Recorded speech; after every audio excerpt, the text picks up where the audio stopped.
Let's give it up for our Pro Tour champion, Yoshihiko Ikawa! Congratulations to Simon Nielsen, the champion of Pro Tour Modern Horizons 3. And that's it. Javier Dominguez is a two-time world champion. Please put your hands together and congratulate the Pro Tour champion here in Chicago, Matt Nass.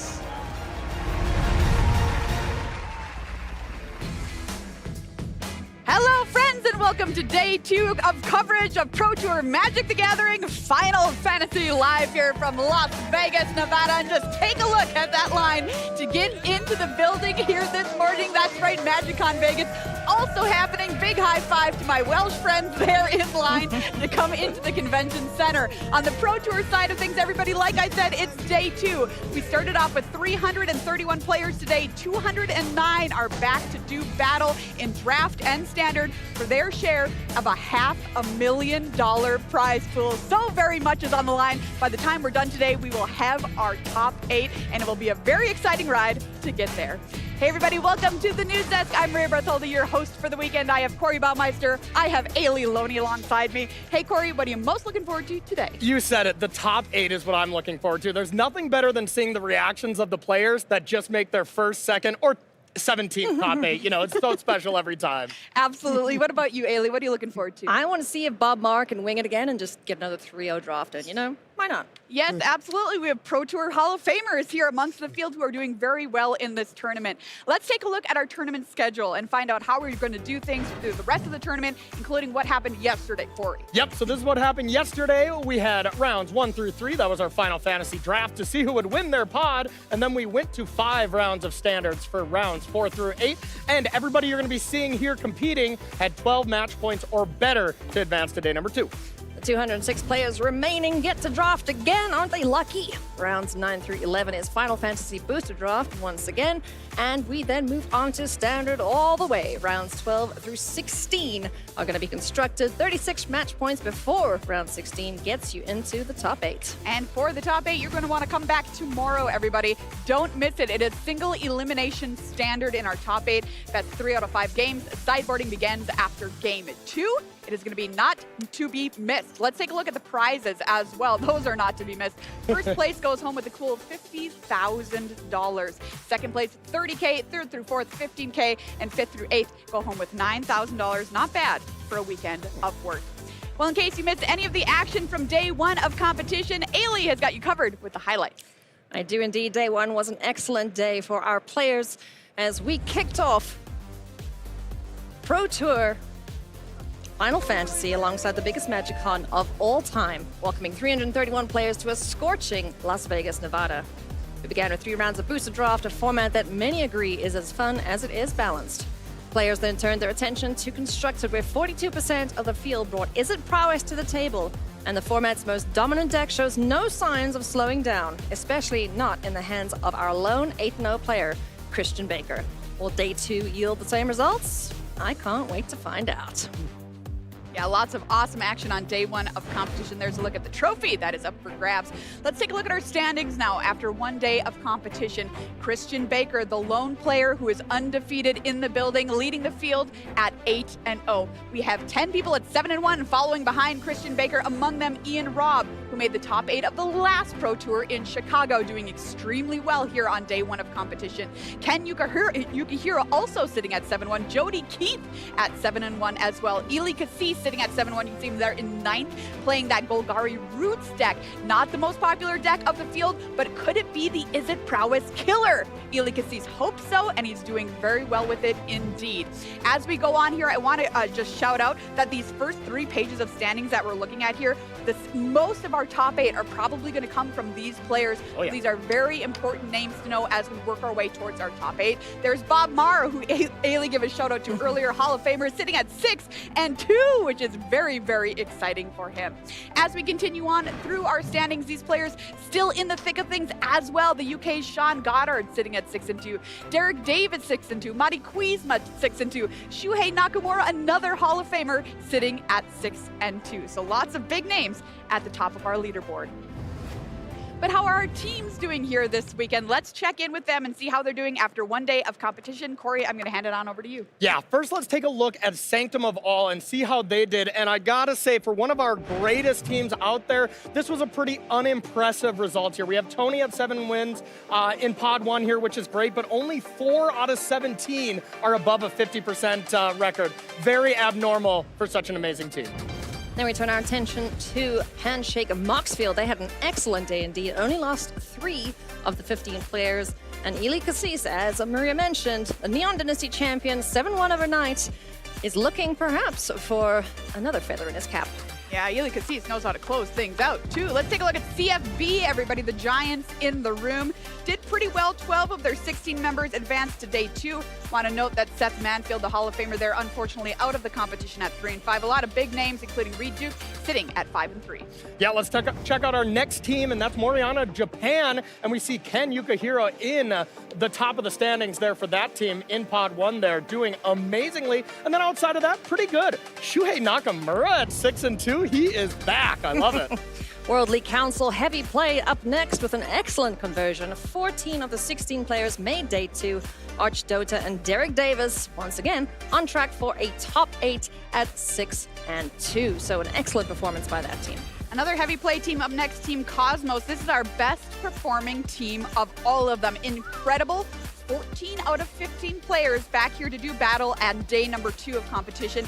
Jake Beardsley, Pro Tour champion, the only one of the team who is out at 3-5. Excellent performance from Team Cosmos Heavy Play. Really nice. Next up, Rampant Growth Heavy Play, led by Connor McKenzie. I got to give him a shout out as well. He's fresh off a top 8 at RC Hartford, where he played Is It Prowess as well. And with all the matches he's played at that RC and at this Pro Tour, he's 13-0 in mirrors. What? With Is It Prowess. No big deal. So he knows his deck inside and out. Last but not least, Flex Slot Diamond. They had a disappointing day, unfortunately losing 8 of the 17 players. But super impressive from Ian Robb, who was top 8 in Chicago with 7-1. So keep going, Ian Robb. Impressive. All right, here we are on day 2 of competition, and you know what that means. It's time to draft, baby! Yes! And Final Fantasy Draft is so very great. Let's take a look at some of the archetypes that players might be interested in, Corey. Yeah, let's check them out. So there are 10 of them, 10 different guilds that you can have the option to go into. Let's look at the first 5. I absolutely love Rakdos. Being able to play this Black Mage aggro, get a bunch of 0-1 wizards, ping your opponents to death. I am a huge fan. The other page of archetypes, we have the best performing one here in Black White. That got 6 3-0s and really Nice. outperformed and exceeded everyone's expectations. Yeah, I love that one as well. So let's check out the Signpost Uncommons. These are kind of the reasons to be in your specific archetypes. If you see any of these cards, maybe pick 4, pick 5 or something, pick them. Play them, go into that guild, and, profit. All right, let's take a look at our draft pods this morning. Of course, we're going to be focusing on the top of the field. So these are the best players from day number 1 of competition, setting down to draft together this morning. But how did it shake out, starting with pod number 1, Corey? Pod number 1 is always a very intimidating thing to be a part of. I mean, not that I would know, yes. but we got Christian Baker as our lone undefeated player there at 8-0. We'll be checking him out a little bit later. Ian Robb, fresh off that top 8, and fan favorite Ken Yukihira at 7-1 as well. Drop pod number 2, also exceptional. We've got Shota Yasuoka in there, the Hall of Famer. We have Eli Cassis, who has a staggering 70% day 1 win rate. And also David Rude, who won a Pro Tour 20 years ago. So maybe looking for another one this time around. All right, let's check out draft pod number 3. And you know I got to shout out Bob Marr, Dirt Confident himself at 6-2. Used his Hall of Fame invite to come here and play this Pro Tour. And he told me yesterday, I've never drafted the set. And guess what? He went 3-0 in draft. Amazing. He also started playing when I was 2 years old. Okay, so Corey, I thought we don't that need to know was that. pretty awesome, I must say. So pod 4, these players are still doing really great. 6-2 record. If they do that again, they got a solid chance at the top 8. We got Max Rappaport, Arno Huchenbeth, and Moriyama here at 6-2 as our very notable names. Let's take a look at our feature match area as our pod 1 arrives for draft this morning, ready to sit down and draft. We're going to be watching our featured drafter, Christian Baker, our lone 8-0 player, the only one undefeated in the entire field. I asked Christian, hey man, what's your goal here going into draft this morning? And he said, try not to train wreck.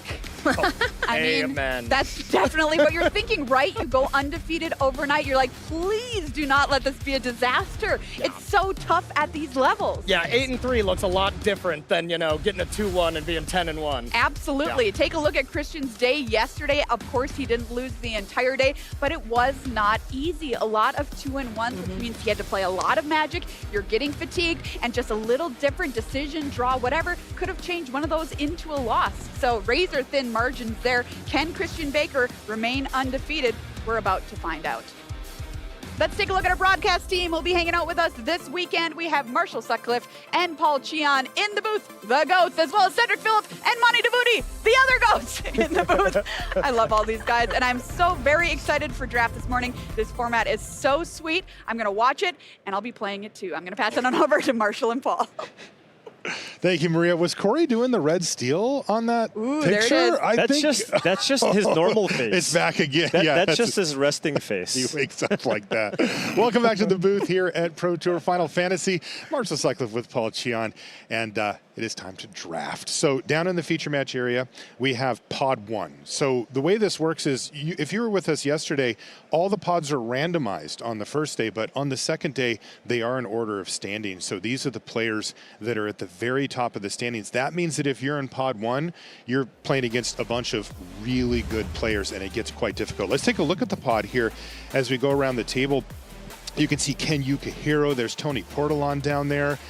We've seen some amazingly good days here from all of our players, but the best of the bunch, Christian Baker, upper left-hand side there on 8-0, Paul. Yeah, really, really good start. Ian Robb also on here, top 8 of the last Pro Tour.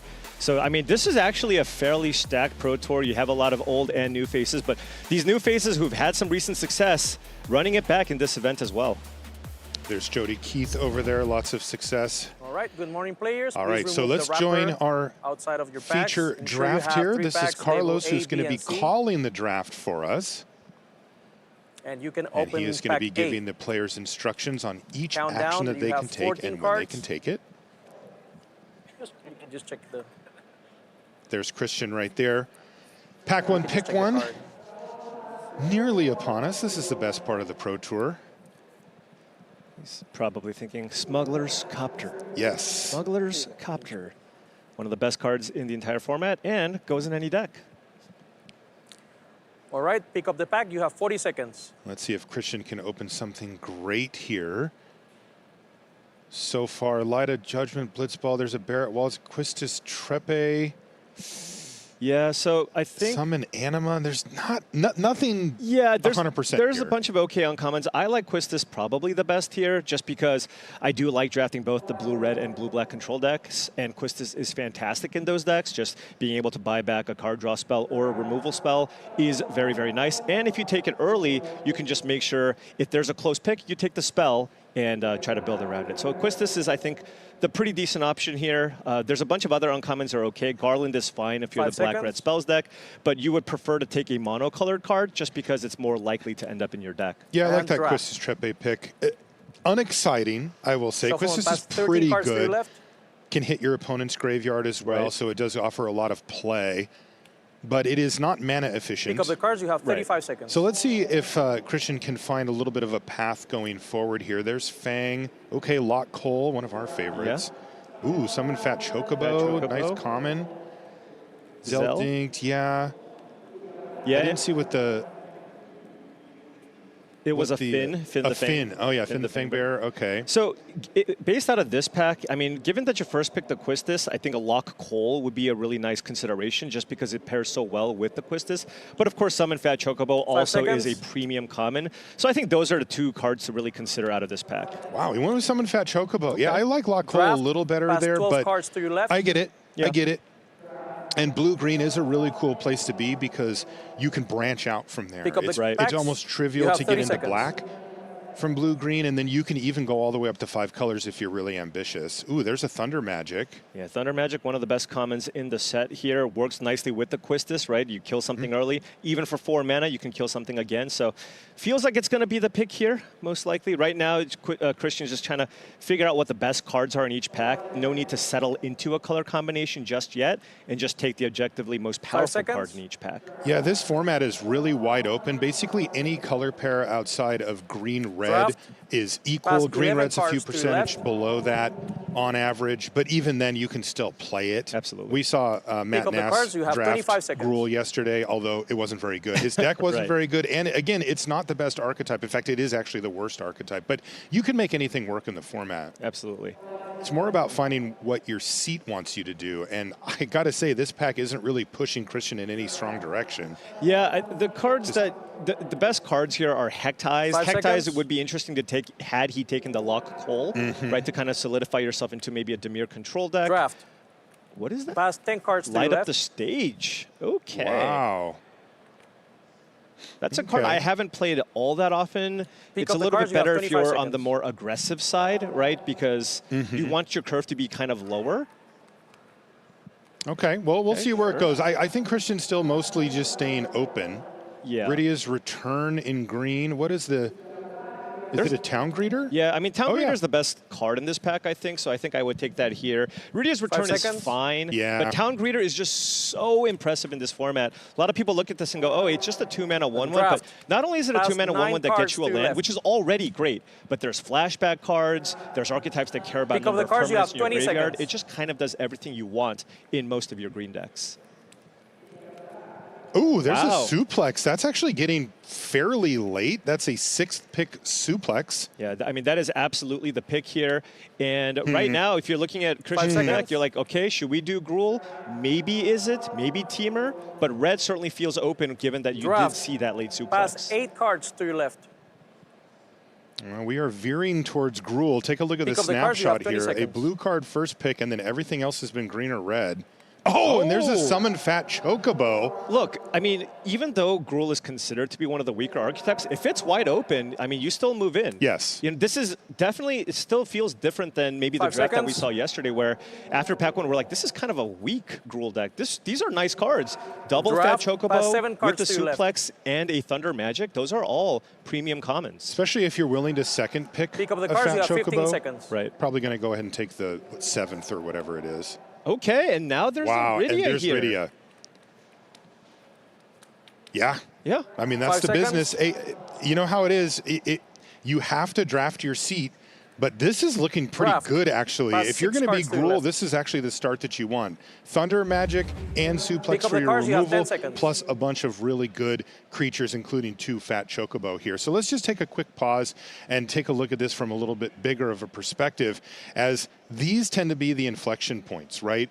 I'll tell you, Paul, though, when I'm drafting like this, when I get to this stage, now I'm willing to just say, okay, I'm green-red, let's go. Yeah, absolutely. He was already leaning into green-red, but then all of a sudden, when you do see the 7th or 8th pick signpost uncommon, that just makes that decision that much easier. Taking a look, I mean, it's all red and green cards outside of the first pick. The first pick doesn't ever dictate what colors you actually end up being. So, I mean, this is just a great start. Also, the Rydia works really well with Summon Fat Chocobo because it's got that ability where you can basically return sagas from your graveyard to the battlefield. So it's a must kill if you do have Fat Chocobo and Rydia. So this is a great start. We already have at least 6 cards that we want to play. The 2 Chocobos, Thunder Magic, Suplex, Rydia, and Town Greeter.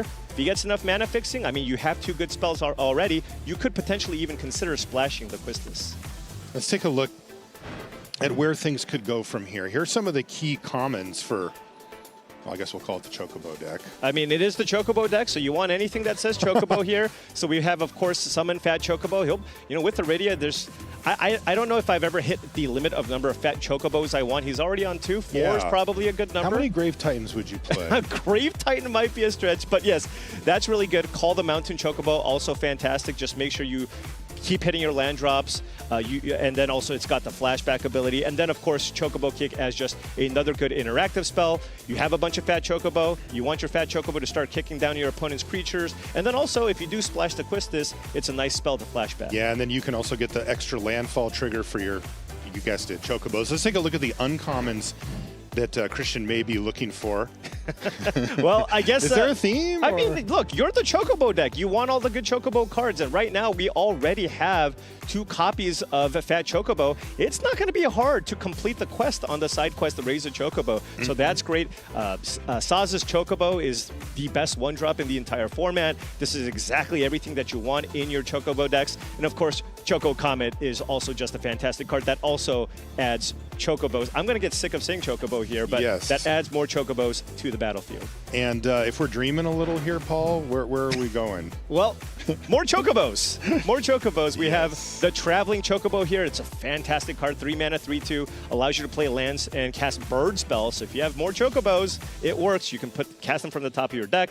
Bartz and Boko, normally this is a card that's not great unless you are Gruul. If you are Gruul and you have a Saz's Chocobo, a couple of Fat Chocobos called the Mountain Chocobo, all of a sudden I've played this for 2 mana before, and then it's just a fantastic card. So if you can get this, nobody else is going to want it either. So you're going to get this card for free. And then, of course, one of the best rares in the entire format in Saz Catsroy, which, guess what? Get you more Chocobos. It does. I think Boko is a Chocobo, right? Like, I think Bartz is the Bartz has rider, got to be the and I guy. think It would Boko's be the funny if Choco. it was the reverse. It but would yes. be. So those are the things that could be going through Christian's mind as he tries to draft what is ultimately a red-green Chocobo deck, if we haven't put the exclamation point on that yet. So let's head back down to the table and see how things unfold from here, as Christian likely is going to be Pick up the cards, you have 10 solidified seconds. in green-red. All right. 5 seconds. Right, there's a Barrett Wallace. It's you know, it's fine if you need a 4-mana Draft, creature. pass 5 cards There's to actually your not left. that much reach in the format, so it does have reach. Pick up the cards, and you have 10 red-green seconds. tends to be a little more on the aggressive side, right? So just having a 4-mana 4/4 into a Fat Chocobo is 5 a decent seconds. curve. How do you feel about another Barrett Wallace? Sure. Yeah, I mean, it's that or the Airship Crash if you want to Draft, consider pass 4 cards for cards your to your left. sideboard here. I don't mind the second Pick up copy the of Barrett cards, you have Wallace. 5 If you do seconds. play against a blue-white artifacts deck with a bunch of Galacats, having the 4/4 reach can be nice. Yeah, and you know, Draft, pass 3 the cards to curve your left. often does get filled out with job select equipment. Pick up and the cards, you have 5 Barrett seconds. likes those too. Right. And you don't have to like do anything crazy to get those in. Ooh, some random encounter. encounter. I mean, there's a lot of Draft, pass 2 cards to your fat left. chocobos. Yeah. I don't know, Pick up the whatever. cards, you have 5 I would not be seriously considering playing either of these, but sure. Draft. Also, this is Pass the last a card. little more evidence that you're You in the now right have colors. 60 Just in seconds that, to review your if you picks. look at the picks for Christian this pack, the only pick that he took here that wasn't green, red, or colorless is his pack one, pick one. Right. Exactly. He's like, I am going to Like, do. actually. Basically, I am just cutting off these colors. Whoever I'm passing to is just going to recognize that, hey, they're going to look at their pool and they're like, I don't have any green or red cards. The person to my right must be drafting Gruul. So hopefully Christian will get kind of the benefits here or reap the rewards in pack number 2. Now, a little bit slightly top heavy, couple of 4s, couple of 5s, but hey, I mean, we do have a couple of 2s and we do have a couple of removal spells. So, I mean, this is a really, really good base. And given the signals, you have to expect pack 3 should also go very well here for Christian. But He's looking at Strixhaven Stadium. it doesn't, just don't worry about it. 10 Just- seconds you're remaining. not going to have to play it. Maybe he just likes the artwork. I mean, Yeah, it does sure. look kind of cool.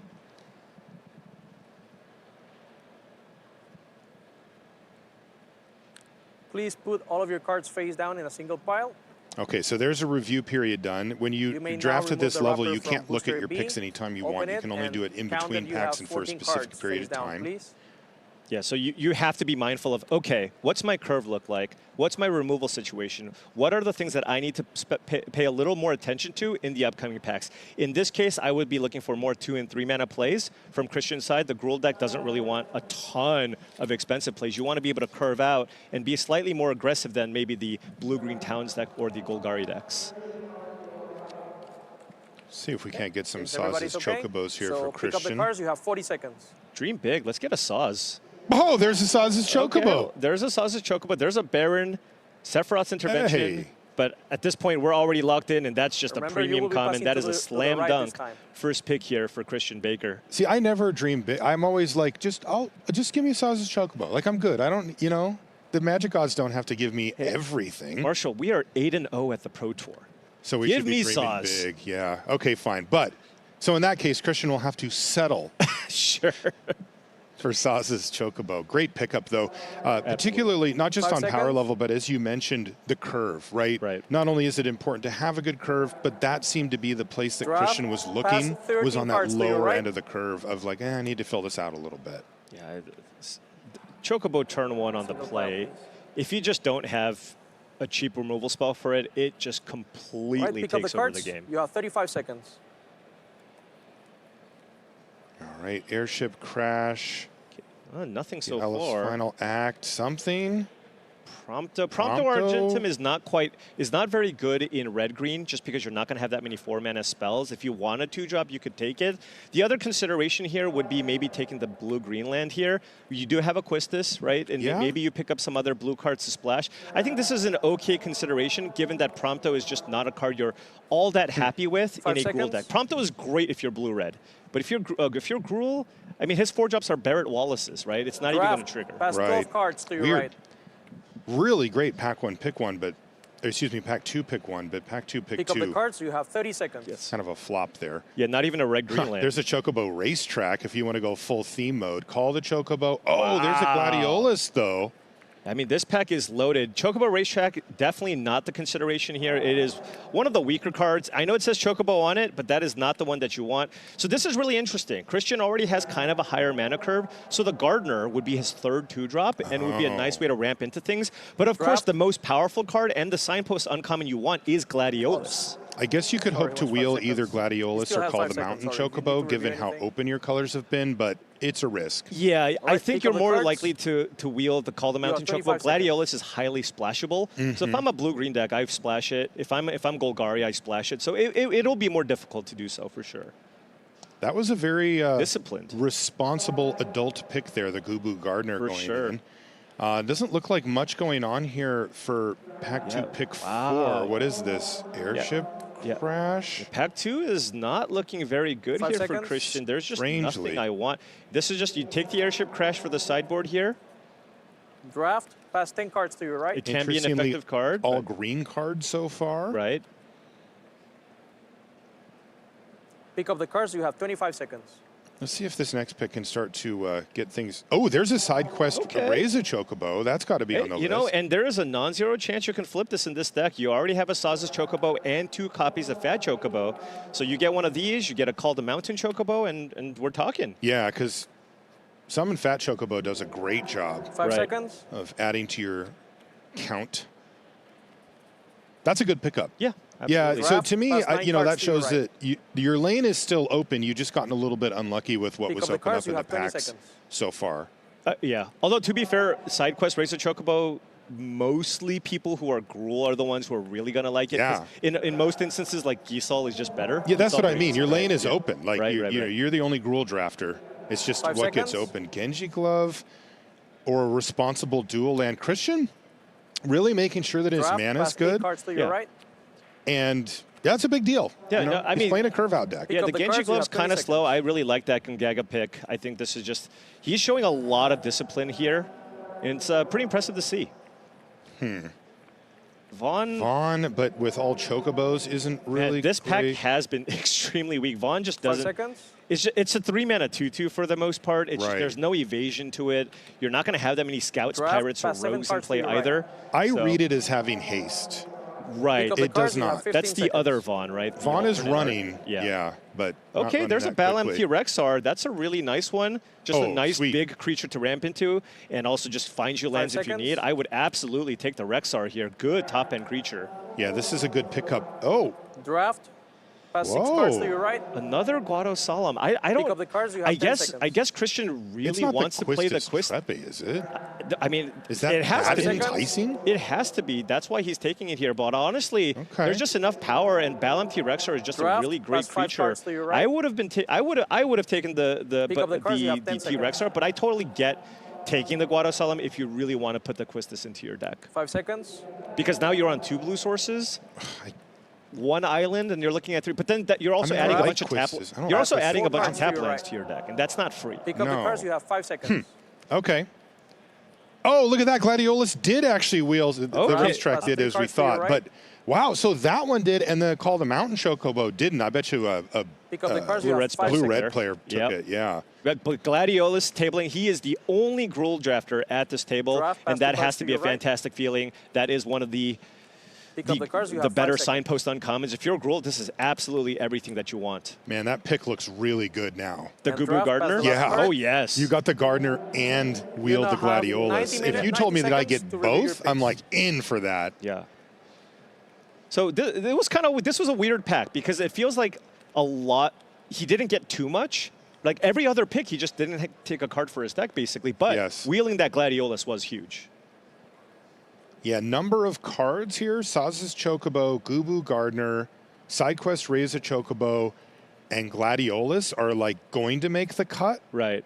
And then Gungaga will make the cut. Otherwise, like, Yeah. that's 5 cards out of this pack that are guaranteed. Right. You know, wouldn't be shocked if like an airship crash made it, if the removal's not there or whatever. But that is light. Yeah, it did look like a lot of the cards he needed were kind of cut off in pack number 2. But I do feel like, based on what we saw in pack 1, I feel like pack 3 will be much, much better here for Christian. Yeah. Christian got everything that you could out of the packs that were open. It just wasn't Right. that much good stuff from it. Yeah, I also would feel emboldened if I were Christian. You know, if I came across a solid, like let's say another Rydia, but there was also like a red burn spell or something, like I would just be taking the red burn spell and assuming that the Rydia is going to wheel or have Sure. a good chance of it. Yeah, especially opening pack, right? You're just, nobody else is going to take that Rydia. Right, 10 these seconds gold cards. And remaining. Rydia is just an example, but any, you know, of these Gruul specific gold cards. Right. I think one thing that Christian wouldn't hate to see is a Please few put more all of your summon. cards in a You single know, face-down he's got the pile. 2 fat chocobos, but the Rydia really does We now want to see open like booster pack one of C. the 3 mana Please ones. count the Summon cards face Fenrir down. would You be, should have 14 cards. you know, Yes, kind that of would the, be the- kind of the dream. Well, you Yeah. told me I could dream. Yeah, no. Summon Fenrir I would was be going the to say card. GF Ifrit, but I went big. Yeah, well, yeah. Ifrit, it's like you probably don't want to play that card anyways. But I guess if you end up with maybe 2 copies of the Rydia, it could work.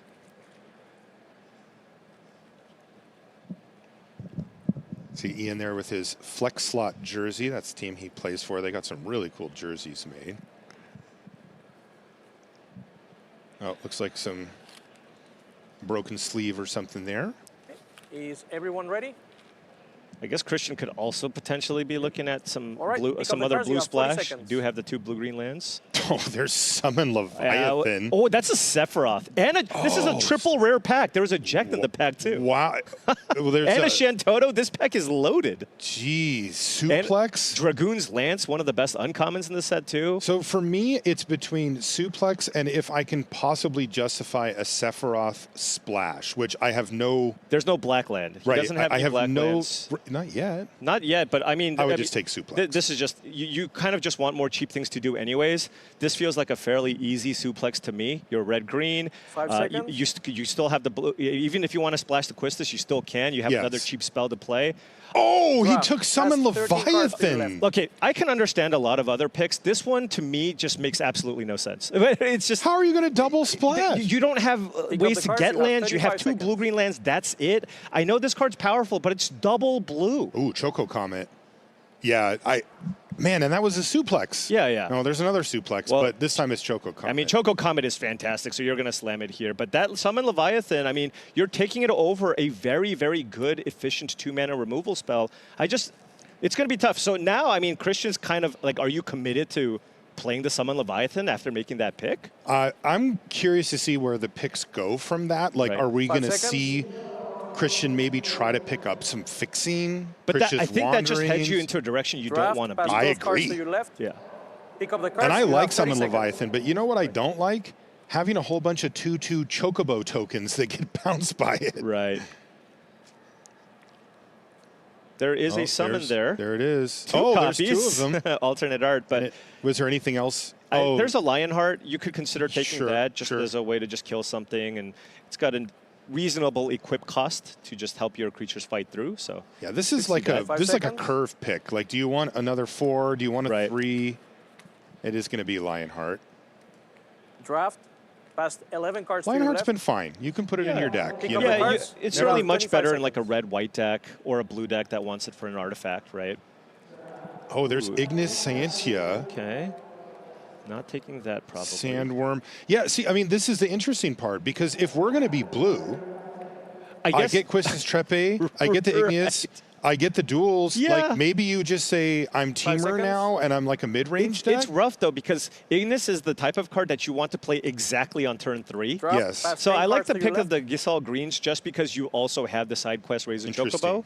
I wonder So- if Pick up the this is cards, you have Christian 25 veering seconds. back towards, okay, I took a little shot on the Summon Leviathan, but no, we're just going to be curving Right. out. Yeah. Pretty weak pack here. Yeah, there's a Great Sword or something. Yeah, that's the only card for him. Oh, there's a blue-red land, actually. I mean, look, you got the Leviathan, I Come on. suppose, and you 5 already seconds. have a couple of 4-drops in the I barrels. mean, there's not much else here. There's anyway. nothing else here, so maybe you just take the blue-red land here and Draft. and Past 9 cards I don't to your know left. how many more lands Christian is going to actually need to be able Pick to up the pull off cards, you playing have this 20 Leviathan, seconds. but certainly he now has 3 free blue sources that he wants if he if he puts this into his deck. It's another Magitech Infantry, so the aggressive white artifact deck also seems like it could potentially be open. But there's an Omega. 5 seconds. And we're looking at four towns at this point. Omega is a perfectly reasonable splash here. Draft. And so Past now 8 you can cards to your potentially left. have that as a top-end card to ramp into. Pick up the cards. You have 20 seconds. So Omega, Quistis, and maybe Leviathan? That's a town. That's... What is that green card there? That's a Blitzball Blitzball shot. shot, yes. Yeah, could probably just take that unless he 5 really wants seconds. another 2-drop, in which case you can just take a Sabotender. Draft. Past 7 cards to your left. Yeah, it's funny. The Omega looks quite good in Pick this up the deck cards, with all you have those 15 seconds. with all those towns and just a good Right. finisher. Ooh, there's called a Mountain Chocobo. That was a racetrack as well, but as you mentioned, not great. Yeah. Oh, that's a summon Brynhildir. 5 seconds. Okay. Okay. I guess, I mean, if you need more cheap things to play, a card's Sure. totally fine. It's Draft. pretty rough Past if you 6 cards if to you your left. reveal something that's expensive, right? Because this creature will eventually the die, cards, you but have it's 10 fine. seconds. I actually would have preferred the 4-mana spell in general. This has been a little bit less good than 5 I thought it seconds. would be. I agree. And I think the 2-mana slot's okay for Christian. Although Draft. Brynhildir Past does 5 work well cards with to the your left. Rydia, so that's Yeah. pretty Pick up cool the cards. You combo have as 10 well. seconds. Ring of Lucii here for Christian. Is that going to make the 5 cut? I seconds. guess the curve did I get don't- somewhat large, Yeah. especially if Omega's in there.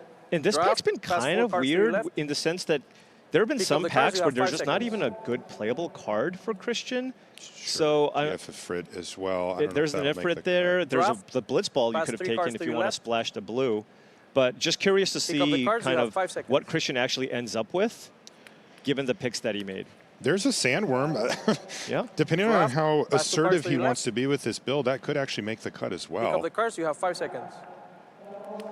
And then the haste magic to kind of finish the deal. So a couple of little Draft. potential Pass the remaining detours card. along the way, but for the most part, Please put all of your cards face pretty down in a single solid pile. Yep. green-red deck. I mentioned And at the now beginning that Emily this is going isn't to really give you where some you more want to be in the format ideally, but this was definitely Christian drafting his seat, and he found exactly where he was supposed to be, I think. Yeah, I mean, he's got a nice combination of good interaction. He's got both of the Gruul Signpost uncommons. He's got good mana fixing. He's got a reasonable curve, decent interaction. So I think this deck, is definitely very solid.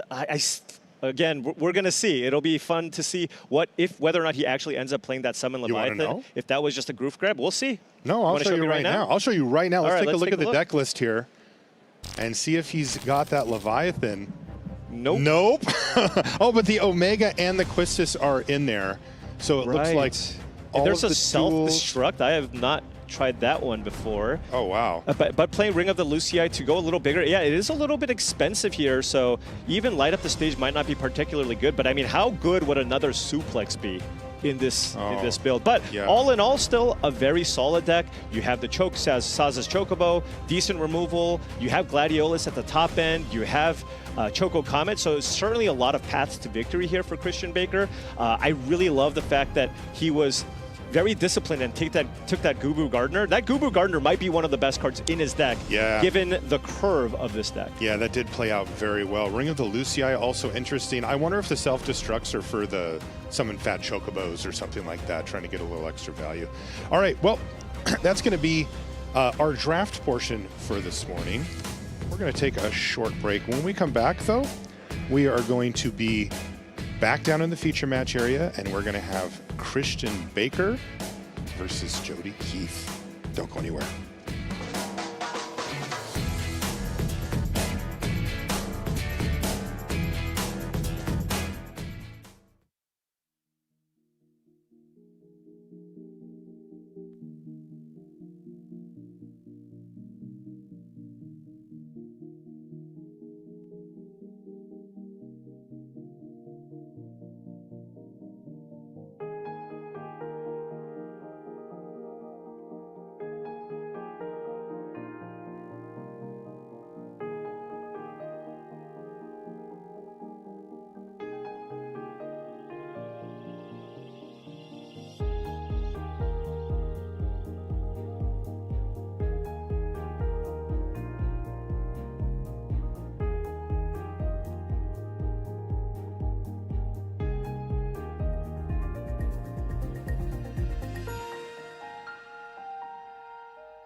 And welcome back to coverage here of Pro Tour Final Fantasy. I'm Marshall Sutcliffe. I'm with Paul Cheon. We're in the booth indoors, outdoors in Las Vegas. It's getting warm, but check it out. Heating up in the line to get into the convention here. MagicCon Vegas, it is popping off in here, Paul. We walked through to get over to where we broadcast the Pro Tour, and it is hype. So many people, so much going on, but we're focused on high-level competitive play. If that's what you're into, you came to the right place. We've got our first round of draft for day 2 lined up for you. We just saw Christian draft his deck. He's going to be playing against Jody Keith, and as you can see, this is Pod 1. These records are insane. 8-0 versus 7-1. So these are players who woke up this morning thinking of a top 8 chance. Take a look at Christian's list one more time in case you're just joining us. He's primarily green-red. He's got a little splash for Omega and Quistis Trepe. And as you can see, he's kind of a big mana deck with the ring and a little bit of ramp from the Gubu Gardener. On the other side of the table, oh, look what Jody drafted. What a brew. 17 swamps, and there's only really one reason to do that in this format, and that's Zodiark Umbral God you see over there. But, you know, I'm looking at the list here, Paul. There's not a lot of filler here. Normally, if you try to go monocolored, you kind of have to fill in the gaps. This isn't too bad. Yeah, I mean, the only things that stand out to me as filler are cards like the Iron Giant here and the Forayer there, the 3 mana in the 3 mana slot. You didn't even want to try it. I am not going to cute rub Q-Trub? Q-Trub, sure. But outside of that, I mean, look at the top end. We have Summon Anima, Summon Primal Odin, one of the best rares in the entire set. Zodiark is obviously a fantastic card as long as you can cast it here, but decent mana curve, a little bit lacking in interaction, I want to say, but he also got the Sephiroth. Yes. That was open. Sephiroth Fabled Soldier, Jekt, and then Golbez Clad in Darkness. That's Sir Conrad, right? Sir Conrad. Imagine getting past a Sephiroth. Yeah. Right? One of the best rares in the entire set. I want to know, by the way, where that Zodiark came to Jody, because you know this is actually a real thing. I'm not kidding. Like, this looks kind of like a meme deck, but like if you can get enough playables, Zodiark on 5 is actually really powerful. Right. And hey, look, there are upsides. You never get mana screwed, right? Like, you never get color screwed, rather. You're always going to have the swamps. Look at Christian's hand. It's all forests, and he can't cast half of the cards in his hand. Yeah. If Jody draws 3 swamps, he can just play everything. Okay, we see the Undercity Dire Rat hit. And Forest for Baker, no plays. In for 2 comes Jody Keith. And he's got Shinra Reinforcements as the follow-up. Okay, he's got Fight On to go with it, although it looks like he milled the Fight On. He did, but he didn't mill the Zodiark, so that dream is still alive. Right. He doesn't have it in his hand, however. He also has a nice combination. Summon Primal Odin obviously doesn't need any help, right? Baker's on 3 forests still, and he drew another one. Can't cast anything. Well, I mean, you shouldn't have kept this hand. There's no shot you should keep 3 forests, can't play anything. Right, It's especially when you 100% have like a oblivion. card like Sabotender in your hand that really needs to be on 2 to even be half Right. of a Magic card. Yeah. Here's Lionheart, but that is going to kill the Dire Rat and produce a treasure. But Jody has a deadly dispute, so you is can he going to actually save the rat? Well, not save it, but sack it. Or sack it, I mean? to draw cards because yeah, just to draw some cards. And get Heck the yeah, treasure. he is. Yeah. 2 cards and a treasure, actually 2 treasures. Right. Right, one from the rat, one from the dispute. Now, probably not Zodiark? going Zodiark? That would be great. Probably not playing out the Summon Primal Odin yet. Noting that there is a nice little combo, by the way. Summon Primal Odin plus Vincent's Limit Break is a combination. Oh. Either through combat, right? You save it and then it comes back. Oh my gosh, he drew Sephiroth. Well, I was just going to say it's actually kind of a bummer because he's got Limit Break and Primal Odin, but he has lots of action. In fact, he can go Trader into Sephiroth if he wants here. Yeah, why not, right? Just add to the board, put a lot of pressure. Yeah, what is a mono green guy going to do? Sweep Do you? you even care if the Sephiroth dies? Like, you're still fine. You want to just add more to the board when your opponent's stuck on lands. The Deadly Dispute you cast? Like it's a 1 treasure. It was Deadly Dispute. Outside the It's on rag. the creature. Okay, thank you. Thank you. Rag Just want to make sure. Cool. Thank you guys. I think they were just double checking about the double treasure yep. there. And there it is, the perfect curve. If Christian doesn't find a red source here, I think we're just done. I mean, if Christian just plays a creature here. Or a green source. Right, but Jody has Summon Primal Odin, so Fat Chocobo down and you still get a good attack in. I think this one's just over. This was a pretty good illustration of the mana point that you made, Paul. It really kind of played out that way. Hey, 2 monocolor decks fighting it out. What's wrong with that, right? There's Summon Primal Odin. Beat down. Smash. And then that'll trigger. Yeah, don't forget that. Yeah, Sephiroth triggers off of anything dying. Yeah. It's so strong. It's you don't so even strong. need the flip effect for the card to be very, very strong. No, it's very good. Everybody. You could sack the treasure here on the Yeah, it's just and over. Christian's like, you know, you could think about combat, or I could just scoop him out. That's game Right. number 1 going to Jody Keith in short order. Yeah, That was a needed to get lucky style keep there from Christian Baker, and unfortunately for him, he did not. Yeah, you just have to mulligan that hand. This one looking a lot better. Mountains and forests with the 3 and a 4. Yeah, and if you do float out a little bit, the summon GF Frit will help mitigate. Okay, Undercity Dire Rat for Keith, go. Okay, There's Frit. GF Frit, and the land goes away. Jody's a little flooded here, just all swamps and the salvagers. Fight on, a nice way to reload late game, but You know, I think a lot of times people substitute it as a card draw spell. It's not. It's not. Yeah. It's a little different. I think if you are specifically Golgari, you can consider it, right? Because you have so many ways to mill yourself, and you have so many creatures. But in other color combinations, it's something that you play really late. Treat it like it's a 6-drop. Right. A 6-drop that just costs less. Right. Okay. 4, and this is going to be Thunder Magic. Sure. So just kind of normal 1-for-1-y fighty stuff here happening. Wait, how do you get the? Did you get an extra red mana? What happened? What Isn't it Chapter 2? Chapter 2 is Rummage, not, is it not? Yeah, it is. And then Choco Comet for 2? No, it was Thunder Magic. Oh, it's Thunder Magic, excuse Yeah. me. I saw the Choco Comet. Yeah, that makes sense. There it is. Yeah, he's saving that one up for when he gets that red mana. Oh, there's the filler card that we Q-Trub Forayer. Yeah, the Forayer here that we outlined earlier.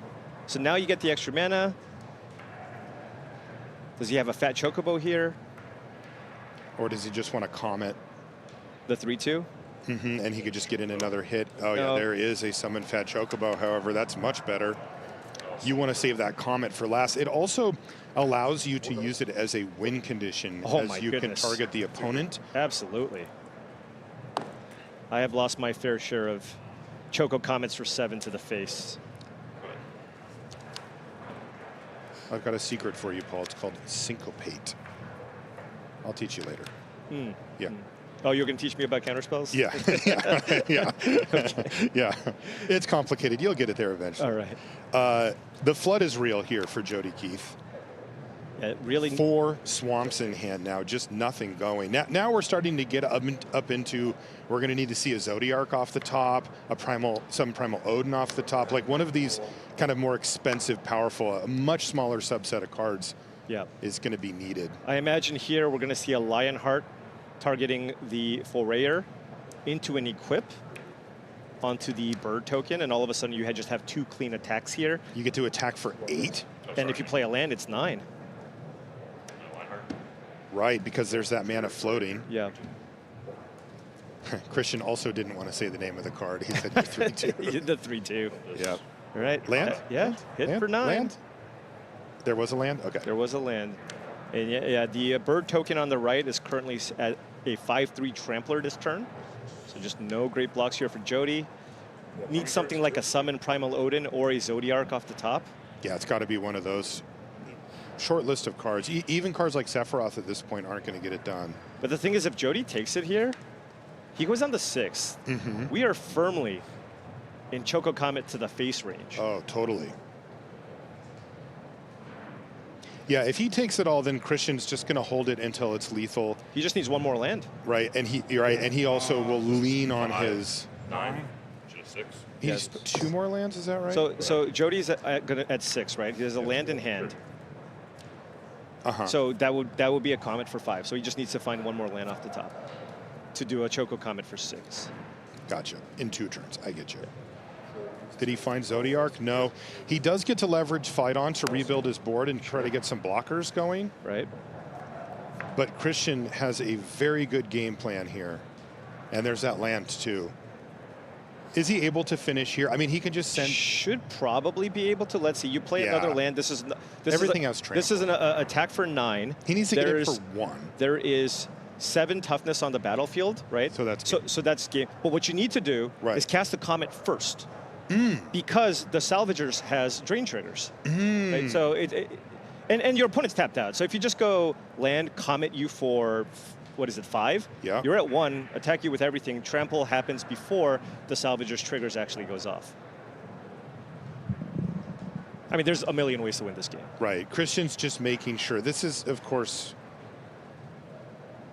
table 1 at the PT. Right. This is where you take your time and just go, okay, this all works, right? It's like 3, 4, 5, 6, 7 toughness, 9 power, 2 damage at least gets through. Choco Comet for 5, 2 + 5, 7.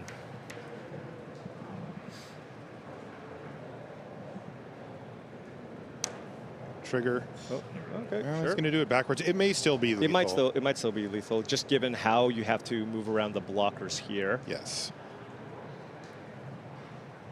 So let's see.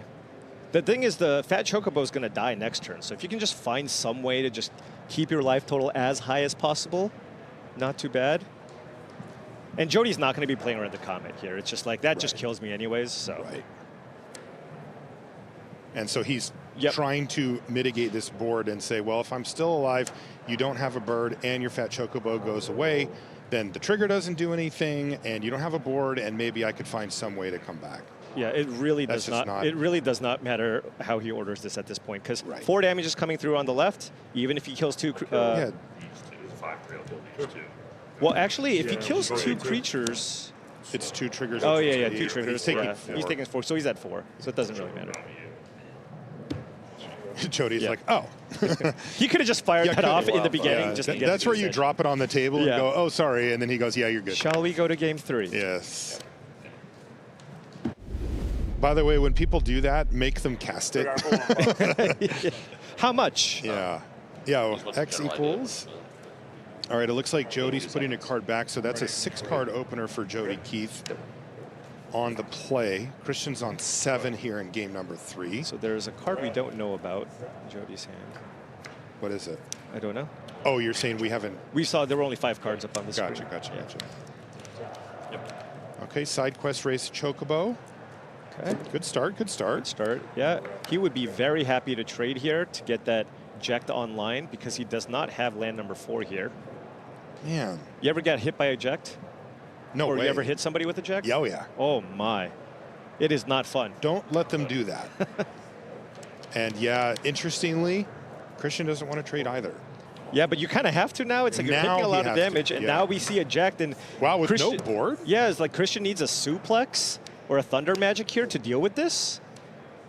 And Lionheart's not going to do it, so No, we're going to it's see not. potentially a flip Eject here. Christian's reading Jack. Oh no. I know you want to flip it. Yeah, you do. You are correct. Sacrifice 2 creatures of their choice. Those are the way fun stuff. The first 2 chapters for are you. each opponent discards a card and you draw a card, and chapter 3 is each opponent sacrifices 2 creatures of their choice. Yeah. And by the way, It's not symmetrical. by the way, it's a 7/7 menace. So this is all like, it should start off with an asterisk that says, assume you're still alive. Then Right. you get to discard cards and lose your board. Christian, did you find a removal spell here? It's Suplex, got menace, so a creature suplex. doesn't do it. Nope. Nope. Yeah, this is not great. I think. What do? You just Lionheart up the 2/2. Okay. What just play a 2/2? ramp. The Dire Rat. Just kill the dire rat. Yeah, yeah. Yeah, sure, yeah. All right. 6, flip this. Oh, so much good news It must on the be other so side exciting of that to card, flip Jody. that thing. Who needs Zodiark anyway? How can a red-green deck kill a 7/7? Right? It's so hard. That is just wild. Yep. This is one where it gets exiled and comes back, so you do get to block with it too. Not that it's relevant here. Right. I suppose you can tap it down with the ring. Yeah, you can Yeah. keep the 7 damage from coming in, but you're going to lose your hand. You can hold off on casting creatures to not lose those, and just hope that Jody doesn't have any more power or toughness to put on, because if he does, you're Right. not going to be able to keep up with everything. So Jody should just kind of play what he can. Although, given that he's got the summon anima, might not want to sack the treasure here to play the Shinra's reinforcements. I think I Yeah. would, but because how is Christian supposed to handle 3 Right. 2/2s and 1/1s or whatever, and his hand getting destroyed, and the fact that he realistically can't cast anything, and he's got to pay life to keep the 7/7 at bay? That's just Right. you're just throwing too much at him. That being said here, Choco Comet, little late. Did a good job in game 2. Yeah. If you were on the play and you had it, you would have been able to kill it there on your turn 5. Tap upkeep. Yeah. Sure. No, just I'm gonna light up the stage. What? Light up the stage? Isn't it sorcery? Sorcery. Oh, oh god. Okay. Well, guess I'm not doing that. Okay. It's Trigger. Yeah. It wouldn't really help any. I mean, it's Right. like those cards get exiled, so you still just have to ditch something. I guess you Nothing now. get rid of it now. That's tough because now you're not doing anything, right? Like Yeah, you're you're basically tapping. all you're doing is taking a damage to tap down the flip eject, and then you're still taking 3 more damage. You're discarding cards. Not bad. Yeah, this is a tough spot here now for Christian. Take it for 3. Yep. On the 6. Kind of explains why he took it so early. It's a little better if it's an instant. Right? Yeah. Oh, summon anima. Sure. I lose life and draw a card down to 19. 19 is 6. It's way Wow, too Jody much. Keith cruising to the victory here. Mono black Zodiark, don't even need it. Right. We'll see it one day. But this means Okay. you can't. But oh, the jet jet's does go going away. Yeah, so that bird token will die. Bird's dead. Yeah, you're hanging on by a thread here. Wow. Okay, so add 6 now. Going down to 3. This is where just power and toughness Right. is the name of the Now, game. now you just go trader into reinforcement. yeah, Just play trader, everything. sack the treasure, and Yep. just because it's not like they're going to sweep you here with no board. Gain 3 life, so Okay, plus here's 2, 21. 21. And Mill 3. GG. Wow. Jody Keith putting the beat down on, is able to ride Jekt to victory. I do not see a way out here for Christian Baker. This is just. Yeah, there's This just was nothing a you can do. thumping. Yeah. And Jody has so many mono black kind of bombs. You have the Jekt, you have the Primal Odin, you have the Sephiroth, Yep. And don't and forget you have the Zodiark. Jekt. Yeah, and the Zodiark. Yeah, he's got 4 great black rares. Jody Keith drafts mono black at table 1 of the PT. Look, And it's going to get him across the line here to improve to 8-1. And there's the handshake. Wow, we have to see how Jody ends up doing with this. We're going to be keeping an eye on that for sure. This is not normal. No. You know, it is uncommon to see somebody pull a move like this. You know, that is the one card Zodiark that kind of nudges you in that direction. And it is interesting because, like, if you open it and you flag that and you start taking black cards, like, it is coming back. Nobody wants that card. Yeah, I mean, coming into this format, we were talking about how balanced the format was and how important it was to know how to draft all 10 color pairs, all 10 archetypes. Well, I guess we didn't consider the 11th archetype, Right. which are the mono-colored archetypes. And of course, Zodiark is absolutely the reason to do so. I mean, Jody Keith is no stranger to limited success. Actually got second at the Spotlight Series in Denver as well. So really cool to see a deck like this. It's not just kind of, you're not just memeing, you're actually able to put it together and do well at the highest level of competition, which is just awesome to see. And it's what you said, you know, the 10 archetypes, then we talked about Sultai, but if you go really deep on a format, this mono black deck is actually, I'm not joking, like, it is a thing. You don't see it very often, but 1 out of 100 drafts it comes together, and if you don't know how to draft it, you just go, hey, I'm playing Zodiark. Jody, he did. So we've got more Magic action to bring you here. We have Ken Yukihiro versus Tony Portolan, and both of these players are also sitting at 7-1. They're in that second group, although, you know, now we just have 2 8-1s up at the top. Let's Boros take a look. again. Oh, here we go. Ken Yukihiro, he does like to beat down. You see Gilgamesh at the top there. Oh, how many equipment are we looking at here? 3, 4, 5, 6, 7, 8, 10 hits with Gilgamesh. Okay, so that's you play that thing, you probably just win the game. So this is on theme, right? Double weapons vendor, Ash, like Adelbert Steiner, like everything here is all about making equipment good. That's a very scary deck. Let's see. Oh, Tony's going the other direction here. Blue, black with double travel the overworld. All right, what's the early removal look like? That's all you really need to look at here. I mean, I think the most important card in this matchup is the double Xenos, right? If Ken Yukihiro just floods the board with a bunch of 2-mana 2/2s, you play one of those. I mean, that is the key card here to allow you to come back.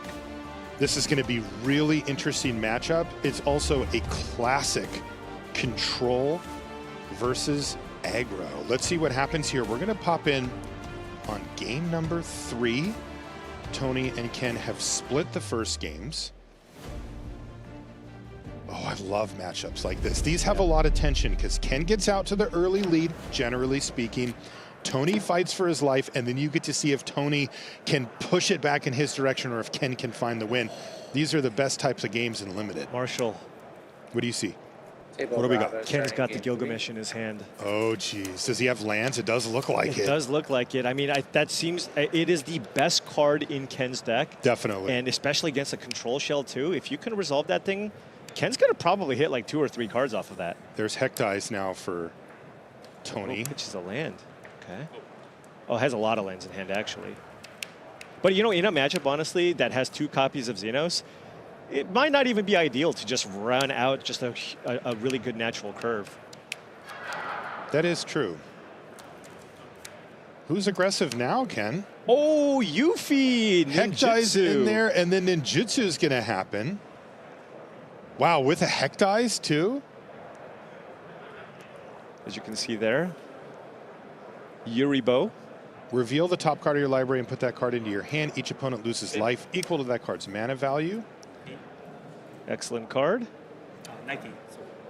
Especially balancing a Hectize. when you pick up Oh Hectize, my that is gosh. just gnarly. So much value. The good news is for Ken, it was just a land. He does have the removal spell here. It's interesting because he's got the Warrior Sword too, which is a better use of your mana. But if Tony kills the token and gets another hit with the Yuffie, it's kind of rough. Yeah, I like he's this. gonna have to take Ken's his the medicine. control player now. Yeah, and that is not where he wants to be. Though, with Right. Gilgamesh in hand, that does give him the ability to basically produce a board state out of nowhere. We see retrieve the Esper, so that's going to make a 3/3. the mountain, so he has the mana, Marshall. He has the mountain. I am so excited for the next turn. Does he have a land? He does have another land. So his hand is land Gilgamesh? I think. Oh no, he doesn't. Okay, He needs so to find a land. He'll have to rip any land off the top of the library for Gilgamesh.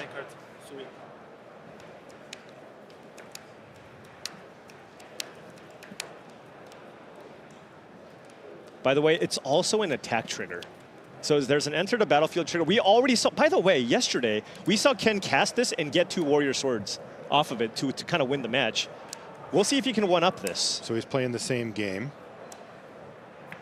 There's a land off the top. It's a mountain for Ken Yukihiro, and it is that time. Here's Gilgamesh. First, does it resolve? Oh, does he have a counterspell? I don't think I saw one. I don't think so. So here we go. He gets to look at 6 cards. Any equipment are going to get put onto the Anything? battlefield. One. Oh, just one. Okay. Not too bad. I mean, it's White still. Mage's Staff. Yeah. But as you mentioned, if Gilgamesh survives, an attack will do that too. Yeah. It's still an attack trigger as well. Ken could have actually attacked too if he wanted with the 4/3. Oh, Gilgamesh down. So Yeah, only Vane's the White Treachery Mage is is going to kill it. And I got to say, if I'm Tony, I feel like I got away with something there. That could have been way worse. Right. And Ken's down to 1 card, so I believe, no, the Hectice is what he sacrificed, so. Oh, now are we going to see a flipped Xenos? Just needs to kill the token here. And all of a sudden, when that thing flips, it's an 8/8 flyer. Yep. Okay, another Oh, and the next sword. card off. Yeah, or that maybe was- he had it in his hand, but yeah, Right. that's a bummer. Warrior's Sword. So remember, one of these Warrior Sword tokens has been targeted by the Xenos, the one on the left. So if Tony does have a way to kill that, we will see a flipped Xenos. Making a 5/5 makes sense. And Ken has to kind of work around that other token now because he doesn't want it to die. Right. I suppose, yeah, it's a 4/3, so you don't want to attack it into the 3/3 token. Right. So that is a 5/4 currently on the right.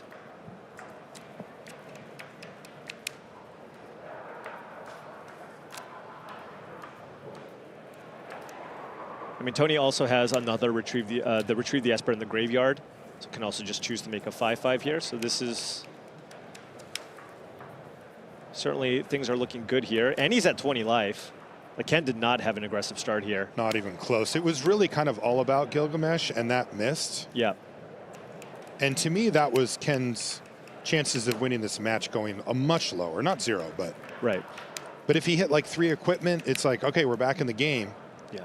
Now, But he Ken, hit 1 2-drop. It's not going to quite do it. All right, that is going to be retrieve the Esper here. if Ken can maybe find some kind of removal spell here, maybe like if he has something like a Slash of Light, right, to deal with the Xenos, then he can maybe suit up 1 token, force some bad blocks, get in for damage. You do have tons of mana sinks in play with those 3 equipment. Right. And then any body left over is just dump mana into it, start turning it sideways. Exactly. But now there's a 5/5, a 3/3, and a 4/4 for Tony. And there's the marker, by the way. The for target. Xenos. Yeah. I mean, like, are they friends temporarily? Or is it just I'm saving you for later? I think they're dueling, no? They're dueling? Okay. I don't know. They're 1v1ing each other. That's the... I don't think Ken minds... So Ken can attack with that creature on the right, and I think he's okay trading his 1/1 hero token, I guess, right? If you just look at the stats of the token with the 5/5. But if he does, Tony can crack back for lots and lots of damage.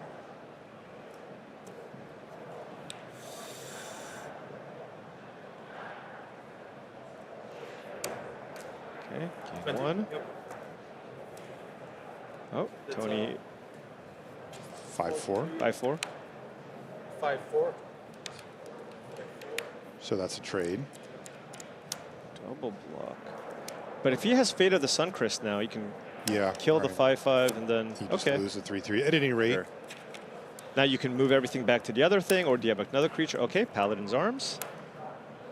that's actually pretty important here. Yeah. And now that's a 4/3 with Ward 1. It's 2020. So now Ken has to kind of hope that Tony just finds so many lands. Right. Yeah. Exactly. Because we did see Tony play Retrieve the Esper last turn, and that was like fine, but you know, maybe you could have seen a double spell turn or something, and it wasn't that. It's huge. It's just big. The other line of text doesn't really matter for the purposes of one-on-one limited. Yeah. I did read it and go, wait.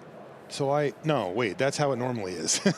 It's kind of like when cards say for us limited players, you can have as many copies as you want. I'm like, oh, wait. Right. I already had that. What was Tony splashing white for? Let me take a look. I actually have deck lists around here somewhere. Oh, there it is. Oh, he answered the Fate question. of the Suncrist kills the token. And now cracking in. The Xenos has now flipped into an 8/8 flyer and attacking for 11 here. It's a 2-turn clock. He's also got a Magic Tech armor. Okay. That he's splashing for. Yeah, man. Yeah. Life comes at you fast when you're facing down an 8/8. So if you take the 11 here, you go to 9, and then if you attack, you go to 10. So if you play a follow-up creature, you still don't just straight up die to the flyer. If you have something to block the 3/3 token, and then you can crack back as well. But nope. Okay. Taking it. And there's lots. Does Ken have like a Zidane or something? That would be incredible, right? Geez. Oh, look. Just threatened. Don't even say that. No. All right. Lock Cole, also a fantastic card here.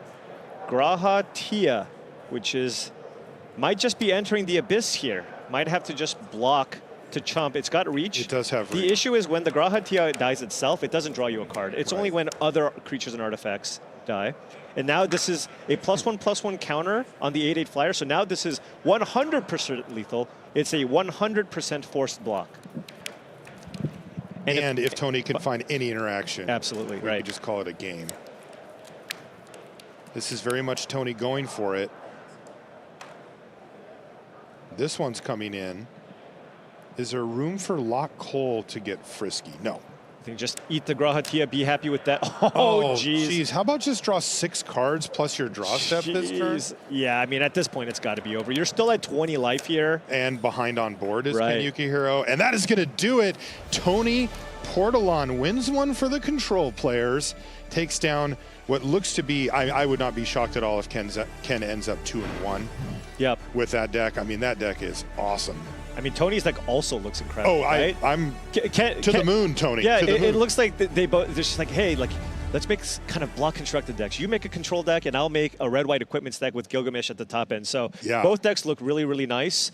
I mean, you know, if you're drafting kind of a slower control deck, sometimes the Boros aggro decks can be a problem. But he's got the 2 copies of the Xeno. So now, if Tony, I mean, he's playing, I think, multiple copies of Travel the Overworld. If he plays against other slow decks, he's also probably got that matchup. He's got to be feeling good about how his deck's shaping up, considering he already beat the Boros player. That's right, and that was a good Boros deck with a great player behind it too. So onward goes Tony, and an early loss there for Ken Yukihiro. We've got more limited action to bring you here. We've got Alan Fong versus Connor McKenzie. You can take a look at them here. Both at 7-1. 1996. Yeah. Let's go, Alan. Next year will be his 30th anniversary. Magic the Gathering. We're coming in here in game number 2 with Connor McKenzie. Take a look at him there. He's up a game.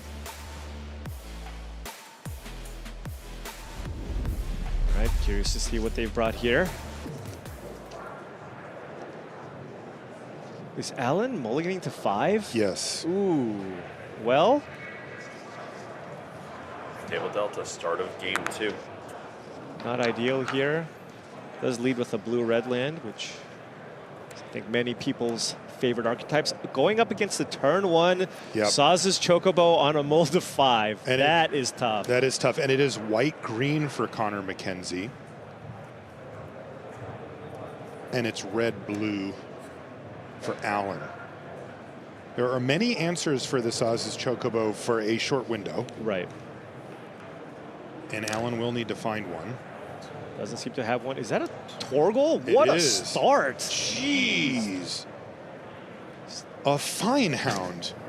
Premium uncommon into premium uncommon here against an opponent who has mold 2/5. Gonna cycle a Hilgigas here and go try to set something up. Yeah. But clearly didn't have a removal spell there, right? A Thunder Magic would have been great. Or a Suplex. Would have fired either of those off immediately.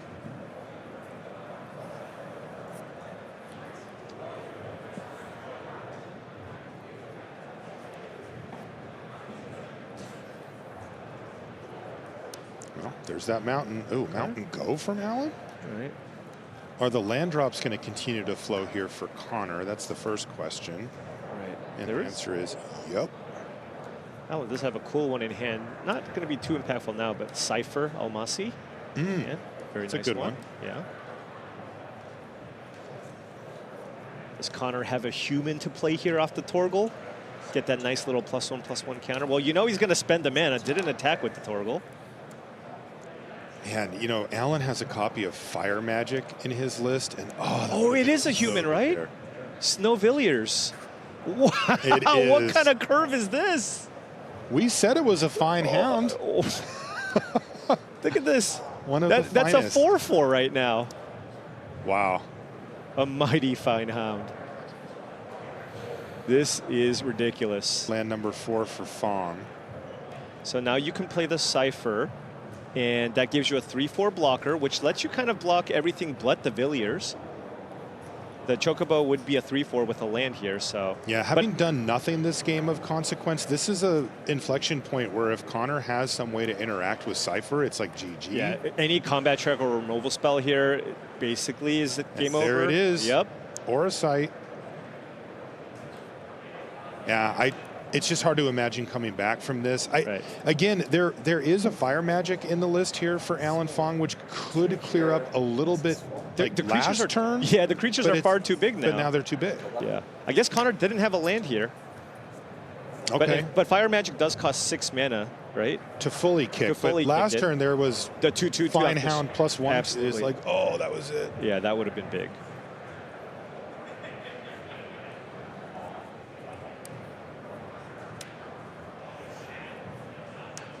Okay. Dragoon's Wyvern.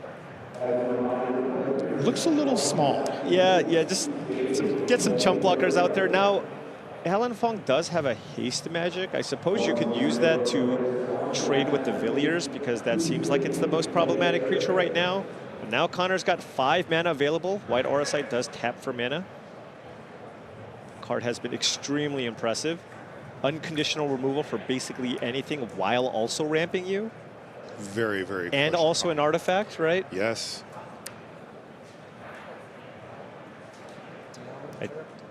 What is that? No. Is it Dion? Oh my! What is this? Is it really? Is it Dion? really Dion? Wow. What on earth is this Are you deck? kidding me? Holy This cow! is the curve, Connor? You thought this was fair? Okay, you know, Saw's is like, how about try playing a common? I'm just gonna tell you, Marshall. I personally haven't been doing too well when I draft green-white decks. Apparently, this is what you need to be doing. We figured out the problem. There it is. Holy smokes! This is against Alan, who's on 5 and had to spend 3 turns just getting his mana under him.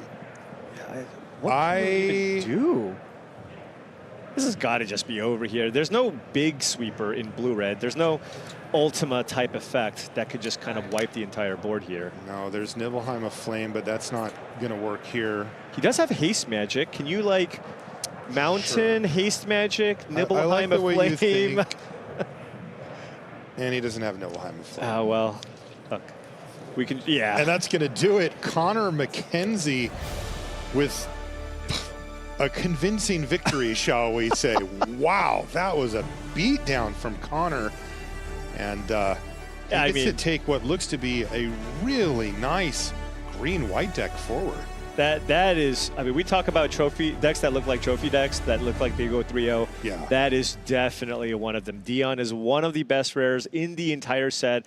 All the premium uncommon. Did he even play a common? Oh, yeah, he played White Auracite. The best white common. Yeah, and everything else is uncommon or rare. Oh, man. Well, I guess we just need to learn how to draft those particular cards. I like Connor's chances there. Excellent deck.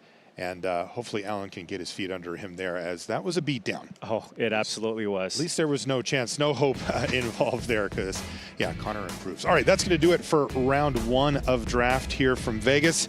We're going to take a short break. When we come back, we'll be back at the news desk, prepping for round number 2 of draft. Don't go anywhere.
Join us for Spotlight Series Planetary Rotation, August 29th through 31st in Orlando, Florida, presented by Star City Games. Sign up today because registration is open. There's a $50,000 prize pool, Pro Tour invites to be won, and a special promo card of Get Lost. So put your spotlight eyes on the prize. Hey friends, welcome back to coverage of Pro Tour Final Fantasy, a beautiful bird's eye view here of the convention center in Las Vegas, Nevada.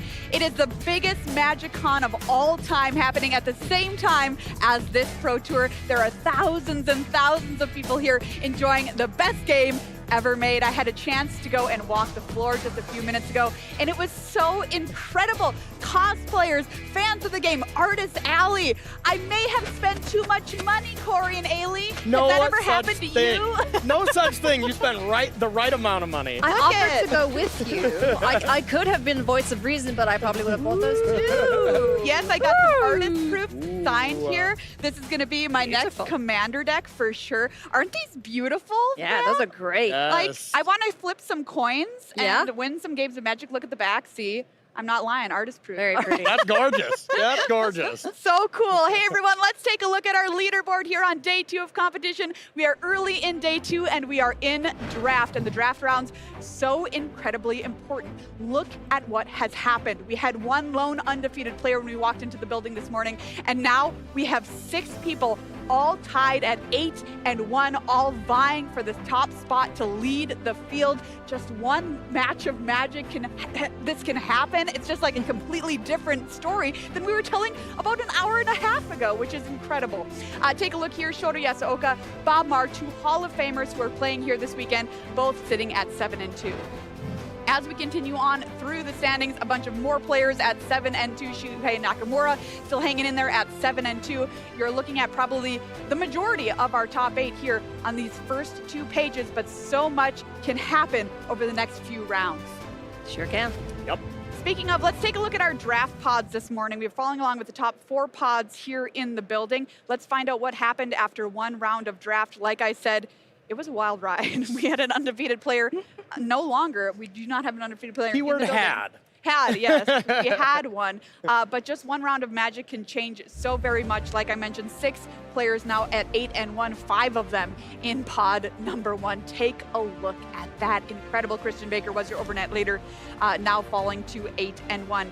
Things change very quickly, and he will have to play a winning deck despite losing his first round. So it's going to be a tough road for Christian. Yep, absolutely. Just keep getting the next round. That's the important thing. So looking at Draft Pod 2, Ely Cassis picking up a win, being the leader of this pod so far. And I want to remind everyone, he's playing that Golgari Roots deck, which had the highest win percentage out of any decks here in the standard portion. They were 17-8 with him and his team with a solid 68% win rate. He was 6-1. Him and his team were 6-1 against Blue-Red, and Ely is 5-0 with that deck. So he just wants to get out of this draft with a good record so he can keep playing the Is It Killer. In draft pod 3, Bob Marr continuing his winning ways, 7-2. Look at him go. Theodore Young also on 7-2 there. But if Bob keeps this up, he's on track for a top 8. Wouldn't that be sweet? That would be awesome. awesome. Let's take a look at draft pod number 4. 2 players I want to call out here. Arne Huschenbed at 6-3 and Egor Migelhesh at 7-2. So much can happen over draft. It's so critically important to these pro tours. Imagine Egor winning the next couple of rounds, sitting at 9-2, feeling incredible. Imagine Arne, he's an incredible Magic player, so probably won't happen, but losing the next 2, going to 6-5. I mean, that's the difference in the tournament. Yeah, Right let's there. hope you didn't, cast or curse him there. Sorry, Arne. Love you, buddy. Hey, because draft is so important, we asked some of our top players what tips they have for Final Fantasy Draft. It's one of my favorite draft formats in a long time. Let's hear what they had to say on how to draft this awesome format.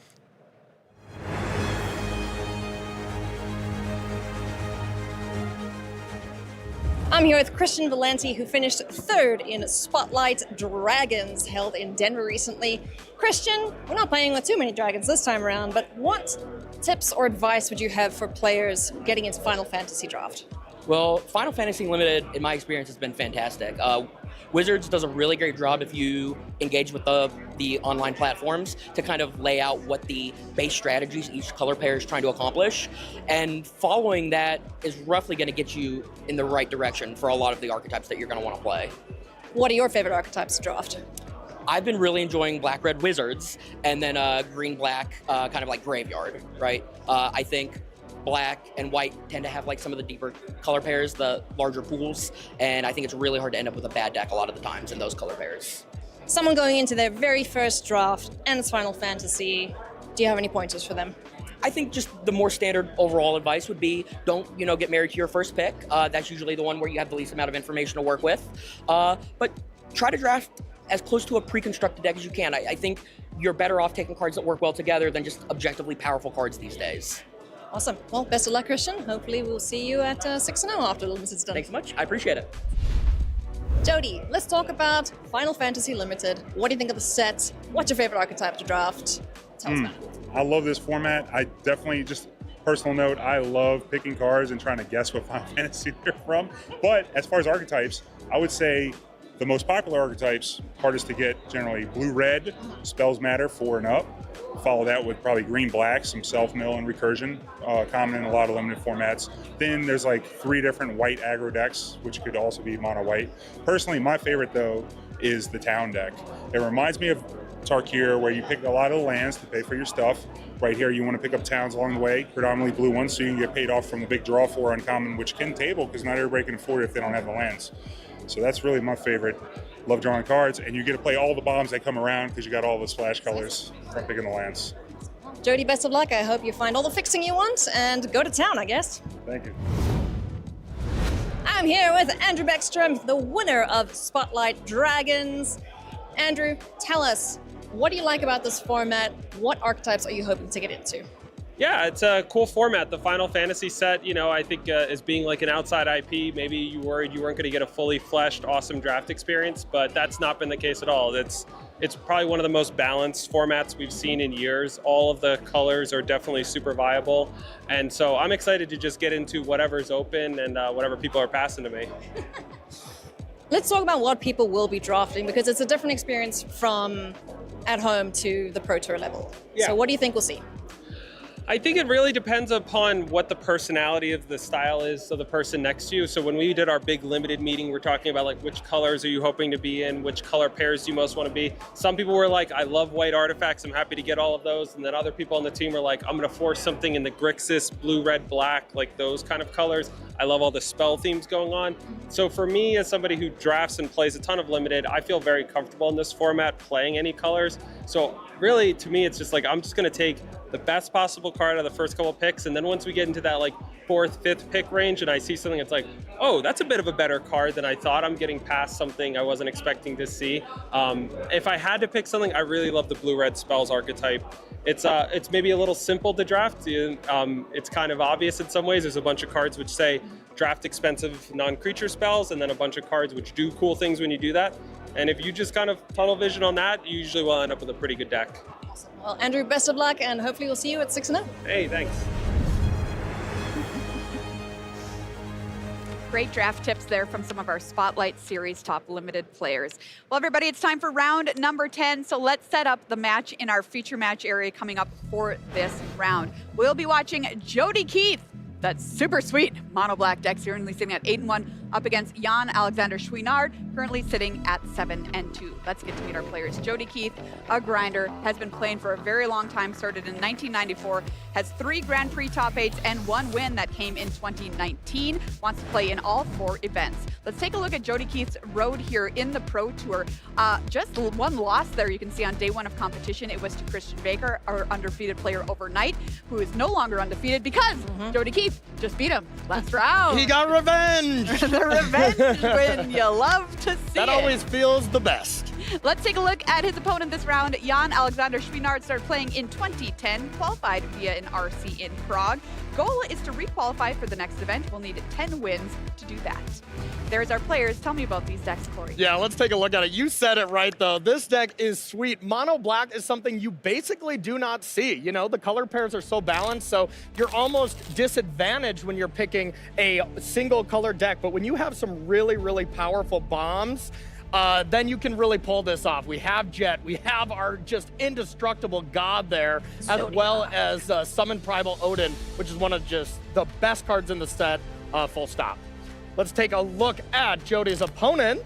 This deck is also awesome. Another Jet, so we got that going on, as well as one of the most powerful rares in the set. We have Sin to be able to eat up all these extra spells, and Summon Titan to be able to ramp yourself, get a lot of value going. I mean, there is a ton of rares, a lot of good stuff going on here. Maybe not as much removal from really either player. We have like one Sephiroth intervention here. Jody had one Vayne's Treachery, but I guess we have one Chocobo kick as well, but very light on removal, so they're just gonna be jamming their bombs together and see who can come out on top. Slugfest, perhaps? Yes, there we go. I'm very excited for this matchup. Let's get it underway. Cedric and Monty, welcome to day 2. Take it away. Thank you so much, Maria, and the rest of the wonderful desk crew. Cedric Phillips, Monty Davuti, our first time in the booth today. Pleasure to be with you as we are going to get into round number 2 of Final Fantasy Limited coverage. We saw Jody Keith a little bit last round. We're going to see more of him this round and this very, very, very good Mono Black deck. Yeah, I think Mono Black in the format doesn't exist unless you get a Zodiark kind of early in the draft, and then maybe you can start considering it. It's very much a card that you build around rather than start drafting Mono Black and hope you get past it in Pact or whatever. We would agree. We're not living that life here, and I think Jody made excellent use of the Zodiark. Looking at his deck list, there definitely is something going on where he got exactly enough playables, if we're stretching the meaning of playables, but he's playing every black card available to him, and most of the artifacts just to get to 40. But, you know, his first 19, 18 playables are excellent. Yes. Right? And they're so good that it made the strategy worth doing and pursuing. Yeah, the rest is a little bit filler, but the filler cards aren't so bad. Cards like Vincent's Limit Break doesn't see a ton of play in this limited format, but Resentful Revelation does, and that's what you're going to see Jody kick off this game with. So we'll take a look at a couple of cards.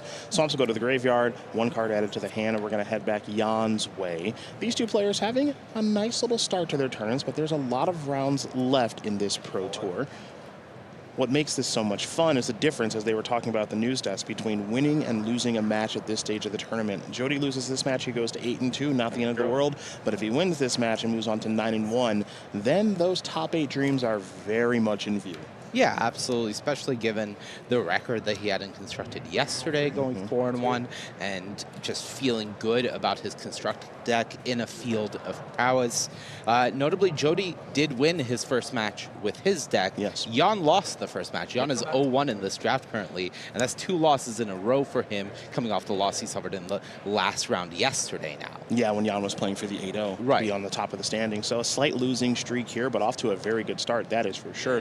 Looks like we're going to see a Summon Titan here mill a couple of cards. Lands might be coming back after that if it's able to make it to chapter number 2 on the summon. So Jack gets milled over both players. We won't see that this particular game, most likely. Jody's going to take a good look at Summon Titan. We can as well. The 5-mana 7/7 Saga Giant has Reach and Trample. On that second chapter of the Saga, we can see all the lands come back from the graveyard. And then if Jan is lucky enough to get to chapter 3, one of those creatures in the battlefield is going to get very large, partner.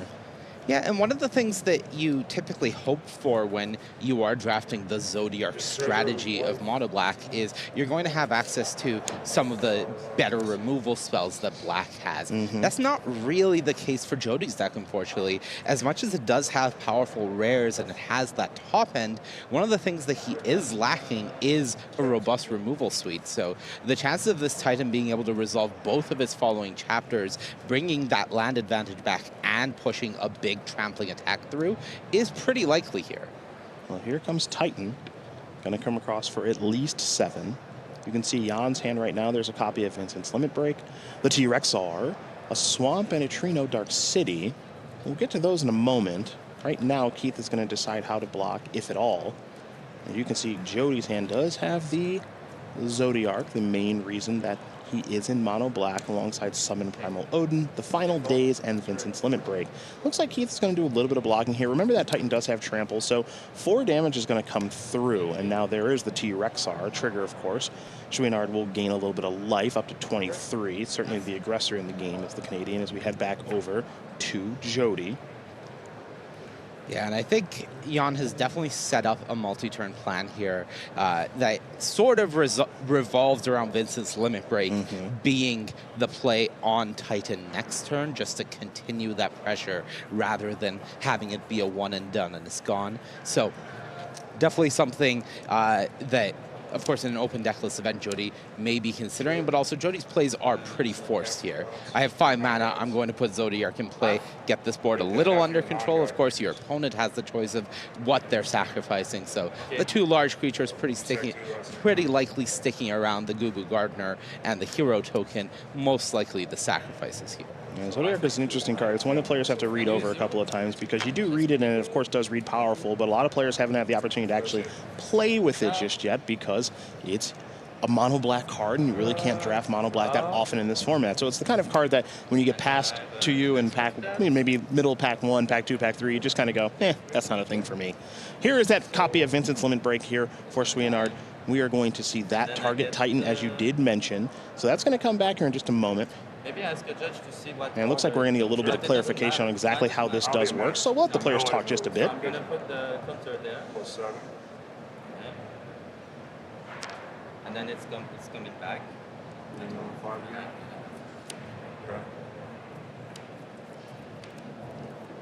So here's your Titan Mill, because it has come back via Vincent's Limit Break text. Yeah, and that was a 7-power buff with Trample, though the Trample is redundant. That went on the Rexxar there. So he sacrificed this as part of the saga? Because if so, this would trigger. It's not a sacrifice. It goes to the graveyard. Let me check. Yeah, they're going to check on here on the saga. Is it a sacrifice?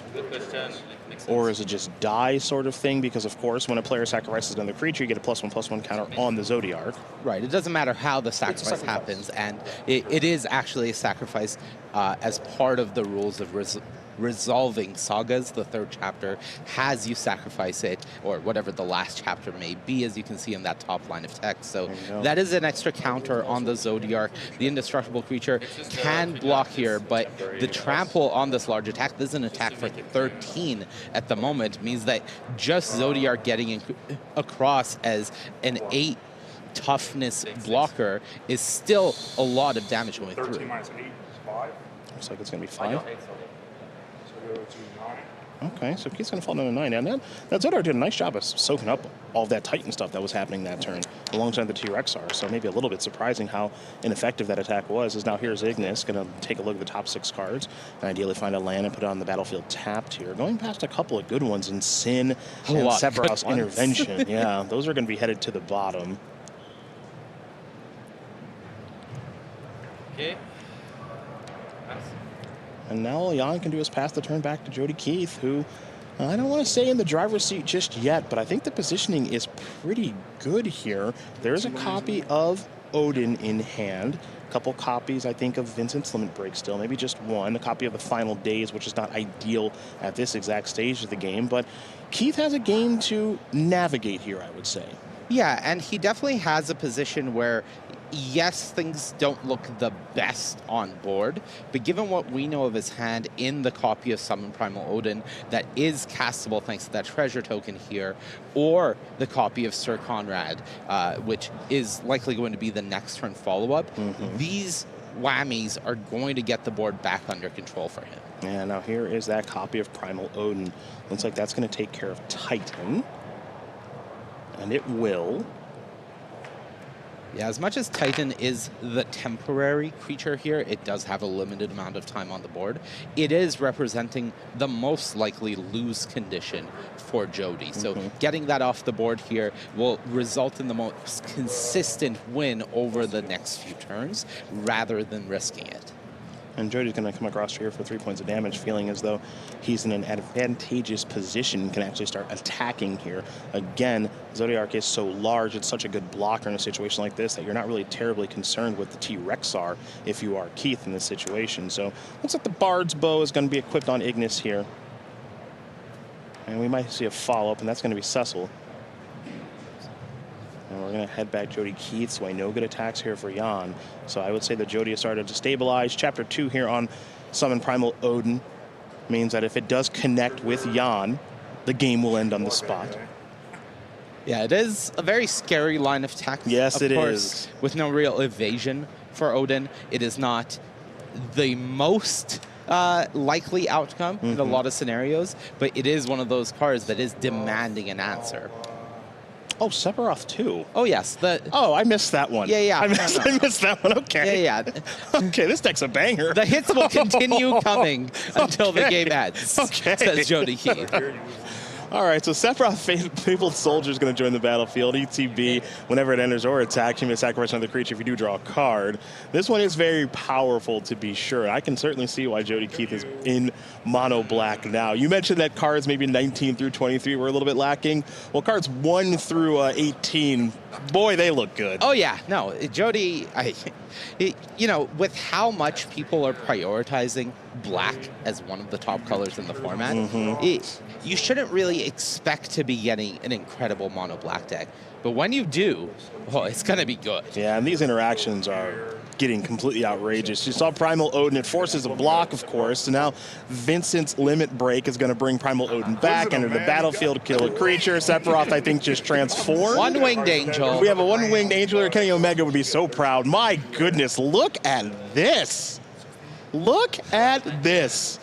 Yeah, and, unfortunately for Jan, the writing has been on the wall for us viewing it for a while, because we could see Jody's hand.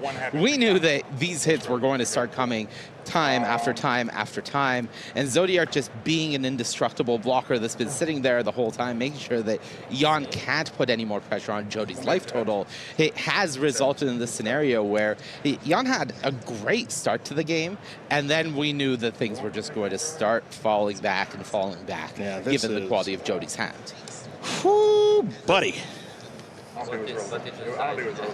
This is a beatdown unlike I have seen in this limited format. I've been on the receiving end of quite a few, but this is frankly almost as good as it gets for anything I've seen in the format. I mean, we've seen some pretty cool Towns decks, so on and so forth, but I mean, Jody's deck, I'm not going to call it unbeatable, but it is humming. It is a very strong deck. It definitely is ultimately not asking you to do much to close out the games, as long as you can draw 2 of your good cards, and there are quite a few good cards to draw here. I think that's a pretty good attack here from Jody. This one's pretty safe. Oh my goodness. I'm drawing a card. You're also losing 1 here. So you're taking 2. I'm gaining 1. That's getting counter. I'm drawing a card. That's it, though. Yeah. You're taking 2. I'm gaining 1. That's getting a counter. I'm drawing a card. P.S. Would you like to block? Yeah, now you can go to blocks. One of these has to be blocked or you're dying immediately. The other one is a 5/5 flyer, so that one you're probably not wanting to block here, even though you do have a reach creature. And I have my Indestructible God. Yeah. Ooh, buddy. Well, the Scorpion's going to jump in front of Primal Odin, otherwise, the game would end. But one could argue. One could argue. One could. The game is already over. This is I wouldn't make that argument. No. But this is a very one-sided affair here. It looks like maybe going to be an activation here. Scorpion, of course, is going to get run over by the Odin. Right. This is the Pro Tour. We're not calling anything. Oh, we don't call it over immediately. But right. No. Imagine what it would take for Jan to win this game. Where's it stall like? Well, I don't have to because I'm looking at his deck list. That's there. Okay. Yeah. Okay. Well, Jody Keith is going to win game number 1 here over Jan Chouinard, as that was a dominant display from the Louisiana native. Talking to Jody coming into this tournament, if you were with us yesterday, you saw his constructed deck a little bit. It was a very innovative take on a Golgari Graveyard deck that hopefully we'll have the opportunity to see at the constructed portion of today. But when I spoke to him at the Players' Party on Thursday, his plan for this tournament was very simple. He said 5 wins in limited minimum. He thought he was capable of 6-0, which you don't hear a lot of people say that when we talk to him at players' parties or just leading up into an event. But he said 5 wins minimum is where I think I'm at, and then the constructed deck, I want to get paired against Izzet Prowess and Mono Red as much as possible. And if that happens, I think I'm going to have a really, really good tournament. Now remember, the way that he qualified for this event was at that Spotlight Series in Denver, Colorado, where he got 2nd place. It was a limited event. He lost in the finals to Andrew Beckstrom.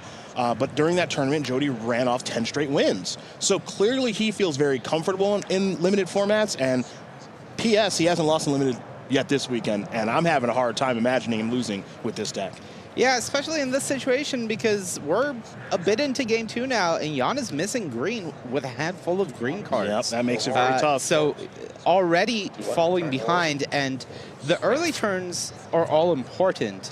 in a matchup like this where Jody Keith's late game is nigh unbeatable. Yes. We've seen the quality of the cards that he has access to with time. Yep. So when you're not putting any pressure on, and Jan's deck is not very good at putting pressure on, we should be clear. This is a Sultai deck that is built to go a bit further up, right? You have Ignis giving you ramp, and you're trying to play 6 drops and 7 drops. So you're already not putting early pressure on. But in a game like this, it does really feel like you just have such an uphill battle ahead of you. Whew. All right, well, here's Ignis looking for lands. Okay, so the forest problem is solved. The land cycling of the T-Rexar, and now Ignis finding a basic forest. Green mana no longer is a problem. Jody's battlefield might be, but at least the mana's online now for Jan. Right, and Jody's already presenting just such a clock in between the Salvagers and the Sir Conrad landing on the board. These creatures can just turn sideways, and even if Jan is able to eat one with the Demon Wall, that eat comes at a very hefty cost. Yeah, you see this Sir Conrad before combat, and now the attack with the 2/2s, and then of course the hero from the Black Mage's Rod. There will be triggers upon death because of the Salvagers and the Sir Conrad on the battlefield. So Jody's actually able to make an attack that maybe looks a little bad on the surface, but doesn't mind the exchange because of the triggers that are happening when the creatures are dying. So that's a positive there for Keith in that exchange. Now, let's turn our attention to Jan, who is behind in this game, yes, but a copy of Sephiroth's Intervention, is pretty timely to take care of Sir Conrad. Bard's Bow, Cecil in hand, so the ability to actually stabilize things, very realistic right now. Yeah, Jan is definitely in a position to answer the board, and is slightly ahead in terms of hands, especially what we can see. But the question is, how much more does he need if Jody draws one of his good cards? Yeah. 2 of his good cards. And one more thing that Jan has to be aware of is the existence of the Final Days there in Jody's graveyard. Very true. Because if you answer this whole board, then that Final Days is starting to get powered up. Well, there is that Sephiroth's Intervention going after Sir Conrad. I like doing this on the main phase here. 1, you don't want your opponent to untap with Sir Conrad. 2, you know that your opponent has at least 1 copy of Vincent's Limit Break in their deck. So take care of that now. No questions asked. Don't run yourself into any unnecessary problems. So Sir Conrad, that problem is solved. Curious what Jan wants to do next on his turn. Yeah, Ignis being a legendary creature, you're pretty incentivized not to run out the redundancy out there. Looking at the size of the creatures that are being presented, Cecil and Bard's Bow do a pretty equal job answering the board, so you'd rather run out the more mana efficient play, save the 1 mana play for a future turn where you can potentially combo it alongside a Rexwar to use your mana to its limit. I could also equip Bard's Bow. The equip cost on that one is a little bit hefty there in 6 mana, so Cecil being 1, Bard's Bow equip cost being 6. That's also a nice 7 mana play on a potential future turn, For now, we're going to turn our attention back over to Keith, who's sitting at 22 life, 8-1 here in Las Vegas. Picked up a copy of Deadly Dispute. Yeah, is your hand running low? Boy, maybe not for much longer. Solution. Yeah. Yeah, he does have the option to run out the Namazu Trader, make a treasure, and just leave up the Deadly Dispute, but instead just opting to go even more aggressive and just flash back the Final Days in this situation. Yeah, the Final Days in this spot is a little interesting, right? Because it's not getting a ton of value. It's 6 mana just for a 2/2 that does enter the battlefield tap. There is a black, there's a wizard trigger there. From the equipment that's on the battlefield, the Black Mage's Rod, but, we can sometimes see much larger flashbacks there. I'm curious why Jody felt that was the route to go down. Yeah, it's interesting to me considering he did have an avenue to find more cards and extend this game without feeling like that was the situation. It did not feel like a forced play to me. So Jody's vision of the game and how the next few turns are going to go is definitely one that we are not expecting while looking at it. So he's certainly got a plan. As we said, very accomplished limited player, very good at what he does. But it is the type of situation where he's setting up something that we're not immediately seeing. You're going to see a double block on the Bard's Bow equipped creature. There will be a couple of triggers from the Salvagers there, and now Cecil will be played post-combat. Of course, the 5 damage does come through to Keith as well. So we're going to head back Jody's way now. Again, we know about the Mazu Trader, the copy of Deadly Dispute. Oh, and little Ahriman, the 2/2 flying Death Touch in hand now. Yeah, so Jody has some options here. Can add the Trader to the board, then use the Treasure to cast the Ahriman. Can leave up the Deadly Dispute. But the Demon Wall is on the board, and one of the cool things about the Demon Wall, of course, is unlike some of the similar cards that we've seen in the past, it's not a one-time ability. So if you need a mana sink, you can continue growing the wall, and that is going to be a threat going deeper into the game. Yes, indeed. Sack the Treasure, drain you for 1. So here's the Treasure, a little drain for 1. The Salvagers, looks like Jan wants to take a look at that. Is it just draining when creatures die? No, it's treasures too. And now here's Ahriman.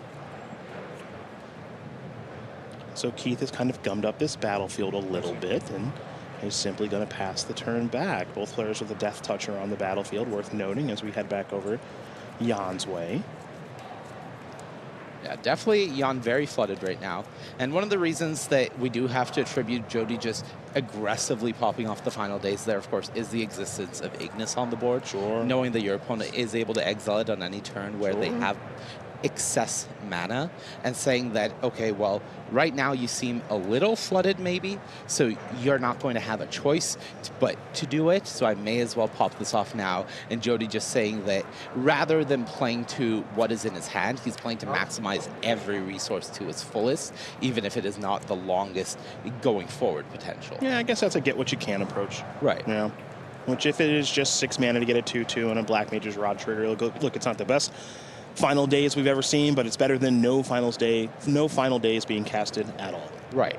Yeah, a 2/2 zombie, you're not ecstatic about it. Maybe there's still an argument to be made to playing to the board and trying to find some of your better cards by having access to this Deadly Dispute, but ultimately maximizing your resources is never a bad strategy in Limited. It is a format that revolves around doing what you can with lower power level cards and limited resources. Yeah, very true. Bard's Bow, where are you going to go? Looks like it's going to be on Ignis.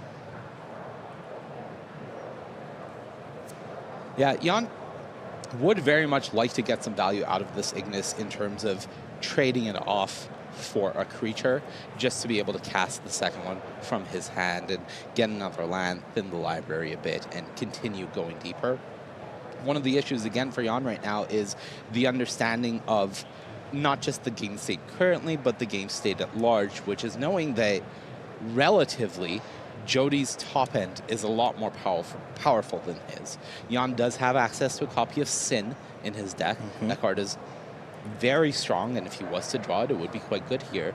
But ultimately, Jody has 4 cards that if he draws at any point, they're incredible. Yep. So very much a situation where Jan feels like he's on the clock, even if he is not imminently. Now remember, Jody does have this copy of Deadly Dispute in hand. Curious how he wants to go about using that. Looks like he'll play the Swamp that drew for the turn. Last card in hand is that Deadly Dispute. Also, don't forget that because of the Ahriman, there is the ability to sacrifice various things to be able to get deeper into his deck to find Sephiroth or other powerful black cards that he does have access to. Yeah, this is a situation where Jan is offering up this Ignis as a trade. And from Jody's perspective, getting Ignis off the board is very appetizing. It's very appealing to have this creature off the board, not giving your opponent any sort of food tokens, any access to graveyard hate. When you have Jan down to 11, you want to be able to attack that life total. But there's also a reason that Jan is choosing to sacrifice, quote unquote, this Ignis rather than, let's say, the Cecil in this situation. Yep. And that's something that Jody has to be thinking about in this situation. Maybe that's part of what he's asking away from the table to a judge is the flavor text of something in particular. Not flavor text, oracle text, excuse me. But as things stand, this is a situation where Jan is offering up an appetizing trade, and Jody has to be asking himself, why is this happening? Yeah, why is this here? Right. Why is this available? Right. Which is a good thing to be thinking about. So Jody's going to take a moment to ask our table judge a question and get a clarification on something. While he does do that, of course, Cedric Phillips, Monty Devuti, we are here in the booth. It's round number 10, our feature match here between Jody Keith and Jan Chouinard, in which Jody Keith is up 1 with a very powerful mono black strategy. We are, of course, joined by Marshall Sutcliffe, Paul Cheon, and our wonderful friends of the news desk, Maria Corey and Ailey Loney. Eventually today, Monty, at some point, 8 players are going to be really, really happy at the end of the day. We are a long way away from that. We have another round of draft, and we have a whole lot more constructed to get through. But at the end of the day, we will be getting a top 8. And, you know, if Jody Keith is going to continue playing the way he has, sniffing out the fact that this Ignis being offered up on a silver platter is a little too convenient, and just opting not to attack there, I would say that he might be in the zone. Yeah, he might be one of those 8 that we do see on the Sunday stage, the best part of professional Magic. But we don't want to get too far ahead of ourselves. There's still plenty of game left to be played here and plenty of games left to be played over the course of the weekend. For now, Keith just passed in the turn back, and Jack was the draw for Jan. A card that both players have access to, and a very powerful black rare. Yeah, it's very much one of those cards that demands an answer. The amount of value if this card goes unchecked or pseudo-unchecked is too high to overcome in a lot of situations.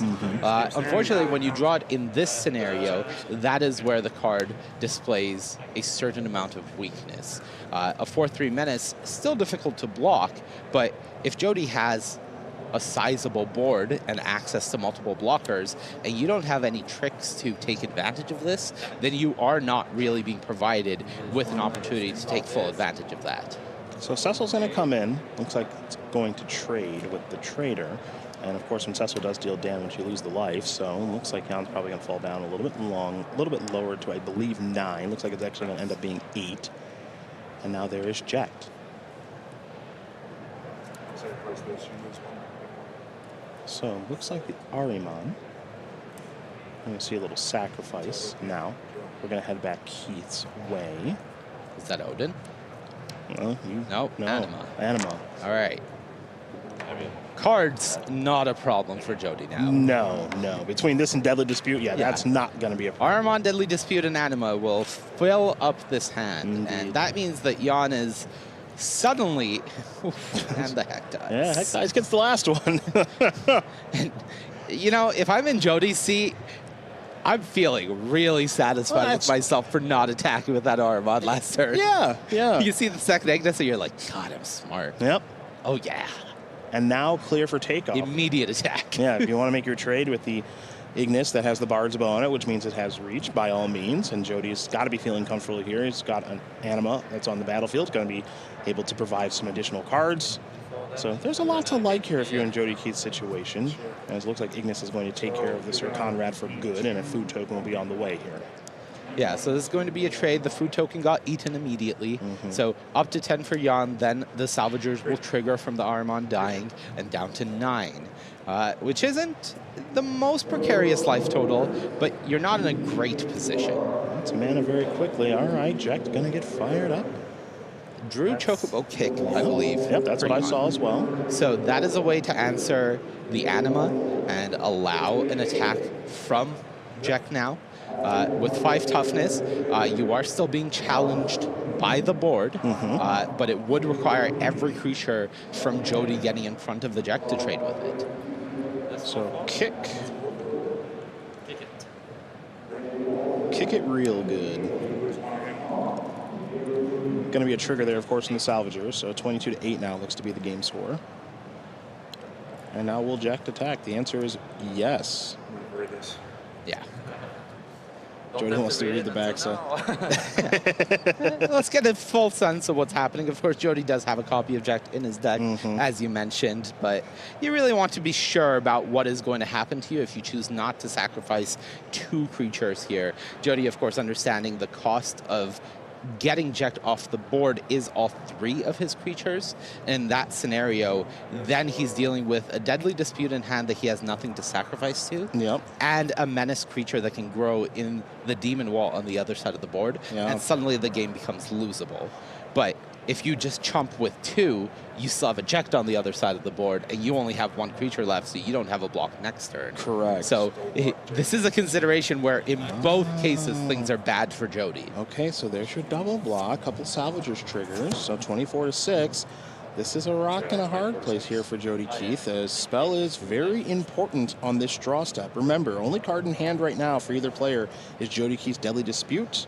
Didn't get a great look at that draw step immediately. Well, it's something that was so... Sephiroth. Well, what do we do with this? Well, we threaten a double block and then Deadly Dispute one of our creatures. And I would say that Jody hopes to draw exactly Vane's Treachery is the hope, and is still not very good. Yeah, this is interesting because one thing to note is that Jody Keith is at a very high life total, so he can presumably take some hits. I don't know if he necessarily wants to. Yeah, he could let Jekt go through. Yes. It's a matter of, can he win with the resources he has in that spot, as I think that was Titan being drawn for I think that may have been a nice draw step there for Jan. Yeah, this is purely a matter of resources now. Jody can say, okay, I can survive if I just take this and hope that your resources are worse than the pressure I'm presenting. I don't like that. It's not my favorite. No. It's not my favorite. Well, this is the double block on Jekt. Drain you for 3, 1. This one sees this one, and this one sees itself. So it's 3. This one sees itself, not that one. So you this 3 one? times. Yeah, it looks like a drain for 3. 3. I took 5. So Jody's ultimately going to end up taking 2. Gain 3, take 5, net 2. Jekt should be down. So I took 5. Jekt should be down. 3, so I take 2 from my... Yeah, I gave you 2 first. 24. Okay. Yeah. 22, I got them at 23. I should be at 22. I was at 24, and I net lost. Okay, I do at 25. I gained 3 and lost 5. Yeah, I'm missing a few of these. All right, looks like we're all good on communication now. Titan. Mill 5 lands among them. There are 2. Is that a Gishel Greens that got milled as well? So that's another creature. Let's see what this draw step is these players are going deep into this one. That's a swamp. So That's Jody's not great. Got nothing here. Yep. And just play that swamp and pass the turn back. Now remember, we know that Jody Keith just has Deadly Dispute in hand. Titan's going to trigger. Sin. Spear's Punishment is the draw step. And now Jan is starting to cook a little bit here, partner. Yeah, I mean, Jody is essentially in check right now. He has 1 turn to draw something, because if Jan says that I'm not in any position to hold anything back given my spot, I'm just going to attack you and cast a Sin, or even just flash back a Gishel Greens if he wants to play it a little safe, which I would not personally against Jody's deck in the spot. Go for Bro. Yeah, there it is. For Bro. There is Sin. This is check. And again, I don't know if Jody's deck, with all of his great cards, can come back from this spot.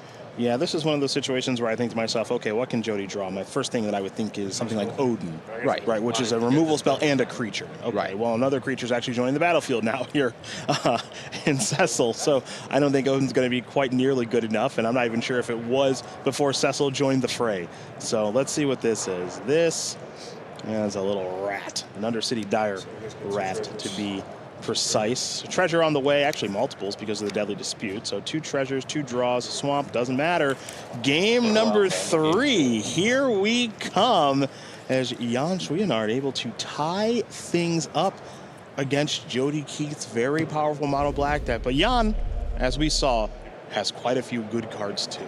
Yeah, absolutely. And, you know, for Jody, definitely not the time now, but if you're reflecting on this match after the fact, you have to ask yourself, the double block versus the triple block on the Jack that turn, how much difference does that make if you trade everything and then you leave yourself open to the Sephiroth top deck or another top deck? Could be completely different. Well, there's the old 1-3. Vane's Treachery not going to take care of that. Jody a little slow out of the gate here. Really nothing to do. You see the hand there. Fight on. The final days. Vane's Treachery with no targets just yet. As Keith's going to fall down to 19. And the other side of things here for Jan. Not a bad hand. Ignis, T-Rexar, Heck Eyes, and a couple of lands. So the colors are all working. A little bit of acceleration. We could see Balam T-Rexar as soon as next turn.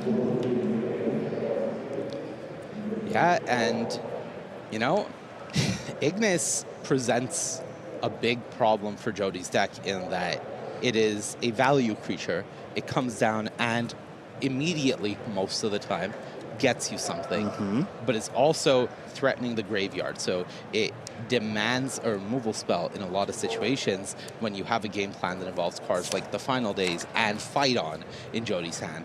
But now you've used one of your few removal spells, one of the few ways that you have to kill a card like this T-Rexar that I would assume Jan is just slamming onto the table here. And suddenly Jody's looking at his 2/2s and his Fight On and his Sir Conrad and is like, huh, I had a Vane's Treachery here a second ago. Yeah. Where'd that go? Well, here's Sir Conrad. That's going to join the battlefield right away. And summon Primal Odin was Jody Keith's draw step. Now, that is huge for a multitude of reasons. One, it's a removal spell for the T-Rexar. Two, it is a removal spell that you can get back with Fight On. So that may have been the perfect draw step there for Keith. We'll see how these next couple of turns do play out. But if you are rooting for the Mono Black Mage there from Louisiana, that was a timely one. Yeah, there are definitely haymakers being drawn from both sides because Jan just drew Summon Titan. Sure. So suddenly he's like, all right, one good draw deserves another. And this is an interesting choice for Jody. Of course, having Summon Odin in hand is you could go for a double block here and then say, I have Odin for the next threat. Or you could take the damage and say, all right, well, I have Odin, you play something, and then I just force my way through by killing that and just ignoring this Rexar altogether. You saw maybe a little bit of a reaction there from Keith. A slight frowny face there once the Titan joined the battlefield, because now that means there's a lot of different things that he has to try to take care of. Titan and the T-Rexar are both very good. There's Heck Eyes. The discard here probably has to be Fight On. I think it has to be. Jody cannot risk discarding the swamp and not drawing the land for Odin. Do you? Look, Jody, I don't know if he's a gambler, but that would be a gamble for the Ages. Here's what we know. You're not discarding Primal Odin. The other two, it's a little bit of a conversation, and I'm kind of into this conversation. All I'm saying is, what city are we in right now? I know where we are. Does Jody feel it in the air? What would you discard at home, folks? What would you do? You discard Fight On? Or do you discard that swamp? Because if you keep that Fight On and you draw swamp, you feel like a genius. And I also think the chances of you winning the game, if you peel that swamp, are pretty high. But there goes the Fight On. Discipline. The very disciplined decision. The less risky of the bunch. Was it a swamp? It was Zodiark. Oh, okay. Okay, all right, okay. Well, now, which one of these do you play? I'm slamming the Zodiark here. Yeah? I don't really think you can lose if you just play Zodiark into this board, make your opponent sacrifice half of their creatures, so both of the small support creatures go away, and you still get to have Primal Odin in your hand. And then you just assume that you're able to beat these big creatures? I think maybe that's your best thought. Is here a comes large, indestructible creature? Well, I mean, look, that large, indestructible creature, you are playing against a blue strategy. Blue does have the best clean answers to a card like the Zodiark. There's Ice Magic. There's the 3-mana thing that taps your creature and taps it down for good. And you're not getting Jody's best things in this exchange, right? Yes. It is the riskier play, but it is definitely the play that maximizes how the game goes forward. Sure. Well, we are here now as we're going to head back over to Jan, who does have a copy of Ice Magic in hand, along with a Forest and a Bard's Bow. A couple of lands are headed back. Now looks like 1, 2, is it 3 all day? Looks like it is 3 all day that are going to come back tapped. Yeah, if this was next turn, if we were dealing with the third chapter of Titan being what is represented, I think it's a completely different discussion. You can't risk going for the Zodiark in that spot. But when you're only dealing with the second chapter and you have another turn to avert disaster, I think the Zodiark is the acceptable line.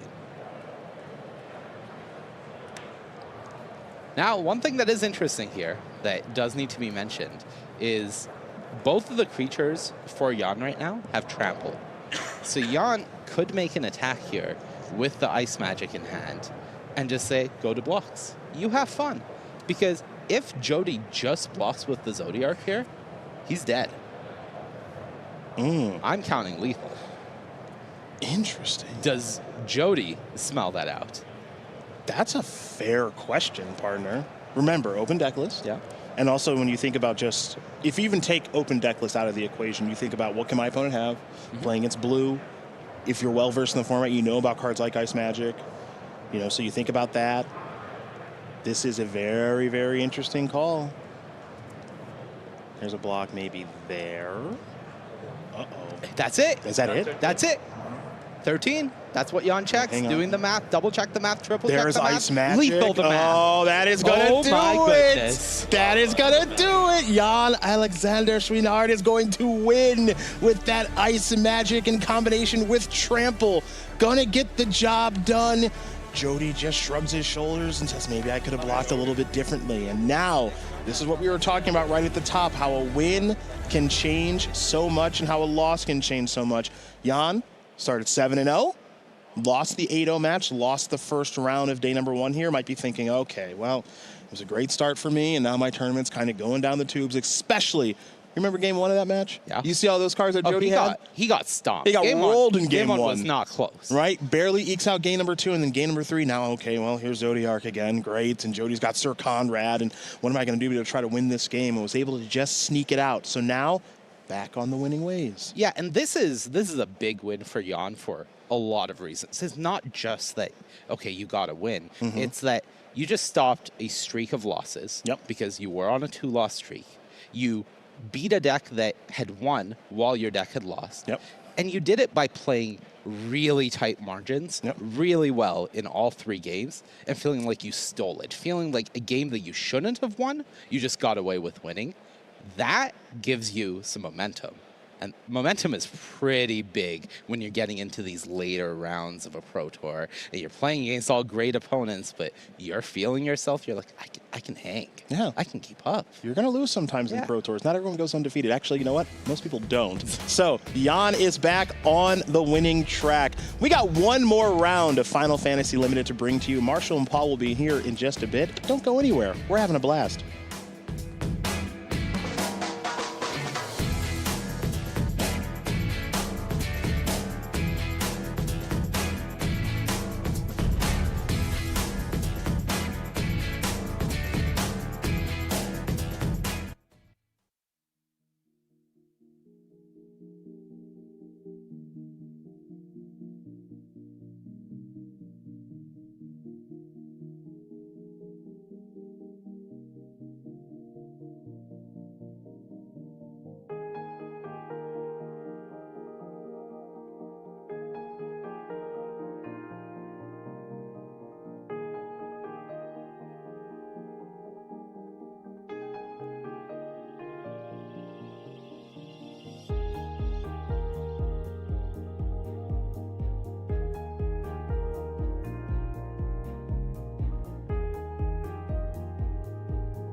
Celebrate the flavor of the Final Fantasy games at Commander Party. Bring your favorite Commander deck or purchase a ready-to-play pre-con deck at your local game store to join in the fun, with events running June 20th through the 26th and July 18th through the 24th.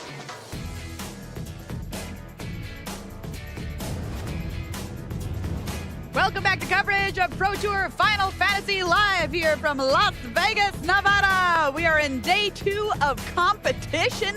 290 players came back to battle here for a $500,000 prize pool. We've also got MagicCon Vegas happening at the exact same time here in the convention center. We've got an arcade setup, which is really awesome with arcade games, basketball games. It's very cool. There's a whole Bloomborough area, artist alley, all of it here at MagicCon Vegas. Hey, welcome back to the News Desk here on day 2. Maria Bartholdi, Corey Baumeister, and Ailey Loney. Some exciting stuff happening in draft. That last match was awesome. Yeah. Let's take a look at our leaderboard and find out where we're at in the tournament here on day 2. We have 2 co-leaders of the tournament. Ian Robb and Connor McKenzie lead the field, currently sitting at 9-1.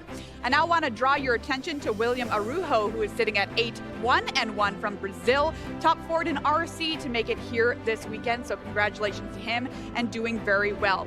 Also want to draw your attention to Thirawat, aka Tan. They're in 10th place, currently sitting at 8-2, currently 2-0 in draft, about to play Bob Marr for the pod. Woo! So that's very, very exciting stuff. And we are coming down to the wire here. You're probably seeing a lot of your top 8 there on that leaderboard as we work our way through day number 2. But talk to us about how these pods are doing, Ailey. Yes, let's take a look and see who our other 2-0 matchups are going to be, who is fighting for the pod, and a perfect record going into Constructed. No more draft after this, unfortunately. Everyone is very unhappy about that, but Connor McKenzie and Ian Robb are going to duke it out to see who will be our tournament leader here, both at 9-1, looking to advance to 10-1. Then on draft pod number 2, we've got David Rude versus William Arujo. So that's going to be a great fight there indeed. It'd be great to see David take that down. In our third pod, we've got Bob Marr, Dark Confidant himself, up against Tan Shogun, looking to take down pod number 3. And then pod number 4, Masahide Moriyama and Edgar Magalhães are going to do battle to see who will come out victorious. Very exciting stuff here in the final round of draft of Pro Tour Final Fantasy. So very important. Ailey talked to a big winner last round. I'm here with Jan Chouinard, who has just picked up another victory with a super sweet Sultai deck.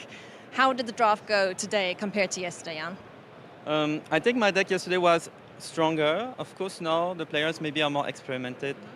I'm happy with my deck, but I played 2 rounds now with this draft, and I played against Sephiroth twice. I think we were at least 4 players playing black in our pod, so a lot of black rares. Yeah, we've just seen a couple drafts where there've been like 4 black rares in one deck. So seems like black is pretty strong this weekend, huh? Yeah.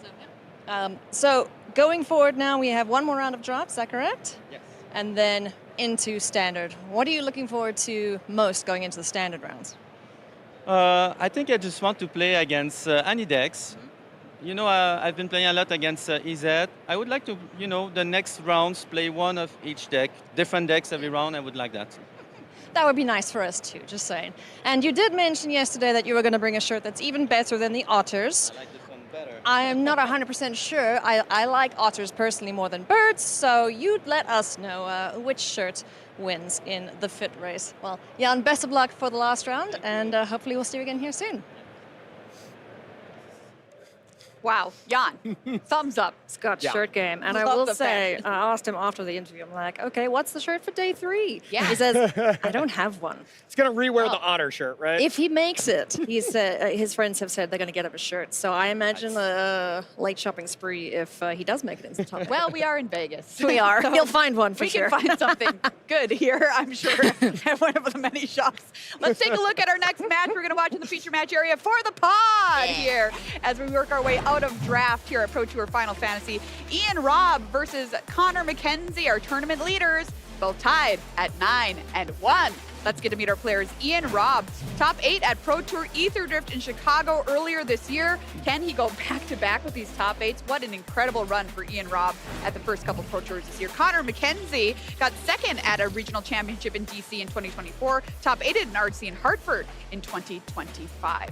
Those are our players here for the pod. Let's look at their decks, Corey. Yeah, absolutely. Let's start by checking out Ian Robb's deck. And honestly, both decks are incredible. They are really, really strong. So this is going to be a nice match to figure out who our tournament leader is going to be. Starting with the Ian Robb's here, the one thing I noticed is you have bombs galore. We have Vincent, we have Sephiroth, we have Clive. Maybe not as many other threats there, but when you have Fight On to bring them back and you have Poison the Waters to be able to clear the way for your big bombs, that's a good recipe for a very solid, mostly Rakdos deck. We're splashing for 1 blue card. But now let's take a look at Connor's deck. This deck is spicy. So this is the classic Selesnya go wide strategy where we have 14 uncommons or rares and then 9 commons. Wow. If that tells you anything about the power level of this, look at this. And I mean, most of the commons come in the form of summon Chocomogs. The rest is just premium signpost uncommons from the deck. I mean, it's just incredible. You have Dion at the top, which is just basically like, you know, one of the best rares in the set. Should be a mythic with how powerful it is. This deck looks incredible, like a 9.5 out of 10. I don't know what else you need in this deck. So I got to ask, Corey, of these two decks, both of them look sweet. Who are you giving the tournament lead to after this round? I would think Connor McKenzie. I mean, I think this deck is just so streamlined. If you were to tell me, build the best Selesnya go wide strategy, probably it was right on your screen, you know? So, but Ian Robb with a bunch of bombs, he just top 8'd the last Pro Tour. You definitely can't count him out either. What about Knights of the Round? You know, that's pretty good. But just saying. It is 8 mana, but yeah, I suppose when you cast that one, you're going to win as well. Okay, all right. Well, let's find out what happens. Who will be our tournament leader, head and shoulders above the field? Let's find out in the hands of Marshall and Paul.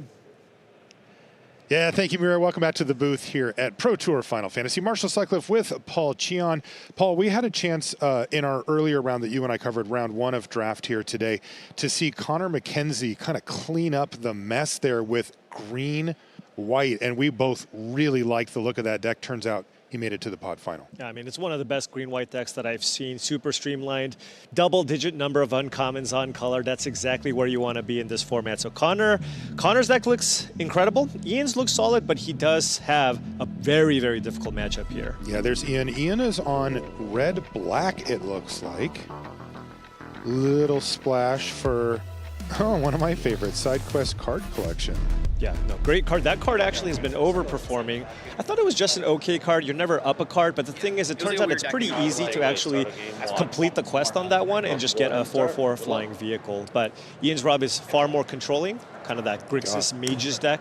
Look at Connor, just turn 1 Saz's Chocobo every time we've seen him, which is twice. Also won the die roll, as you can see. Yeah, and a turn 2 Torgal, so if Connor can just find any threat on the following turn, it's going to be a lot here. And you know the crazy part here? Ian has a Poison the Waters. I think it's going to miss. Oh. There's no creatures, right? Extra card, but yeah, you're right. So, wow. I mean, that is the downside of playing an effect like Poison the Waters, where sometimes, I mean, turn 2 you expect it to hit. Right. But in the late game, sometimes its utility kind of runs out. No waters to be poisoned there for Connor. Land drops aplenty. Oh, and he and he drew summon Chocomo. Oh, are you out of your man. mind? Ian Robb must just be like, you've got to be kidding brutal. me. This is 6 damage coming in on turn 3 on the play. Down to 13. Ian has not cast a relevant spell. This would help a little bit at least. Probably sacrificing the Torgal here. You just want more damage coming in, no creatures to play. Chocomog represents 4 additional points of damage. Yeah, Chocomog stays around long enough to just almost be considered a real creature. Right. Certainly enough to pile on a ton of damage here. Connor did find another land, so he does not have more action here. So does need to close out the game before Chocomog expires. Does he allow a chump here? He normally Yeah, that's would, a great but question. There are times when you need to just get in there. Because the Slash of Light's not really going to kill too many other things, you have to think, right? And it's so much damage, though. As it stands, he gets the best of both worlds here, as Ian does not block.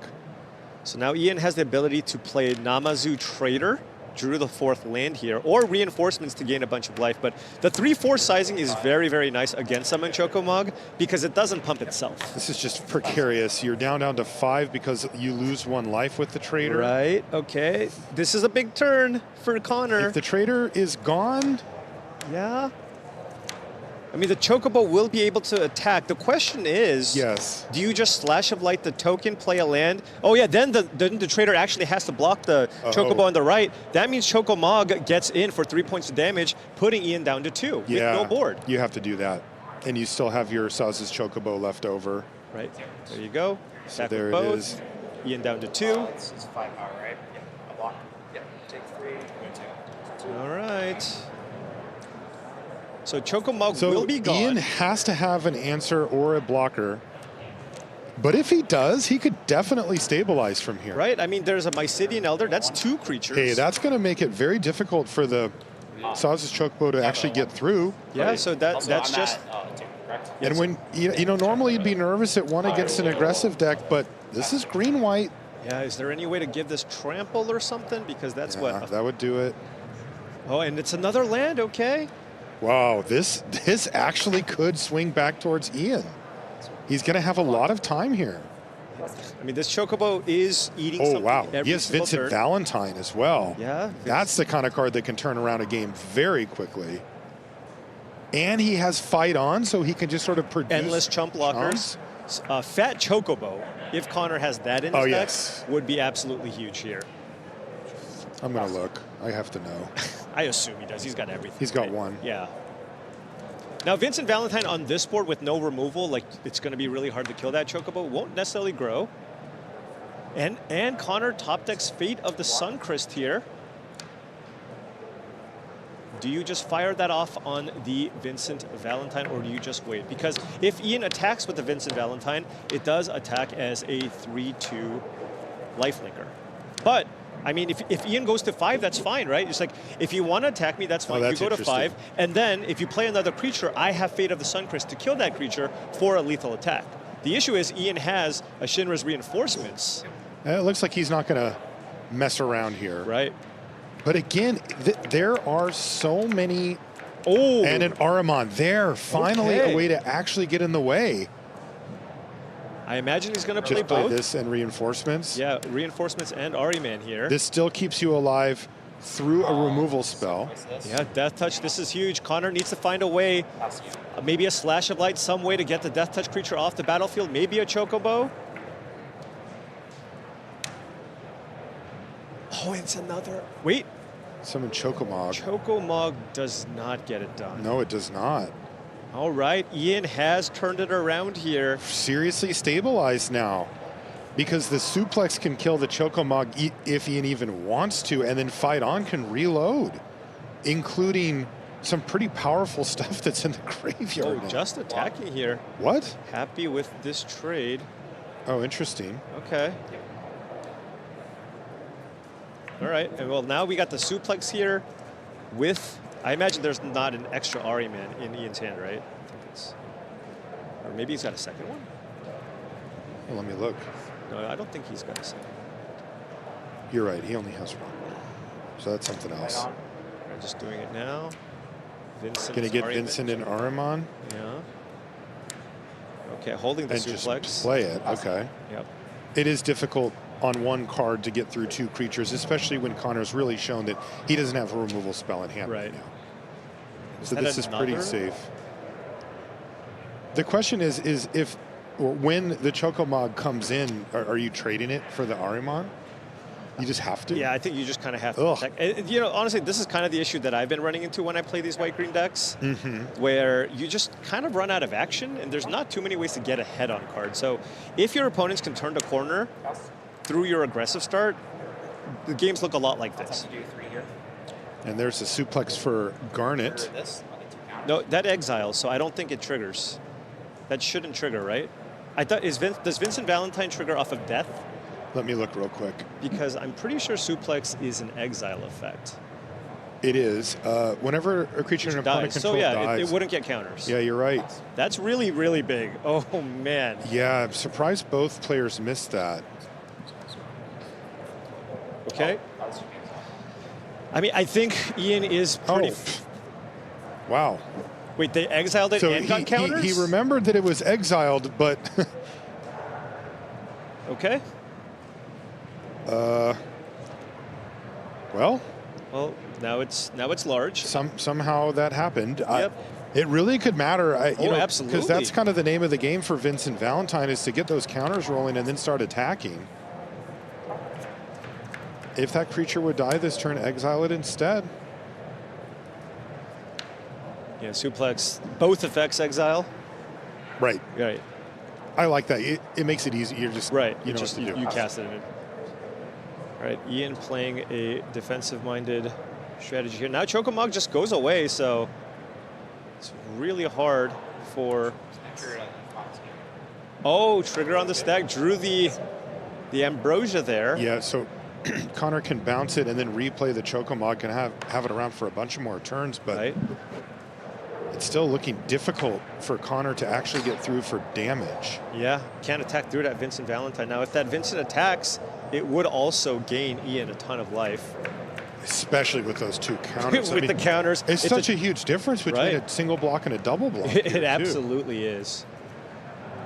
I mean, I can see how you could make that mistake, right? You just think it's a removal spell and you do it, but yeah, it's... Well, I can too, except for that then it got exiled. It's kind of, you can't have both. Right. Right? And we see it here. Yeah. That's 2 extra points of damage. This normally would have been a 3-2 attacking. Right. Now it's a 5-4 trample lifelink. And this thing's basic, like when it's flipped, you just can't really kill it. Right. It just comes back on the other side. Well, you can exile it. You theoretically. Well, not anymore. Not with suplex. Or just not in this game, I guess. Yeah. But.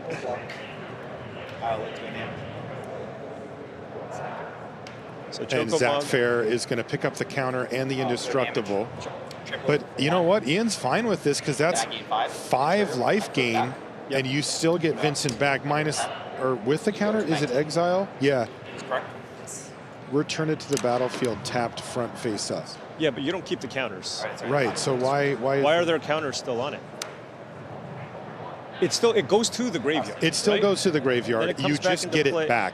Yeah. Okay. So there's it's a little awkward because there's 3 different ways that transforming happens. Sometimes it just transforms on the battlefield. Sometimes it gets exiled and comes back. Yeah. In this case, it triggers when it dies. Right. So it doesn't. So it has died. It's super hard to kill, but you do lose the counters. Otherwise, you it would absolutely just be far lose too ridiculous. Right. It's already ridiculous, Yes, right? Agreed. Wow, that's 2. Oh, sorry. Okay. Sorry. All right. Okay. Well, at least we caught that Sorry, one. my brain's thinking. Yeah, sorry. Yep, I apologize.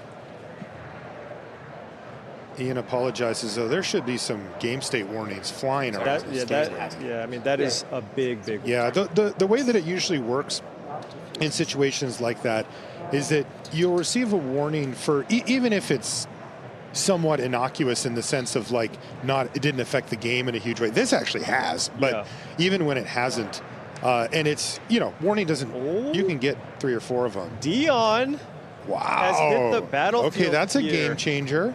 Yeah, that certainly is. If Ian doesn't find an answer, Connor is at a very healthy life total here. You flipped a Dion, and that can turn this around. Ian digging now with the Ariaman, looking for a removal spell for this Dion. Right, even at 10 life for Ian, that is under threat thanks to the flying that Dion gives. Draws a Marlboro. 1 card left in hand. Yeah, it's probably a land, you have to assume. Yeah, and it's a plains. Yeah. So, as purists out there, we're hoping the 2 points of damage is not important here, right? Right. Because Ian should be at 8 life here. Mm-hmm. All right, well, Galleon Beast back into the red zone. Connor's just going to take it.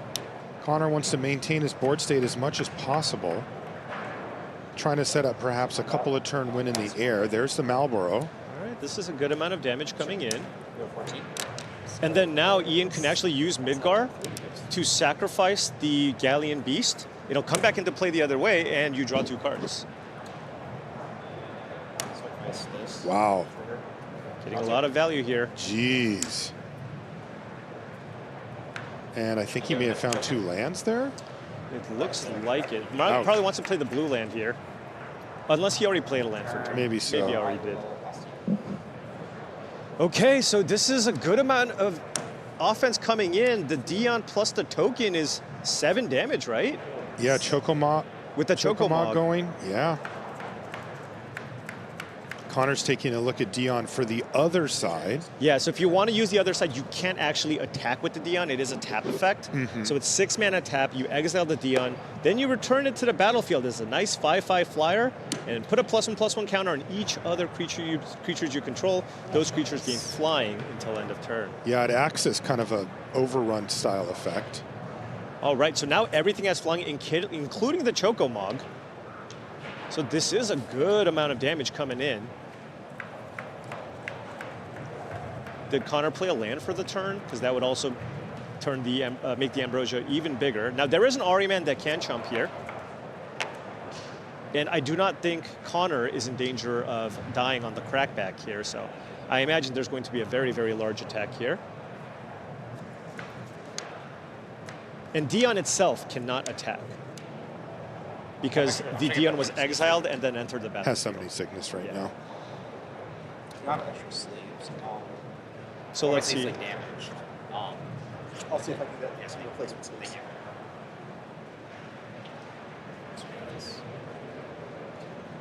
So all the other creatures have +1/+1 and flying, and there's a Chocomog activation. So if Connor plays a land, that would be 3, 4, 5, 6, 7, 8, 9, 10, 11, 12. Are those 2 +1/+1? I guess so. Does the How is there a Chocomog second have one? 2 counters on it? How did it get the second one? That would?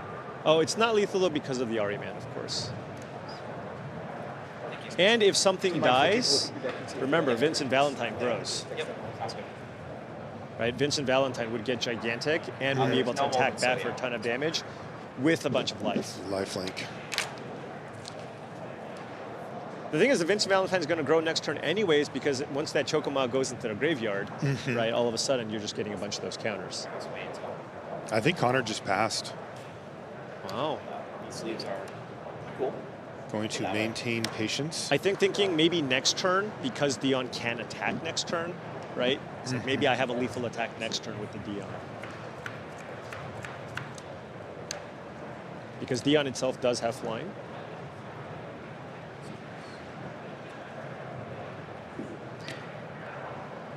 And note that Dion itself does not have a +1/+1 counter. That is just the chapter on the saga. Okay. All good? And draw for turn? Or shuffle? They're maintained the order, so you don't need to shuffle. Draw for turn? All right, so Ian had 2 lands in hand. What is the last? Oh, it's another land. All right, that is not ideal here for Ian. Tough attacks here as well. The creatures are just far too big. I think you just do that just to gain some life. I think that's all Ian's doing here, just because Connor can just block. Yeah, I couldn't figure out what happened. The judge had Ian's deck there. Maybe there was a sleeve that needed to be changed out, and then Ian asked about shuffling it. Very strange. At any rate, we see Galleon Beast for the 3rd time crashing in. Right.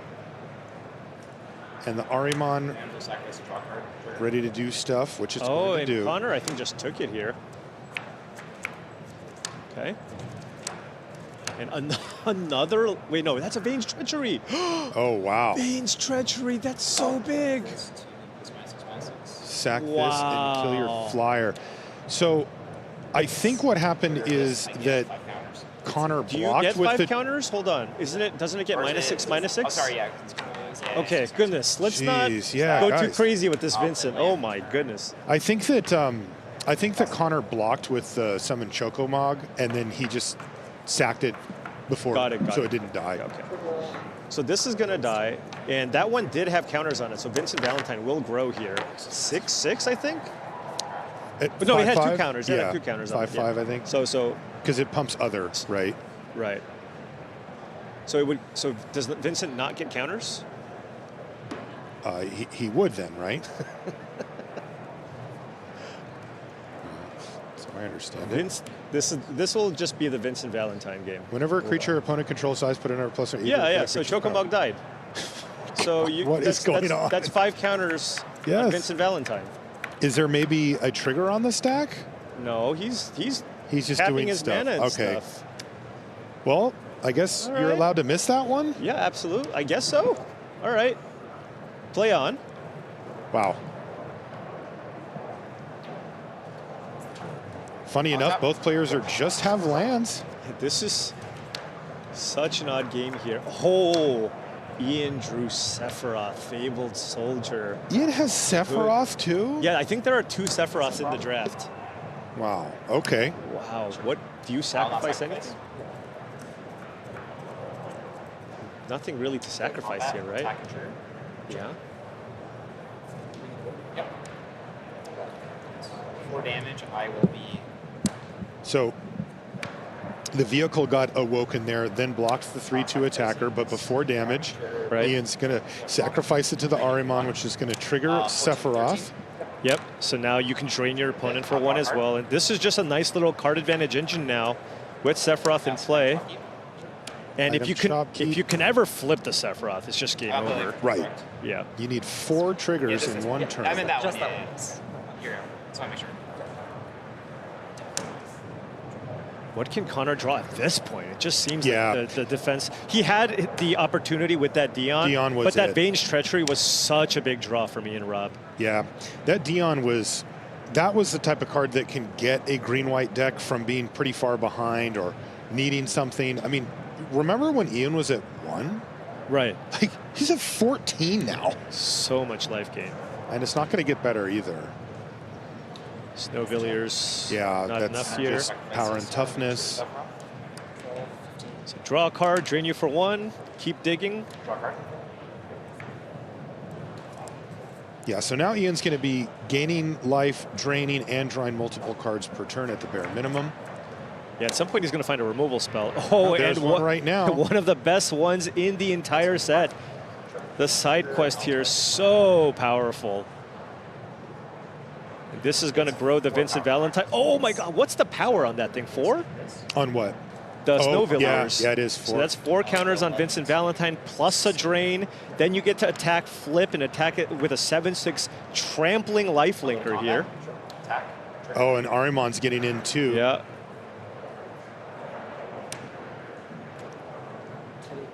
And this is 1 creature. Also, keep in mind, Sephiroth does flip if 4 things die. That's right. 7, 23. So if Connor's at 2, you just sacrifice 2 things, and Yep. and I think that's it, right? Yep. Okay, sure. Then now you get a treasure. Yeah, this is.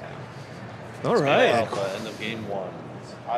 Wow. I did it just in case. I mean, That is an impressive victory there from Ian. I got that picks. That was a found game. himself up against super really weird. a It was just perfect like, curve out from Connor.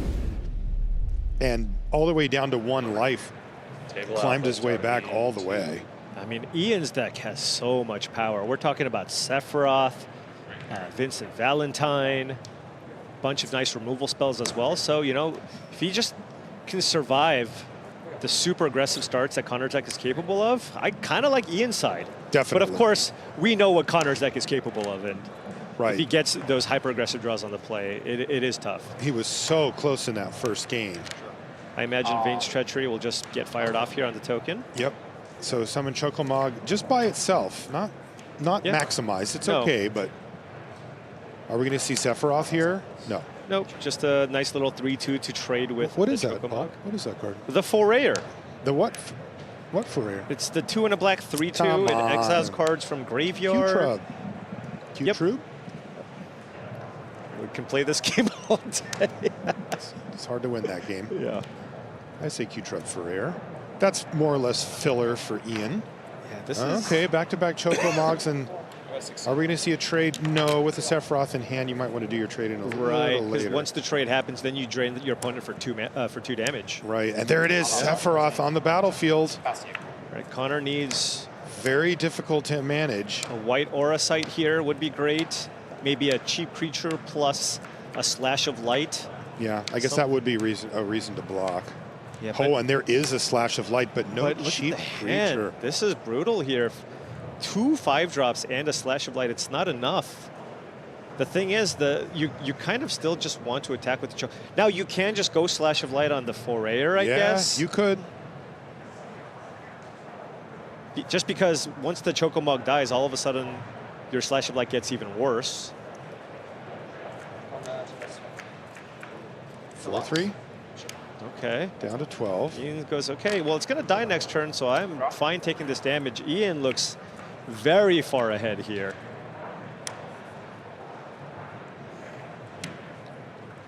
Ooh, Trader into Namazu Trader.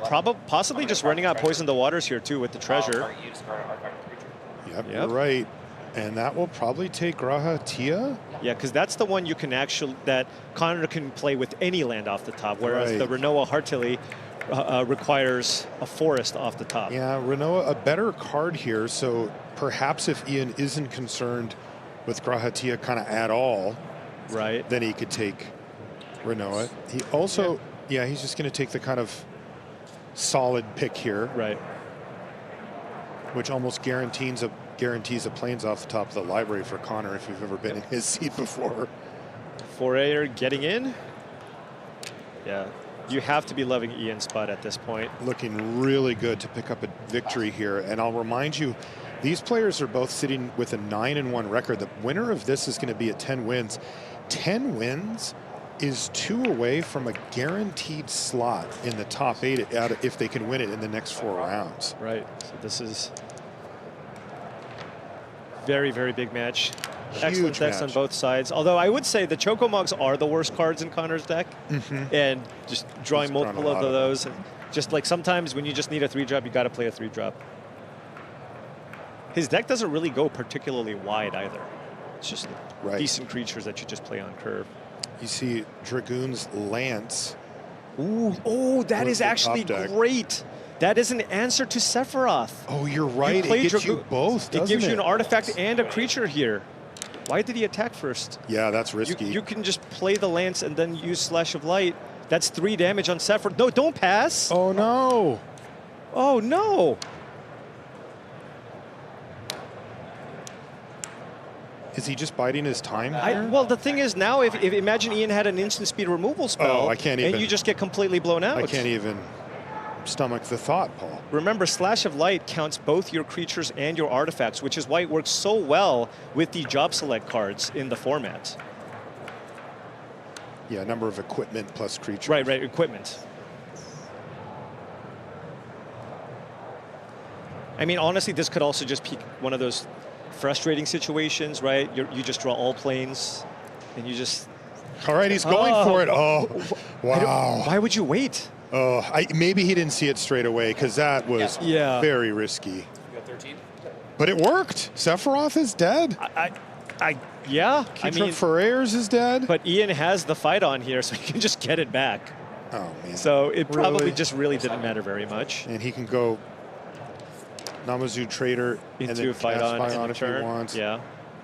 And the Chocomog dies here, so no fear of taking any damage here. Yeah, so the Lance is just sitting by itself as the token traded off. Finally a green source, but it's a tapped green source. Are you kidding me? All right. So he got back Ferrers plus Sephiroth.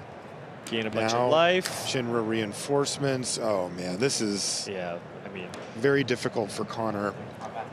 He's going to need to see Dion or a couple of really good things. Rinoa into Dion, something like that. His life total's just fallen too low. Okay, just play out the Sephiroth and just pass. Ultima, but I don't think Connor would even play Ultima in a deck like his. Right, exactly. Yeah, that's just where your brain goes when you're so far behind. So Rinoa Heartily. Rinoa plus token. Plus a token. So what happens if Ian attacks with everything? 2 of the 3 power creatures would get blocked. There's also the Forayer. You could play the Forayer and sack it and attack, and that's extra drain too. Yep.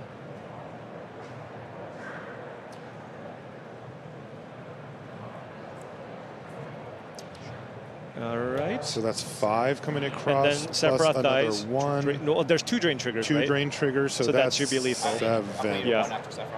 Yep. I go to 11. Oh, maybe the Sephiroth doesn't count itself? Oh, right. So it's 1. It's combat. I will just destroy. So my question And is, that why thing not took play the damage. Forayer first, attack with Sephiroth, and sack the Forayer for an extra drain? Yes. Right, that would just be lethal. That would be lethal. Okay. I suppose there was some unknown information. Summon Fat Chocobo, and that's not going to get it done, though. Ian Robb picks up the victory, and Ian has 10 wins and 1 loss as he transitions over to the standard portion of the tournament. If Ian can pick up just 2 more wins, that will be a locked top 8, as in no tiebreaker, no sweat, no nothing. And what an incredible run Ian has been on now. He is in such good position to go back-to-back Pro Tour top 8s. That is just absolutely incredible. Yeah, really great run here forming for Ian Robb as, again, he's transitioning over to standard. We're going to take a short break here from Vegas, but when we come back, we've got more Magic lined up for you. Don't go anywhere.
And welcome back to coverage here at Pro Tour Final Fantasy. I'm Marshall Sutcliffe. I'm with Paul Cheon, and we're in Las Vegas, Nevada, playing some Magic. We've got high-level competitive play over here at the Pro Tour, but any type of Magic that you enjoy, you will find it here at MagicCon. We get a chance to walk through every once in a while, and it is overwhelming. So many people playing and enjoying our game in so many different ways. Thank you so much for joining us.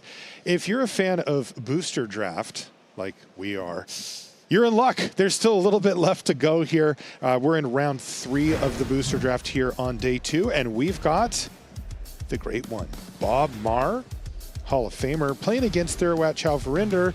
And both of these players are on an 8-2 record. How does Bob do it? He even said in an interview yesterday that, you know, he was like, I'm going to take a couple of weeks and I'm going to really prep so I don't embarrass myself with my invite. He got super busy at work, wasn't able to prep. He's still 8-2. Well, I mean, there is a reason why he is in the Pro Tour Hall of Fame, right? Yeah. He's had a ton of success back in the day. So, a lot of the, how to sequence, how to draft, what to do, those basics, Bob still has all of that. Yeah, and for players of Paul and I's generation, Bob was one of the original really great players. And if you have an inclination to, you can find videos of him playing back in the day with some incredibly entertaining, weird matches that he played back in the day against some of the greats for Pro Tour glory. We're in game number 2 here with Theroat up a game over Bob. Triple red. Okay. He is playing mono red in the standard portion. It looks like he's... is mono red an archetype that we... No, mono black is the only one that we've seen or that I've heard of. Right. Probably but a who Boros knows? deck. There's a Furion in play, which is very, very good in the red-white equipment deck.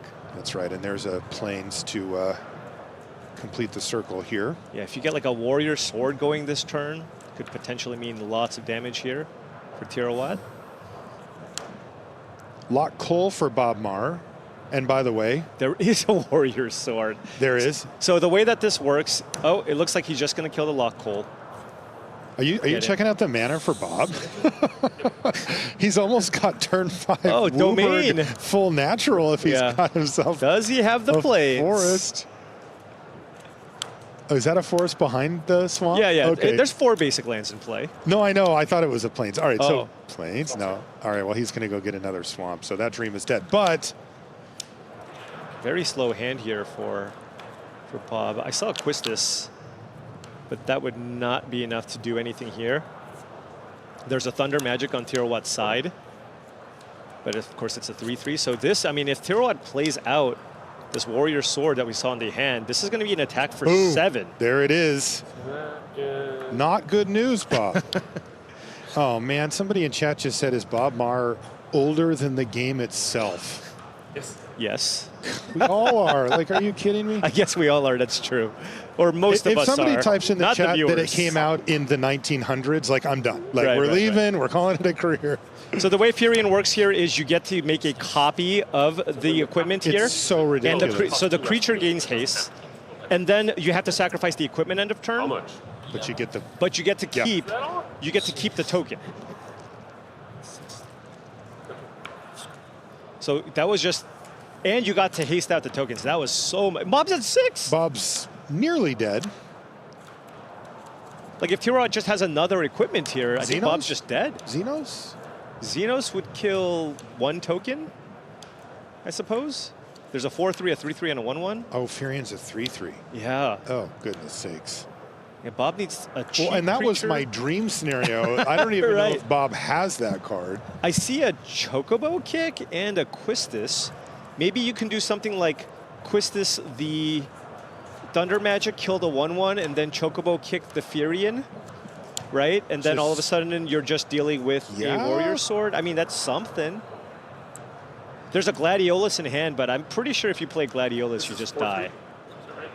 Right, like you play Gladiolus if Theroat has a removal spell, a combat trick, or another equipment with 4 cards in hand, you're just done. So I kind of like trying to clear the board here if I can. No ability to play Chocobo Kick twice with the Quistis.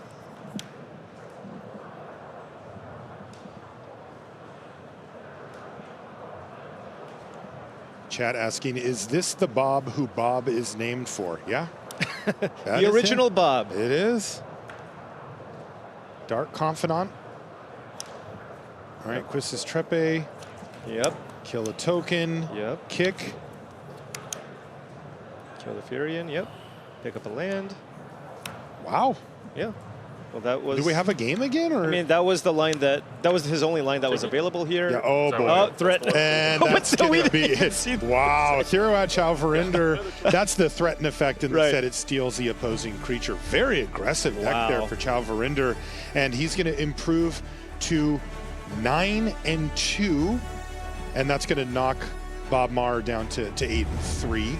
but still an excellent result for both players coming out of the draft and transitioning back over to standard. Yeah, absolutely. So now at 9-2, you have a really good shot at top 8, and one more win also gives you a spot into the Pro Tour, into the next Pro Tour. So really, really good finish there, and also just defeating a Hall of Famer in the process. So we've got one more match to bring you of Booster Draft before we kind of wrap up Limited for the weekend. We've got Masahide Moriyama versus Edgar Mahalish, and as you can see, they are also with an 8-2 record.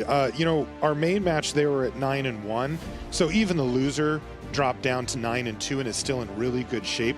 But this is super important. There's a big difference between 8-3 and 9-2 coming out of this last round with your hopes for top 8, particularly because of what I talked about before, where you're trying to get to that 12th win, which means that you're just in the top 8.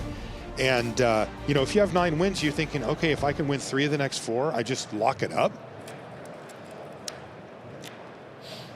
Game number 3, by the way, between these two. Game 3.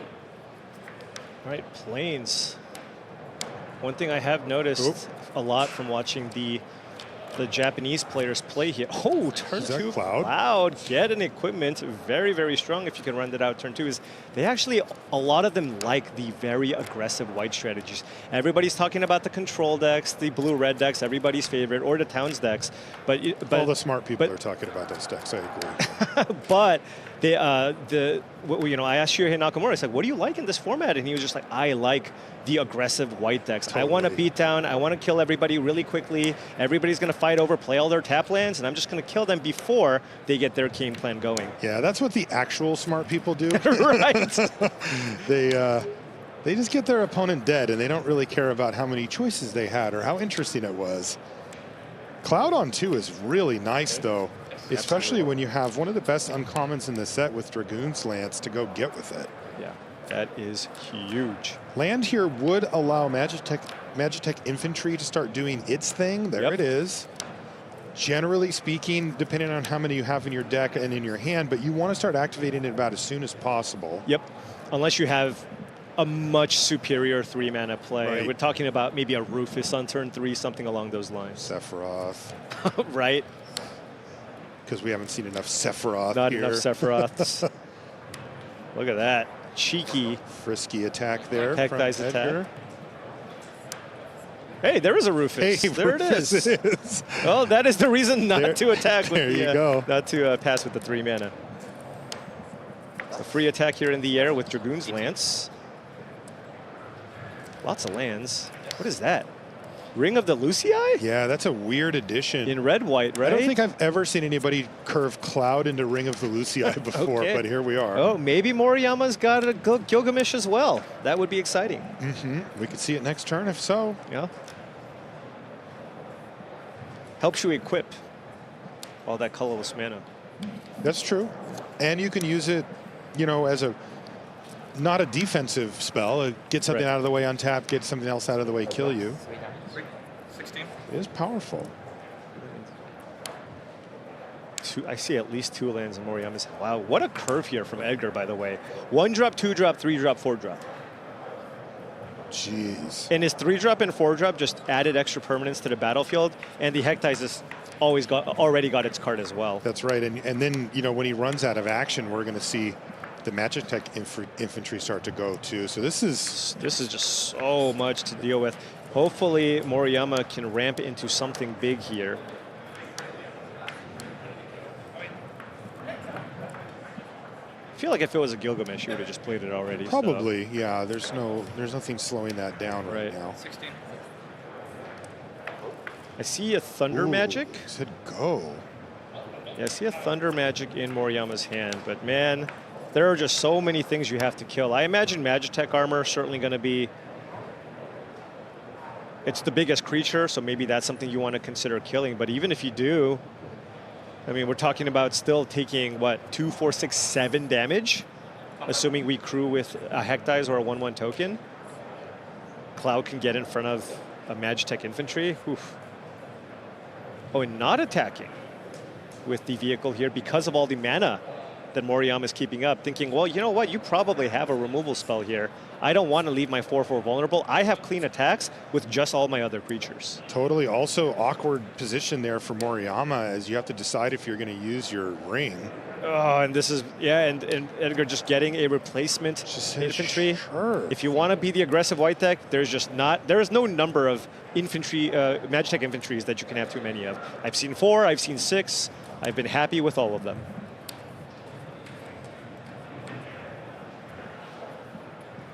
I've played 2. Yeah, you definitely played one. Like I don't think I play 1 unless I'm very heavy blue-white artifacts. Yeah, where I have a ton of 2-mana equipments. But yeah, it's just very stressful to play 2 because you play 1 and then you're just like, don't draw the other one. Yeah, but if you think about it, if you're on the play, a 1-mana 2/1 is still just good in your aggro decks, That's right? True. That's true. Okay, I think we're going to see Thunder Magic for the full amount. 7. What is it? Thundaga? Thundaga. One of those. Because I know Blizzaga. I know the blue one. Yeah, same. All right, well. It is Thundaga. Thundaga, nice. That's 7 mana to do 8 damage to anything. What if Moriyama boarded in a fire magic? Oh, God, don't even say that. Hilgigas. Okay. Is it coming down? in? Yeah, he's going to try to set up a 2-turner. Oh, that's only 7. 7, maybe plus a combat check. And we do have the Tapper. And how much damage can Edgar attack? Let's say you crew up the vehicle there, 4, 5, 6, 7, 8, 9 damage. And if he plays a creature and crews, that's only 10 damage. Wow, this is an exciting game. Yeah, it's like how aggressive. It's like both players are okay with racing. Somebody has to be wrong. All right, here we go. Here they go. 8 damage. 9 damage coming in here from Edgar. But what does Masahita have to enable that last turn? A haste magic would be great. Because remember, the Ring of the Luciad can tap down a blocker if Edgar plays one here. But if Edgar has a removal spell... But Moriyama could have played a much more defensive stance. Let's see what he does. Oh, Edgar's hand is loaded. I think I see a side quest there and a corner by Black Mages. Yeah, I see that too. Oh, and can go for the win here, actually. Oh. Vincent's Limit Break is in Edgar's hand, but he's just thinking, you have 2 mana up. Do you have something? Do I go for the kill this turn? I feel like Edgar's read is that he doesn't, but he's just going, well, what if he does and I'm wrong? right? Like, do I lose? 4, 5, 6, 7, 8, 9. Does it just set me back a little bit? Right. This is a tough call here if you're Edgar. Push it to the limit, Edgar. Let's go. And at this point, Moriyama is thinking, okay, he must have a trick here, right? Yeah. There must be a pump spell. So now he's looking at his card like, wow, it's a really nice removal spell for 2 mana. Look at your hand, shake your head confidently. Yeah, oh, I'm good. Man, this is a really good card. Feeling powerful. Okay. Little tear on the limit break here. Got to keep a nice little poker face here. Oh, I think he's going for it. He needs 4 mana for the 7/2 version. Yeah, the 5/2 version is enough to win the game. Ah, okay. All right. That's only 3 mana. 3, 4, 5. It's lethal, and it's just a planes in hand, and Edgar picks up the victory, and he's going to improve to 9-2, as we mentioned, heading into the round there. How important that victory is. And did you catch that sigh of relief there from Edgar? That was big. He's like, I'm trying to look cool, but holy smokes, that's stressful. Right. And, you know, you never really know. Everybody that you play against has a different demeanor at the table, and it really does affect how people play. Some people feel like they just always have the thing, right, and they're always prepared for what you're going to do, and some people, it's the opposite. Yeah, I think Edgar just probably looked at the previous play to determine what he wanted to do that turn, because he was thinking, okay, well, I made a really big attack the turn previously, right? And all Moriyama did was Hilgigas an attack. No, deal. Excuse me. The turn before he dealt 8 damage to one of his creatures, indicating that he didn't have a double removal spell play that turn, right? So because of that, because if he had 2 removal spells, he would have used 2 removal spells that turn just to minimize the damage that he took. So he goes, well, since you didn't have it then, and then you played the Hilgigas, it's like you had to have drawn a removal spell within those draw steps, and it's really unlikely that you did because you deployed the Gigas. I'm going to go for it. I imagine that's probably what and even then he's thinking, okay, everything tells me that he probably doesn't have it. Yeah. But man, he's got 2 mana up. But what if he does? What if he does? Yeah. Well, any thoughts overall, Paul, on the limited environment, what we took away from the weekend now that we're kind of transitioning back to standard here? I mean, I mentioned it yesterday, but this format is amazing, and also you can just do anything. Yeah. We saw Ian Robb take it down with a Rakdos control deck. We saw Mono Black kind of do its thing. And then now we see two aggressive white decks going at it in the last round. So really anything is possible in this format, which means I have really high hopes for this format in terms of longevity. That's what we look for, right? We draft this format. The first 20 drafts is going to be good no matter what. Right, and for us, we're crazy. We like to draft the format 40, 50 times, and I think this is going to be one of those formats where you can draft it that many times and still really enjoy it. I think we are too. That's going to do it for us here in the booth for this round. We're going to take a short break. When we come back, though, we'll be back at the news desk to set up for Standard. We'll see you there.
Enter Arena Direct live right now, and you could win a Magic the Gathering Final Fantasy Collector Booster Box. You'll need 7 wins to earn the grand prize. Use your sealed deck building skills on MTG Arena and play today. Enter and win as many times as you want through June 21st.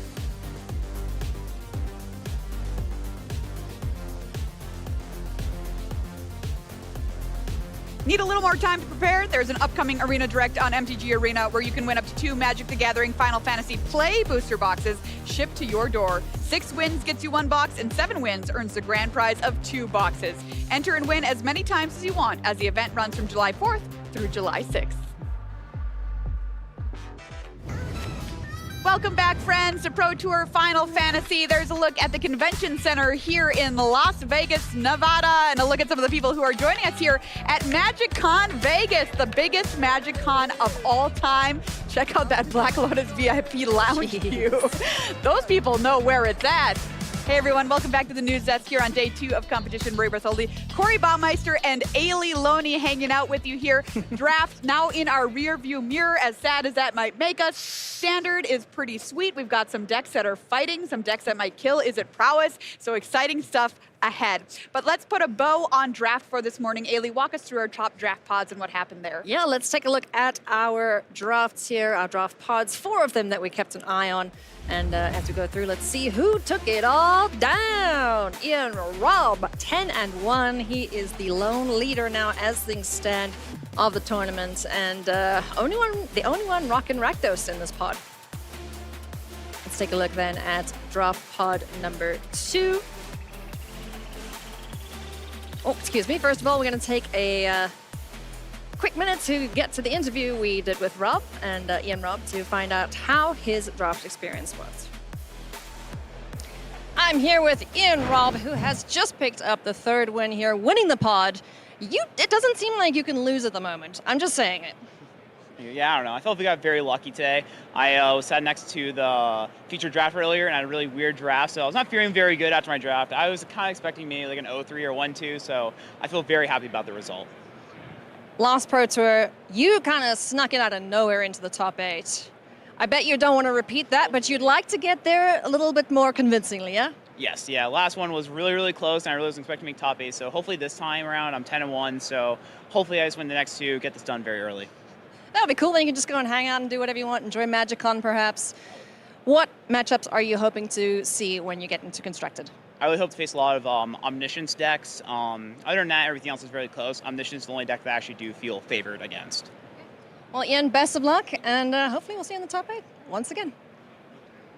Let's take a closer look at draft pod number 1 right now and find out where the colors went around the table, Corey. Yeah, I absolutely love just kind of dissecting how these players got the really good decks. So let's take a look at the color pairs here from pod number 1 and kind of explain how we got to the good ones. I want to focus on Ian Robb and Connor McKenzie. So number 1, Connor McKenzie, you don't end up with 14 uncommons or rares unless there's no green or white players absolutely around you at all. So Connor got hooked up, really drafted his seat really well. And then let's look at Ian Robb. So you're sitting at the table, you know, you're passing to the left. So you're getting that first 2, you're getting pack 1, pack 3, where you're getting all these black cards as no one is in black to your right. And then Jody, they're fighting over it a little bit, but either way, still getting hooked up in these draft pairs, and makes a lot of sense how they ended up in the finals of their pod.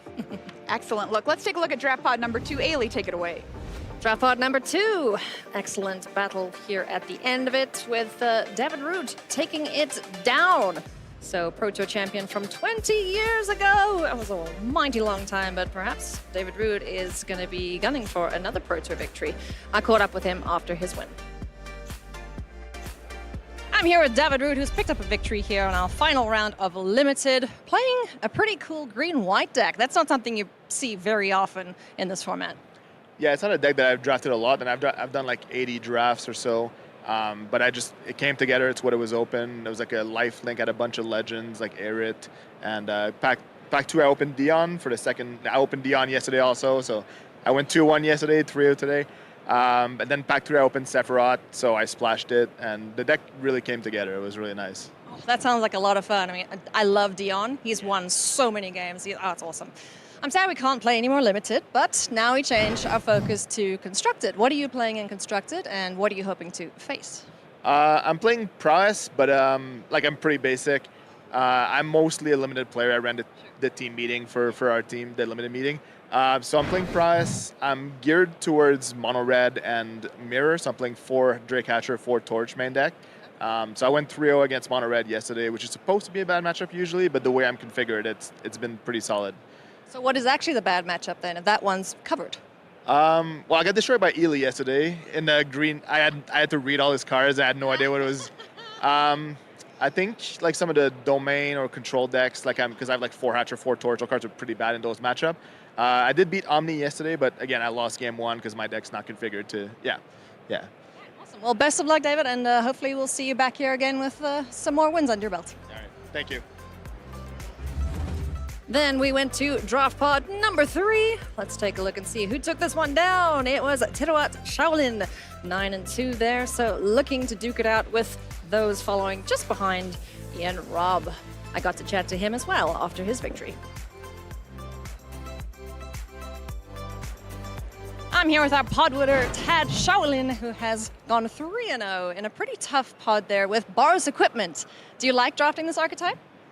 Yeah, I think it's like fun to play and easy to draft, fast, attack, and win. That's my cup of tea for sure. I love attacking.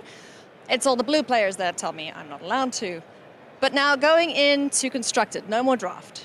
What deck did you bring and what matchups are you hoping for? I play Iset Cutter. I want to play against like mono red, and mirror is okay for me. Yeah. It's like I hope I not play against like many blue white some kind of deck. This kind of deck is like I'm bad at it. Yeah. Awesome. Tan, best of luck for the upcoming rounds, and hopefully we'll see you back here in the winner's circle. Last but not least, draft pod number 4, taken down by Edgar Magalhães. Again, another 9-2. So things are heating up in our top 8 contention. I also caught up with Edgar to see what he thought about his bid. I'm here with fellow Canadian and pod winner, Edgar Magalhães, who has just picked up another sweet, sweet victory with Orzhov, my favorite archetype in this format. Were you happy to draft the colors? I actually wasn't, no. I started off pretty heavy white, and that's kind of not where I want to be in this format. I kind of want to be fed into white after, if it's open, but it ended up working out, so. What were some of your big hitters that you played? I just had a lot of the good uncommons. I had 2 of each of the signposts, and then I had the 3/3/0 sword, which is very good with all of my small little creatures, and picked up 2 infantries and some good removal spells, and that's all you need. So it's got to be a pretty big relief coming out of here 3-0, right? Yes, for sure. Yeah, I 3-0'd yesterday as well, so 3-2 in standard. My standard deck I'm decently happy with, but yeah, it feels good to have that extra buffer for sure.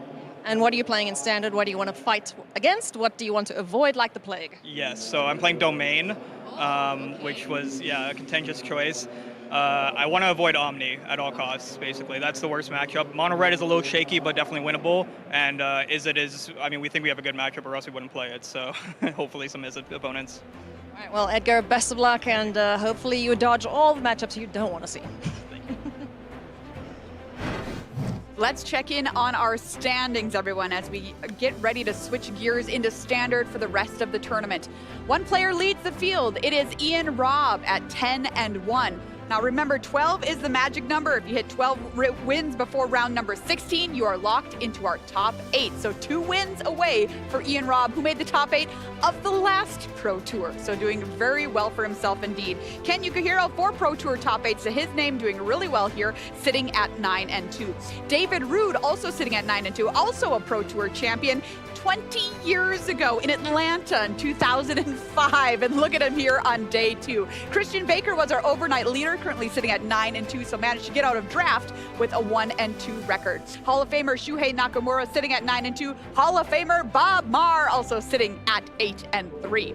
Let's take a look at some more standings here. Jody Keith, I'm on camera, that super sweet mono black draft deck at 8-3. Ely Cassis also sitting at 8-3, and we are watching Ely Cassis like a hawk. He is playing a Roots deck. It might be an Izzet killer. He might have done it. We'll find out as the rounds of standard continue on today.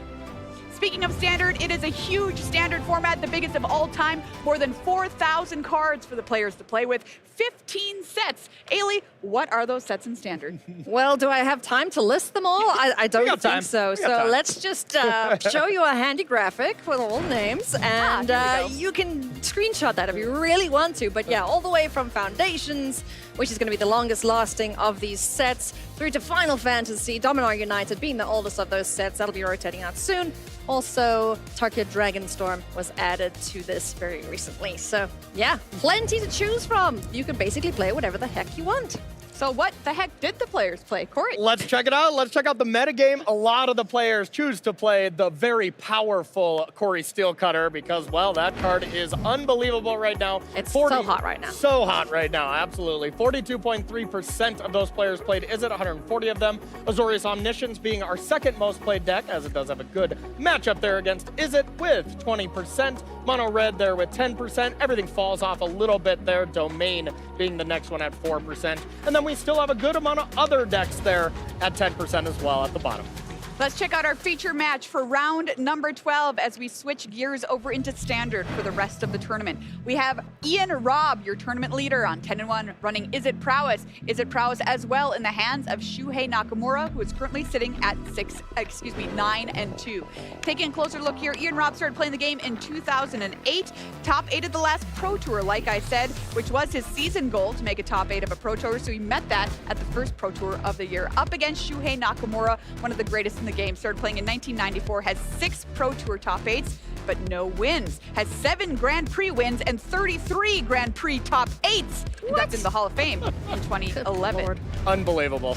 Unbelievable. Just incredible. Very exciting to see him doing well here. Tell me about these decks, Corey. Is there any differences? Yeah, so let's take a look at the list. There are some unique and really interesting things going on. Let's start with Ian Robb's deck. The one thing I want to point out from both of these lists is we do not have Swift Spears in any of them. We don't have Swift Spears in either list. This list does have all 4 VVs though, so we're really going for that, as well as having 2 Wild Rides. This is a very interesting card we don't see in a lot of matchups, but it combos extremely well with VV. So that is really awesome for this list. Let's take a look at the opponent.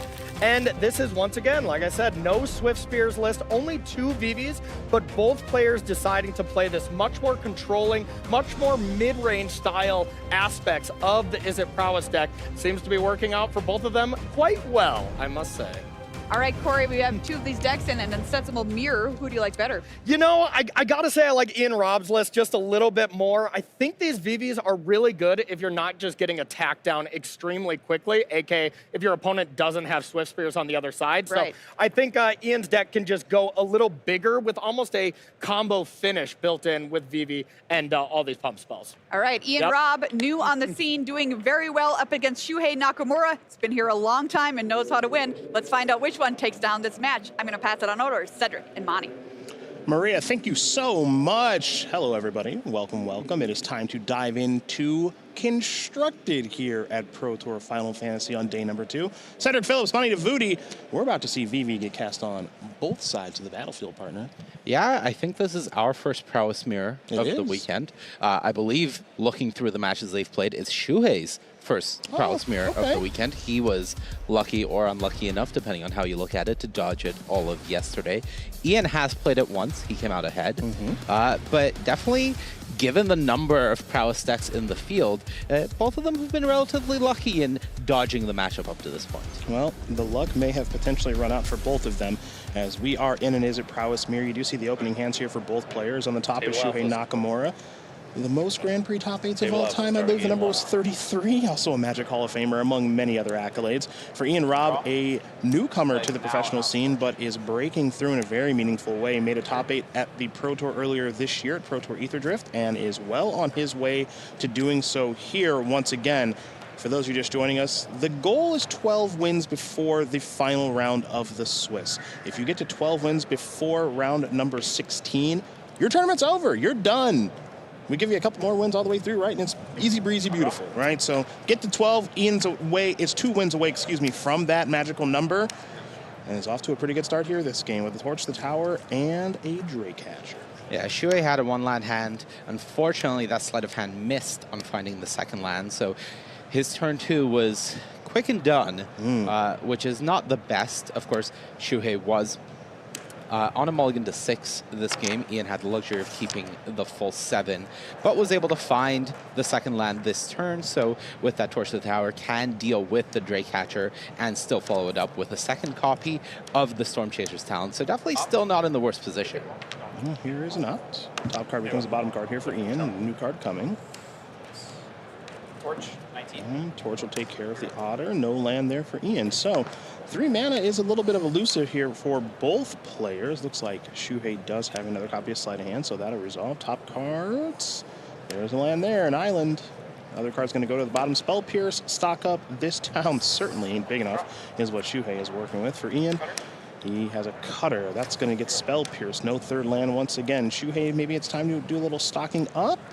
Yeah, I think that was a massive turn for Ian. If he was able to find the third land and play Vivi there, this would have been a completely different situation. But being stuck on 2 and playing that Quarry Steel Cutter into the Spell Pierce from Shuhei means that now Shuhei has relative safety to resolve the stock up while not being under pressure, and that means that he could be ready should the Vivi come down now, as we know he is with a copy of this town, a big enough in hand. Yep, a copy of Storm Chaser's Town there. There's a Quarry Steel Cutter there for Ian Robb. Again, still missing that third land. You can see Ian is a little blooded right now too, with 2 copies of Vivi, stock up, and a couple of 1-mana spells, but this would have been ideal for Ian to hit a third land drop maybe on that turn to get Vivi on the battlefield. Now pretty far behind, and given that he is a little further behind, given what Shuhei is deploying, that means that Shuhei's copy of this town ain't big enough is going to be very impactful in this game, partner. Yeah, it's the last card in hand as Shuhei is able to deploy Drakecatcher into Thundertrap Trainer, I believe, that turn, and just get more onto the board, find a Monstrous Rage, and this is just going to be a lot of potential sustained pressure coming out from Shuhei. Yep. Looks like it's going to be Monstrous Rage on the Otter to trigger the Cutter, which means a prowess, a monk token is on the way. Yeah, and one of the issues now, as you can see from Ian's hand, is because he's been stuck on mana and forced to play his cheap spells, so he's not just treading water, he now has a hand that's 2 VVs and a stock up, but all of those cheap spells are gone. So the play pattern that you would typically like of playing VV and then playing your cheap spells is now being denied to Ian. Yep, we agree. It's an opt. Top card for Shuhei is going to stay the top card, so that opt is done resolving. That die is going to represent prowess triggers right now for the Otter and the Drake Hatchling. Yeah, into the Floodmaw, the card that got picked up there. Ian, of course, does know about this copy of Monstrous Rage that is in Shuhei's hand. That was revealed from the Thundertrap Trainer the previous turn. But the other cards, this down and big enough and the Into the Floodmaw, the all-important interaction spells here, completely in the dark. Yes. Ian says no blocks. Let's see if Shuhei wants to get through a boatload of damage here or not. Yeah, I would guess he wants the Monstrous Rage, the Drakecatcher, just to gain more incubation counters.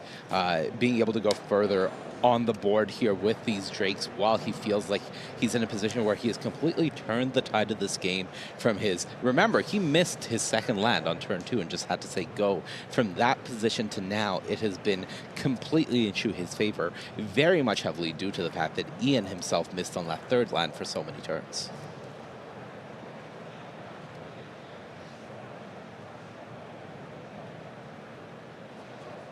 Shuhei doing a little bit of counting here. Yeah, of course, Drakecatcher does have prowess, so Shuhei is considering playing another spell, getting 1 more trigger onto that, but that would require him to put the shields, quote-unquote, down, and I think it is reasonable when Ian is playing a list that has 4 copies of VV and was stuck on 2 lands for a while, that Shuhei can put him on at least 1 copy of the Legend in hand. Yeah, I think it's pretty easy to deduce what's going on with Ian, given the lack of mana earlier in the game. As you said, you can probably deduce the information that there's at least 1 VV, 2 maybe a little more difficult, but some combination of VVs and stock-ups would make some sense, and that's exactly what's going on. You see River Pyre, Purge, and Into the Floodmaw are the cards there from the stock-up. I believe he did also pick up a copy of Wild Ride as well off of that stock-up, if I'm not mistaken. So that is a potential way for Ian to try to come back into the game. Of course, we know that Shuhei has 2 interaction spells in hand and the ability to make some Drakes here. So he is very much on the plan of, I'm going to just kill you next turn before any shenanigans can happen. I don't think you're 20ing me here because I have these bounce spells. Here's Into the Floodmaw. Looks like a couple of Drakes, and then this is going to be on the stack. A couple of prowess triggers, of course, as well. And I wouldn't be surprised if Nakamura has a response. Looks like the Drake Hatcher is going to be bounced, which means the Monstrous Roll token is gone. It looks like 8 damage is going to come through, so Shuhei falling down to 12. Looks to be confirmed.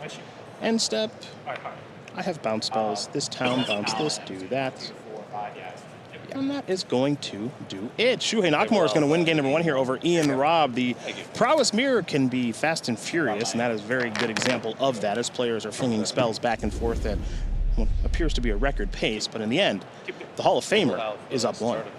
Yeah, Shuhei, you know, there were a few years where we weren't seeing that much of him, but he started coming back to the Pro Tours about 2 years ago, and definitely since then, you know, he has been doing his best to just remind people, hey, did you forget about me? Because I'm still here. And he has been in that contention piece. He's been top 16, near top 8 so many times in this time.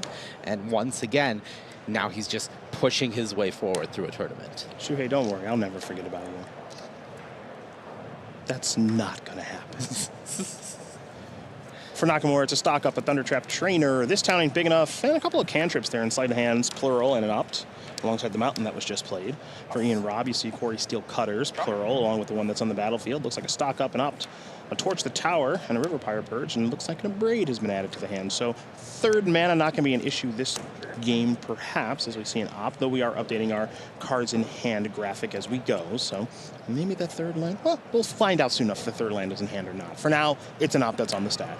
And this town ain't big enough says, get this Quarry Steel Cutter out of here. The response is a Torch the Tower, trigger the Prowess on the Otter, get the Monk on the Quarry Steel Cutter, and now here is the opt. Top card becomes the bottom very quickly here for Robb. New card coming. And it's going to be an attack here for 3. And there is no 3rd land. Okay, so there you go. That question's been answered. Yeah, I was beginning to think that 3rd land was fake, because had there been a 3rd land, I think Ian was heavily incentivized to just go for another Steel Cutter that turn and then followed up with the spell triggering both. So we were leaning that way, and that's a lot better for Shuhei, because if Ian was able to get 2 Steel Cutter triggers that turn, things could have been disastrous. Yeah, we do agree. So the 3rd land is problematic here for Ian Robb, a 2nd game in a row. Quarry Steel Cutter and just passing the turn here for Nakamura. And much like that last game, as you've seen, Abrade going to take care of that Quarry Steel Cutter. Ian's hand is a little bit gutted up as far as mana costs are concerned, because this game, it's multiple 2 mana spells along with a 3 mana stock up. So multiple spells in a turn, as things currently stand, still going to be pretty difficult. Yeah, I think that was definitely the previous turn, the Sigh of Relief turn for Ian, where he had to be stuck a bit on mana and pass the turn to Shuhei, and Shuhei's only play was the Steel Cutter, pass without getting a trigger, playing right into the Abrade. So that's as good as you can hope for in Ian's position while you are behind. And now this turn is where Shuhei could have put things away, and once again, just the Thundertrap Trainer here has Ian breathing a bit of a sigh of relief, I would say, in his seat. The trigger here from the trainer. You see Nakamura is going to take a copy of Into the Flood Maw. Rest are going to go in the bottom, so that is all taken care of. And now the follow-up will be a Storm Chaser's Town. Otter on the way, and we're going to head back Ian Robb's way. I believe there was an opt being found. The struggle is real in that 3rd land. Top card becomes the bottom one very quickly. Quarry Steel Cutter missing. And Mountain is the find there off of the op. So the 3rd land's finally here. There's a Mountain, there's a Cutter, Trigger Prowess, Monks and Otters, Given Beat Downs. They'll be into the Flood Maw. There's a double. Okay, so one thing that Shuhei does there very nicely is clean up that battlefield, that's for sure. Yeah, just being able to make sure that you can get everything off of the board there and keep your life total not high, but relatively healthy is good. The fact that there is another Quarry Steel Cutter now down for Ian, that's a little concerning, especially because looking at Shuhei's hand, he doesn't have any interaction right now. I think Shuhei is in a position where he has to consider, can I afford to run out a stock up here, which would be ideal to fuel your hand, but if you don't find a piece of interaction, you could really be in trouble against the Quarry Steel Cutter. Sleight of hand being played here by Nakamura. Quarry Steel Cutter and a land are the cards I believe he's looking at from the sleight of hand. Storm Chaser's Talent, Stock Up and Opt, I believe, are the cards that he's looking at in an actual hand. So one of these cards is going to be added here in just a moment. Nakamura's trying to figure out which one it's going to be. If you're Ian Robb and rooting for him at home, the hope is that this turn doesn't get too bad for him. But given the options that Nakamura's looking at, it looks like it's going to be a pretty tough turn once Ian actually gets to untap and keep moving forward. Yeah, the fact that the Quarry Steel Cutter here is being put in that awkward spot of being the potential second step, meaning that Shuhei can't get a trigger from it this turn and can't get a trigger from it on Ian's turn because of the mana situation, means that Ian has as close to a reprieve as you can ask for in this spot. So I think in Shuhei's seat, it actually does make sense to take the land here just to be able to do more. Sure, there's a Storm Chaser's talent making Otter pass the turn back. So Corey Steelcutter, see you later. Nakamura has made his choice, and now we're going to head back Ian Rob's way. Maybe a deep sigh of relief there as there's a Corey Steelcutter. Let's see if there's some sort of response here from Nakamura. This is going to be a point of damage. That will be an opt. No. 1 second. And you see Ian very quickly stop Shuhei, and now the opt is going to resolve. So top card becomes the bottom one. New card coming here for the Hall of Famer. Shuhei looking for a Spell Pierce or something here, hoping to do that. Push Otter, bargaining this. Trigger bargain, or trigger both these. All right, so towards the tower, bargain. Going to sacrifice the Storm Chaser's talent, scry 1. You see the 2 monks from the Steel Cutters, plural, are now in the battlefield. And that card is going to stay on top here for Ian. And as Shuhei said, I'm out of here. So there you go. Corey Steelcutters are going to run away with that one there for Ian Robb, who was able to overcome a bit of a glutted hand, start playing multiple spells, and more importantly, multiple Steelcutters in a turn. And we are headed to our third and final one. Yeah, I think both games, what we've seen the emphasis being on is choke points, players being a little stuck on whether their opponent is able to take advantage of them or not. Game 1, it was Shuhei being stuck. Ian also got stuck and wouldn't be able to resolve a VV to push through that pressure. That game, Ian was stuck and Shuhei was just playing his draw spells but not hitting the things he needed in the sequence that he needed them. This will be a Drake Hatcher and a passing of the turn. Shuhei did keep a 1-lander, but it was able to find a land off of the sleight of hand. Lithomantic Barrage is going to take care of the Drake Hatcher. You see a Storm Chaser's talent come before that there for Ian Robb. So now let's see what Shuhei's going to do on his third turn. It's Corey Steelcutter, Storm Chaser talent. Ain't this a hoot? So, prowess creatures aplenty. One of them's a monk, one of them's an otter. They attack all the same. This will be an attack here for 2 for Shuhei. Just got to appreciate how briskly these players are playing. Well, I think it's kind of a prerequisite. If you're going to play blue-red, you have to be able to flick the cards in your hand back and forth very quickly and be able to take game actions very, very fast. You know, someone who does that very well. Brian Kibler, I think he may be the best blue-red prowess player in the world, given the prerequisites that are necessary. The best hand shuffler of all time. Hard to argue. The hand shuffling Hall of Famer. That's right. First ballot. I know. Yeah, and I think part of that is definitely an understanding, even though we have not seen it in these games, is that this matchup can go late. We can get to a point where both players have multiple answers to what the other one is presenting, and the board stabilizes, and suddenly we're playing this resource trade battle back and forth, and it's not one person getting overrun. Right? So an understanding of that means that even though they're in the third game, they don't want to be in a position where they're picking up a draw here at this point in the tournament. Absolutely. Copy into the Flood Maw now. It's going to bounce the Drake Hatcher. Steelcutter's going to trigger. The die is going to count the prowess triggers. And let's see if Shuhei's got a little follow-up here. He's thinking about a little something. I'm going to start with a little attack here. Looks like it's going to be 8. Ian Robb is going to torch a tower. More than you bargained for. Yeah, I believe that monk only has the power from the Steel Cutter. It does not have the prowess triggers. It was the last thing created off of the Steel Cutter. So that prowess die is only representing for those 2 creatures, meaning Shuhei could not save the monk using the Abraded Hand. Correct.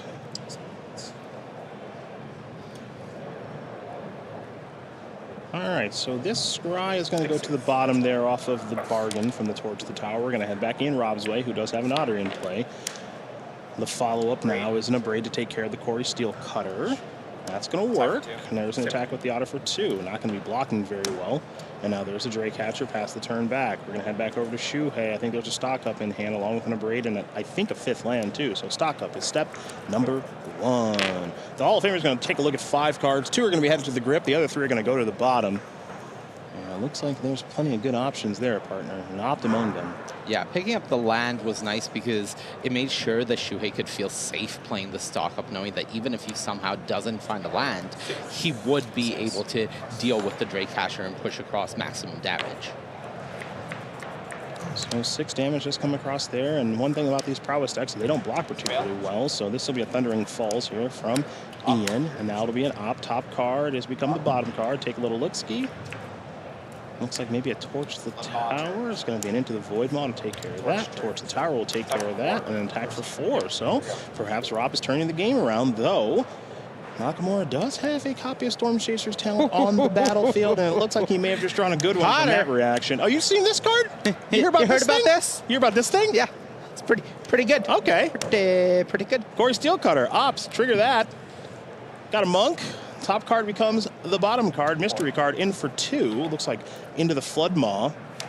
And Chivalry for what's left over. So just one card here from Shuhei. There's the attack with the Otter. Ian will just simply pass the turn back. Life total's 4 to 12. And we got Into the Flood Maw. Yep, that's going to do it. Storm Chaser's talent on the battlefield is going to be more than good enough. Shuhei Nakamura is going to win this prowess mirror. Going to make Ian Robb, at least for the moment, disappear. A Hall of Famer is one step closer to another top 8. It really is a delight to watch Shuhei play. You saw just how methodical that match was, and at every point he understood exactly which resources he needed to take his advantage and push it forward, and it was just clinical. Good stuff. Not his first time playing that style of deck. Certainly not going to be his last. And of course, this weekend, very much in top 8 contention, is one of Magic's very best. We take a short break. When we do come back, it's Ken Yukihiro, a fan favorite, against David Rude, a former Pro Tour champion. More of round number 12 right after this.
Hey, welcome back. It is Pro Tour Final Fantasy here from beautiful Las Vegas, Nevada. There's also, 19,000 of our closest friends playing Magic at MagicCon Las Vegas as well. Just a couple of shots of the sights and all the fun that we are all having here. Also, new MagicCon schedule has been announced, and there's MagicCon coming later this year in Atlanta. There's so much more Magic to be played over the next handful of years. But for today, and what's in front of us right now, 2 of our favorites. One, David Rude, a former Pro Tour champion. Another, Ken Yukihiro, top 8 Pro Tours and also loves to brew. Yeah, Ken Yukihiro is a player that anytime we see, he just is either bringing his own deck to a tournament or his own take on an existing deck. And either way, it's always delightful to watch. You see 7 top finishes here for Ken, the lesser-known Ruud with 2. But if you're a Magic historian and have been playing for much too long like I have, remember David Ruud winning a Team Pro Tour, if memory serves, in Atlanta alongside the one and only Gabriel Nassif. Yep. The It was their 3rd test time. Oh, why you gotta put me on the spot like that? I think it was Gab saying. It was Gab. Yes, let's go. All right, Let's go. all right. Still got it. 39 never looked so good, baby. All right, Ken Yukihiro, 9-2, playing mono red. Gonna start things off with a very problematic mouse. It is the Heartfire Hero. For David, it's a Spirebluff Canal, and we'll see what his prowess deck is up to in this particular game. This matchup is kind of like what we just watched a minute ago, but the mice package can kill you very, very quickly, and things can get out of control as here comes Heartfire Hero into the red zone for 1. Yeah, that was a charring bite coming out the Omi side of the Twin Moss Stormbrood to take care of the Drake Hatcher and push the hero through. The most important part of this matchup, at least in game 1, is definitely the existence of Magebane Lizard. That's the one. That's the evolution that we've seen the mono red decks move through, specifically to try to target this prowess deck. Ken's build only has 3 of the lizards in the main deck, not the 4 that we've seen a lot of people running. But importantly, the counter evolution of that from the other side, the Izzet prowess side, has been the inclusion of Roaring Furnace, and that is not one that Dave has, at least in the main deck. Looks like on a Manifold Mouse here. That's going to target the Heartfire Hero. Valiant Trigger, put a +1/+1 counter on that, and then simply pass the turn back. So David Ruud is going to start, looks like his 4th turn at 19 against Mono Red. There's a lot to like about that if you're an Izzet Prowess player. So step number 1 is going to be a sleight of hand. And Ruud will take a look at those top 2 cards. One will be coming to the grip. The other one's he's going to let it rip and send that to the bottom of the deck.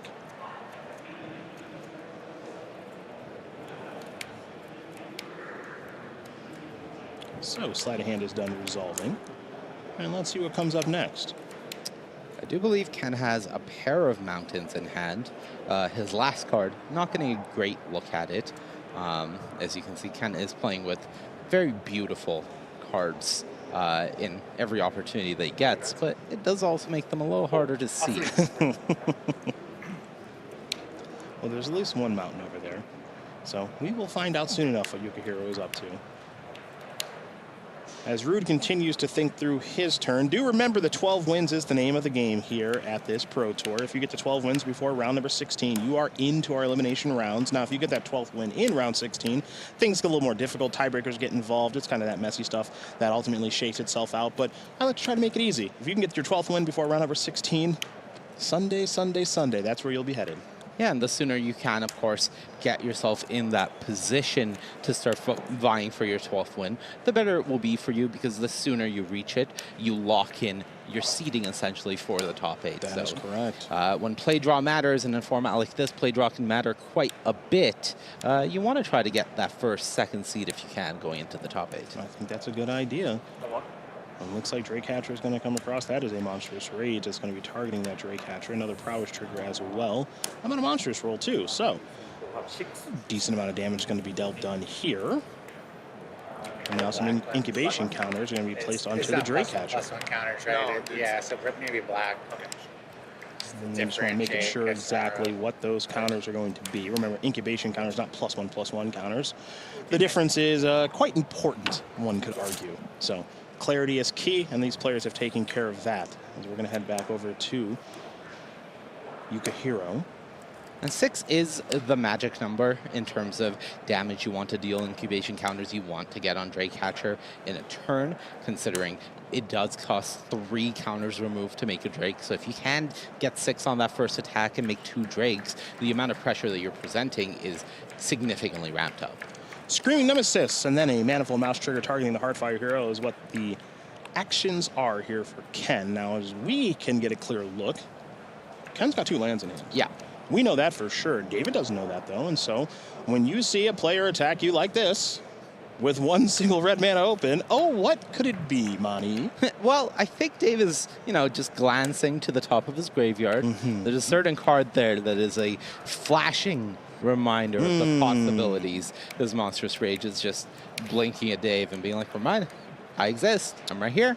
You just played me. Makes blocking very, very, very difficult. Now here is an attempt at a block. It'll be the Thundertrap trainer that's going to jump in front of the Hardfire Hero, so a little bit of damage will be dealt. Rude's going to fall down to 16, and now here come a couple of Drakes on the end step for David, who's going to untap those 4 lands and take a draw step here. Yeah, I think one of the cards in Dave's hand is a copy of Torch the Tower. Can't get a good look at what the other 2 are, but Torch the Tower is going to be pretty nice here, as it does mean that Dave can continue pushing damage and feeling safe about it. Time to stock up. Top 5 cards. Take a little look-ski. 2's coming. Looks like Monstrous Rage among them. Yeah, those were some gas. Sleight of Hand, Monstrous Rage, VV, and another Drake Catcher alongside the land. So a lot of choices for what David Rude can do in this spot. Wouldn't be surprised to see the Monstrous Rage definitely get picked up. After that, honestly, I don't think you need another Drake Catcher or VV to win this game, so maybe just Sleight of Hand to make sure that you don't suddenly run out of gas. Pressure being the name of the game here means that you want to use the resources you have in play rather than having backup to replace them, because this Mono Red Aggro deck doesn't do a great job of clearing off the board particularly.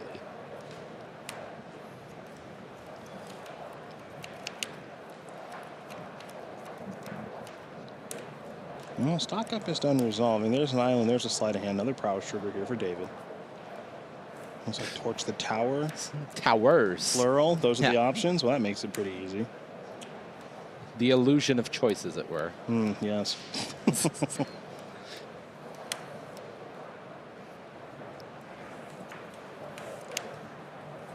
Yeah. David Rude can push an extra point of damage through here if he would like, just to fire off that Torch the Tower. Bud could also play it a bit more safe if he wants and leave it up for the potential Monstrous Rage on Yukihiro's turn, considering that should at this point be the only way they could feasibly win the game. Yeah, hard not to like this spot right now if you're Rude. Yeah, 3 damage getting through means that you get 3 more incubation counters for the Drake Catcher.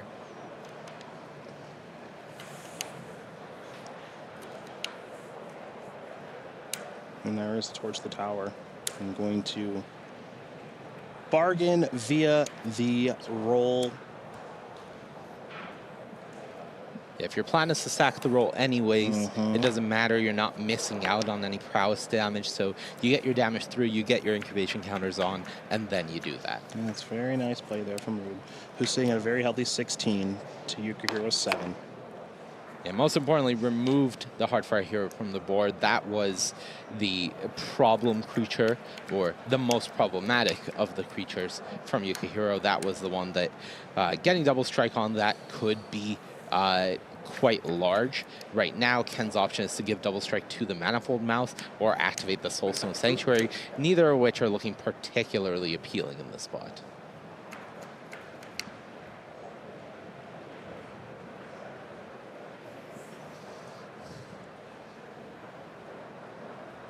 Very difficult spot here for Yukihiro, who is pretty far behind, as Rude has had a very nice draw. And while Ken did get this game started off quite well with Hardfire Hero and Manifold Mouse, it's been pretty lacking since then.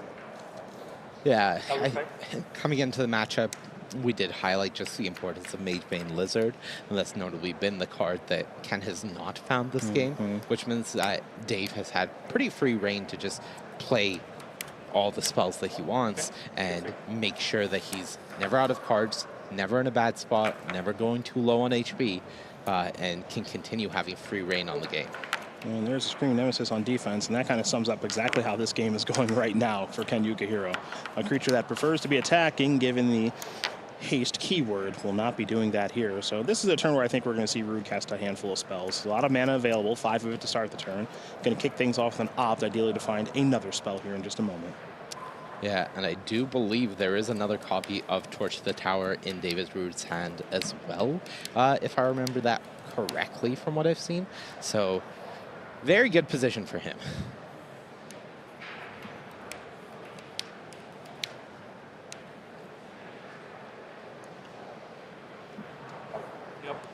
All right, top card becomes the bottom one there for Rude. New card coming. It's a secret to all of us except for David. I think it might not be much of a secret anymore, as there's a sleight of hand. So take a look at the top couple. An island amongst those cards. Other cards coming that way. I do love when the hand shuffling meta gets creative. If your Mhm. hand's not big enough, you pick up your lands and start shuffling those. Oh, you yeah. need to play with yeah, something, yeah. right? You can't just put your hands down. Right. And No, not no. be grabbing something. Yeah. Yeah. Yeah. New contender. Us Magic players, I tell you what.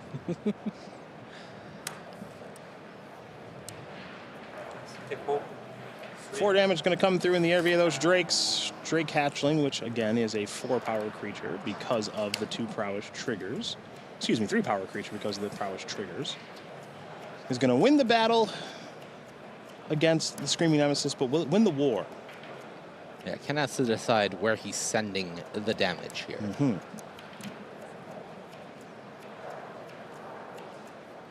Bang. Drake Hatcher down. Up next. Have you heard of this card? Yeah, I think that's another. Is that another Drake Hatcher? I believe it is. Yeah, just a different one. You heard of this one? Okay, well, that's going to get the job done. So, David Rude is going to win game number 1 here over Ken Yukahiro. The Canadian is 1 game win away from win number 10 and getting 1 step closer to that magical number of 12. Both players going to start with 7 cards here this game. It looks like Ken is going to start things off with Hardfire Hero. All right. All important test. I see 2 copies of the Lizard in Ken's hand. So we are doing significantly better on Ken's side than the previous game where there were 0 lizards to be found. Notably, of course, Ken does bring in the 4th copy of the Magebane Lizard. You do want to have access to the maximum in this matchup. The question of whether you maximize or not in the main deck is, of course, how much prowess do you expect to face? How much are you hedging against, okay, this prowess meta is not going to be 42% of the field, it's only 20%, and suddenly you have a card that's not looking stellar elsewhere. Magebane Lizard is going to come across into the red zone right now. Here comes the 1/4. Last turn we saw Rude play Storm Chaser's talent, which of course generates that 1/1 Otter with prowess. And we'll see if Rude wants to do any blocking here, perhaps. If there's any sort of work to be done. Yeah, if David Rude has something like Monstrous Rage, for example, could be considering going for a block plus use here. Very risky into red mana, but Desperate Times, Desperate Situations depends on whether David thinks Ken has something or whether David thinks he can beat this Magebane Lizard should it be on the battlefield. And if he can't, then Desperate Times call for desperate measures and you take any opportunity to clear off a Lizard. Yes, indeed. It would be surprising to me for Ken to make this attack. For Ken confirming that David is thinking. Oh yeah, There's some thinking going on here. There's your block. Oh, interesting. Okay. Yeah, I think this may be another copy of Torch the Tower then? Yeah, Torch and Bargain. Yeah. Oh, there you go. Ken says take 1, and then there's the Monstrous Rage. That's tough. To keep the That's alive. tough. Yeah. Oof. Yeah. Of course, very smart for David to not do that during combat, as the trample would have pushed a lot more damage through there. Yes. But all the same, the end result is you have not cleared off this Magebane Lizard. Yes. So Magebane Lizard, the very problematic permanent, is on the battlefield still. Now, here is Vivi. Don't think we're going to see goes Vivi. Yeah, we're not going to see that one. Nice little suplex. Trip to Suplex City for Vivi. And now here comes the Magebane Lizard in for a couple points of damage. Yeah, notably, Magebane Lizard is a symmetrical effect. It is. Doesn't often feel that way. Feel that way, yeah. It is symmetrical, so Ken does take a damage from casting that suplex, but I think he's okay with it. Well, Vivi.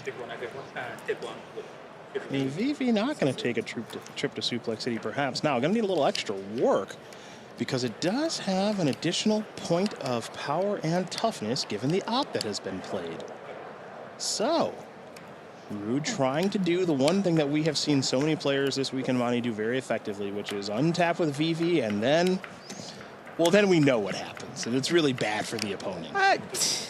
It is really bad, unless they have 2 copies of Magebane Lizard on the battlefield. That is true. How many spells can David Rude cast here? Well, you know what? Take 2. Let's put it to the test. We're going to start things off with a sleight of hand. So Rude's going to fall down to 11. Take a look at the top 2 cards. One of them will be coming with here in just a moment. Yeah, mathematically, David cannot fight through these Mage Vein Lizards using just one VV. No, it's not that easy. It really is not. Once again, it deals damage equal to the number of non-creature spells they've cast. So it gets more painful the further down you go. There's some mana. There's a Drake Hatcher. There's a land. Okay, so modest. VV not running out of control, and that means Mage Vein Lizard's not running out of control now. There's a land finally for Ken. I'm sure Ken has been wondering where the heck is that third land. But what about this game pretty easy? What about a third Mage Vein Lizard? And a Hired Claw. Yeah, we are quickly approaching the point where David Rude just cannot cast non-creature spells. Correct. And it is worth remembering here, folks, as well, that give the main Mage Lizards text. Very hard for a Izzet Prowess deck to work through. So you might be wondering, is there a way for Izzet Prowess to cleanly get these things off the battlefield, maybe all at once? Some sort of Pyroclasm or Super Style effect? And the answer is no. Yeah, that's not there. No.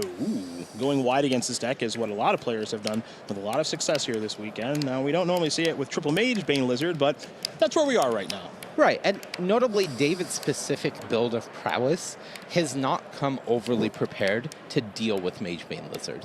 He doesn't have any copies of the Roaring Furnace in his sideboard, for example. So ways to clear off a Mage Bane Lizard, really not there in David's deck. I believe he does have access to one copy of Twin Moss Stormbrood in the sideboard. That's one way. Of course, that is a card that you can draw multiple times, as it is an Omen that you are casting. But even with that said, that's just one card. Another copy of Hired Claw. Now just a passing of the turn. Remember, Hired Claw's ability doesn't really come up that often, but put a +1/+1 counter on Hired Claw. Activate only if opponent lost life this turn, only once each turn. That could come up here because of those Mage Bane Lizards. Sure can. Let's see what the follow-up is here now. This is a really weird game that we worked ourselves into. Suplex City on the Drake Hatcher. Take 3. Boom. Yeah, well, you know. Gotta do what you gotta do, right?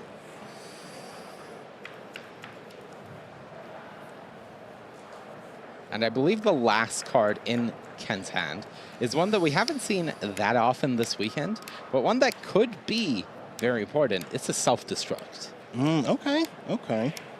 See that one more so in Finn Limited than anything else, but Self-Destruct is a pretty interesting and powerful card. You see where the blocks could be. Oh, Ken's lining it up. I love when players do this, trying to assume that players are going to block a certain way. Now here's the attack. Okay, here we go. Yeah, I think Ken is trying to get this game to a position where David literally cannot cast the spell anymore. That is the lock that you are trying to get to, is if David's deck just has to use his creatures, that is not a good place to be. This deck just doesn't really function. So as soon as Ken can get the game to a position where David is essentially at 3 or going towards that, that's a great position to be in. Damage. Take 4. Rude down to 5. Hired Claw. Gonna bite the dust. You see the score here, 14-5. And again, Ken can kind of make that attack because David's inability to cast spells is very real right now. So, looks like the Drake Hatcher, with all its vigilance, is going to come in here. And does get a couple of, I think it's like a 1 counter here. There we go. Yeah, Ken pointed that out. Very sportsmanlike to let your opponent have his trigger. And, you know, I think Ken is going to win this game just purely out of inevitability now, because he can just go to combat and make the same attack again, and David can block 2 things and take 2, and all of that will happen, plus a 3rd damage from the Hired Claw attacking, all the lizards attacking. But most importantly, this is the point where David can no longer cast any spells, and at any point, Ken does have the Self-Destruct to finish the game by going to David's face. So inevitability being the name of the game, and Mage Bane Lizard really showing off why it is the make or break card of this matchup. Yeah, 1 is nice. 3 of them, well, that's going to be really hard for Izzet Prowess to beat. So we are all tied up here and going to head to a 3rd and final one here between Yukihiro and Rude. Our top player, David Rude, will be on the play. Remember, this win for either one of these players, as they are 9-2, is very crucial to their top 8 dreams. So a 10th win gets you 2 away from that magic number. Falling down to 9-3 means you don't have much leeway to give. Yeah, definitely not. And neither of these players strangers, of course. Ken does have many previous top 8s. David, not as many, but does have that win decades ago at this point. Yeah, it was a long time ago in Atlanta that he did win that team tournament with C from Gabson. Yeah, I believe this was a mulligan to 6 for David, as we do see those opening hand numbers. Ken got to keep the full 7, and you can see why when he gets to start things off with the turn 2 Magebane Lizard. And there's a Lizard. Here comes a Otter. Gonna just get in for 1 point of damage here. Let's see what David's follow-up is gonna be. Just gonna pass the turn back after that 3rd mana. No stock up, no nothing, at least for right now. Yeah, no stock up, no VV is a bit of a feels bad situation now. This is a Screaming Nemesis. This is going to resolve, and now here come the Knucklehead. So the Lizard and the Nemesis are going to come into the red zone here. Is this perhaps into the Flood Ball? It is. Yeah. 18. Yeah. Oh. I'm going to pass the turn back. So let's head back over to Rude.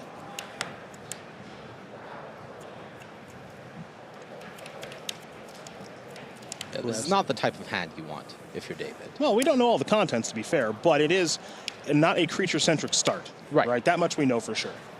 And it's not putting on as much pressure as you would want, because your game plan against this Lizard is either you're going heavy on the creatures and you don't need to cast that many spells for it to have impact, or you're putting on so much pressure that, yes, you're taking some damage, but your opponent is taking a lot more.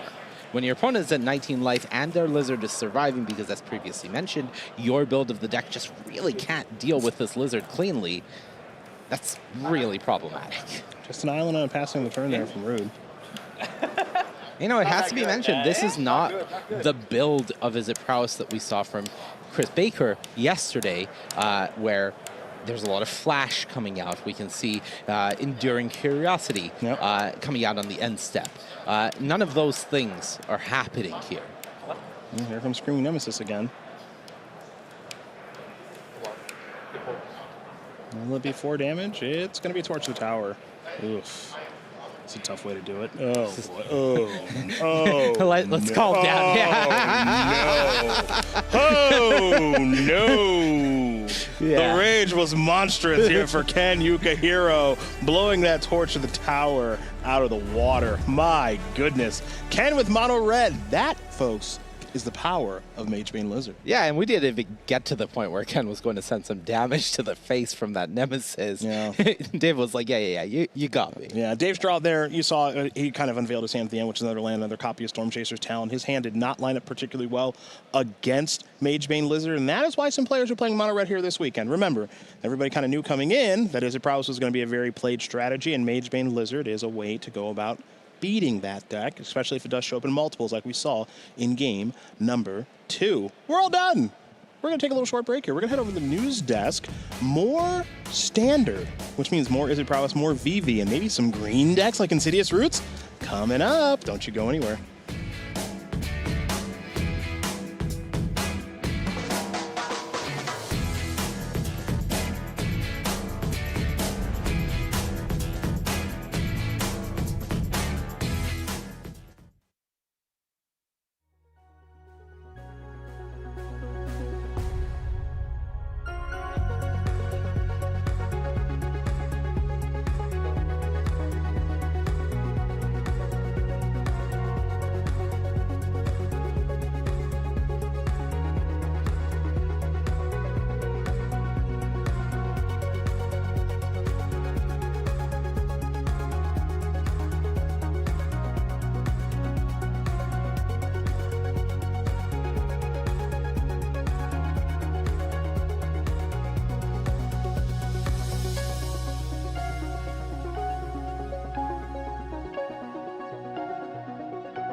race on down to your local game store for Magic Presents Chocobo Racing now through July 24th.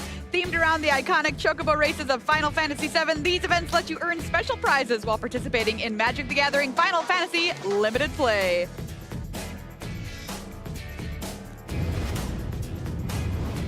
Welcome back to coverage, friends, of Day 2 of Pro Tour Final Fantasy live from Las Vegas, Nevada. Currently 94 degrees outside, but no, that does not deter a Magic fan. There they are, lined up to get into the convention center this morning. Lots of awesome stuff going on here with MagicCon Vegas as well, the largest MagicCon of all time. So much to see and do here this weekend, including the Pro Tour, which is where Corey and I are hanging out. Hey, everybody, we're in Day 2 action. Standard the rest of the way through our tournament, and things are starting to come down to the wire. Let's take a look at our leaderboard. We are working our way towards our top 8 here in this tournament. By the time today is done, we will know our top 8. So let's take a look at where we're at after 12 rounds of play.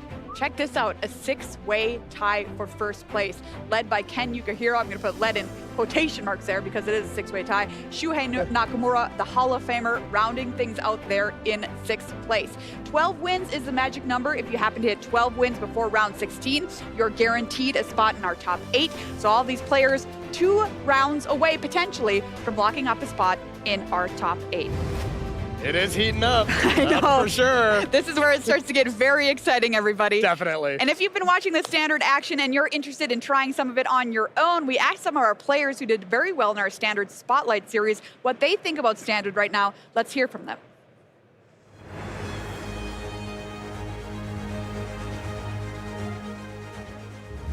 I'm here with the inaugural champion of the Spotlight series, Nicholas Odenheimer. You know a thing or two about Standard, so let's talk about the Standard. What are your thoughts on it? Well, I like playing aggressive decks, and so the fact that Izzet Prowess and Mono Red are really good decks, I'm a big fan of that. So I enjoy this Standard. I also think Prowess mirrors are pretty fun and interesting, so I'm having a lot of fun with it. I know some people might not be, but I love this current Standard, and I think it's a lot of fun to like play the aggressive deck, and I like drawing cards. Prowess does that a lot, so yeah, I like Standard right now. If you had some advice for people getting into Standard, what would it be? Well, I would say probably, check what pros and other people are winning with. I think I probably do that on a weekly basis. Just check like your random tournament results, seeing like what people are winning with, because those are the best strategies. You don't want to spend a bunch of money on Standard and it's, you play a bad deck or something, you have a horrible time. So I like to see what other people are doing and try to innovate on that a little bit. I'd also say try to play what plays to your own strengths a lot. Like I like playing aggressive decks, so I play aggressive decks better than some people, where like some people might rather play control decks and slower decks, and they are better at those type of things. So play to your own strengths as well, I would say. So you're playing Prowess this weekend, don't worry, I don't think any less of you. If you weren't on Prowess, what would you be playing? Ooh, great question. Probably the Golgari Beans deck that plays like the Hollow Marauder and things like that. I really like those style of decks. I love graveyard-based decks, and I think that deck is super sweet. So if Prowess is worse, I'd probably be playing that. But I couldn't not play Prowess, I don't think. So went with that. But yeah. We won't hold it against you, Yeah, Nicholas. No, all the best for this weekend, and hopefully we'll see you, top 8 Sunday. Hopefully. Thanks so much. I'm here with Scott McNamara, who's had some excellent Standard finishes lately. So we're going to ask you, Scott, what do you think of the shape of Standard at the moment? I've really been enjoying Standard these last couple months. It's hard to talk about Standard without mentioning Izzet Prowess. It's a really popular deck. It's a little bit unusual how popular it is right now, but that's often the case with Standard. Standard is usually, a quote-unquote best deck that a lot of the good players play, but there's a lot of other stuff there kind of behind that. So you have Izzet Prowess, it's very popular, it's a great deck, but you also have decks like Dimir midrange, you have Mono Red aggro, you have Azorius Omniscience, which is a little bit of a control combo deck. So, despite there being a best deck where, it feels like, a lot of the good players are playing it, you'll also notice a lot of the good players picking one of the decks a little bit down the ladder in popularity, tuning those to beat the really popular deck, and that's, I think, where you can get a really big edge, the Standard. So for newer players getting into the format, what should they consider when picking a deck? Yeah, it depends on what you enjoy, if you like playing like the blue-red cheap spells Prowess deck, there's totally nothing wrong with picking up the most popular deck. There's a lot of edge to be gained in practicing with that deck, getting the mirror matches down right, sideboard choices, all those things. A lot to be gained there. But if you enjoy a black mid-range deck, you can play a black mid-range deck. If you enjoy a combo deck, there's a great combo deck. If you enjoy attacking with little red creatures, you can do that too. So I think that there's a lot of options. Best of luck for this weekend, Scott. Hopefully you will have another excellent finish to add to your resume. Thanks so much. I'm here with Spotlight Series winner Raul Porian to talk about the shape of Standard at the moment. What are your thoughts on the format? So I think this is not a good Standard format at all. Okay. First of all, obviously the diversity is not there. But then also the Prowess Mirror is not a good matchup. It's just not a lot of fun. There's a lot of play to it actually. So I think if you're good at it, you can kind of get a lot of advantage from it. Other than that, there's just so many decks that are too ruthless in what they do, and there's no time to really do anything, which is not something I really like. So I don't like snowbally formats where you just, once you're behind or you struggle with your third land drop or something, you're just done. So that's not for me so much, but it's what we have to play. So if you could have your ideal Standard, what would you adjust with the current version of it? Yeah, so I think just having too many sets is a problem in general. It just makes it too powerful, too fast. I would like to see, obviously, maybe Corey banned or Monstrous Rage banned. Those are, even though Monstrous Rage is probably a bit less played than it was before right now, those are just too powerful and they just steamroll you when you're on the draw. Other than that, I think that would probably clear up a lot of space. What I would really like to happen is really the bans, and then obviously maybe just some cards coming in that make the game a bit longer. I'm quite worried what happens when Temporary Lockdown rotates out, because that's kind of the fail state, the safe card of the format. So I'm not sure what's going to happen then. If you had any pointers or advice for people wanting to get into Standard now, what would you say? Yeah, play Prowess probably is a good idea. Get good with that. The deck I'm playing I really like a lot too. It is quite intricate and complicated, probably the most complicated deck really. Omniscience, but really powerful. And if all you want to do is just smash people, Mono Red is always a great choice and is also quite good against Prowess actually. All right, well, thank you very much, Raul. All the best for this weekend. Did you hear that, Corey? He called for a ban of you. Just me. You're Come too on. powerful. Come on. Unfair. OP. Hey, let's set up our next match in the feature match, everybody. Round number 13 is on the way. Lucky round number 13. Ken Yukihiro up against teammate Shuhei Nakamura. Mono red aggro in the hands of Ken. Is it Prowess for Shuhei, the Hall of Famer? Let's get to meet our players. Ken Yukihiro started playing in 2007, has 4 Pro Tour top 8s to his name, 10 Grand Prix top 8s, and 2 wins.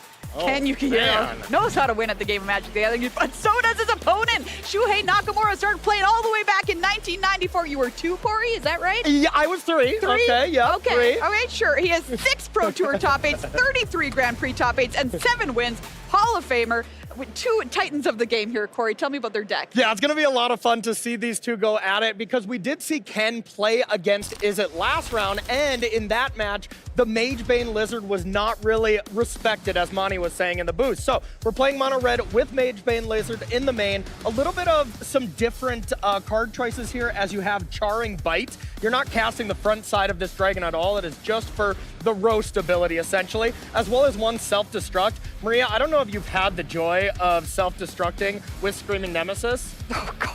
It is an absurd amount of damage. Gross. You put Monstrous Rage on that, you just deal 18 straight away, so, you know, no big deal. But let's look over to Izzet Prowess here. Now, Shuhei did respect the Lizard. There is some removal spells in the main and Roaring Furnace to be able to deal with it, but in the sideboard, we have Unable to Scream as well as Obliterating Bolts to be able to clear up that Lizard. Most of the time, I would say this Mono Red deck is favored against Izzet by just a little bit, but when you can just kill a 1/4, it's not that hard to do, but you do have to respect it. When you can do that, then I'm going to put the advantage back to Shuhei Nakamura to take this one down. But, of course, still a very close matchup. Yes, absolutely. Yeah. And we're getting to the point where the rounds really, really matter. No more losses for these players if they want top 8 dreams. Yep. I'm going to send it on over to Marshall and Paul and ask them a very important question. Do you think Corey should be banned? Come on, guys. Yes, I would vote for a Corey ban immediately. Oh, yes. Yeah. Absolutely. Paul already did. He's Unreal. been rallying for that for a while.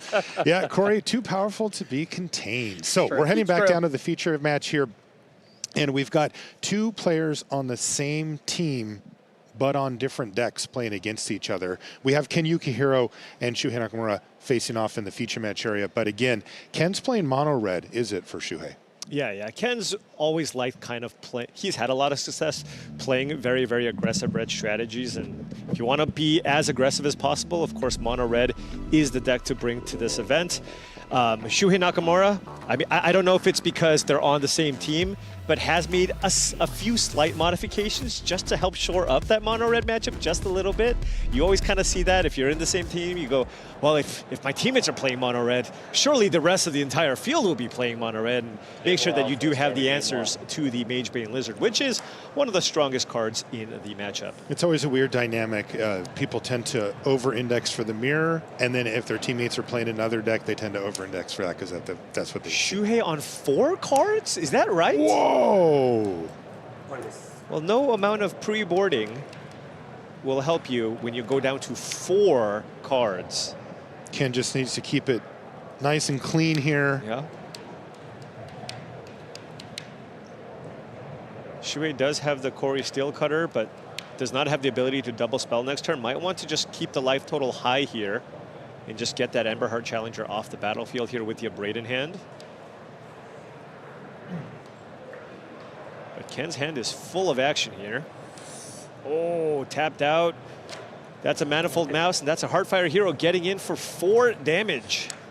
Oh, but wait, there's more. Another Hired Claw to hit the battlefield, too. Oh and that's going to be game number 1 going to Ken Yukihiro. All right, well, when you mulligan to 4, there's usually not much you can do, and that was the case here for Shuhei. Yep. Wow. They're going to hit the sideboards. 2 very experienced players here, by the way. 10 Grand Prix top 8s for Ken Yukihiro, which normally if you sat down against somebody with 10 of those, you'd be thinking like, wow, double digits, nice work.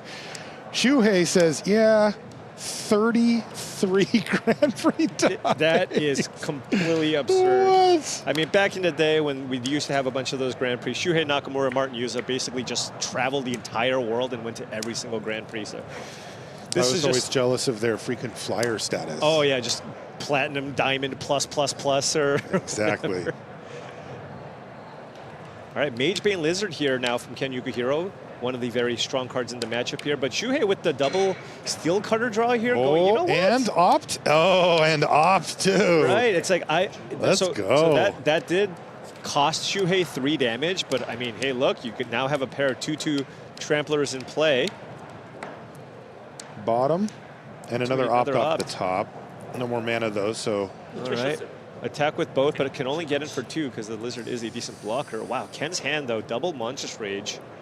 Uh-oh. Ken, ooh, okay. And some interaction too, if he wants. But yeah, so you can go Charring Bite here on one of the tokens if you're a little bit concerned about the double prowess creatures in play here. Oh no, Here we go, Monstrous Rage on the hero. So that's 4/5 damage coming in now. But wait, there's more? Well, and then he's got double Heartfire Hero. He can't play the Monstrous Rages now because of the Rockface Village is in play, but you can use it to cast the 2 creatures in your hand. Look at him count. I mean, you just attack. Yes. And if you're on Shuhei's side, you're like, I would love to draw a spell here off this opt, right? He's got a couple of looks here, but needs to find a second spell to be able to that was a trigger the mountain. Steel Cutter. All right, here we go. 2 looks at a second spell here. Already down to 9. Bottom. Bottom. Oh. I mean, this could be a really quick match. Is that a land? That was another land. Oh, that's Shuhei mulligan brutal. to 6 this game. Not quite as bad as the 4 from before, but it looks like he's flooded out here. Oh, that is absolutely brutal here now for Shuhei Nakamura. Just doesn't have much going for him, and Ken Yukihiro still with that Monstrous Rage in hand. And at a very comfortable 17 life. Ken just like, I take it all. All of it. Right? Bring it. Take 4. And then he gets to breathe a little bit of relief there. No more spells. So right now, Ken Yukihiro has 6 damage. And with the Monstrous Rage, that is 10 damage coming in. Shuhei plays his land and passes the turn back. Is there anything that would prevent Ken from just doing it? I think he's just going for it here. Oh, and he drew a mountain, which is really nice because you can also cast Charring Bite on your creature to finish off your opponent if they get low enough. Oh, never mind. Giving the Heartfire hero haste here with the Rockface Village. That is now a 3-2 Heartfire hero. 3, 6, 7, 8 damage coming in here. And the rage would be it. Actually, you don't even have to do anything. You attack right now for 3, 4, 5, 6, 7, 8 damage, right? Now you're down. You put Shuhei down to 1. Shuhei can't cast a spell. There's a Magebane Lizard in play. Right. At that point, you cast Charring Bite. Right after damage. You don't have to cast Monstrous Rage. Then you cast the Charring Bite on one of your Heartfire heroes. If Shuhei Nakamura responds with a spell, he just dies to the Magebane Lizard. Wow. So Ken just needs to basically just attack here. Again, 3, 6, 7, 8 damage coming in.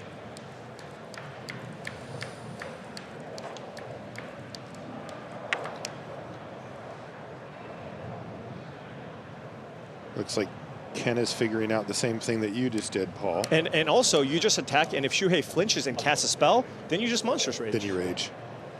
Yeah.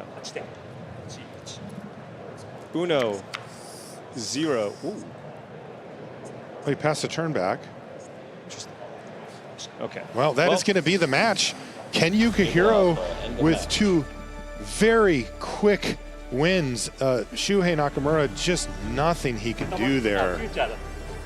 And you get a big smile out of Ken, and why not? When you face such a formidable opponent this late in the tournament, to get a walk like that, that feels like a gift. Yeah, absolutely. Just opponent Mozafor. Of course, it's never great to go up against a fellow teammate there, but you know, now Ken Yukihiro 1 step closer there, just kind of got the perfect draw. And if you're on Shuhei's side, it's just there's just nothing you could have done in that hand. You had hope. You did get the double Corey Steelcutter draw, but it's, I mean, when you whiff on, what, 3 or 4 looks with that opt, I mean, you're just not going to win that game. No, you're not going to win that one. A tough mulligans there and a tough draw in the second game for Shuhei, but we've got more standard to bring you this round. We have Ili Kassis versus Shintaro Ishimura. As you can see, their records, a step down here from the ones that we just saw. These records are very much on the fringe. No wiggle room left. If a top 8 is going to be in Shintaro or Ili's future, it is going to require a win out under basically all scenarios at this point. There's Ili. And coming into this, I would never have guessed we would have seen a matchup of Gruul Delirium. Gruul Delirium up against Roots. Up against Roots. Yeah. Well, can't say I have too much experience with this particular matchup. No, we'll just hang in there and we'll hang on for the ride. See what happens. What? Upside down land from Ishimura. That is an act of war. Single spell into double spell. Okay. It does make it easier for Ili to read, I suppose. I think that's the idea. Yeah. Seed of Hope, gets See back. the Dragon Sniper and the Haywire Might. Yep. Added to the board this last turn for Kassis.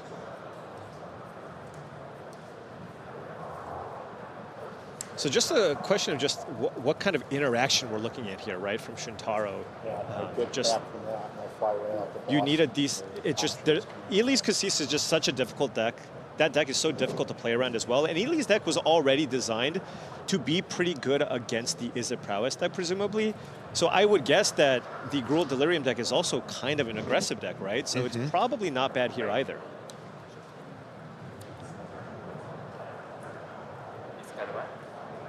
Is that a fear of missing out? FOMO? That is a FOMO there, and we're looking at, I believe, is that already Delirium? Yeah, that is. We have Creature, Artifact, Instant, and Sorcery. Okay.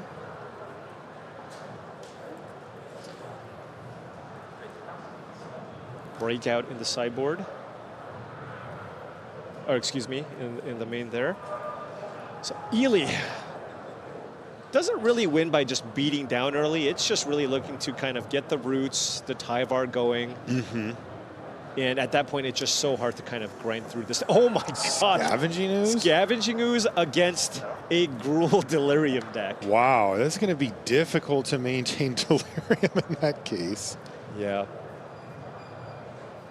And that is kind of the nice thing about playing the Delirium decks too, it's just you do play main deck Scavenging Ooze, which just means you have additional interactive ways against the Azorius Omniscience deck too. Just being able to take the Omnisciences out of the graveyard is quite strong.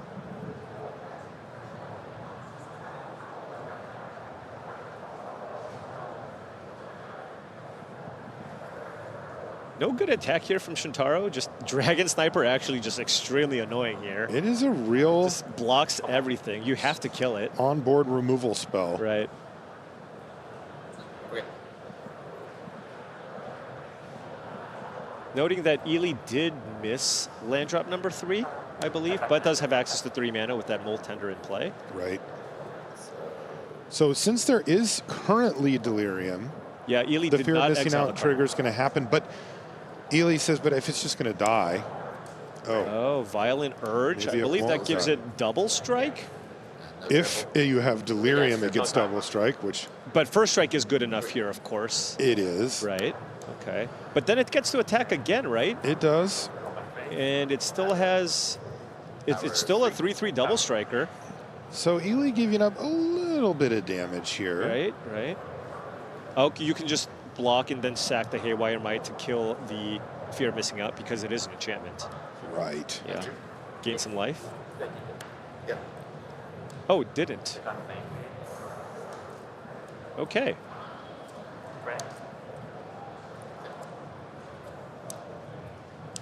Maybe just wants the extra gas in the graveyard for various Scavenging Ooze and or Roots shenanigans. It does seem to be a mana situation here for Cassis, as he has the disruption in place. Yep. Scavenging Ooze could be a major factor of this game. Yeah, I mean, if Ely can just kind of grow that Scavenging Ooze to a 4/4 or 5/5, it just might be too hard to deal with. Paul, it is that time. Yep.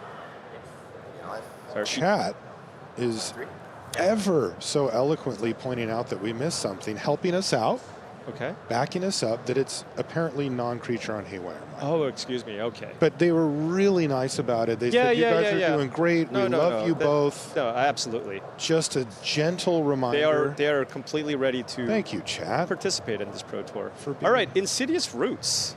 The namesake. So that'll unlock a bit of mana here. And maybe make an army?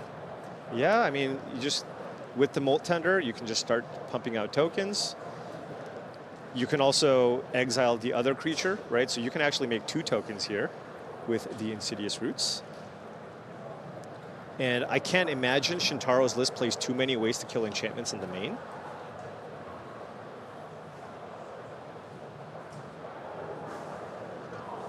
And I think coming in, Shintaro probably didn't expect a whole lot of Roots decks, right? So this is probably a matchup that, you know, he's not that familiar with. And also, it just seems like a very tricky, difficult matchup to play against. I think just Ely just kind of wants to play against creature decks.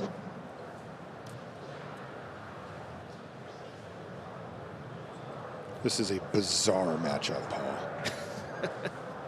That's why we're here. I was told Is it versus Azorius was kind of the focal point. Yeah, And, this is other versus other. We are That's in what we're round looking at. 13. And we've got 2 really cool decks here. Yep. Exile. So here we go. All right. Combo acquired. Green mana. All right. Gain a life. Okay. So the Scooz is now a 4/4. And it exiled a creature from Shintaro's side, so Ely doesn't get a token if you exile a creature from the opposing graveyard. 24. And getting artifact creatures is obviously huge because now Shintaro does not have Delirium, it looks like. Looks like it's all spells. So 2 types in the yard.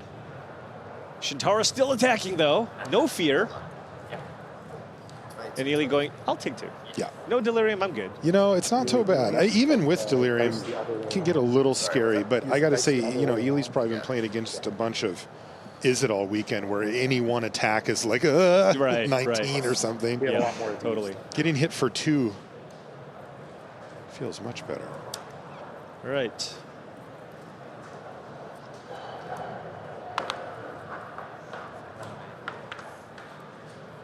Two mana here, and another fear of missing out. So has Delirium once again, but not for long. Patchwork Beastie in the graveyard here. Does Shintaro have any interaction with the board? No kidding. That's really the issue here, because taking a look at the graveyards and the board state here for Ely, every turn that goes by, even on just 2 lands, he's going to be able to just start building out, and it feels like Shintaro's going to have a very difficult time pushing through. Ely's at 22. Yeah, like 22. And what? This, I mean, we saw the Violent Urge, so there are occasions where this Gruul deck could maybe try to kill you out of nowhere, but not against an active Scavenging Ooze. Right. Overlord of the Balemark? Okay. But now you just... You get, what, 4 cards off that? Yeah, no shortage of action now. You get a creature back, trigger the roots, get another token, put counters on them. Oh, jeez. You get mana. One of them does not have Summoning Sickness, so that one you can still use for mana. Somebody in chat just said, is this Commander? Look at all my permanents. Thank you for letting me do all of my things. Oh, this is great. Yeah.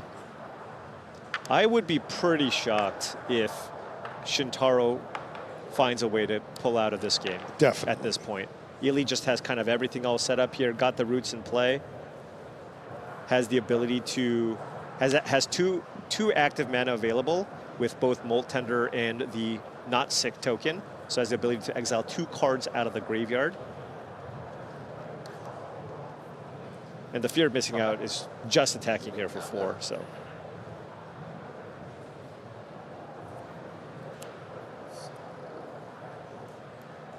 And another token here. This one's even bigger.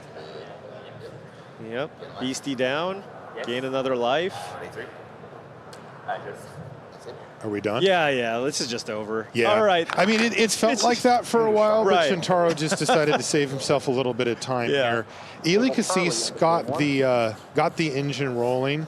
Yeah.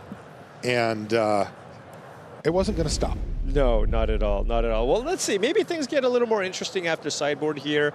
We have some paw patch formations out of the sideboard here from Shintaro Ishimura. Probably going to be looking to bring that in as a way to destroy the roots.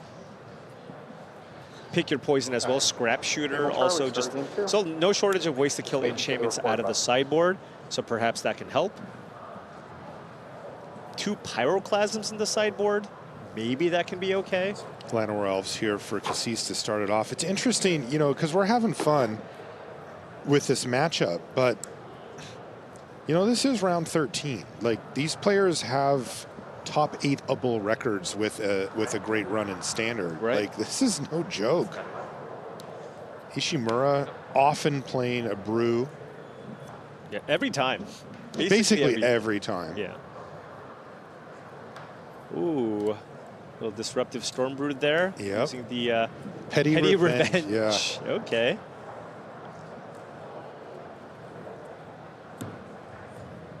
An All-Star in a Tarkir Dragonstorm Limited. Very good. Uncommon.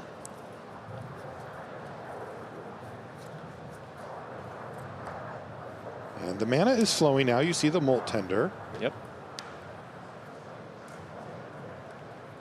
And the Llanowar Elves.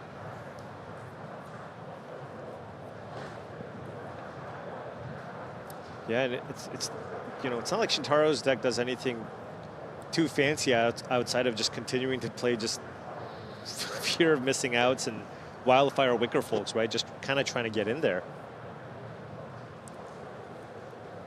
And we are currently on Delirium. Enchantment, creature, land, and instant in the yard. And land drops keep flowing here for Ishimura as well, so all's well. Perhaps a removal Yeah, spell? burn spell for one of these. Bushwhack Fight? Yeah. Yeah. All right. Molt Tender or Llanowar Elves? Usually Molt Tender He's better Long-term in better. this deck Yeah. just because of the fact that they can exile things and get the roots going.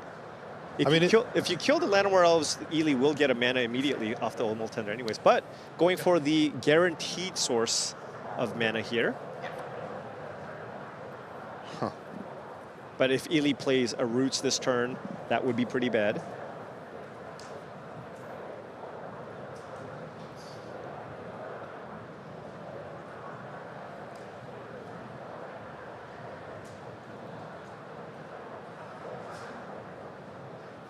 Maybe a Scavenging Ooze here. That would be really nice here from Ely.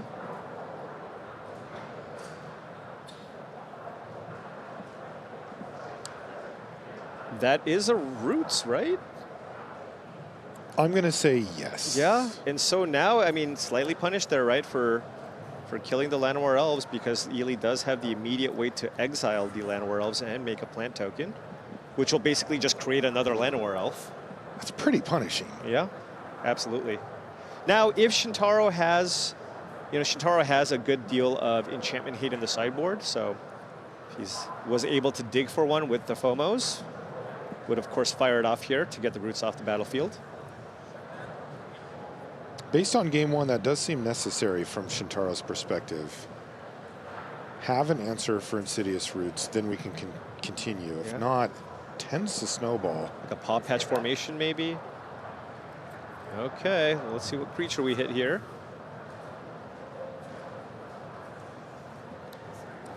Wildfire Wicker Folk. Yeah. Off of the Breakout. So if it hits a 2-drop. Enters the battlefield. So it is a 4/3 Trample Haster. That's pretty good. Not bad, not bad. Doesn't feel like exactly what you want to be doing, but yeah. But there's only, like, yeah, it's just, this deck can only just do the one thing. Right. This feels like a very, very poor matchup here for Ishimura.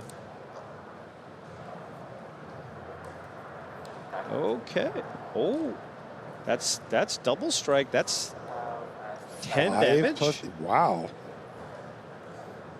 And a trade. But you see the Molt Tender sitting there. It's going to make some mana here and get the plants rolling. Yeah. Does Ely have like a fatal push or something? Wait, no. Can't play that one. No, not that one. That's in limited only. Exactly. So what does Ely go down to here? 10. Because it trampled, right? I mean, I think it just got in.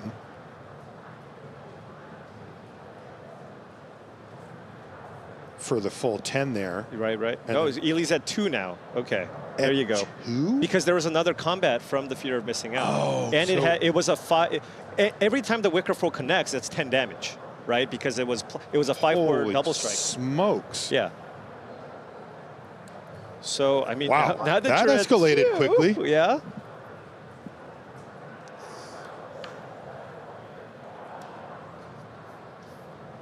Oh, 4 mana. Oh, hard cast. This is actually yeah, that's just an actual hard cast. Belmerk. So there is a window here if Shintaro has another Violent Urge here. That would be lethal. Just get the Belmerk off the board? No, you just attack with a 5/4 double striking Trampler here. Although, is that enough? There's 10 total toughness in play. Oh, I see. 2, 3, 4, 5, 10. Oh, so I guess it wouldn't be.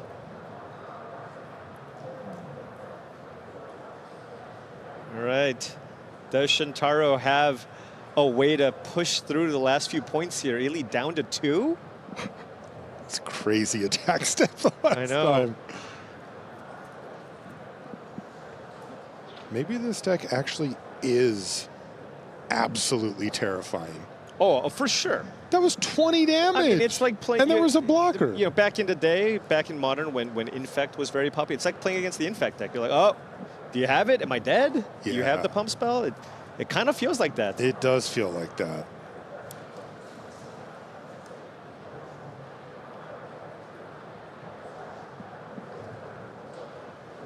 Oh, Rubble Belt Maverick in the graveyard too. So that's another way to trigger the Insidious Roots. Continue building up your army.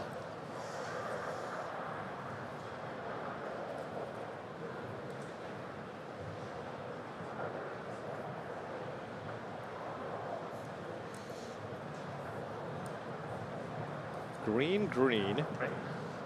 Ooh, Keen Eye Curator here for Shintaro.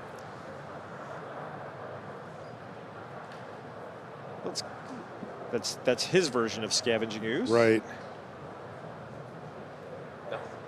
Okay, just go. So Ely's gotta love hearing that. Wow. Oh, upkeep. Shintaro gonna exile something out of the graveyard here. Yes. The Robobelt. The Yes. root still triggers. Oh. So that is rough. I mean, the root still triggers. Oh. Look at this army. But it does prevent Ely from putting a +1/+1 counter on something.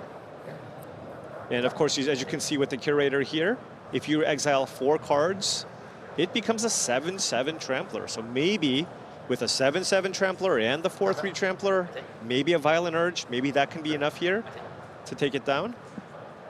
Overlord of the Baelmerk, if he gets a creature here, that'll be another token. Ooh, Disruptive Stormbrew too.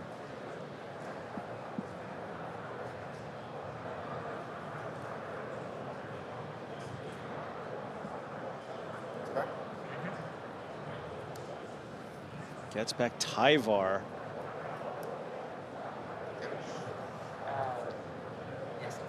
Take 5.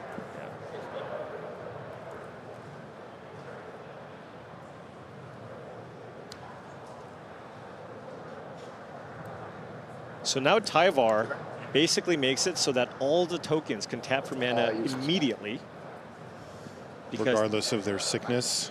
Because you can activate abilities of creatures as though they had haste. So what kind of magic can Ely pull off here? It looks like the kind that produces huge amounts of power and toughness. Right, just block everything. Because now we're looking at another token. 1, 2, 3, 4 counters on things. We're talking about 14 toughness in play. That's the kind of toughness we need. Seriously, Shintaro's deck is that scary. And another trigger. Look at this. I mean, Ely can just attack next turn and probably just wins the game. Probably. Holy smoke. Still Molt-Tender there too. I suppose if Shintaro can still make a 7/7 Keen Eye Curator that would trample and double strike, maybe there's something he can pull. Oh, this is so ridiculous. Serious, Ely? This is so ridiculous. Black mana. Now he has attacked already, so these haste Yes. tokens, these tokens cannot attack. He's just trying to set himself up to not die. God. Another? This is ridiculous. Yeah, make a little room there, Ely. Yeah, how many plants does the judge table have? Okay, 2 mana. Playing something else. Probably something that'll pump all the other plants. Wow, he is just comboing off here. This is awesome. Yeah. Oh, Osteomancer Adept.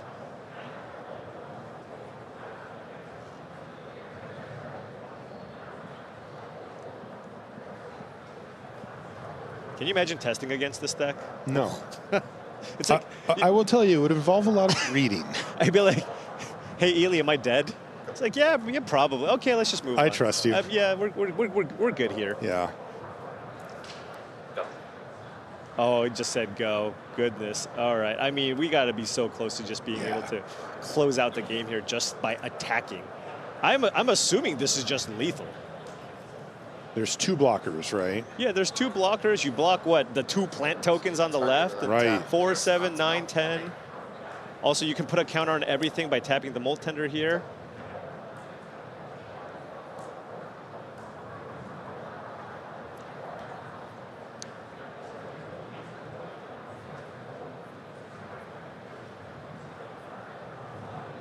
Ely just needs to continue playing against Gruul Delirium decks. And the dream matchup? Maybe, yeah. Splash damage. This is splash damage. Yeah. Target Landmile. Okay. Roots trigger. Okay. Still trigger the roots.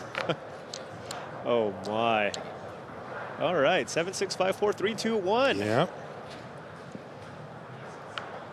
By the way, the judges have stepped up, still have plant tokens. Yeah.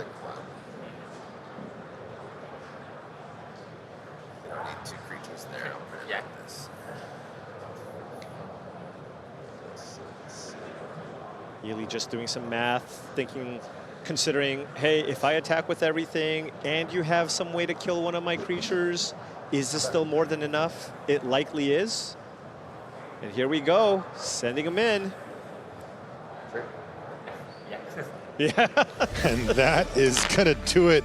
Ely Cassis man. keeps the dream alive. 4 losses on the record, but a win this round.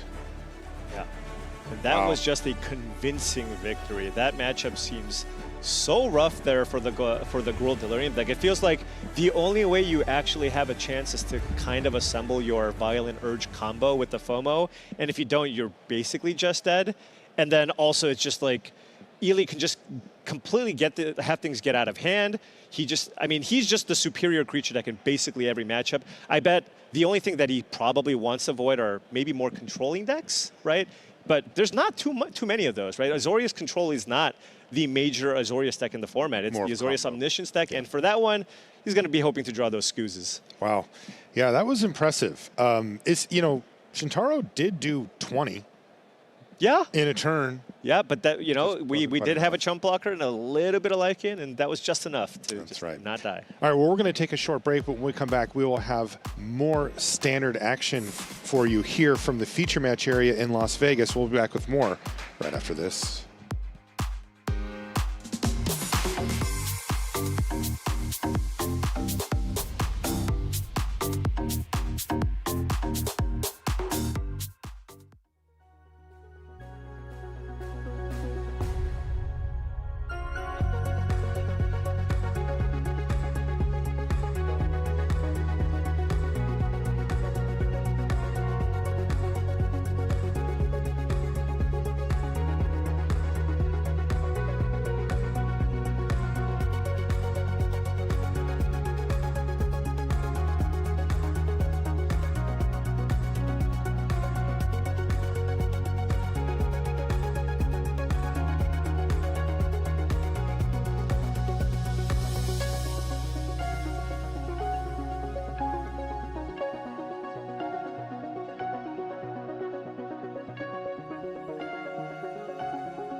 And welcome back to coverage here at Pro Tour Final Fantasy. I'm Marshall Sutcliffe. I'm with Paul Cheon. We are in Las Vegas, Nevada.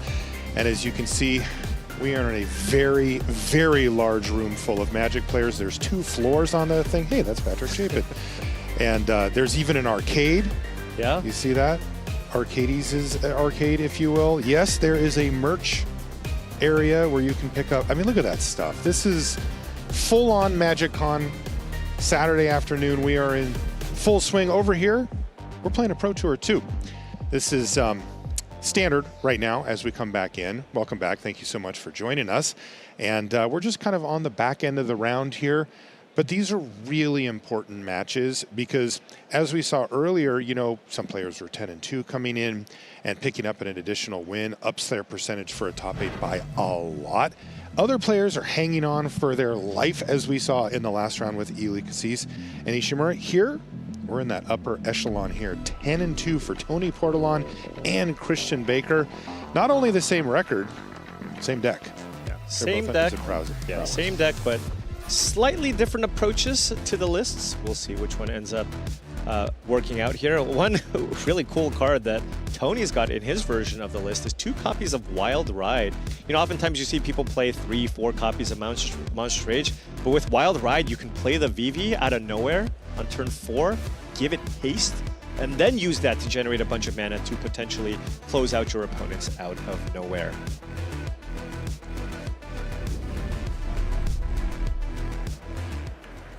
Tony did win game number 1 here. Christian will be on the play with a mulligan to 6, it looks like.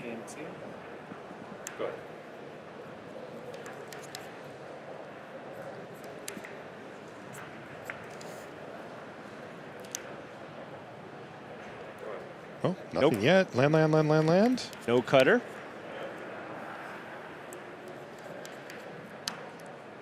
Baker on 6 cards here in game number 2. Monastery Swift Spear, I assume. Just going to get in. Okay. That one entered, tapped, and attacking. No wait there for Portolan. End of turn Braid, just in case if Tony does have a Monstrous Rage, you don't want to take all that damage. So taking the 1 so you don't take the 4 or 5 even. And he does have the Monstrous Rage, so he can save it. Right? You just play the Monstrous Rage just so that you have a 2/3 creature in play. Kind of forces Christian to maybe use another removal spell if he does have one. Yeah, keep maintaining your threat as well. Is there a shields down consideration here for Portolan? A spell pierce he may be repping. Oh, wow, I guess so. Right. He must have a spell pierce. Yeah, then, because right? you're going, well, if I save this and then they like play a stock up, do I want to counter the stock up? You want to counter the stock You up. want to and counter there the it stock up. is. Yeah, Wow. there it is. Nice call, Paul. Spell pierce counters stock up. I am far more familiar, just so you all know, I'm far more familiar with this matchup than the Golgari Roots Haywire Might deck, okay? Yes. These cards, I've seen a lot more in testing. That was a bit of a curveball. You know, you have to pick, right? Like when you're It's prepping. like, how am I going to prepare for this event? Right, now that the format's been out for 9 days. And you can see also Tony prioritizing being able to interact with Christian there because he had a board state ready to go here with the double otters.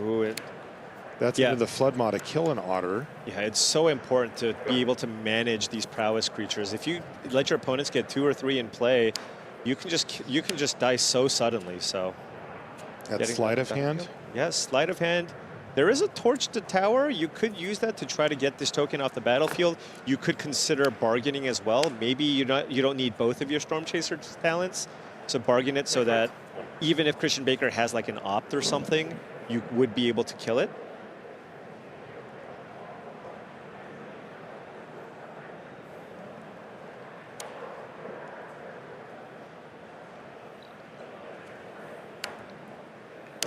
Okay, there's an opt. So 3/3 prowess token here from Tony. Hoping for probably just an Abrade or something if you can just get the Steel Cutter off the battlefield. Oh, that was probably off the opt. Yep. Oh, look at this. Monstrous Rage too. And look at this, just going for it here. This is 9 damage? So this is 4, and this is 5. Okay. Wow, that's huge. Wow, we're picking a fight here, but Tony Absolutely. gets to be the first one to throw a punch. And it's a haymaker. Down to 10 goes Christian Baker. Oh man, I actually really love going for the Monstrous Rage there, and this just shows that Tony's super familiar with this matchup because people would be scared of a one-man interactive spell there, right? But the removal spell that Christian used was into the Flood Mod. I believe Tony was tapped out. So given that he used Into the Flood Maw instead of Torch the Tower, you have to think, well, they probably don't have a Torch the Tower in hand. Because you want to use the Torch the Towers to kill the creatures whenever your opponents are shields down, because Into the Flood Maw is a guaranteed way to kill tokens. So Baker down to 10. They were just making sure the damage was correct, but it was. Okay. And here's the stock up. With Tony tapped out, Christian can kind of do whatever he wants, but he needs to find some interaction. There was interaction. There was a Lithomantic Barrage and a Torch the Tower. Ah. Yeah, one. Yeah. You could even just Lithomantic Barrage the Otter, right? It is a blue creature. Yeah. So that blue and red. Right, and then that would turn on the Steel Cutter, and then if Christian has another land, you could use Torch the Tower, bargain it, so that you get the Swift Spear off the battlefield, and all of a sudden Tony has no board. Even though you're at 10, you're feeling much safer. So yeah, Lithomantic Barrage can actually just deal 1 damage to anything. But, you know, this is one of the best answers to BV or cards like Draycatcher that a lot of the prowess decks play. Torch, bargain, smoke, target the spear, anything monk. Okay, a little. Does he have the land as well? Probably not, is my guess. Okay. Given the fact that he sacked the token that he had to play. But he'll have to just live with leaving 1 Otter behind and kind of hold his breath. Only 1 card in hand. One is rough, unless Tony goes Steel Cutter into a bunch of spells. Right. You're probably feeling okay about this. Okay, well, if there's the 1 card you want, there's a Steel Cutter. There's a Steel Cutter, and that was pretty quick. There were a bunch of lands in that pile, so might have just taken the 2 spells there. And there is a Torch to Tower in Tony's hand. Might be interested in just firing that off, getting the Christian's 2/2 off the battlefield here.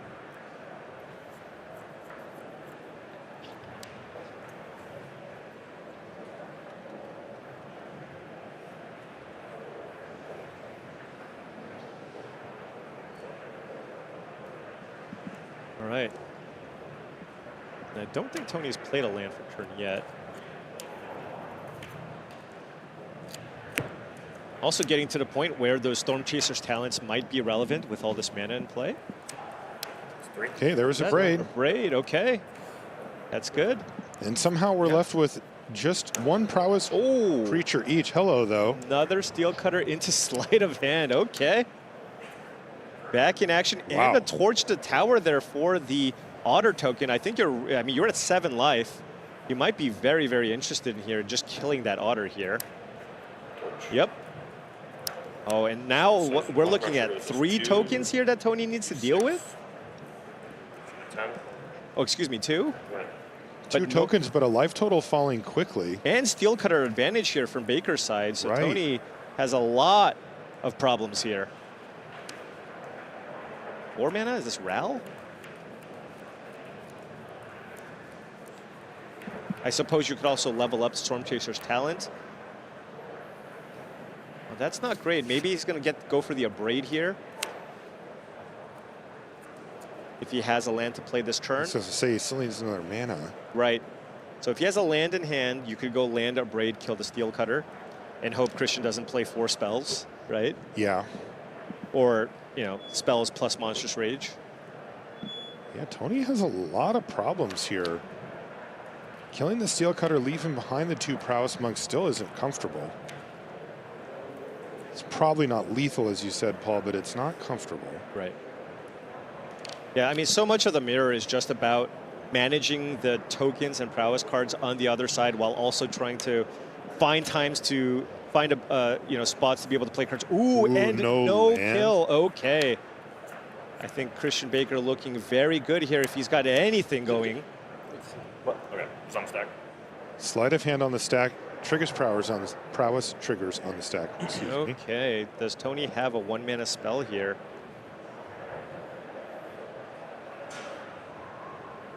You would think if he had like a Torch Tower, might have just played it on his turn. Seen it, yeah. Perhaps this is just a bluff? Yeah, it might be, because Tony just said, okay, sure.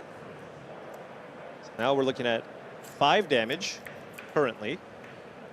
But if you play another spell, that is 8 damage coming in.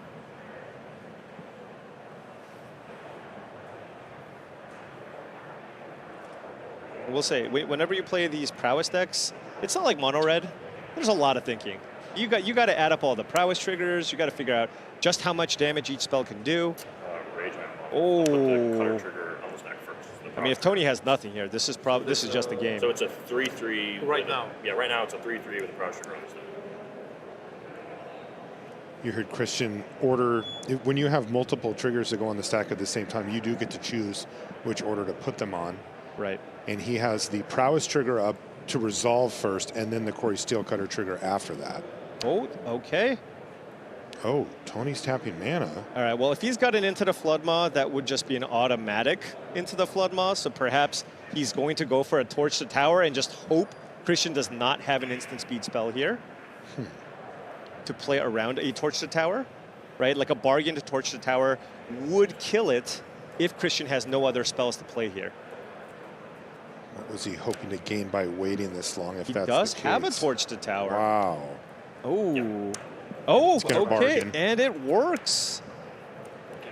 But you do still get a Corey Steelcutter token here. Yep, it's just the biggest of the prowesses. Right. So that's 3, 2, 5.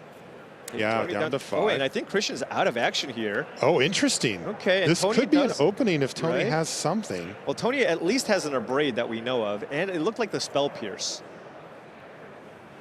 But given that Christian didn't have another spell, do you maybe take the chance and not kill the Corey Steelcutter? Maybe you just kill the token right now? Given that you're at 5? You may not have the luxury. It feels like long-term the Steelcutter will eventually kill you, but you will die now. Especially because Christian didn't cast a spell this turn. Oh, you could just... Oh, it looks like Into the Flood Maw here, too. So you could just bounce the token on the Corey Steelcutter. Take one. Take one. End of turn, Abrade the Steelcutter. Maybe Christian's out of action here. Christian is out of gas. All right, just needs to deal with one token. Still has Storm Chaser's Talon in play. Also- You can use that to get back another removal spell if you want. Christian's at 7.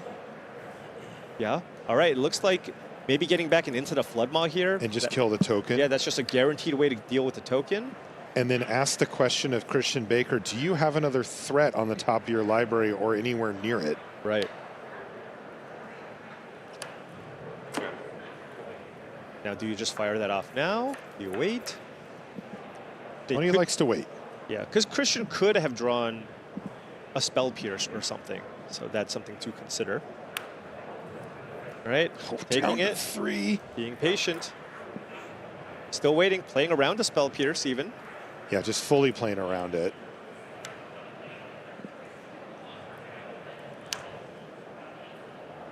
Oh, there's a Corey Steelcutter, and that means that the end of the Flood Maw is now going to create a threat for Tony Yeah, as well. now you definitely bounce the token, right? Oh, never mind. Even Found a better. Storm Chaser's Talon here as well. And still Wow. has 2 lands. Oh, boy. This has turned right back in Tony Portland's direction now. Incredible. And Christian by needs the- to find something now. By the way, Tony has Into the Flood Maw, and I think Spell Pierce was the other card, right? So if he plays both, that makes another token on Christian's turn. Right. Would he just want to Spell Pierce for the sake of it? How many cards? You could consider it because you're going to be looking to bounce the token anyways, and that just gives you another token.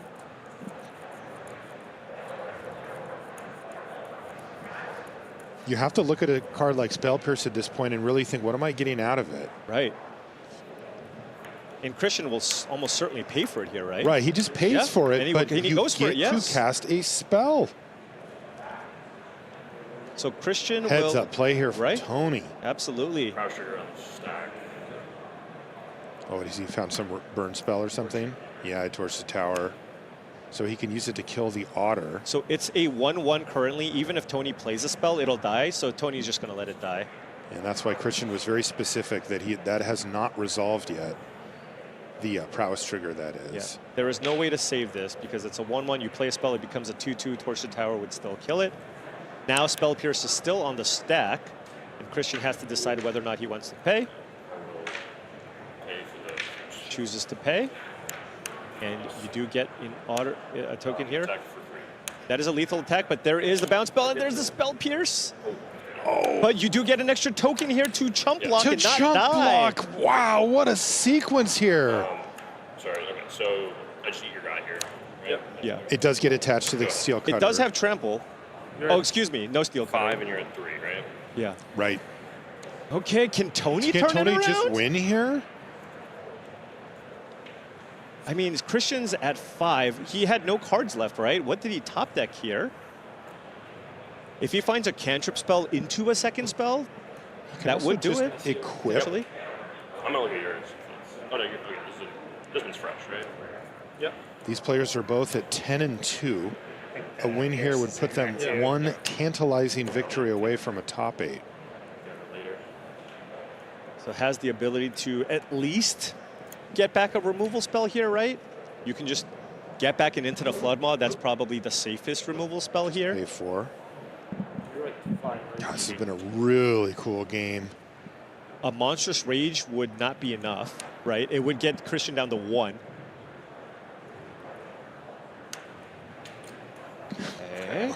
I mean, that's kind of the same as a removal spell if you think about it. Just forcing a chump, or if you go for that.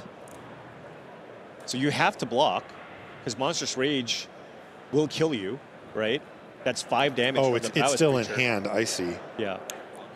So and there's the end of the Flood Maw. Right. So now there's no tokens on Christian's No side. board state.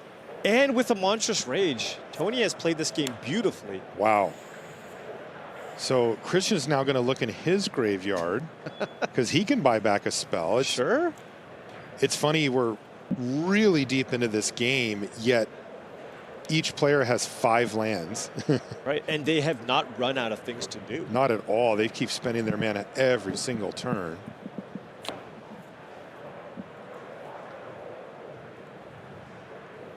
So Tony with 1 card in hand, right? So it is the Monstrous Rage. Christian needs to get back a torch. Okay. So Oh, that 'cause he's digging. does mean, oh, right. That's a cutter. What's the other card in Christian's hand? Because Don't know. he can eat up spell. All right. But with Tony the, doesn't have a threat now, with right? the steel cutter in play, there's oh, a VV. there's VV. Monstrous Rage. I'm gonna do 4. That's the only target. Yep. But it will trigger the steel cutter. Right. And then now you can, so then now you can attack for 2. 4 powered, right? Okay. Oh, and then you can use the mana to move the Corey Steel Cutter onto VV and attack for the win. Oh, you're right. And that is going to be Tony Portolon with the victory and just 1 match away now from a top 8. What a tricky matchup, right? Both sides just looking, prowess triggers on the stack. I have effects, and I mean, you can tell Tony is just no stranger to this deck. Tony also just been playing a lot of Storm Chaser's Talon, I believe was on Esper Pixie in the last Pro Tour as well, so just kind of knows all the ins and outs of that deck and just played that game beautifully. But I think just well played by both sides there, honestly. They both look very comfortable with the deck and the mirror, which is something that they both would have anticipated for this weekend. All right, that's going to do it for this round here from the booth. We are going to take a short break. When we come back, we'll be over at the news desk getting set up for the next round. We'll see you there.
Magic Presents Pride events will be taking place at local game stores across the globe. Runs June 27th through the 29th. Celebrate Pride and play some Commander games with the All Commanders Have a Pair rule and come up with some fun combinations.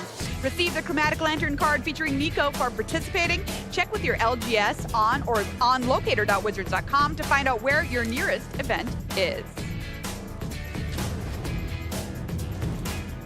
Hey everybody, welcome back to coverage of Pro Tour Final Fantasy here in Las Vegas, Nevada. It's hot outside, but the action is even hotter in here as we are on day 2 of the Pro Tour, and we are coming down to the wire with 3 rounds left to play before we find out our top 8. MagicCon Vegas also happening this weekend with plenty to see and do. Hey, I painted my nails for Pride. What do you think, everybody? Ooh, those look good. Pretty good. Real Corey, good. You gotta step up your game here. Ailey's looking cute. Yeah, okay, all right. We do gotta up these. These look pretty bad compared to those. You want to go for a manicure after this? I'm in. Yeah, absolutely. All right. Mani-pedis after this. Okay, Yes, everybody. I'm in. But first, let's take a look at our leaderboard and find out where we're at here on day 2 of competition. We have 3 players who currently lead the field on 11-2. That is very important because if you hit 12 wins before round 16, you are automatically guaranteed a spot in our top 8. Now look under that. We have 11 players on 10-3.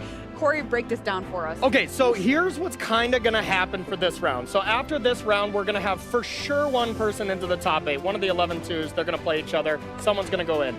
The person that plays down could win as well. That means 2 people locked into the top 8. And then the next round, we could have basically a minimum of 5 players locked into the top 8, which means for that last round, they're going to be fighting for just 3 slots. So most of the time you're hoping like, hey, I just don't want to have the absolute worst breakers and then I can draw.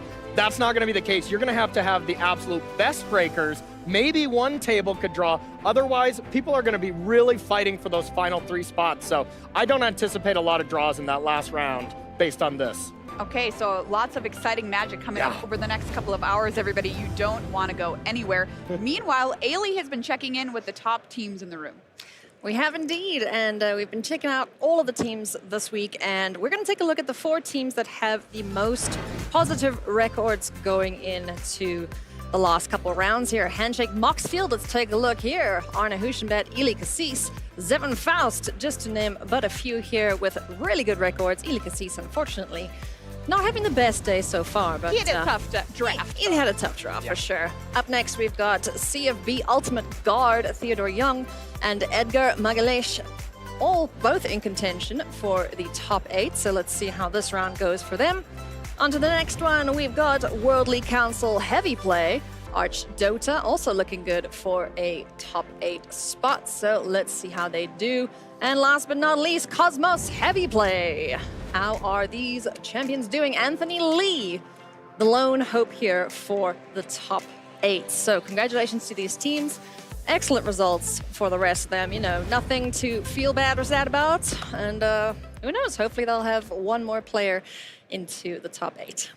All right, everyone, if you've been watching this and you're wondering, what should I play in Standard? We have some players here that we talked to before the tournament. They have some ideas for you with these deck fights.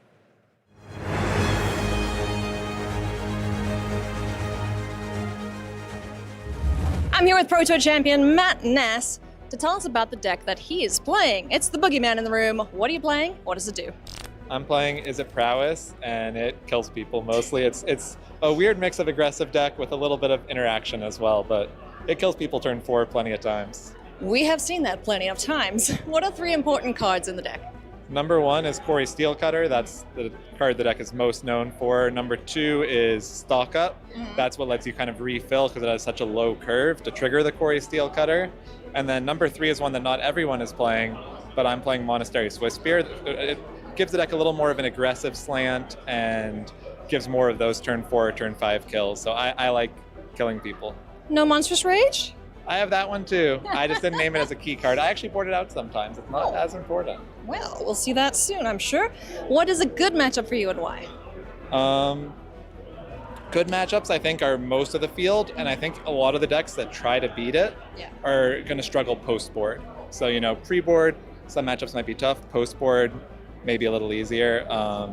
In particular, I would love to play against anything that can't really remove the steel cutter, right? So like black mid-range decks. And then what is a bad matchup and why? I think Domain, actually, the deck I played at the last Pro Tour, can be a little tough. They tend to play a lot of High Noons these days, which is an effective card. Temporary Lockdown's quite good against the deck as well, so that's one of the closer matchups, although, honestly, the deck's 45% of the field for a reason. It doesn't have any really bad matchups. Well, let's see if Is It Prowess can go all the way and maybe in the hands of Matt Nass. I'm here with Christian Melancy, one of the players going against the flow, not playing Is It Prowess. Christian, what are you playing and what does it do? I'm playing blue-white control. Basically just your standard stuff, right? A lot of counter spells, a lot of card draw, and I'm just trying to get the game to elongate as much as possible. All right, so what are 3 important cards to allow you to do that? I would say probably the 3 most important cards in the deck currently are, off the top of my head, I'd go with Temporary Lockdown, Meringue River Regent, and Elspeth, Storm Slayer. She's good. Alrighty, what's a good matchup for you and why? Well, I of course like my spot against Prowess, otherwise I wouldn't choose to play the deck, and that's, I think, 42% of the meta.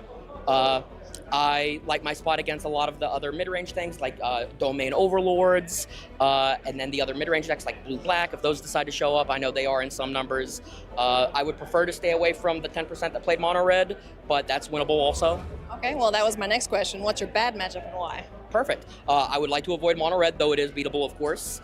And then probably some of the black-green graveyard, you know, whether it be Beanstalk or Roots archetypes, just because I don't have a lot of experience with them. I think the matchups are probably totally fine, but I'm not as well practiced. Well, I hope this isn't a bad thing to wish, but hopefully you get all Is It Prowess and you take them all down. I do as well. Thank you. I'm here with Scott McNamara, and we're going to talk about Not Is It Prowess. Scott, what are you playing? What does it do? I am playing Dimir midrange, which is just kind of an aggressively slanted midrange black deck.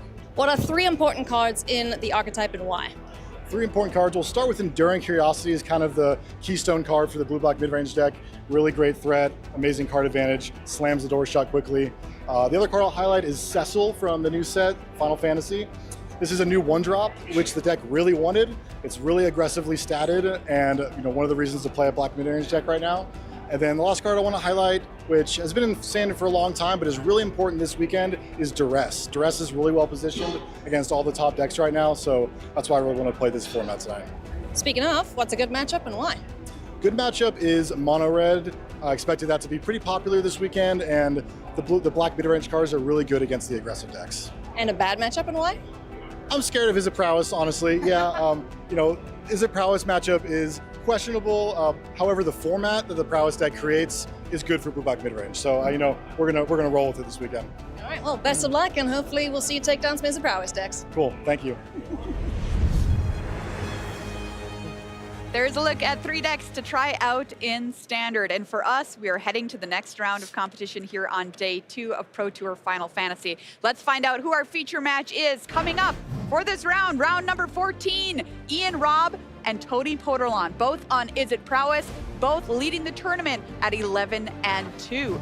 They have a chance to lock up a spot in the top 8, both of them with a win this round. Ian Robb started playing the game in 2008, got top 8 at just the last Pro Tour Ether Drift in Chicago. Can he do it again? He's 1 win away.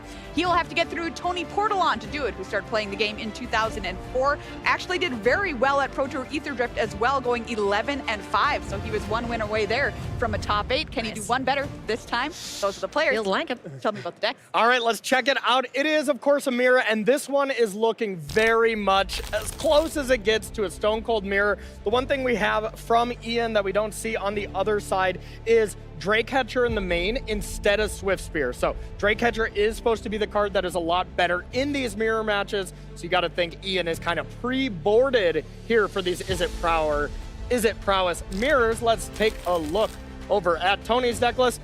Basically the exact same thing. They're even both playing Wild Ride, which is a little surprising to see that being split with Monstrous Rage, but Tony is playing the Monstrous Swift Spears to try to be that little bit more aggressive. So Tony definitely going to try to win that die roll and finish this match off as soon as possible. Is either one of these decks even have a remote edge over the other? I would say the Drake-Catcher version. So yeah, I would say Ian Robb is slightly favored as, you know, when you can ever get Drake-Catcher going, Monstrous Rage that, make a couple Drakes, ends up looking pretty nice. So that's real good. All right, let's find out what happens. One of these two players is into our top 8. Cedric and Monty, I'll send it over to you.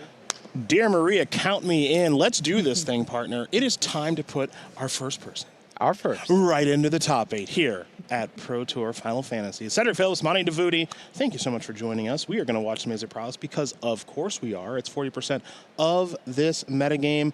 One player with Swift Spears, one player without. That was one of the things that we learned on Thursday when talking to the players. Some felt, of course you play 4 of these things. It's a no-brainer. Others felt like, no. We're going to go a little bit slower, go a little bit bigger, and we're able to work through the Swift Spears that the opponents have, and then they don't have the big effects that we do.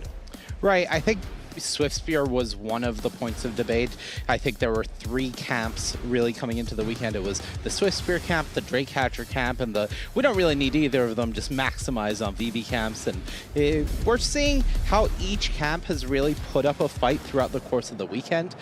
In terms of mirror matchups, I can say both of them have played the mirror 3 times so far this weekend. Tony is 3-0 in the mirror. Okay. Ian Robb has lost a mirror that we saw against Shuhei Nakamura earlier, but I definitely think Ian has the advantage with those Drake-Catchers in this specific head-to-head. Well, let's get this one underway. Ian going to kick things off with a sleight of hand via Spiral Canal. It'll be a Storm Chaser, a little Otter. Let's do this thing, folks. Let's get this party started. There's towards the tower. And you see the 1-mana cards are already flying fast and furious. There's a copy of Wild Ride in Ian's hand. Works very well alongside Vivi. And now a copy of Into the Floodmaw here in Tony's hand. A good way to stop the powerful legendary wizard. Yeah, pretty important pickup for Tony, considering the makeup of Ian's hand is going to result in Ian feeling like he doesn't have a choice, even if he wanted to, in running out Vivi next turn. And if Tony had no answer to that, that would have been wildly problematic. But as things stand, picking up that Into the Floodmaw means that now Tony can feel safe setting up and having the Quarry Steel Cutter into something next turn, including this Into the Floodmaw or End Step. And there's a stock up, so take a look at the top 5. 2 coming here with Ian Robb. It's the 2 spells, and the lands are going to go to the bottom very, very quickly, and Ian's going to pass the turn back very quickly over to Tony. Yeah, opt into stock up. Pretty clutch there. Means that Ian doesn't have to just run out Vivi. Can save it for the next turn where he can have a pretty explosive turn if he wants to. Risk going Vivi into Wild Ride. Not a risk, of course, if your opponent has put the shields down, as Tony may. So we'll see how that plays out for Ian, because that would just be a very difficult turn to fight through. Going to be a Quarry Steel Cutter and a Monk alongside it, thanks to the opt. And we'll head back over Ian's way, who does have an island, and there's Vivi. Follow up here is going to be a sleight of hand trigger there. So Vivi is moving and grooving. Now, the unfortunate part here for Ian, as I do believe he has played his land this turn. That is correct. He can't go Wild Ride unless he uses the Vivi for mana here. Correct. And that means the extra buff that he would be giving to use for mana isn't available this specific turn. It's just, you know, just a lot of damage coming on across. So he had 2 Vivi pings. Yeah. Now pass. 13, 18, yes. Well, players make sure they got those light totals correct. It was 13-18 as they play for a top 8 at this Pro Tour here in Las Vegas. Take a look at Tony's hand here. A lot of 1-mana spells. Storm Chaser's Talent, Monstrous Rage, Torch the Tower, Wild Ride, Into the Floodmaw. How to use those 1-mana spells? That's going to be the name of the game here, because Vivi is on the battlefield and it is a very scary card. Yeah, I think you definitely want to get rid of Vivi before your opponent has a chance to use the mana reasonably again. So whether that is on your turn or during your opponent's upkeep, for example, just to make sure. With access to 4 1-mana spells, Tony does actually have the option to try to go for the kill here if he wants. Has access to Storm Chaser's Talent into a Wild Ride, giving the new token haste, going through it that way. And that's why you do see the dice as he's doing the math right now between the prowess of both tokens, the Corey Steelcutter and the token that makes. I'm not doing the exact math right now, but I think there is a reasonable chance Tony can just kill Ian here. Well, stranger things have happened. Which would be pretty cool. Yeah. So that's what Tony's thinking about as Ian takes a sip. Might be shuffling up here for game number 2 in just a moment. So if we start things off with the Storm Chaser's Talent, turn that next one into a Wild Ride on the Otter token. A couple of prowess triggers, and don't forget that, of course, as you mentioned, the Corey Steelcutter there. So that's what the dice are for. Yeah, you see 4-3-2 because Tony is essentially saying the first prowess creature is going to have this many buffs, the second that's going to come into play is going to have 3, the next one is going to have 2, and just doing the math because you need to be especially certain here that you are presenting lethal. Well, here's Storm Chaser's Talent. There's your first trigger for prowess on the Monk token, and now the Otter's on the battlefield. Okay. Next up. Wild Ride. I think that's where we're going. That's where we are going. So there's Wild Ride. So now prowess trigger, 2 on that Monk. Corey Steelcutter is going to bring a Monk along with it. Remember, the Monk that's on the Corey Steelcutter does not have any prowess triggers just yet. And now that Otter has Wild Ride Resolve on it, along with a prowess trigger. So now next up is Monstrous Rage. And that's going to go on to the Monk. That already has a prowess trigger, so now it has 3 prowess triggers. That one has a second one on the Otter, and this Monk on the Corey Steelcutter has a first one. And now, a little Flood Maw, bounce your VV. I think you're dead. Yeah, I think you're dead. I like a good guessing game at this stage of the tournament. I promise it's a lot.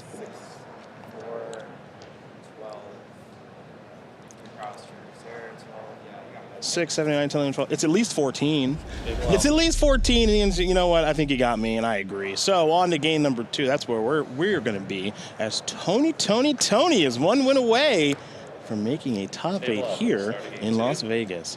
Though for Tony, it's going to be a 5-card hand compared to Ian's 6.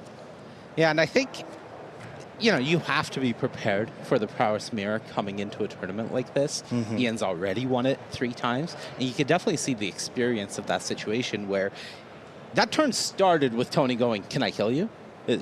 That's where we're starting off. Yeah. And it did not take long for him to figure out that the answer is yes. There is a Drake Hatcher for Ian Robb. Well, Tony started things off with, once again, Storm Chaser's Talent. And the follow-up now looks to be a Swift Spear, and it is. I'm just going to pass the turn back. We head back Ian's way. Remember, Ian making top 8 at Pro Tour Aether Drift just a couple of months ago in Chicago. So this stage is becoming somewhat familiar for the youngster. Now Corey Steelcutter is going to get Spell Pierced. And now there is a Storm Chaser's Talent and a Prowess trigger on the Hatcher. Otter coming. Yep. Attack for 3. Here's an attack for 3. It's a 2-2 and a 2-3 on defense from the Spell Pierce here for Tony. The Swift Spear, of course, is the 2-3. The Otter is a 2-2.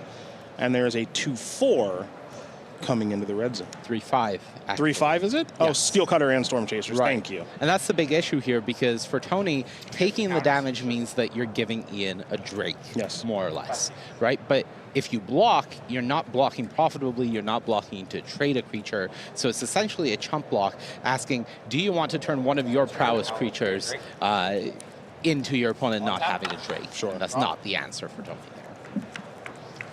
So let's head back Ian's way, who now has a Drake on the battlefield, and 1-1 Otter, and then the 1-3 Drake Hatcher. This will be a sleight of hand to start the turn. A couple prowess triggers. Looks like that's going to resolve. So take a look at the top couple of cards. Looks like Wild Ride's headed to the bottom, Spell Pierce into the hand. Yeah, having a piece of interaction here in the Spell Pierce, when you already know that Tony is struggling on resources, having mulligan to 5 this game, means that now you feel a lot more safe going into what the turn could be here. So 2-4 and a 2-2 are attacking. It looks like Swift Spear and the Otter token are maybe considering a little bit of a gang block. But first, it looks like it might be an opt before blocks. I think this is going to be opt. The other card from Tony, of course, as we do have access to the player's hands is, I believe, an Into the Flood Maw. It is indeed. So starting things off with Opt gets to double block the Drake Hatcher, put the onus on Ian for what he has to do to act here. And if not, he loses the Drake Hatcher and Tony doesn't have to take any additional actions. So just the damage in the air, and now back up Drake Hatcher. We're going to head back Tony's way. How many cards? 2 cards. Yeah, shield down for Spell Pierce right now means that Tony does have an opportunity to resolve stock up next turn. The question is, does he want to fire off this Into the Flood Maw on the end step? Because otherwise, to leave that up, he would be forced to take a land off of stock up if he doesn't draw one. Yep. And by firing this off on the end step, even though it is a bit more awkward in terms of timing, it is an opportunity for you to have more flexibility in terms of the cards that you can take. Oh, Into the Flood Maw is the decision. 15 and 20.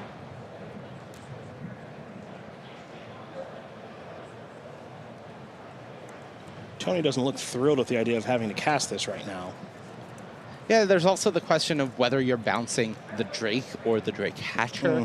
The Drake, of course, is a permanent answer, but the Drake Hatcher is the more threatening of the 2 creatures. And when your plan for your next turn is to essentially tap out for the stock up, it's really a thought process of how much damage can my opponent do with this Drake Hatcher if my shields are down for 1 turn. Well, it looks like Tony's not going to play that Into the Flood Maw. And drew a copy of Roaring Furnace. Roar. Yep. See, because it roars. Yeah, you no, get it. I got it. I'll draw for turn. And there is the Roaring Furnace. Two mana. When you unlock this door, the room deals damage equal to the number of cards in your hand to target creature an opponent controls. Here come the Prowess creatures. Yeah, of course, you would really like to have killed that Drake Hatcher in that spot. Oof. There's Spell Pierce. It's into the Flood Maw and Spell Pierce there. Yeah, this is a very favorable exchange. Here. Yeah, that's a very favorable exchange there for Ian Robb. So 4, 5, 6, 7. 94 counters. Or sorry, no, 1 less. So this is a 3, 2, 3. And yours We're going to do the Monstrous Rage math alongside Prowess here in just a moment. We'll let the players do it for us. So you take 3, probably 6. Go 9, I'll get 3 counters. 9. Yep, that's good. Ian says sounds good. I'd feel good about it too. Yeah. That's a very, very, very good exchange. Now here's stock up, and this is the worst time to cast stock up. It's when you're behind, you've got nothing on the board, and you're trying to catch back up. That's where it gets a little tough. And now you saw Vivi among those cards. That's a little slow in a stage like this as well.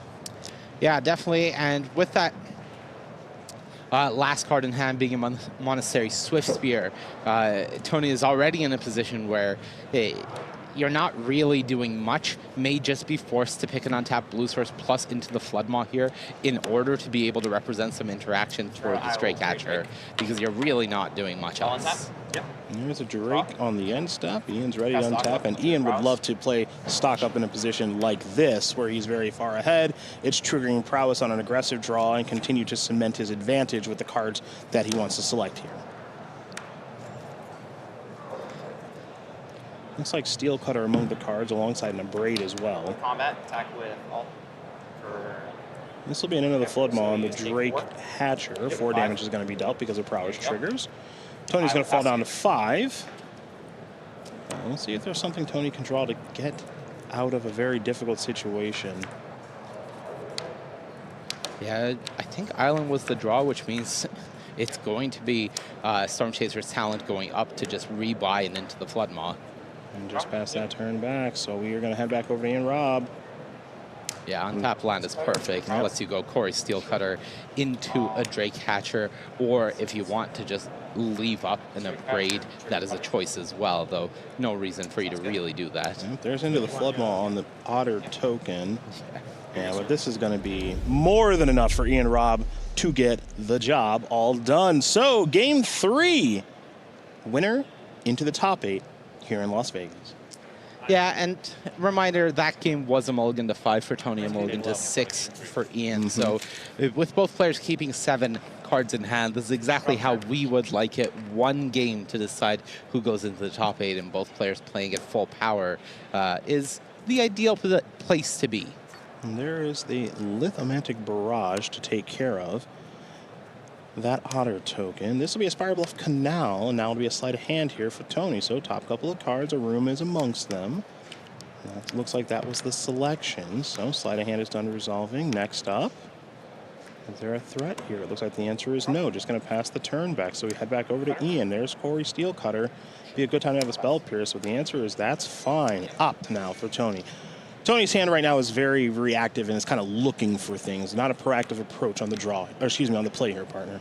Yeah, looking for a threat, whether that threat is Vivi or a Corey Steelcutter of his own. Of course, having an answer to the Corey Steelcutter in play would also be nice if he is able to find a copy of something like an Abrade, which he does have one copy of in the sideboard. That would be pretty nice, but as things stand, going to have to continue playing this reactive game plan. Thundering Falls to the land for the turn, enters the battlefield tapped. The Surveil put a Shivan Reef into the graveyard, and that was Tony's turn. For now, Ian's going to start things off with a sleight of hand. You have to imagine the second spell is coming here in a moment, and it is. It's going to cost Ian a life, but I think that's totally fine with the Izzet Prowess player.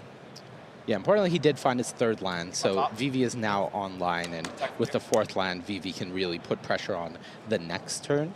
Tony does have access to an Into the Floodmaw if he wants to prevent taking any damage here. One thing that we've seen players highly prioritize in this matchup is not taking damage when they can prevent it, especially from these prowess creatures. Looks like it'll be another copy of Opt here in just a moment from Tony, so top card. Where's that headed? That's going to stay on top. Now it's time to draw a card for the turn. There's a Corey Steelcutter. This is a sleight of hand. 1 second. The sleight of hand, so this resolves, but the sleight of hand was stacked. It's going to torch them. Going to torch the token now. Will Ian, and now sleight of hand will resolve. So 1 and a 2, Opt among them. Yeah, I think Tony was really looking for an untapped land there in order to be able to leave up some form of interaction. And Torch the Tower would be ideal, but even Spell Pierce would be okay in this spot. But as things stand, going to have to just take a spell. I think that you have to go for the stock up here just because it does give you more cards. Of course, there is an argument for the cheaper spell, but I think in a spot like this, you want to make sure that you never run out of gas. Man, this is bad news here for Tony because this is where the 3-mana spells are going to come in and really have a huge impact. It's Vivi into Monstrous Rage, make a token off the Corey Steelcutter. It's a 4-power Vivi. Well, you know what, why am I talking? I'll just let Ian do it.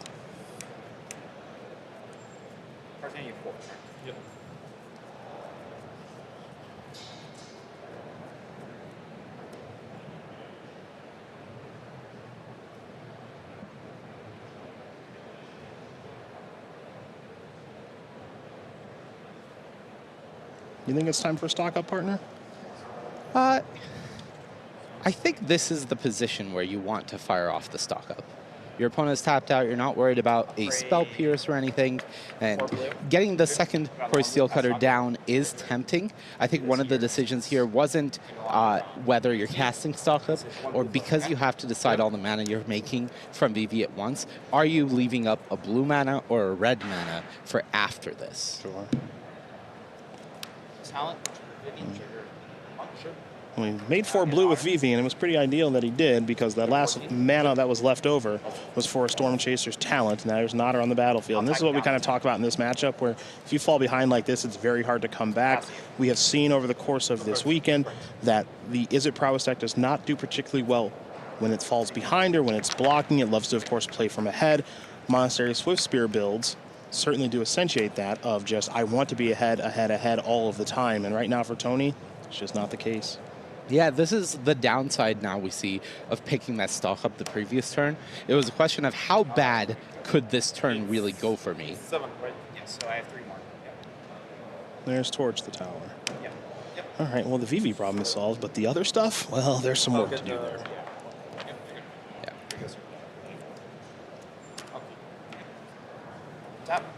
Yeah, the problem is we know that there's another Corey Steelcutter in hand, as well as a Torch to the Tower to clear off the way and trigger this Corey Steelcutter. And I think this is going to be all she wrote. Yeah, here's a sleight of hand.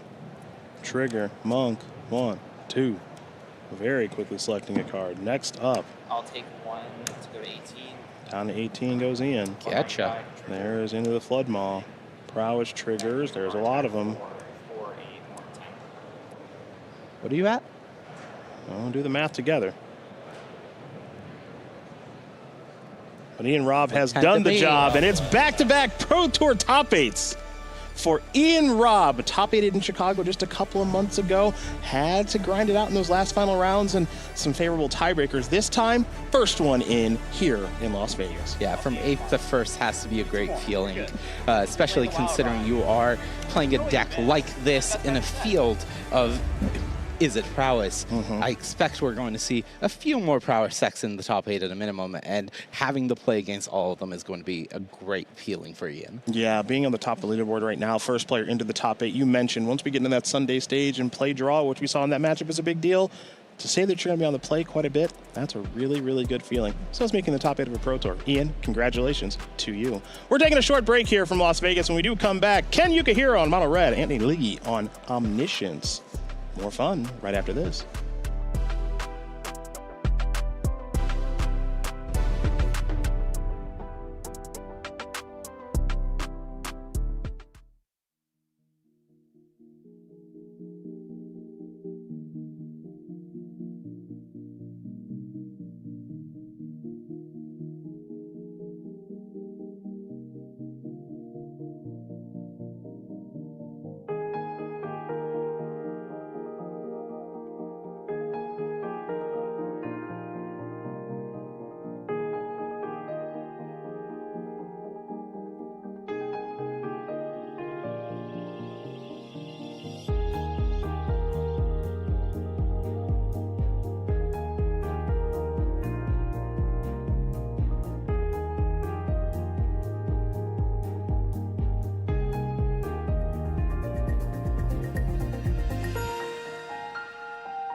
Welcome, welcome. Whoo, look at all these people here at Pro Tour Final Fantasy, and more importantly, MagicCon Las Vegas. 19,000 plus of our closest friends enjoying Magic's newest set and the largest MagicCon of all time. Can we beat that record in Atlanta? Who knows? That'd be really cool if we could. But for right now, we are enjoying our time here in Sin City. And who's going to join Ian Robb into the top 8 here in Pro Tour Final Fantasy?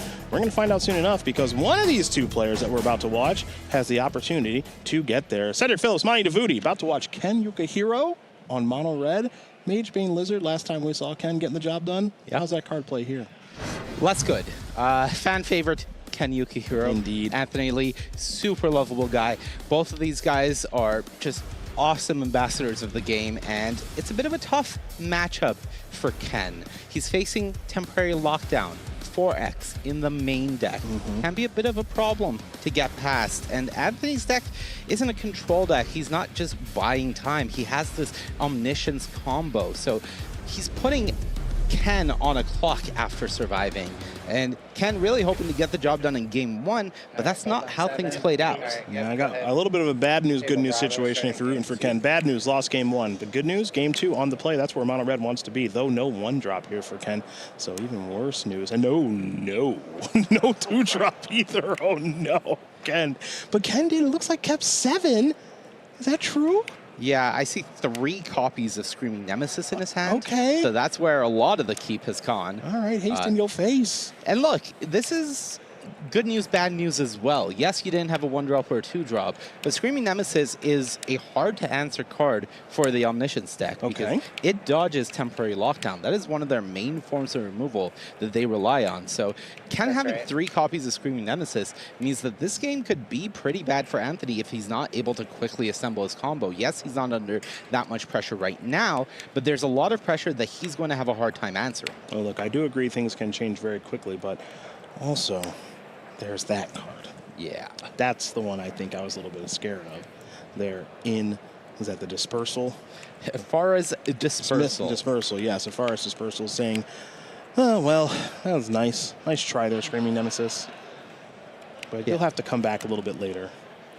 When you have the time, when you're not under that much pressure because Ken didn't go 1-drop, 2-drop Screaming Nemesis, this Dispersal is that much more backbreaking. Now, it is still going to be a Screaming Nemesis-based game plan here. That much is to be sure, as I'm boy.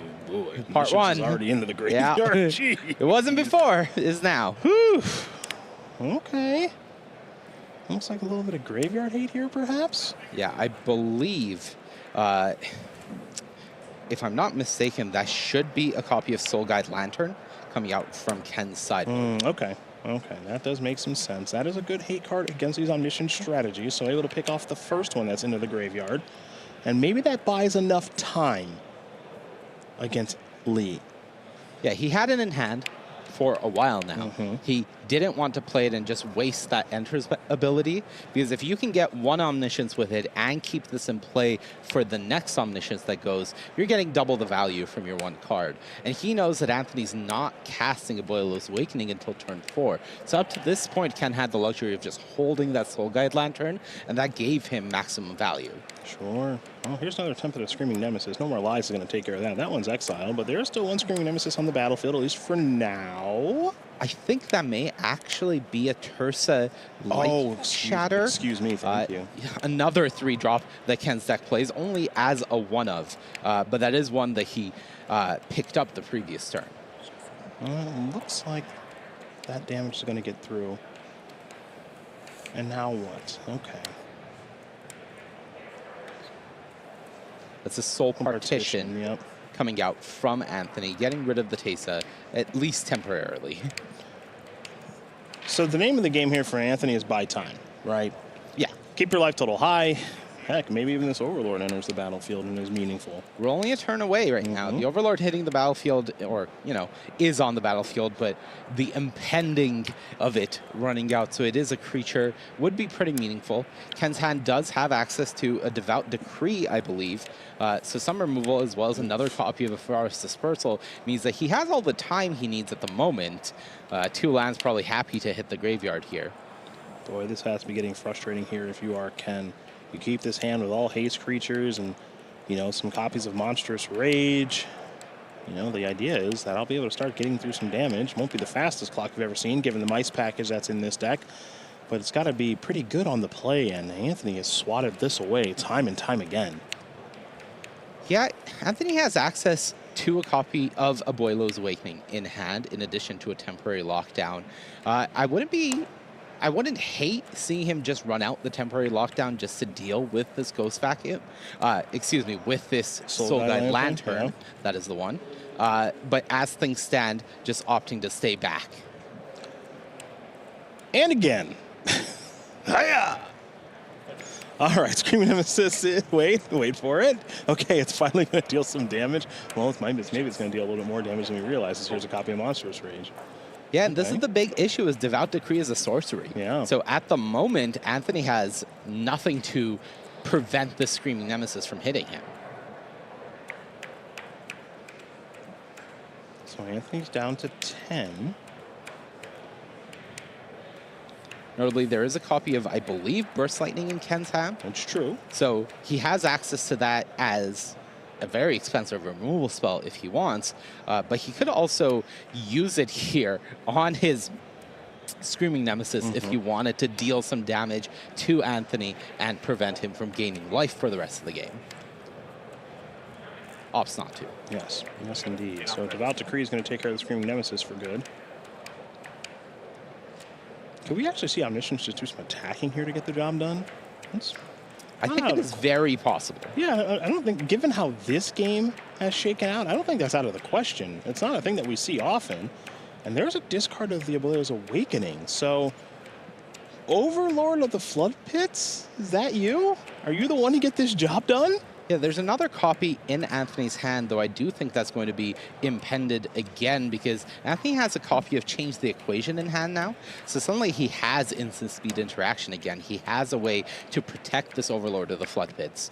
And it can go for something like a kicked Burst Lightning the next turn. Anthony does have an answer to that. The only thing he really has to be concerned with right now is that copy of Soulstone Sanctuary that is sitting in Ken's land slot. That can turn into a creature and represent a threat alongside that Monstrous Rage that is in Ken's hand, and that's the big risk of putting the shields down to just cast this Overlord for full cost. Oh, there's the Overlord of Flood Pits. Can I see this?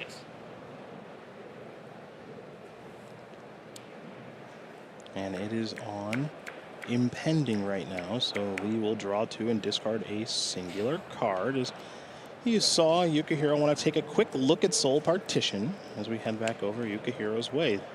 Life totals 15 to 10.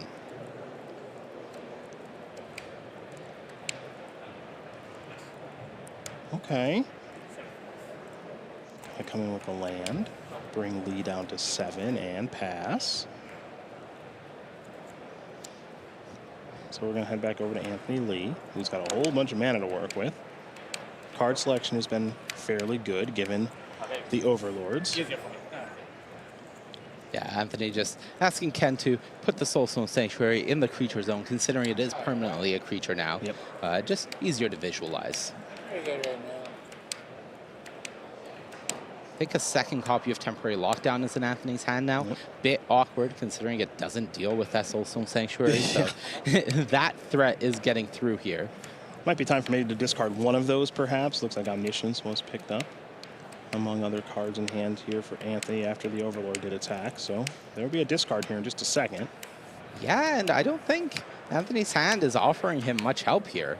I mean, Change the Equation is really the only card that matters right now. Right. If he had gone for example, the Temporary Lockdown before the attack, getting rid of the Soulstone Lantern one way or another, Soul Guide Lantern, excuse me, one way or the other, and then he could discard an Omniscience into a Boilo's Awakening here, well, then we might be talking about something. But at the moment, he's just looking at a hand that doesn't really do much in the situation, and that is a big problem against this Soulstone Sanctuary that he can't answer last time we saw.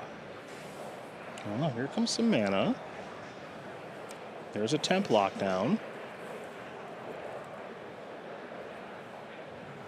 Remember, it's exile each non-land permanent with mana value 2 or less until the powerful white enchantment leaves the battlefield. I think Ken just has this.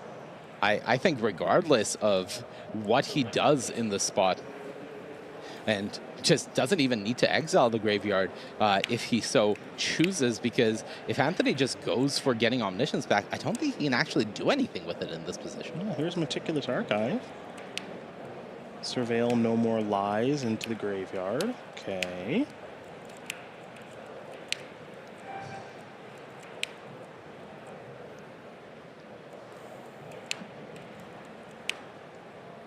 Down to 2. Pass it over to you. Okay. 2 mana. 2 Hard Claws. Going to attack with the Lizard. Looks Okay, like it's no, gonna be an Emberheart Emberheart Challenger instead.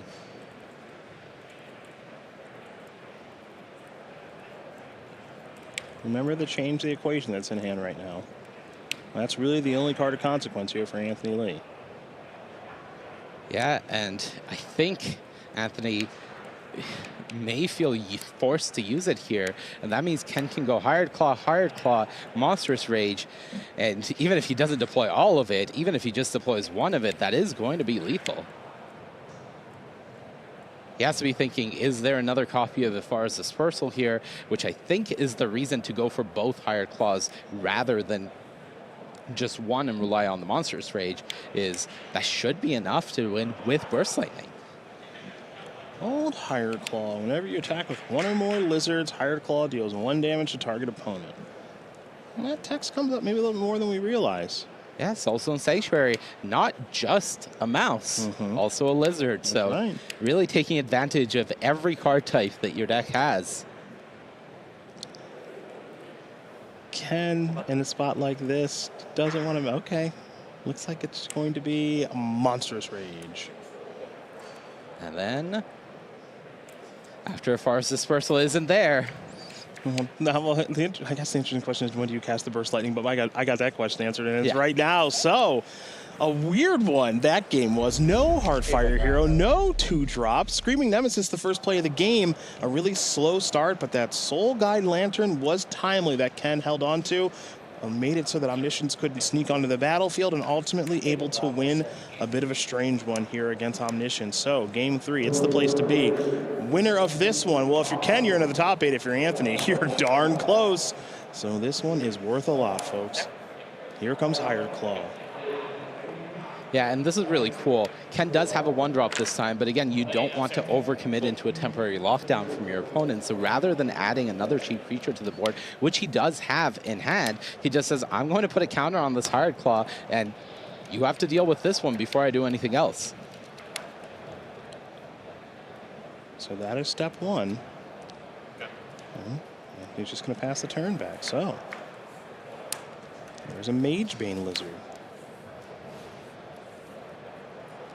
You know, I wouldn't expect anything less of a player from a player of Ken's caliber, but the way that he has played around temporary lockdown in this match, whether it's with his keeps, his prioritization, or his timing, has just been immaculate. Yeah, I'm not too surprised at all. Just like you said, this is what you would expect from a player with this number of top finishes who is on the cusp once again of making another top 8 of a Pro Tour. Here comes the follow-up. It's going to be Magebane Lizard. And now the question is if you have a temporary lockdown, is this good enough? Is this what you want to sweep up with the powerful enchantment? Yeah, I think there's a copy of Beza in Anthony's hand, so he does have access to that as well. And the big question for him, I do think there is a copy of Temporary Lockdown, and there's also an Omniscience, is can he set up anything here? Well, time to draw. And Anthony Lee's hand is a little bit interesting because there's a copy of, as best my eyes can see, a No More Lies, a Change the Equation, a Temporary Lockdown. You mentioned the Beza. So as far as interaction against a red strategy is concerned, like it's all kind of there. Yeah. It's just how do you sequence it, but also how do you expect your opponents to do some sequencing? So take one from the lockdown. Okay, these little knuckleheads, they're all cleaned up, but I imagine Ken's going to be in overdrive now. There is an Emberheart Challenger. Literally cannot go fast enough. Yeah, I get you. I get you, buddy. I get you. You and me, we're speaking the same language, Ken. Beatdown City, USA. Bang. That'll be 6 of them. Now Anthony Lee is all of a sudden down to 7. Yeah, and the big thing for Anthony is he doesn't have the 4th land, at least didn't the previous turn, which meant that he wasn't able to play the Beza, and it looks like he drew Meringue River region for the turn. So doesn't have the 4th land here either. Yeah. Could fire off the Roiling Dragonstorm, try to find a land, saying if I miss on land here anyways, I'm dead, but has access to a Devout Decree. So the question is, does he take the safe line of just killing that, or does he try to play into hitting that land there? Well, the Devout Decree is going to resolve, and now Ken's going to very quickly untap and draw. That's another Emberheart Challenger and another Monstrous Rage. So yep. That should just be game if Ken has the information we have, which is that there is no copy of A Forest Dispersal on the other side from Anthony. There's a Magebane Lizard to start, and then a little beatdown. So maybe taking a little more of a conservative approach here is Ken. I kind of like taking a slightly conservative approach if you're thinking about just Omniscience, right? It's not in the graveyard, I don't have to worry about too much. But Omniscience isn't the only card to weigh into the equation because, as you mentioned, Beza is a thing. Yeah, and this is a position where Anthony, I think, may feel forced to fire off the Beza here. So here's 4 mana. And this is Beza. So it looks like a treasure's on the way. Treasure's here. Treasure from being down on lands. What are life totals? Does not get any tokens, but does gain the life from Beza. So what's next here for Ken, who's got to be feeling pretty good about things, all things told? Yeah, once again, has to be worried about the existence of Afar's Dispersal. But the question is, how long can you play around it, considering you can't just pass here? Monstrous Rage torched the tower. And a Soul Guide Lantern. Doing this now, while Anthony, of course, can't cast Afar's Dispersal. So getting the information of what the card on top is, and then deciding, am I attacking here? Ken's going to take one from the Monstrous Rage thanks to his own Magebane Blizzard. Fall down to 19. Hasn't played a land here, I believe, so can still play that mountain. And I think that might be a Lightning Strike in Ken's hand, if I'm not mistaken. Or it may just be... it's a Soul Guide Lantern. Yeah, it's a Soul Guide Lantern so alongside the Torch of the Tower. Right. So how do you attack if you are Ken? Looks like the land is going to get played. Yeah, this is all about, do I want to play around Dispersal or not, right? Like, that's the entire question. Yeah, and it's also, can I kill my opponent? Mm-hmm. Can you afford to play around Dispersal? I think the answer is very quickly becoming no. Can you kill your opponent? You do have a 6-power Emberheart Challenger. You do also have the Magebane Lizard there. You could pump the Prowess and then still use Torch the Tower here to deal more trample damage if you want. Yeah, because right now I think we're looking at a 7/5 Emberheart Challenger. Correct. Bang. Come on in. So easy for us to say there's no Dispersal. Ken, get in there. Yeah. 7/5.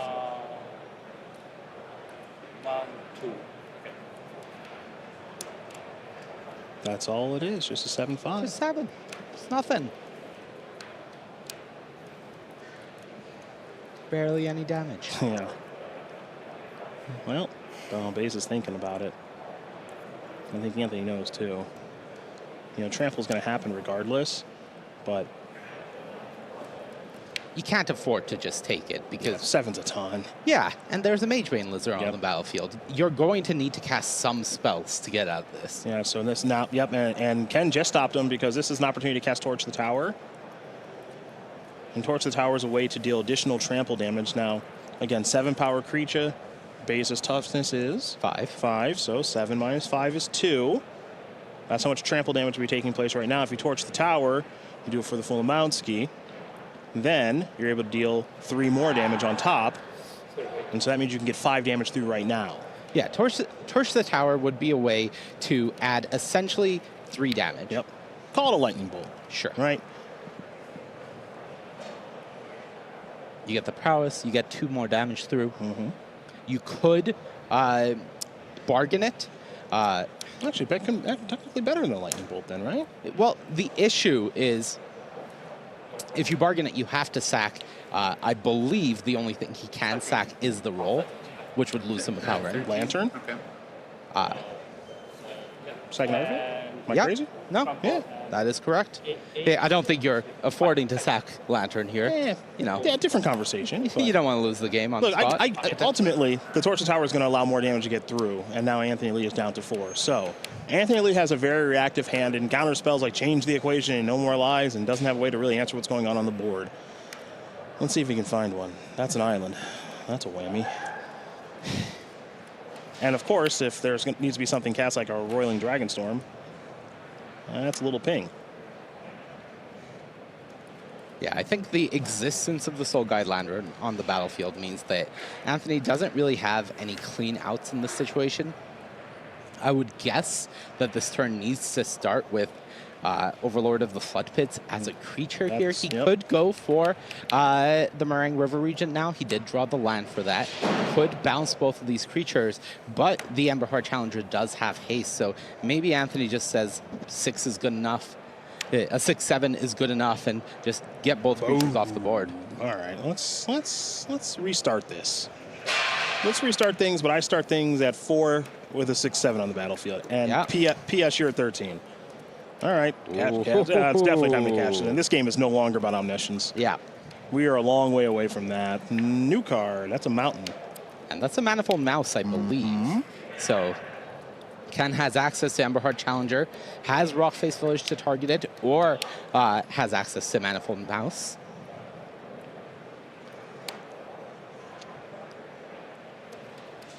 So if he goes Emberheart Challenger and goes for Manifold Mouse with the making both, right? If you kick it. Oh, a little offspring? The offspring, yeah, thank you. No problem, that's why I'm here. Yeah. Can give double strike and trample to the Emberheart Challenger. Yeah, okay. You know what, Monty, you're going to go far, kid. Am I? Yeah. All right.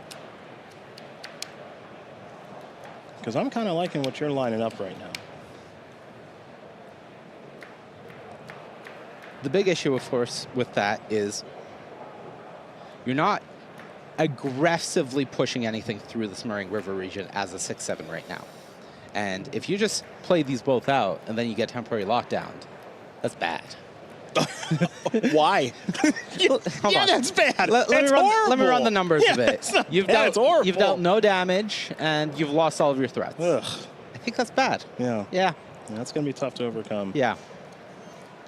In spots like this is what makes competitive Magic so great, because Ken is 4 points of damage away.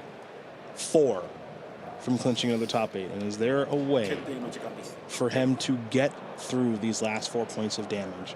The one thing about this red deck is it doesn't deal a lot of actual direct damage. Your lightning bolts, your incinerates, your lightning strikes of the world. You're not going to find them here. So much of it comes through the red zone. Now, of course, there is burst lightning. How much damage does that do? That deals 4. That deals 4 with kicker. All right. Ken going to start things off with the Emberheart Challenger. Could just use Rockface Village to see what the top card is if he wants. But I mean, not yet. All right, Manifold Mouse. All right, trigger this. Okay. Another Soul Guide Lantern. Yeah, Okay. Again, this game is not close to about Omniscience coming out of the graveyard anymore. Okay, so now there's the Soul Guide Lantern. This is also, as you mentioned, this is brutal because you're trying to walk this tightrope around temporary lockdown. Do you even try to play around temporary lockdown anymore? I don't think so. I think this question's getting answered very quickly for us, for what it's worth. Yeah, I don't know if Ken is just running out of Magebane Lizard, but doing so means that if Anthony has another temporary lockdown, that would put him at 3. Draw. Didn't get a great look. I think that's Cavern of Souls. Okay, yeah, I think you're right, actually. Okay.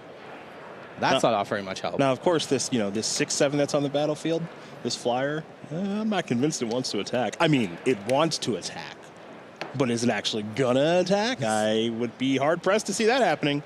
I don't think we're going to see that.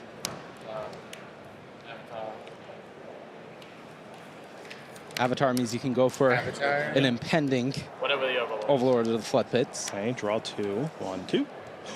So partition is not temporary lockdown. That's not the right way. That's not the right white card. Sure ain't. Oh boy. Discard that. Hadakar Waste. Impending down, past the turn. Big draw. Big draw. Didn't get a great look.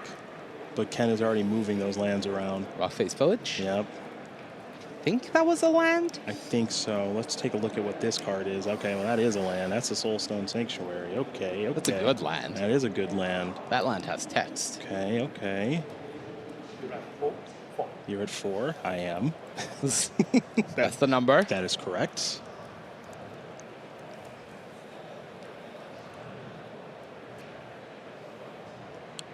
Soul Partition we saw in game 1. Here's the trigger. Here's the attacks. Says double strike on the Manifold Mouse. Yes. Anthony has access to that Soul Partition, so we'll be able to clear some things off here. I would guess that we're going to see the Emberheart Challenger be the one blocked. The Magebane Lizard will be the one getting through. And it's awkward to Soul Partition the Manifold Mouse. You don't want that to get Offspring coming back down. But you also don't want to Soul Partition the Emberheart Challenger, considering it has haste and is the thing giving Ken access to more cards. I think you have to Soul Partition the Manifold Mouse.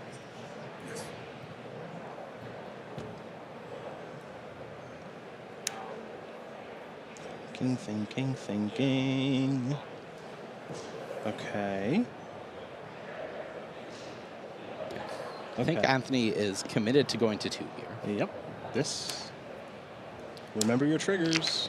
Yep. There you go. Yeah. You better remember that main Better thing. remember the trigger. Yep. Okay. So 2 damage total dealt to Anthony. That is a mountain in hand. Okay. Survival.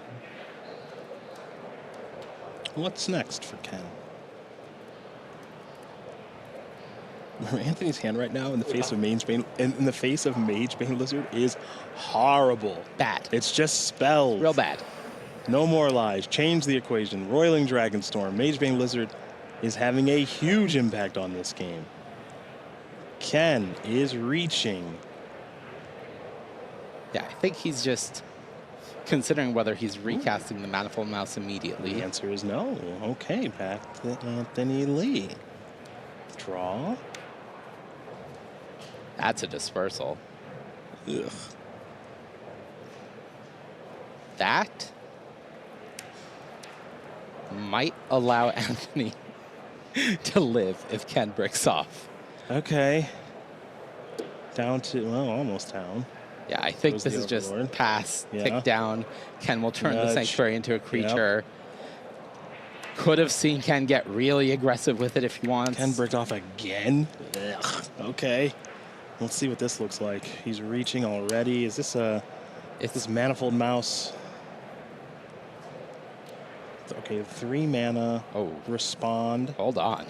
Yeah, okay. Oh, boy. Okay, so that's Dispersal. Take 1. Yeah. Okay, so get that out of here. Okay. Next is change the equation. Get that out of here. Okay. I'm at 1. Yeah. Okay. And that's going to do it. No more spells allowed. Okay.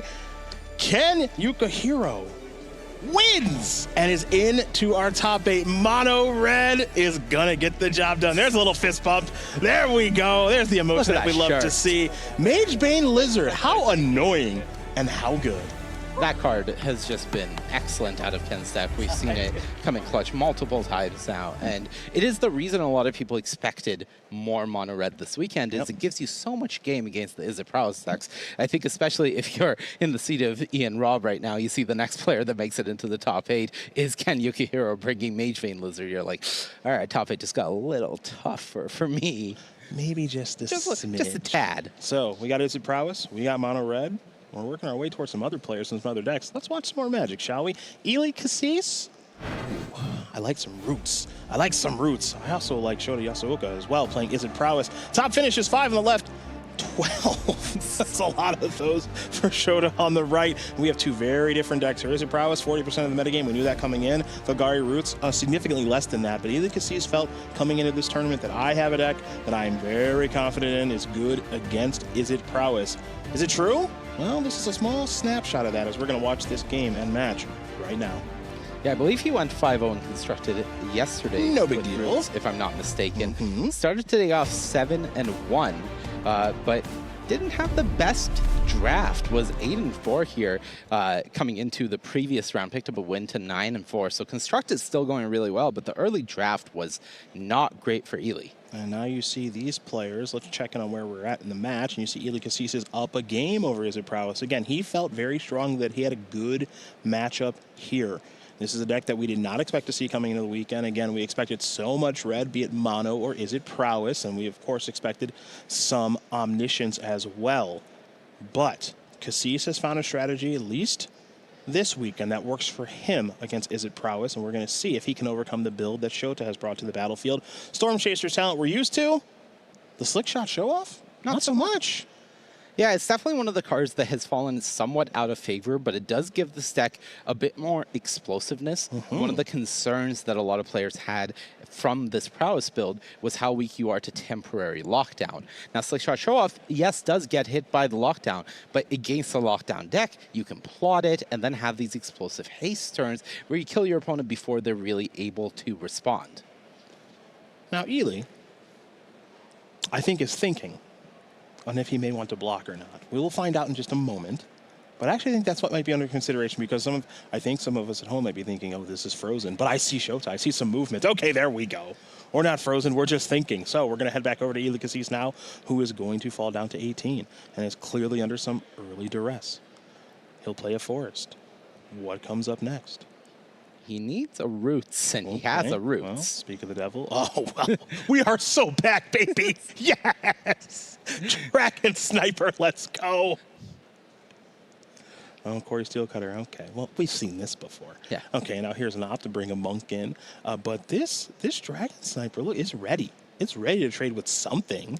What will it get the opportunity to trade with? Not the slick shot show off. Yep, see, because the Dragon Sniper does have reach in addition to other things. But Ely, whenever we've watched him play this deck, he trades immediately with the Dragon Sniper. Yeah. Right? Don't want that to die to removal spell. Get your exchange when you can.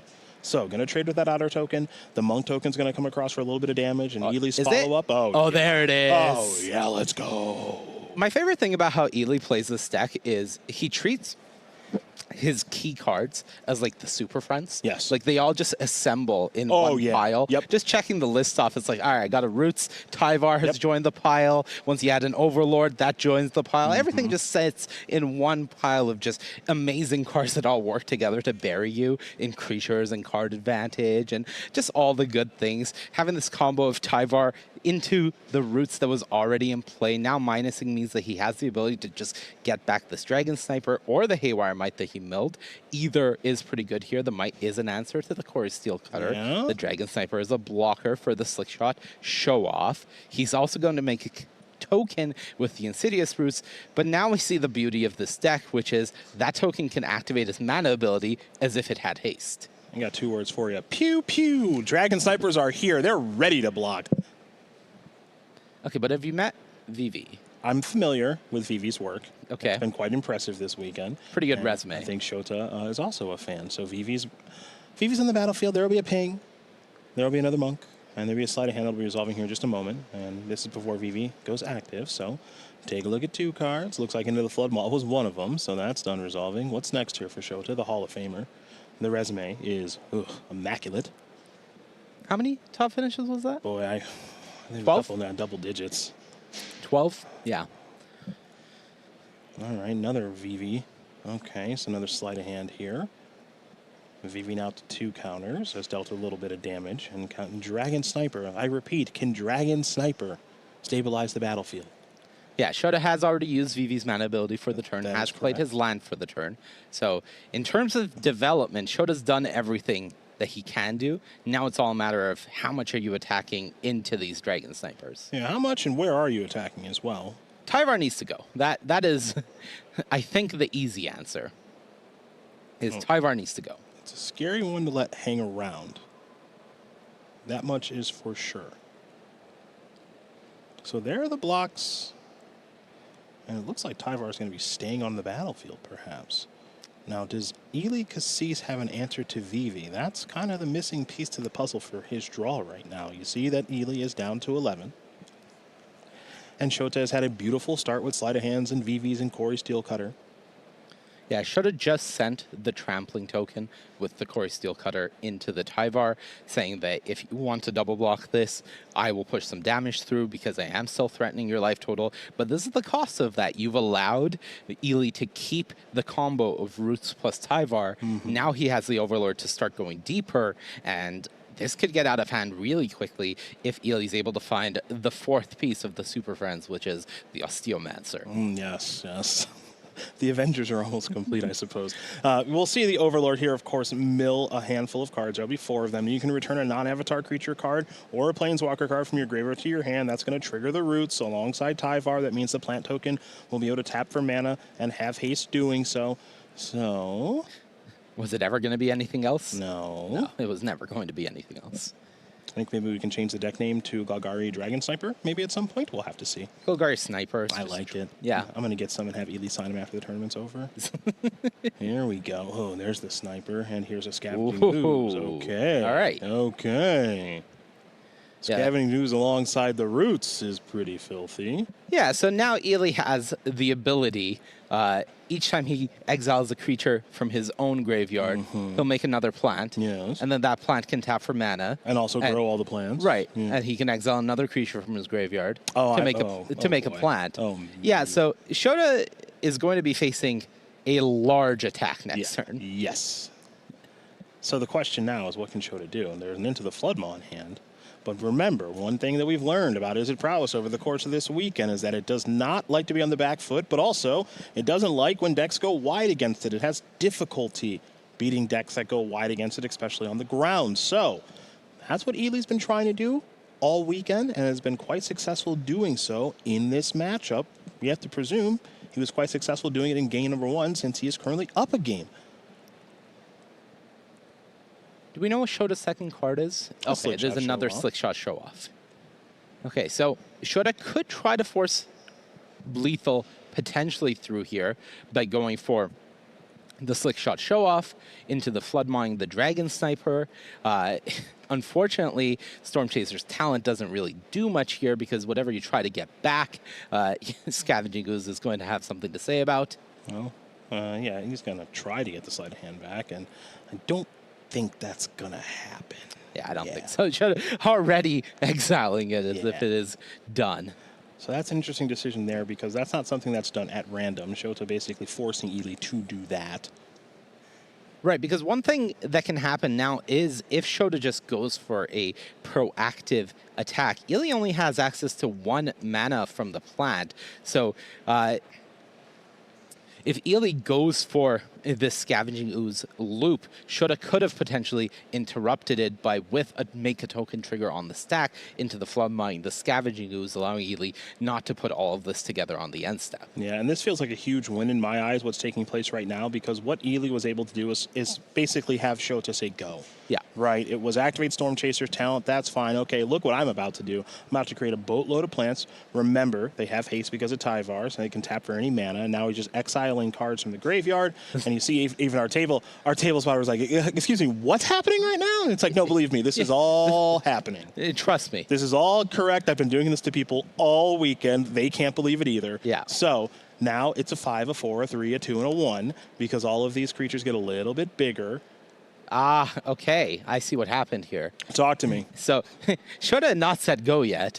What was happening was Ely played around specifically that into the Floodmaw.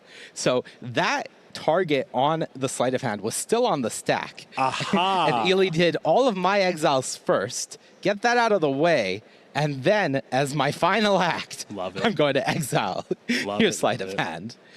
And now the Ooze gets all the counters. There you go. Yeah. And I just want to make sure we're all on the same page here. It's all being explained right now. Table Spotter wants to make sure that they understand what's happening as well. So I think we are all on the same page. And as all of this dust settles, it's 15 life here for Cassis. And Ely is explaining exactly what I'm doing. So then tap this, then tap this, then tap this. That gives me a green. Then I make a plant token when I remove something. And then all of the dice, of course, all of the plants get counters. And so the way that he has done it, very clear communication. I'm sure Shota understands exactly what's going on. But it's good that our Table Spotter does too. Yeah.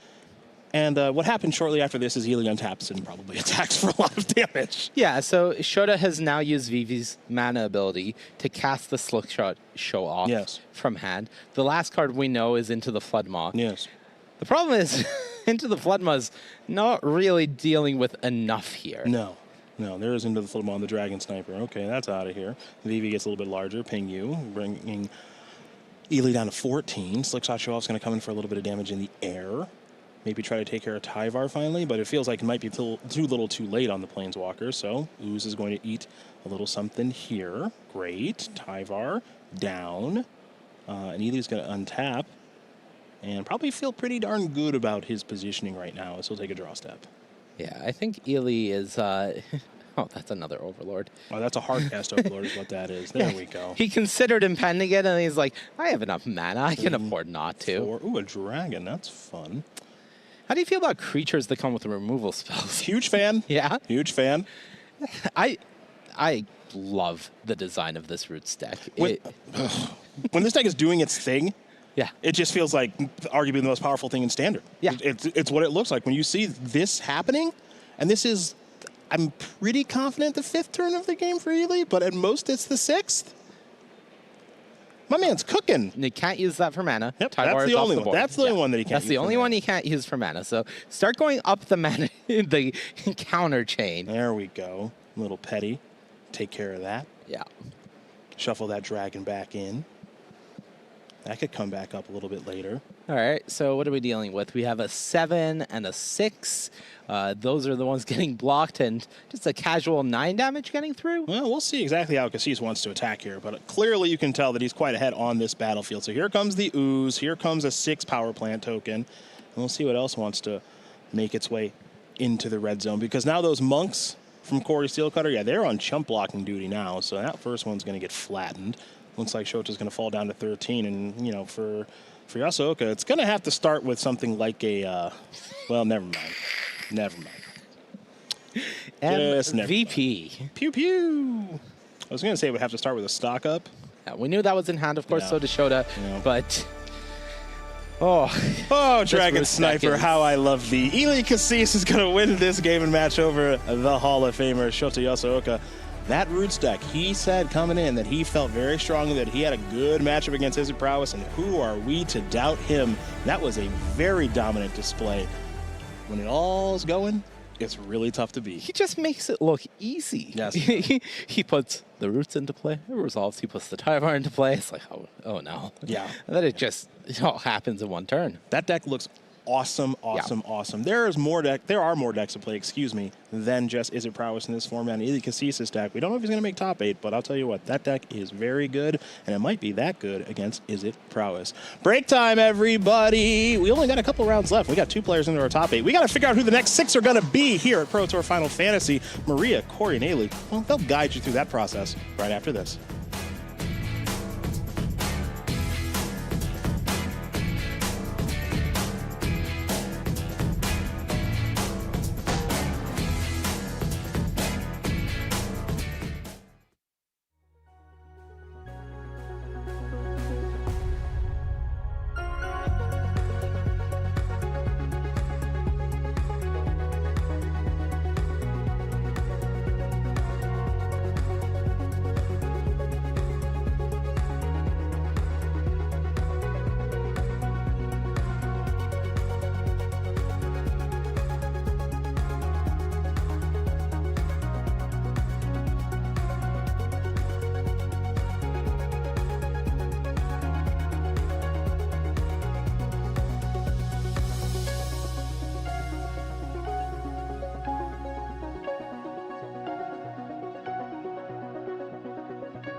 Earn special Magic the Gathering Final Fantasy promo cards and test your Magic skills at your local game store's Standard Showdown events now through July 24th. You'll be playing the standard constructed format with cards from the last few years of Magic releases, including Magic the Gathering Final Fantasy.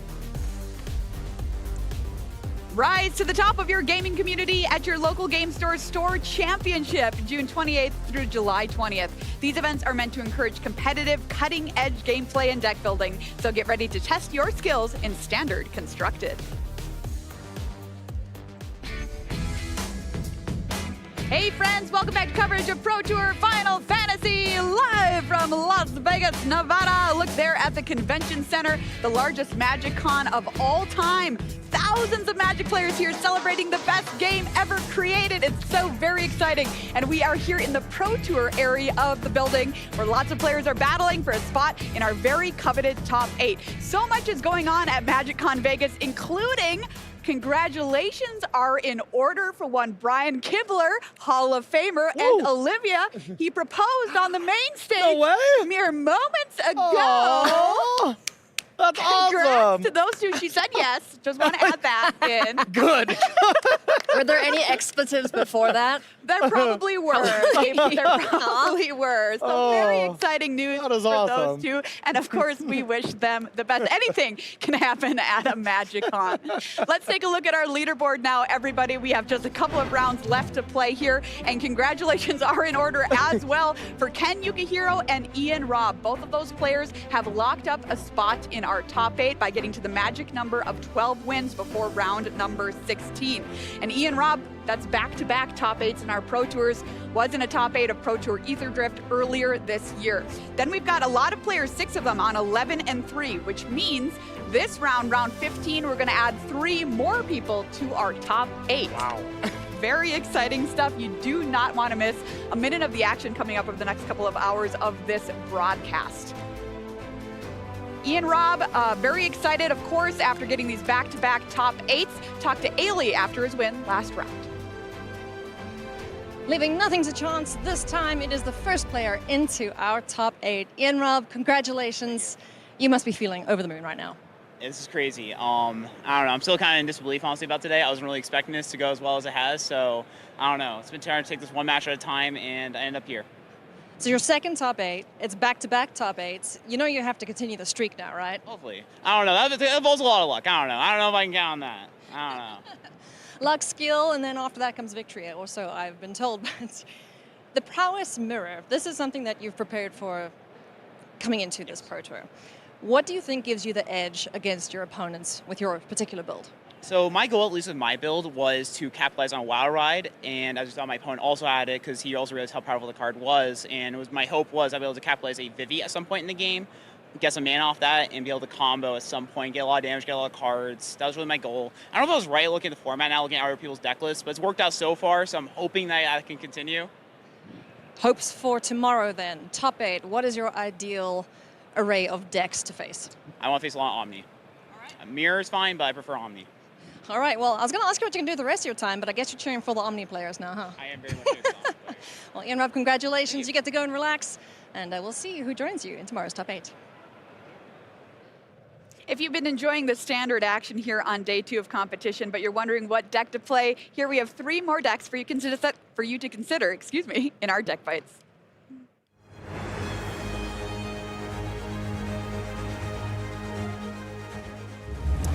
I got Jody Keith here to talk about your very cool deck. What are you playing? What does it do?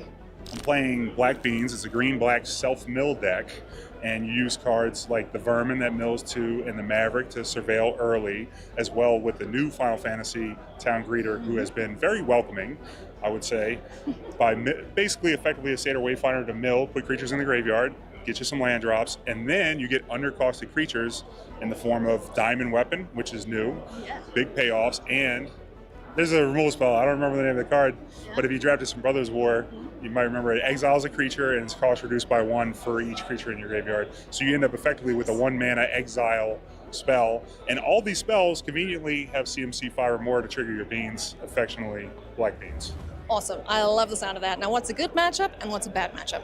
Ooh, the good matchups are mono red because you have these big, heavy creatures that don't really get worried about blocking a creature with Monstrous Rage. So you like all the Monstrous Rage matches. Is it, while a powerful deck is, feels slightly favored in our testing. And then beyond that, I would say the bad matchups are the slower control decks and Omniscience. Kind of coping against Omniscience. Hope they stumble and you have a good curve. But outside of that, you look pretty good in the rest of the matches. All right, excited to see Black Beans in action. Good luck, Dirty. Thank you. I'm here with Christopher Leonard, and we are going to talk about the deck that you are playing this weekend. What are you playing, and what does it do? I'm playing Domain Overlords, and it's an enchantment deck that tried to take over the game with Zur the Enchant. Yeah, I don't Eternal remember. Schemer? Yeah. Yeah, I think so. That one. There's multiple Zurs. It's all good. What are 3 key cards in the deck? Zur, Overlords of the green Overlords, Yeah. and the white Overlords. Overlord of the Hauntwoods and Mist Moors. There we go. And then what is a good matchup for you and why? I would say every mid-range deck that aren't Overlords deck. And I picked this deck because I really thought nobody was expecting it in the current meta, so I'd be fine. And a bad matchup would be Omniscience. Yeah, pretty bad matchup. Well, Chris Leonard, hopefully we can see a repeat performance from you this time around. Maybe second or first? I hope so. Good luck. Thank you. I'm here with Spotlight Series winner Raul Porian to talk about the deck that you are playing this weekend. What are you playing and what does it do? So I'm playing blue-white Azorius Omniscience, and it tries to combo turn 4 by getting an Omniscience into play from the graveyard with Abuela's Awakening. And then typically just going infinite, basically bouncing a lot of things and ending the game with dragons at the end of the day. Alrighty, so what are 3 key cards in this deck? So obviously the combo, but other than that, there's really some cards that are really important, otherwise the deck wouldn't work. And number 1 is Temporary Lockdown. It just makes it so that you can play a control-y type of game. You don't have to have the combo turn 4, which doesn't happen that often. Then there's Morang River Regent, which was really important because it actually gets you the engine. And it's also a beater in itself. I've actually won a lot of games just game 1 with dragons. And then another one that is really important in this kind of build is Scroll Shift. Especially with Temporary Lockdown, what you get to do is you can Temporary Lockdown in their turn. So they're going to heist some things in and you're like, hey, no worries, it's not going to deal me any damage. So that's quite deadly to the mono red deck too. All right, let's talk about matchups. What's a good matchup and why? So mono red is quite good, which is a draw to the deck. A lot of random decks are quite good too. Domain is a really good matchup. They barely can beat you game 1. And Prowess is actually, some people say it's 45, 55 either way, but it's very possible. It used to be a bit better before Vivi, because Vivi can actually be really, really exhausting to deal with. But it's fine. I'm very happy to play a lot of Prowess mirrors matchups. All right, what's a bad matchup for you and why? Blue-black midrange. Fortunately, I saw the deck breakdown today. Not a lot of those, so that's really good, but they really cooked you. They got all the discards, they have the pressure, they have the counter magic. That's really, really difficult to deal with. Other than that, Prowess can always steamroll you. Mono red on the play, obviously, too. All righty, well, best of luck. Hopefully we see a couple of combos on turn 4 for you. Thank you. As we work our way towards our top 8, I have a question for you all. Aren't you just more interested in the top 3? You're looking at it right here. And it's time for us to do some battle, not on the battlefield, but in Chandra's Fireball Championship. That's right, there we are. We went over to the arcade area of the MagicCon and shot some baskets in just the most cutthroat competition imaginable. Who will come out on top? Let's find out. You know, a lot of people believe in the NBA that the best 2 words are Game 7. But here at MagicCon Las Vegas, we believe the best 2 words are Chandra's Fireball, which is what we're about to play with our competitors behind us, my colleagues who I love, starting with my odds-on favorite, for sure, Maria Bartholdi. Maria, what's your game plan? What's your strategy? My strategy is that I can win this, Cedric, in 4-inch heels. Ooh. Can Corey say that? No, Corey. An advantage of basketball, Maria. Corey, you can't say that. Now, Maria's about as tall as you now in the heels. Yeah. What's your game plan? Listen, my game plan is I'm the best that there's ever been, okay? I'm the greatest to ever do it. I would be a professional right now if it wasn't for my injury in college. Yep. Would have been a straight pro, man. Straight pro. Straight pro. Haley, can you say the same? Would you be a straight pro? Did you get injured in college? Yes, I did actually. Okay. I also screwed up my knee, but he's all talk no walk because he can't walk right now. Oh no! Yeah, I said it. Oh! Wow.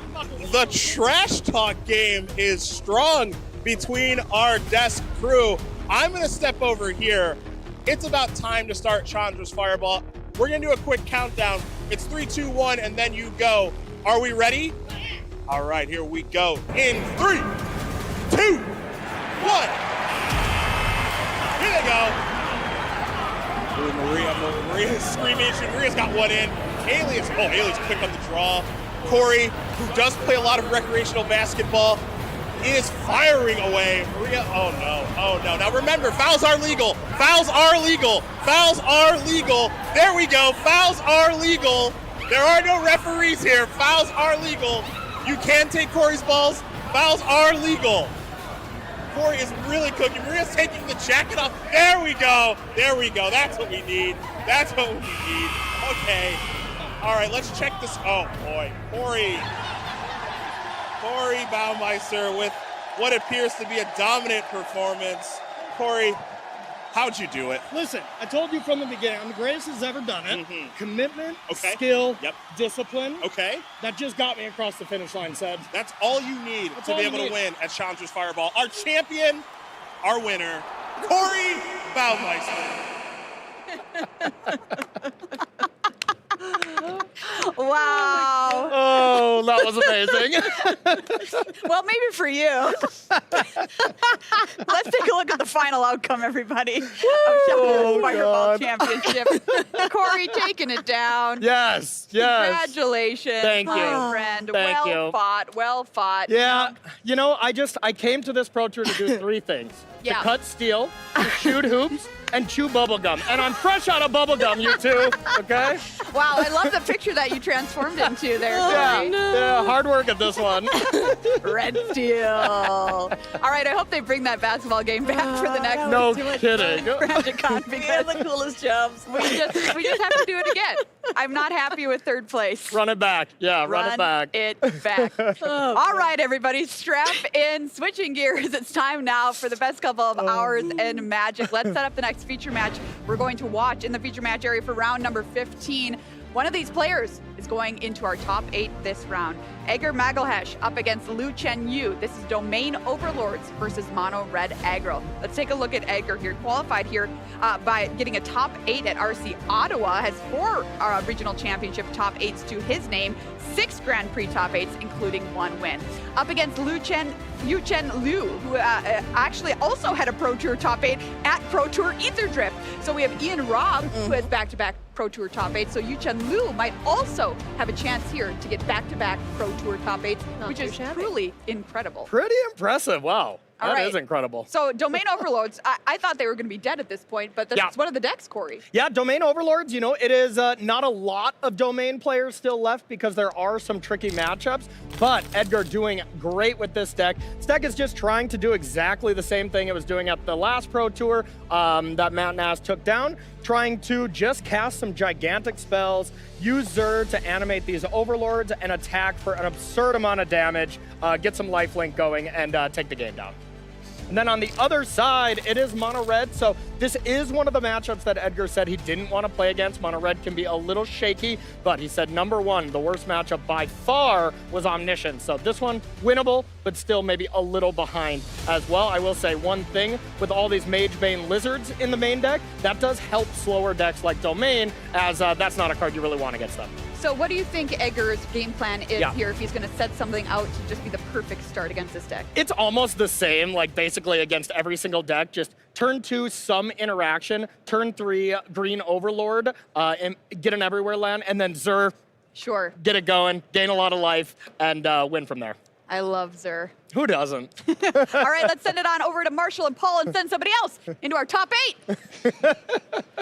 How's my form? I think she missed. Form was pretty good. There's a reason why they didn't let us two in that. By the way. Bring it. Wow, I have to say, Ailey's form, like That's a very unique. It was like this, and then you know what? It's possible she might try to change the game. Fireball. She might try to change the game. So we've got down in the feature match area Edgar Mahalish and Yu Chen Liu. two very different archetypes, but the same goal for both players, and that is win and in. This is a win and in for top 8 right now. Now, the loser of the match still gets to fight in the last round, but this is your last exit towards the 12 win. Don't have to think about it anymore. Right, absolutely. Once you pick up the 12 wins, you're locked in. If you lose this one and you pick up the 12th win in the next one, that doesn't guarantee a spot in the top 8. In fact, your breakers might not be good enough and you might get 9th or 10th place. So this match is huge for both of these players. Taking a look at Edgar from Ontario, Canada there, the first player we saw, and then Liu Yu Chen from Beijing in China. Table A, Alpha. Edgar tests with Team Channel Fireball, one of the most established teams out here. Liu Yu Chen just continues to impress, Paul. We see him fighting for top 8 often. He's got 2 top finishes. And when asked, who are you testing with for this tournament, he said, mainly myself. Just myself, no big deal. Play some red beaters. Clearly an excellent drafter, right? Yes. That's just kind of the recipe for success here.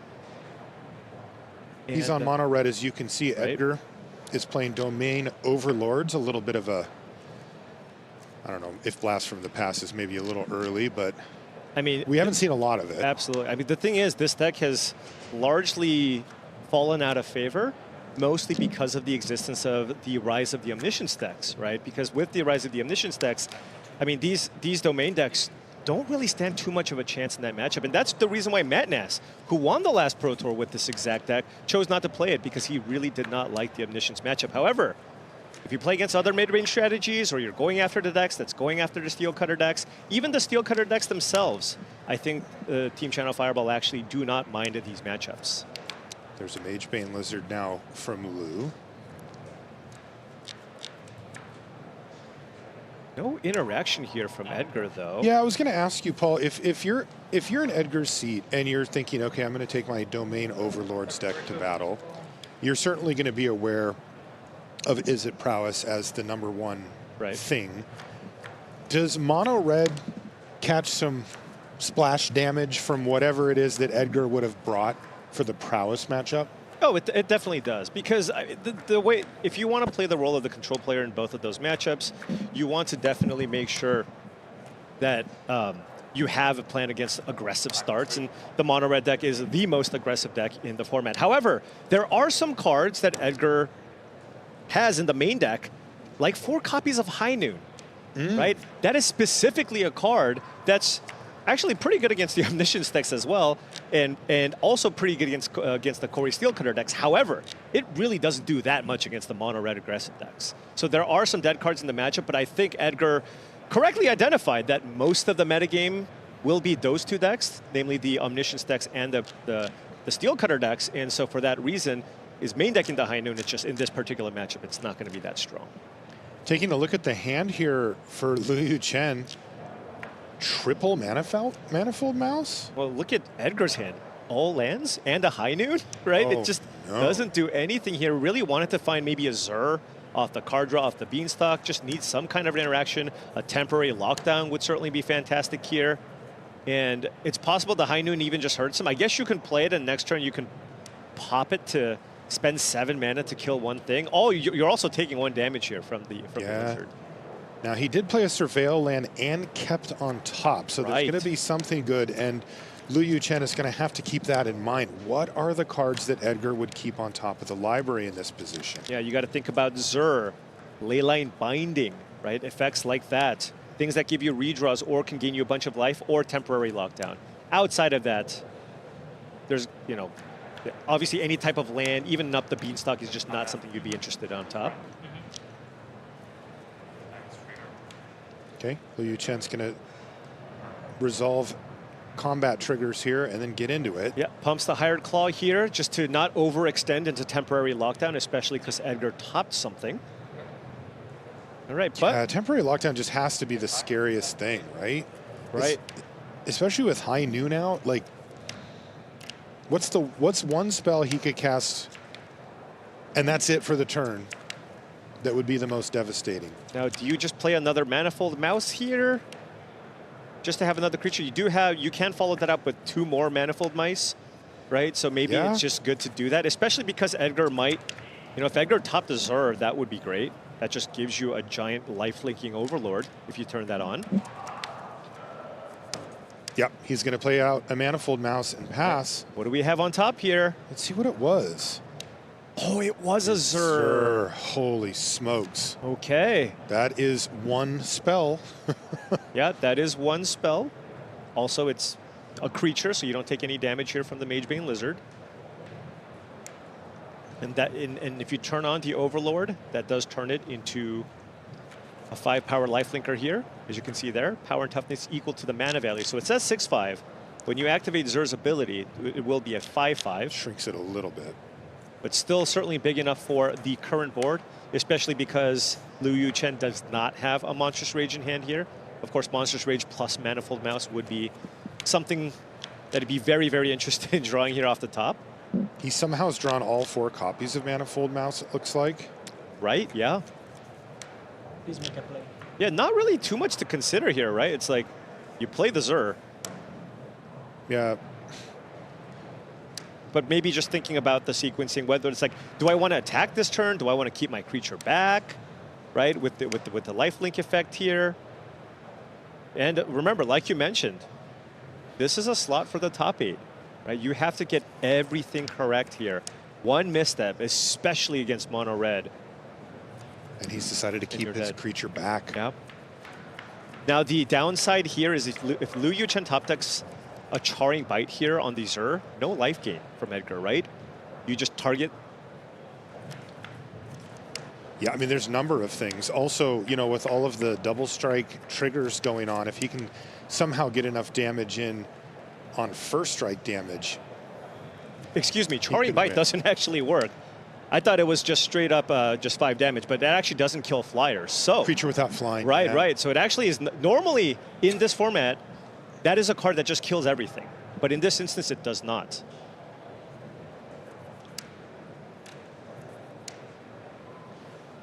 Anyway, he drew a Sanctuary, so.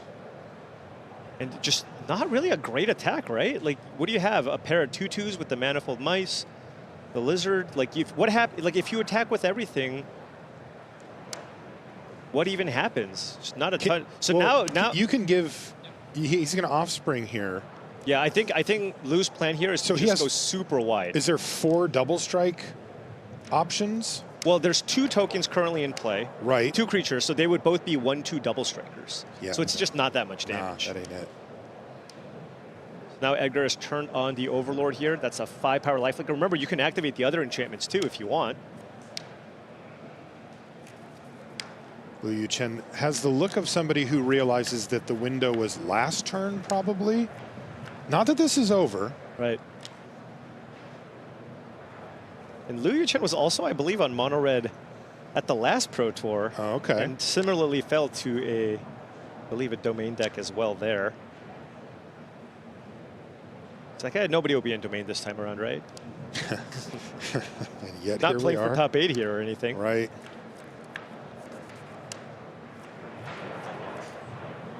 All right. So 5 damage here. Edgar up to 13. Go ahead.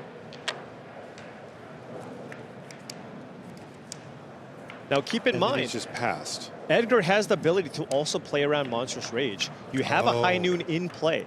So what you can do is spend 2 mana to turn on your Up the Beanstalk if you want to trade or gain some life, and still just keep back the 5 mana so that the biggest out that Liu has in his deck is, of course, Monstrous Rage, and you can just kill it with the High Noon. Looks like Edgar's got his bases covered here. Yeah, Zur was excellent. Excellent off the top.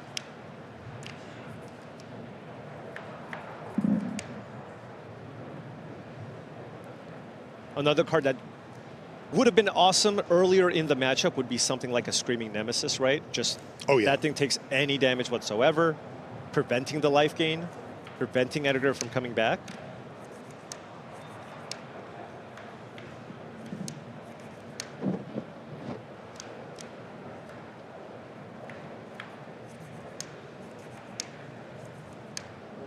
I wonder if Liu's just considering is it just another pair of, it's just all the Pair of manifold mice? Yeah. Okay.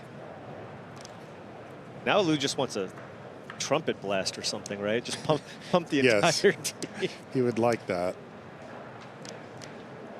This is probably a record.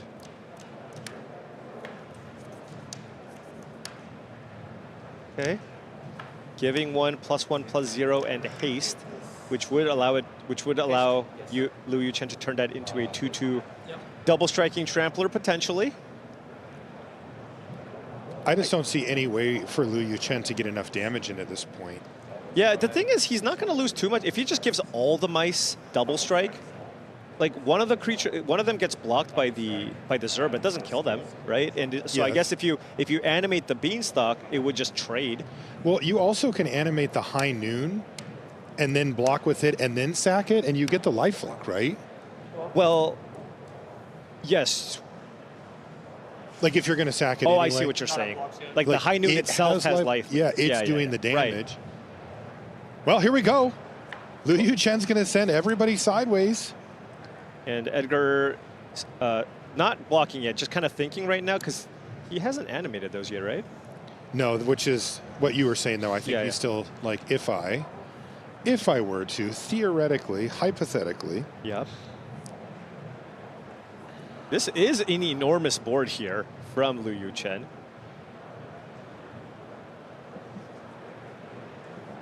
So you do this, and then I suppose you fire off the High Noon on the Hired Claw, maybe? Could he also just activate on both of the enchantments and just... Yeah, because now that Liu Yuchen's tapped out, right. I suppose you could do that. Because then you can put the Beanstalk in front of Magebane Lizard, and you know your Beanstalk will still live.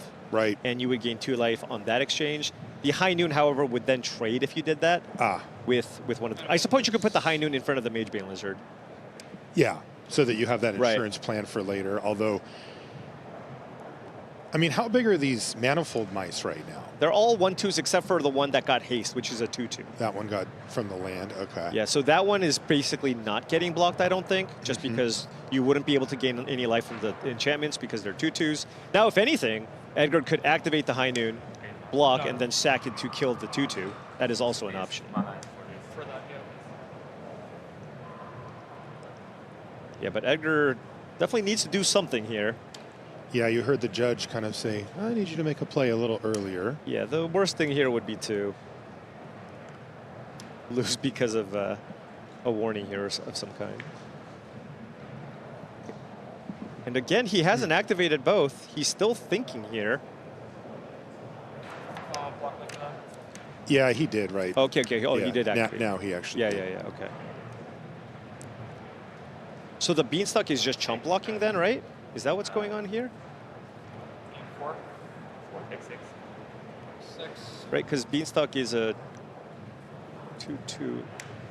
It did trade. Oh, I thought it was a 2/3. Oh, it gets that touch, of course. Okay, Yeah. right. There you go. All right, so this is not a lethal attack here from Edgar's side. Can Edgar draw another Overlord here? Another Zur, not ideal. Man, he's really drawn a lot of lands this game. He's kind of put out the minimum needed. But still, I mean, this Overlord by itself would be able to end the game here pretty quickly. Actually, the High Noon also goes to the face, right? You can't Any go to the face. target. So what is that? 5, 6, 7, 8 plus 5. Not quite lethal. Right? It's so if you too short? Yeah. All right. Wow, that was close.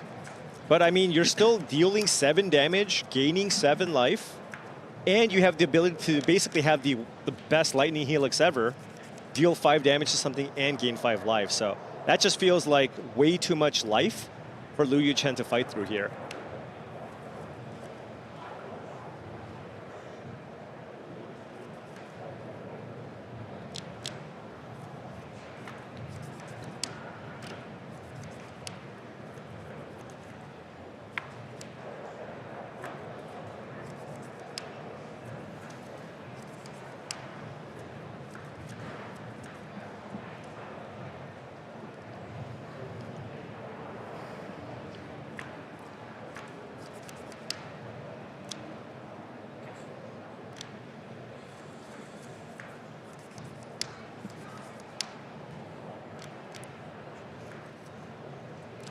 Lou's doing math to see if he needs to throw something in front, and he decides he does not. So that's 5 plus 2 is 7.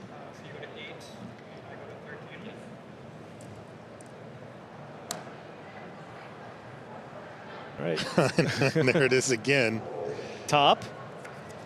Is there even an out for Liu Chen? Can he get 13 in? It feels like, yeah, right? Well, with the high noon in play, it's hard, can't. right? You just It's just there on the board. It's just active. So, I mean, you do have a Soulstone Sanctuary that you can turn on. The monstrous rage. Okay, now. well, let's see. I mean, what are we looking at here? So you activate the Sanctuary. That is a mouse, by the way. Yes. So that's huge. So Edgar might have to just fire off the high noon on that one. So that's 6 damage there.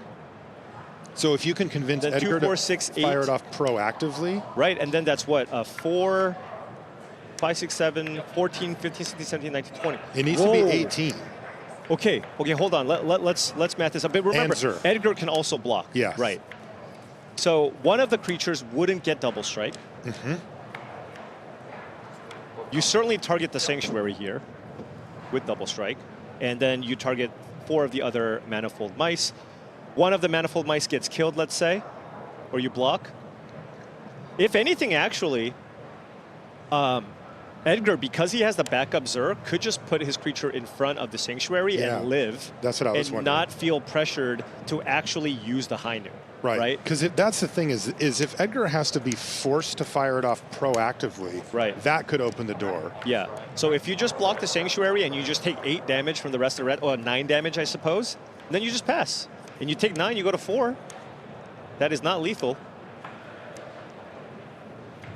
And the high noon being on board means that Liu Chen knows about it too and just won't have anything to do. Yeah. And Edgar absolutely will be playing around a Monstrous Rage. Absolutely.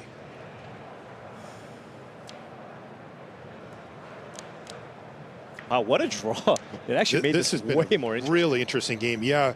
I mean, it feels like Edgar, having flooded this hard, could have won this game easily, but all these extra lands have made this game much more interesting for us as viewers. It's kind of funny that the high noon that I thought was bad in this matchup is the reason why he's going to win this one. Like you said, the best Lightning Helix ever. Right. It already attacked for 2 right. with lifelink. Oh, wait, so what if you fire it off on the 3/3, you go up to 18, then... I'm at 13, right? Uh-huh. Okay. I think Lewis currently. Wait a second. Are you gonna put Zur in front of my Sanctuary? That's crazy how important that backup Zur is in hand. You'd think it would be dead, but it allows Edgar to more or less throw away a Zur here. Yeah, and we don't know if it has double strike and trample. Right. It might just be double strike. If it's just double strike, again, it doesn't die when the first strike damage is dealt. Mm-hmm. And so that is 2, 4, 6, 8, 9 damage coming in, assuming one of the mice does not have double strike.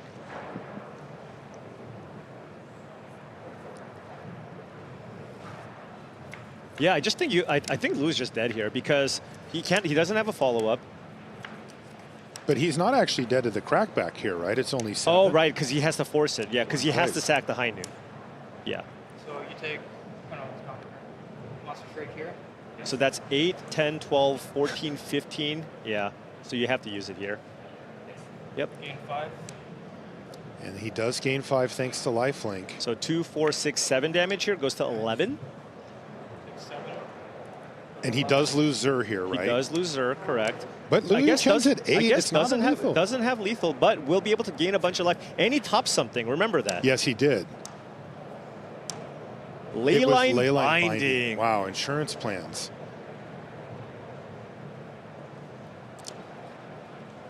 And now you get to Leyline Binding something and turn that one on.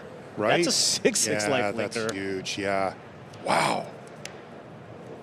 Those Surveil lands to the top were both devastating for Liu Chen.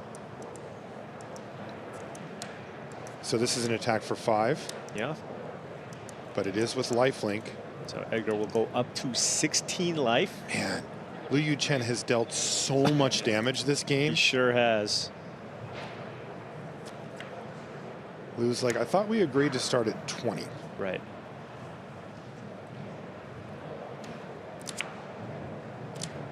Yeah, and the thing is, Lou also knows, right? He's just like, yeah, I mean, you top something, and you pass, so you didn't play an Overlord. It must be a removal spell. That is the only card it can be in Edgar's hand. It has to be a Leyline Binding.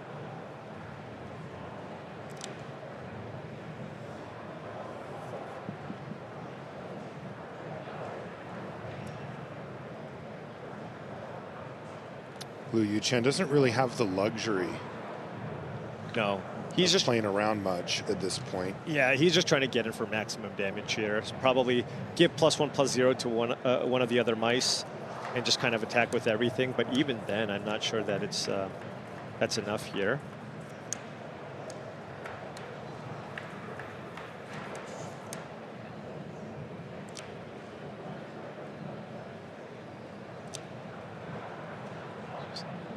And these mice are just, of course, not the best blockers. Both players very deliberate right now. But given the life total difference, we have the Zur in play. Liu Yuchen did not find a removal spell for the Zur. On that, his target is double frag. Yeah. Double frag. Yep.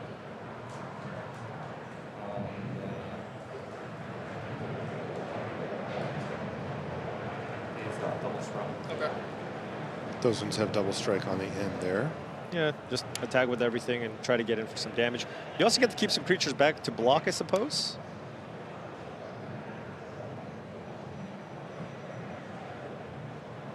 Okay, so that's 3, 6, 7, 8, 9, 10 damage. Yeah, and Edgar's at 16, so he can just say, do your worst. Yeah. Right. And it's 12 total? Yeah, the end of turn, maybe kill your token. Ooh. Oh, it's 10 total. Not actually firing off the Leyline Binding, still trying to keep it back for Monstrous Rage. Oh, jeez. Okay. Well, that cleanly answers everything. A non-temporary lockdown. Yep. That is going to be a permanent lockdown in this particular case.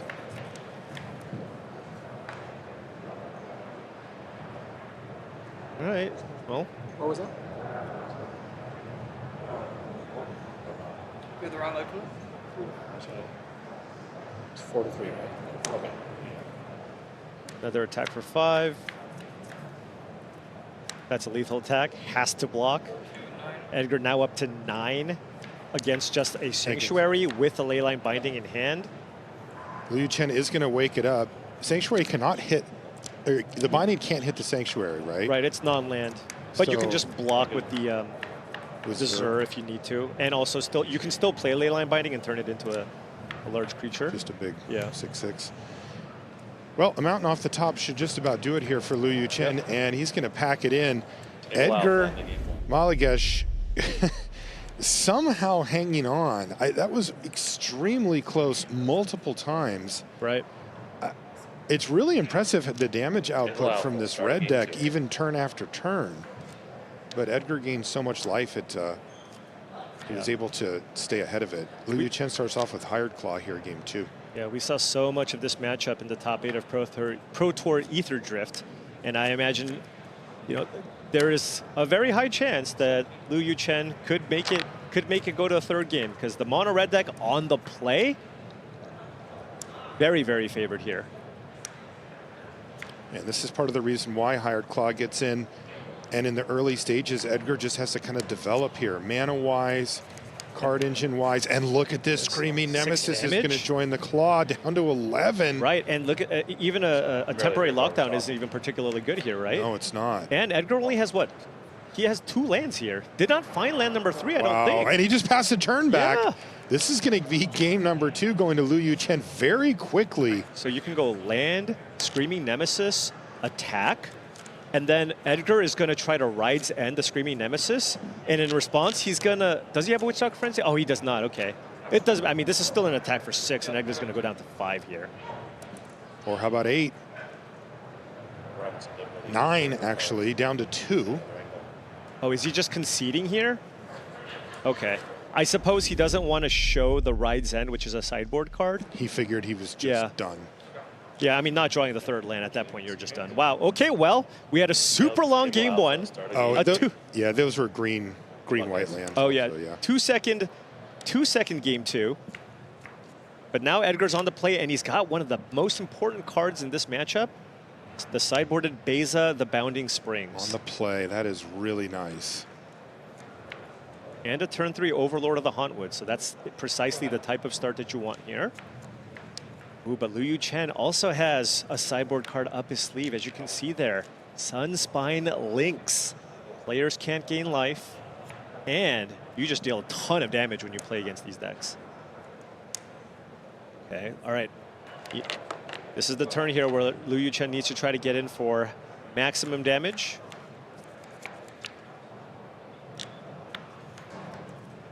No Monstrous Rage. Can play Screaming Nemesis. With the Screaming Nemesis, what are we looking at? 3, 6, 7, 10 damage coming in. Wow.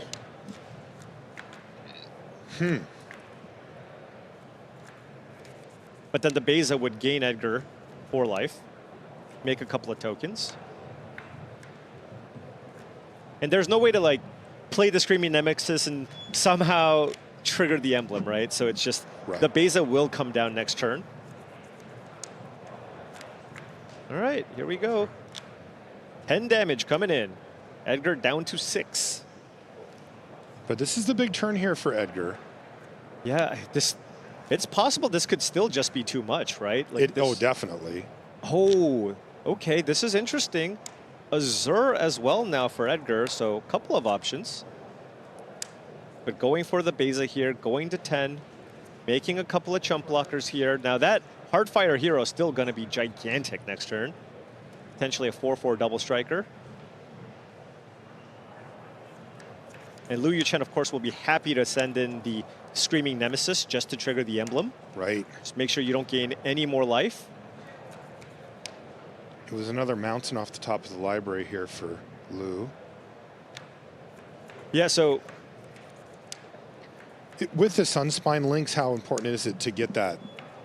Well, yeah, that's the the Nemesis thing. trigger. Like, do you have a little flexibility there? You have a little bit, but if it runs into a Leyline Binding, you can still gain the life, gain some more life. So you get it while the getting's good. Right, right. Lock it in. It's still, of course, very, very strong, and it's going to deal 5 damage here to Edgar if he runs that out. Right. Combat. Combat, so... Well, we're already in combat, so you can't play the land here. You have a 4/4 double striker and a Screaming Nemesis. They're both going to attack. Heartfire Hero probably will just get chump blocked here. Unless Edgar's trying to play around a Monstrous Rage. But the Monstrous Rage seems really difficult to play around. Like if Liu Chen has a Monstrous Rage on Heartfire Hero, we're talking about a 7-powered double striking trampler. Woo. But he doesn't. Yeah, but he doesn't. So it's just, if you're an Edgar spot, it's like, do you even bother playing around that, or do you just kind of make normal blocks? Like, do you just put a fish in front of the Heartfire Hero, for example? Right. I mean, is this just lethal, right? If the Screaming Nemesis gets in for 3 and the Heartfire Hero dies, that's 7 damage coming in. Edgar goes out to 3, then you just slam the Sunspine Lynx, and that's just game. Yeah, and he can't. And he didn't play the land prior as well, so Edgar may be. Yeah, this is brutal. Well, you I may think not it might able be to do that. That's why I feel like it might be correct. I mean, I'm not sure what mode is on the Heartfire Hero though. It could just be trample, just because you want it to die, right? Because then you can't jump with the fish. Right. And if it dies, you just deal 4 damage. So I wouldn't be shocked if Liu Chen gave it trample, but. Wow, Edgar really taking his time with this block. He ends up going with just Beza. That's going to be game, right? We have a Mountain and a Sunspine Lynx. This is going to be top 8 for Liu Chen with mono red. I should say another top 8 for Liu Chen. Wow. I am nothing but impressed by him every time he comes out to play. And again, I mentioned it at the top there, but you know, there's no big testing team for Liu Chen. He said mainly by myself. I made top 8 of the last Pro Tour, requalified for the next event. Yeah, he is a 3-time Pro Tour top 8 competitor now.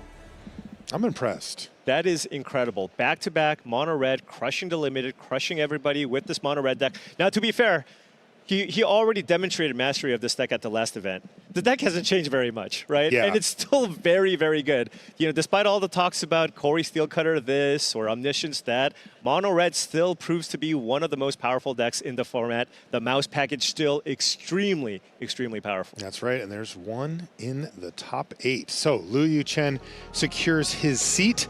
And with that, we're going to take a short break. When we come back, though, we'll have David Rude versus Christian Baker. Don't go anywhere.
And welcome back to coverage here of Pro Tour Final Fantasy. I'm Marshall Sutcliffe. I'm with Paul Cheon, and we're in beautiful Las Vegas, Nevada. We're over here at the Convention Center because we've got MagicCon happening, and that means something for everyone, no matter how you choose to enjoy our game, even if it's holding a massive sword and getting your picture taken with it, or if you love high-level competitive play, you are welcome here. And that's where we're at over here. We're well and truly down the stretch here on day 2. This is when things get intense in the feature match area because, for example, the match that we just watched and the one that we're about to watch are win-and-ins for top 8. So this is where it's all on the line. Most players at this level, their whole goal is to make top 8. That's the big dividing line between a major accomplishment for the weekend and a near miss.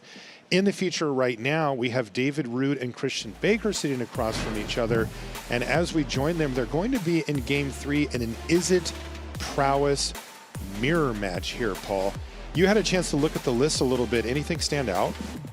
No, I mean, a lot of both players are playing the version, of course, with Vivi, which is kind of the shiny new card that everybody's playing. And we've seen what Vivi can be capable of. And, you know, we've even seen some players play different types of pump spells, right? Just to be able to utilize Vivi and kind of combo kill people out of nowhere. But we also saw we've seen plenty of Is It Prowess mirrors, and it's a very, very complex matchup. But one thing that we saw many of the players prioritize is just trying to keep the prowess tokens at bay. Don't let them have more than 2 tokens in play at any given point. Aggressively use your removal spells when you can, your bounce spells and your Torch the Towers. Yeah, that's what it felt like when we watched that match earlier.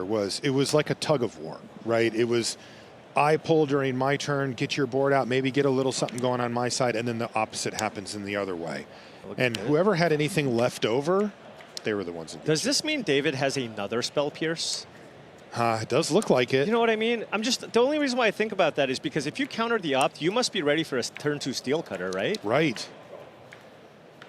Could also be maybe an Abrade in hand or something like that. Right, have the answer already. Yeah.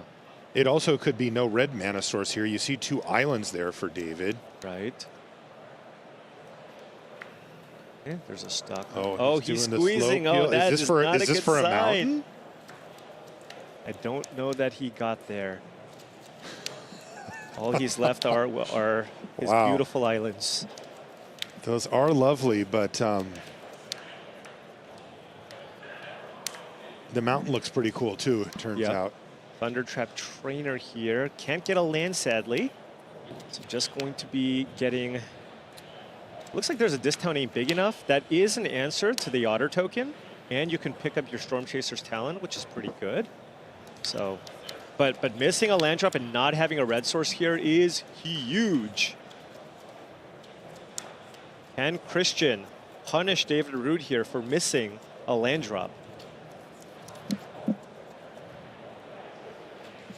David Rude is a Pro Tour champion and a 2-time top 8 competitor. David won a team Pro Tour. Very strong limited player. This was 20 years ago, by the way, 2005. Yeah, I feel like that's kind of when I was starting my journey into trying to be an aspiring pro. The Sideboard magazine, right, loading it up. And I remember seeing a picture of David and his team winning their Pro Tour. And now 20 years later, here we are. David Rude playing for potentially another Pro Tour top 8 slot. Trying to add to that resume. That's a Lithomantic Barrage on the Otter. Attack for 3 here. 4. 3 spells.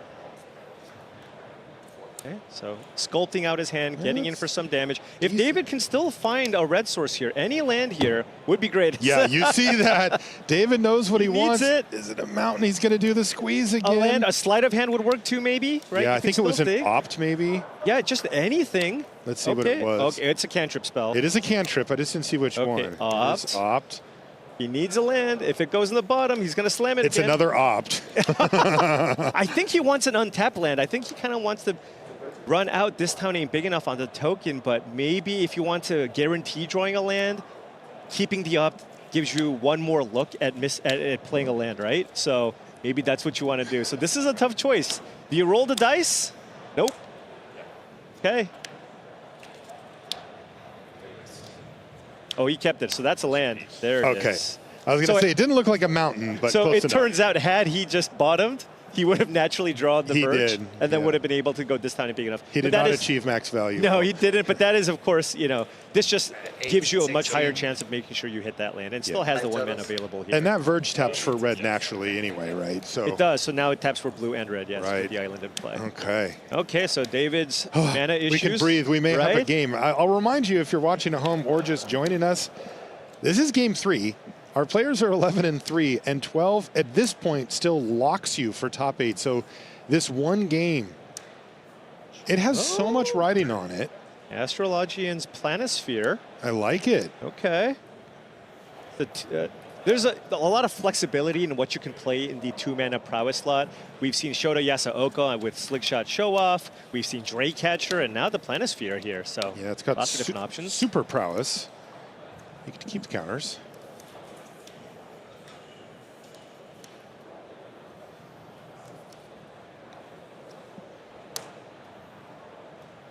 But David Rude does have the This Town Ain't Big Enough that Christian Baker does know about.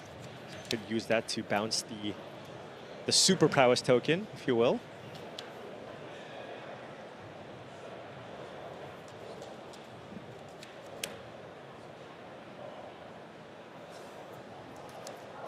But David, no prowess creature in play at the moment. Ooh, tapping. That's a Corey Steel Cutter? It is. That's a very cool a Corey fancy Steel one. Cutter. And then does still have the This Town Ain't Big Enough. Really incentivized to run out another spell here. I know he's possibly concerned about a Spell Pierce from Christian's side, but even if he gets Spell Pierce, he does still get a token out of the exchange. All right, there's this town ain't big enough. And he's going to hope that this resolves. So what is he targeting? The Planisphere token. And his Storm Chaser's Talent. Right, so he can rebuy that. And then the Steel Cutter gets the Monk. Right, and then probably just send in for 1 here unless you really want to just chump block with the trainer. Oh, okay. Oh, is that a braid? So you lose the haste. So before combat. Right. And then yes, attack for 1. All right, we got a game here.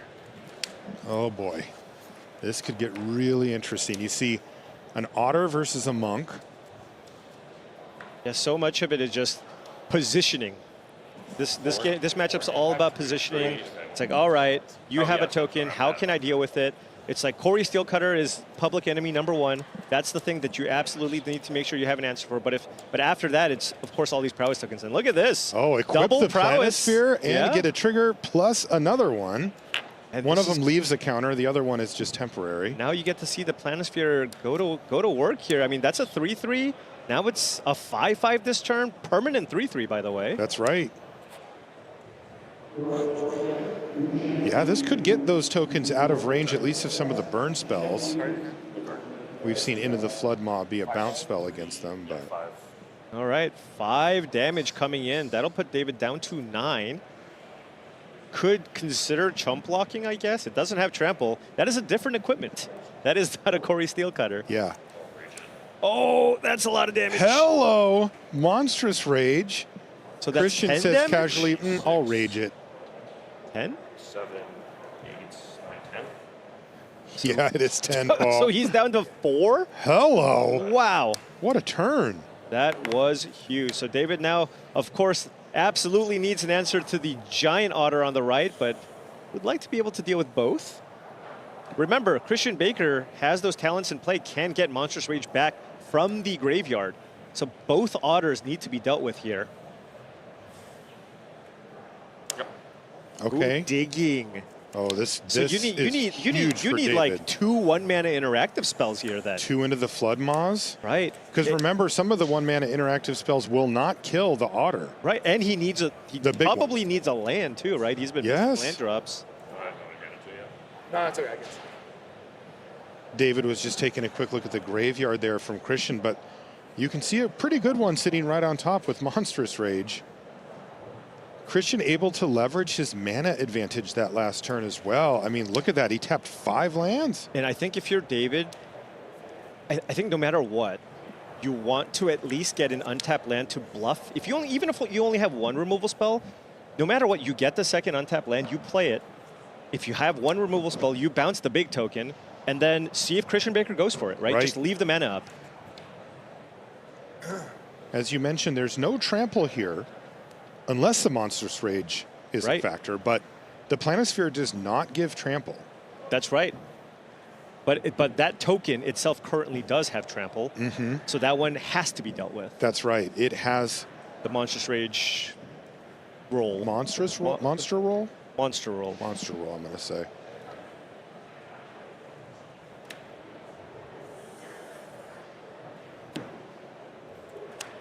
Yeah, so if you didn't find one, gotta play a land here.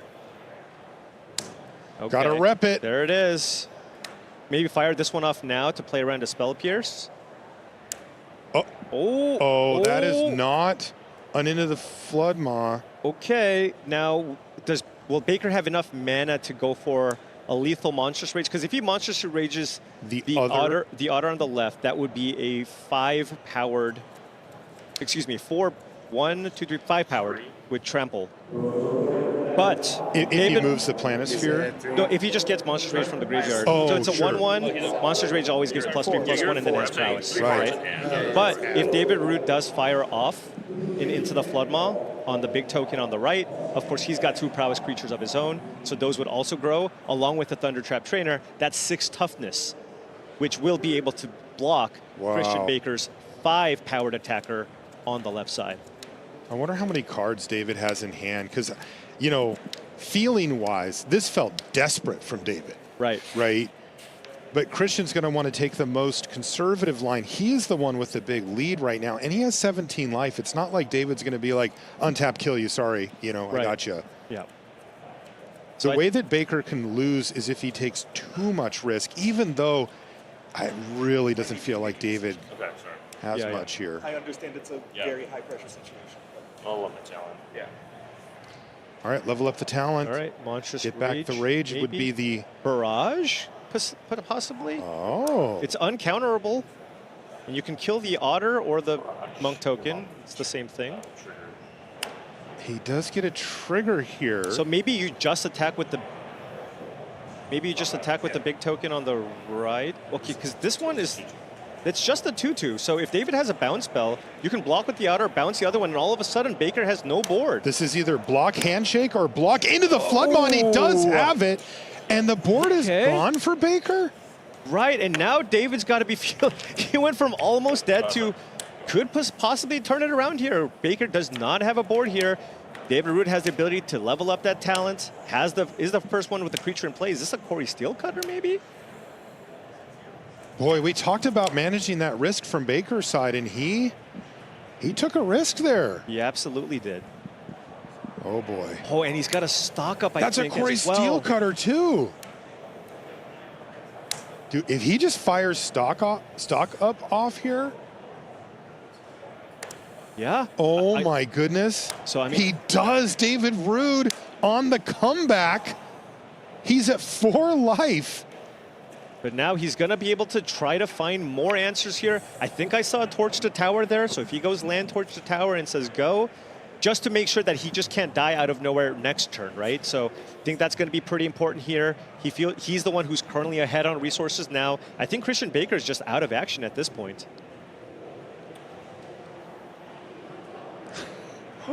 Now, Baker does have the ability to level up the other Storm Chaser's talent, maybe get the Abrade, kill the Corey Steelcutter, just so that doesn't get out of hand. Yeah. But you're still not improving your board at No, that would be a good thing to be able to do for Baker, but David would be thrilled with it, I think, because he already got the the token off of the Steelcutter, so he's still ahead on that transaction. Plus, it's expensive. Yeah, that would take Baker's whole turn. And if the game goes very long, David is the one who has the Discount ain't big enough in the graveyard, which is a very expensive loop that you can get going with the Storm Chaser's talent.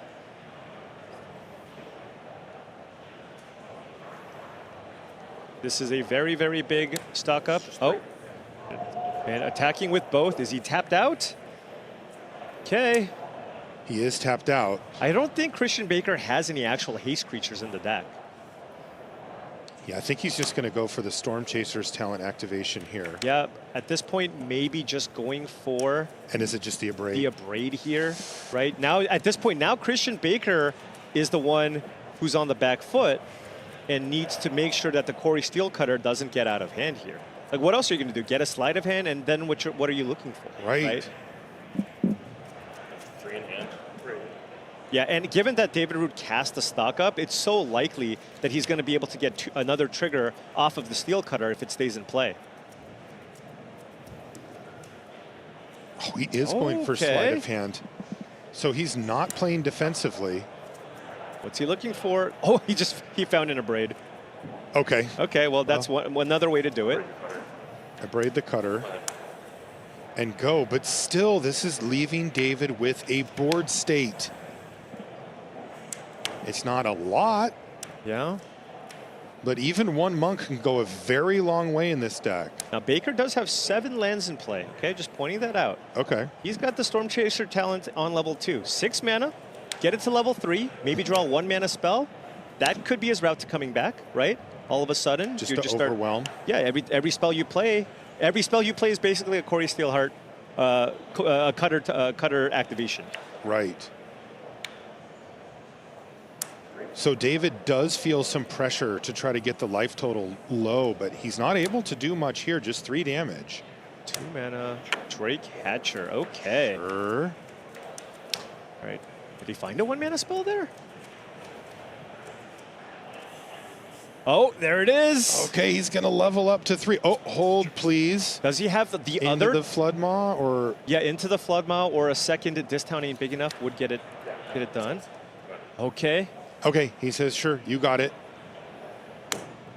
And it is this town ain't big enough, and that's going to allow him to pick up his own Storm Chaser's talent as well.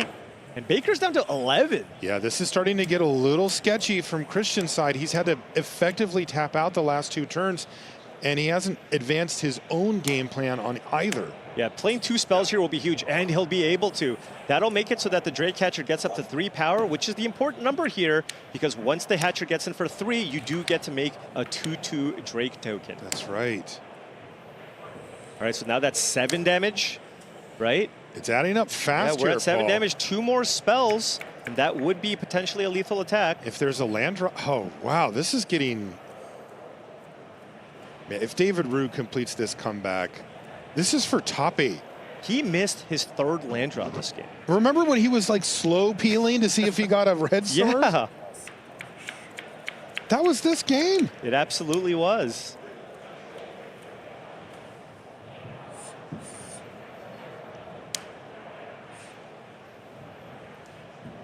Christian Baker had that one critical turn. He went for the Lithomantic Barrage rather than Monstrous Rage. So 7 damage coming in. Oh wait, another spell? What does he have now? Oh, into the Flood Maw. Okay. So that's just more prowess and the Drake. And then Torch the Tower for the and win. He's got Torch the Tower, and that is the game. And top 8 for David Rude. Welcome back, David. That's number 3 for you. That is a Pro Tour champion and top 8 competitor. Now times 3. Incredible. What a How comeback did there. he pull that victory out? That is so incredible, because this is a matchup where you cannot afford to fall behind.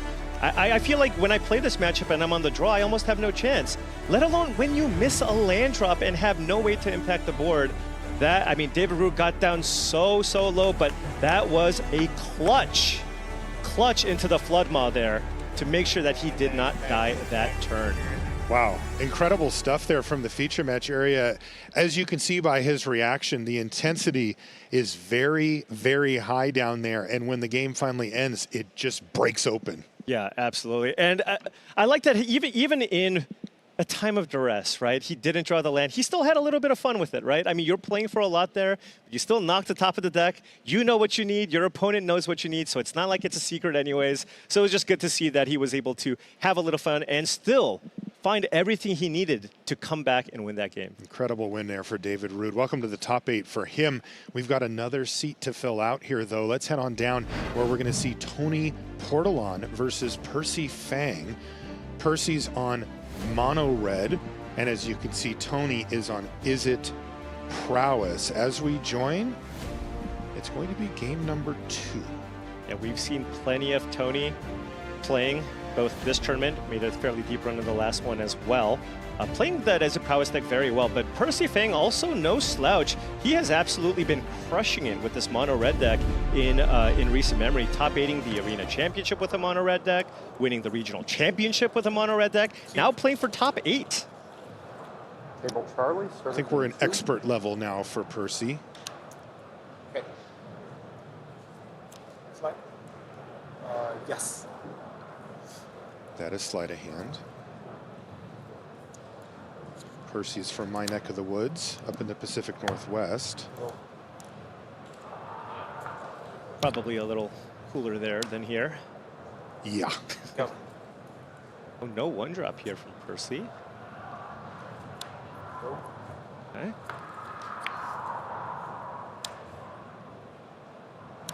There is the Lizard. Mangebane Lizard there for Percy. And this is literally the matchup. The reason why you play this card in your main deck is for the cutter decks. And that's why Unable to Scream is in the sideboard of the Izzet decks. So we see a sideboard fight here. Yeah. Although if you think about it, I mean, Percy still got 1 damage in and still has a creature in play. True. All right. Challenger. Emberheart Challenger is going to get in for a couple. Down to 17, second main phase. Heartfire Hero. Go. Quite the board here. This is a nice curve out. And no prowess creatures is there at a all burn from spell Tony. here? Oh, there is. Torch Tower on the hero. Of course, they don't want to cast that and get Monstrous Rage. Wow. Down. Okay, killed Tony. everything. Some Izzet control here. Maybe there's a... But he does have to find a way to get the ball moving in his direction. He can't just sit here and one for You want to find prowess cards or a stock up, right, and just kind of play the role of the control deck, or of course a steel cutter. Oh, and yeah, this is. Wow, I mean, this curve out from Percy. Yeah, because if you're just trying to play 1-for-1 removal spells, this is not great. And look at this. I Into mean, the Flood Maw to that's kill the not a great token. feeling. You have to do what you have to do, but if Percy just has another Manifold Mouse, what do you even do? Right. Yeah, the Izzet deck can play this control game, but the problem is it doesn't have that many ways to get far enough ahead on cards in a timely fashion.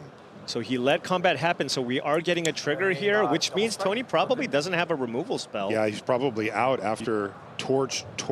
To be fair, he kept into the hand with a Flood Maw. ton of removal. He did. So this is an attack for 5 coming in, with, and then a Magebane Lizard too that he hit off the Wow. top, which is one of the best cards in this matchup. And the thing is, if you're on Tony's side, you have to keep this hand, right? Like your hand is just all removal. 5 total? Yep. You don't want to get run over. It's just you're hoping to find some action to follow that up. He's going to cast the Magebane second main down to 12 is Tony. He's just doing Jeez, nothing. look at oh, wow, a this. hired claw too? This is just so much. Unless Tony has some kind of a sweeper here. It's not like a Storm Chaser's Talon's going to do anything on this board. He needs a fire magic. Yeah, Pyroclasm. You yeah, can play that one. Pyroclasm even a little better, maybe. Right. And that's an unable to scream. Still take 1 damage from that. Now he just has to geez. maximize how much damage he's not taking in combat. This, if you're playing this game, it just kind of feels hopeless. It does. Like this is still an attack for 2, 3, 4, 5 damage. There is a Rockface Village in play too that you can use to target the mouse. You can pump up the hired claw. Oh, this is very much feeling like Percy Fang in the top 8 with mono red. By the way, that would be the second mono red? Yeah. Uh-oh. Could have one of those top 8s. Comeback, or was it ever gone? Yeah, exactly. Because the thing is, everybody's talking about all these steel cutter decks, but when you look at the tournament results, oftentimes it's actually a mono red deck that's actually winning it all. 2, I have you going to 8. Yep. For regular damage, I'm going to activate Higher Claw. So this is after first strike damage, but before regular, regular. damage. Yeah, you could have. Yeah, this is totally fine. You just want to make sure that you maximize your damage. Oh no! More removal? No, I think this is a bounce spell, which Into the Flood Maw. is just terrible here. Like, you kind of have to do it, but Yeah, I mean, bouncing your opponent's 1 and 2 mana creatures. This one Right. pings you when you cast It's it. like you kind of need Oh, it to God. respect Monstrous Rage, but it is certainly not a good feeling. And another one. Yeah, so this is just going 1 for 1, but watching your life total sink down if you're Tony Portalon. There's just nothing he can do here. Yeah, you're just balancing 1-drops. They're going to be replayed here. Next turn, he can play the Lizard, give it haste, too. Tony's dead, and Percy Fang is into the top 8. Mono red. Keep it simple. Yeah, Right? yeah. I mean, look, mono red just plays one way. You don't ever have to play the role of the control player. You look at your hand, you got 3 mountains and cards, you're gonna keep it. Now, if you're on the other side, oftentimes when you are playing the steel cutter decks, you usually mulligan a hand when you don't have too much action. That was a hand that didn't have maybe there were no prowess cards, but in this particular matchup, because you're playing the role of the control player, you can't fault Tony for keeping that hand. It's just he needed to have either the slide of hands or the top of his deck cooperate, and all he did was just find a bunch of bounce spells, which were really ineffective there. Yeah, they did not get the job done. Now, the players who were at that same record and fighting in this round, many of them are going to have a chance to fight in the last round of action too, to see if they might be able to secure a top 8. This was just the clean way to get in, and that's exactly what Percy Fang did. All right, that's going to do it for us in the booth for this round. We're going to take a short break, but when we come back, we'll have a lot more Magic for you, including the last round of Swiss. Don't go anywhere.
The Secret Lair Nalak Nuestra Magia drop is available now. 50% of your product price will go directly to the National Association of Latino Arts and Cultures.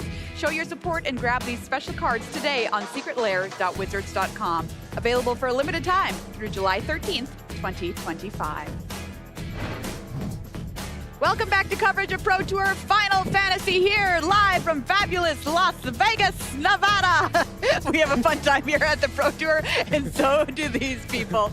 Inside the convention center, we also have MagicCon Vegas happening, the largest MagicCon of all time, where you can celebrate Magic the Gathering in any way that you connect with the game. Over here, we're connecting with it at the Pro Tour because we are trying to find our top 8. We have one round left to do it. Maria Bertholdi and Corey Baumeister joining you here at the news desk, and this is where it gets so very exciting because we are so very close to finding out who our top 8 will be. Come back to do battle here on Sunday. Let's take a look at our leaderboard and find out where we're at with just one round left to play in the tournament. Ken Yukihiro and Ian Robb locked up their spot last round in the top 8, so they are through. Now we have 3 people joining them. Congratulations to David Rude, Percy Fang, and Yuchen Liu, all locking it up with 12 wins here, a spot in our top 8. That means we have 3 more spots to give, Corey, which is so very exciting. Very exciting and very stressful. I can just feel the tension in the feature match area. You see their friends all huddled around our lane ropes. It is getting really tense out here. Yeah, you can just kind of hear the quiet fall over the Pro Tour area with one round left to play. David Rude, one of our top 8 members here, actually won a Pro Tour 20 years ago in Atlanta in 2005. Welcome back to the top 8. David talked to Ailey after his big win last round. Another player into our top 8, and it is none other than David Rude. David, I saw how much that meant to you. What is going through your mind right now? I'm just happy I got there when there's still a round left, so I don't have to stress one more. I don't know, I feel incredible. I'm like 41. I didn't think I would top 8 another one of these. The last individual Pro Tour I played was 20 years ago, and you know, I won one 20 years ago. It'd be nice to win another one 20 years later, and who knows, maybe in 2065, you know, top 8 every 20 years. Well, yeah, let's not leave it that long, all right? So let's go for a win now, and then who knows? Keep going. Yeah. Joining Team Heavy Play, Team Rampant Growth Heavy Play, excuse me. Tell us about that process, what it's been like working with this team that's done excellently this weekend.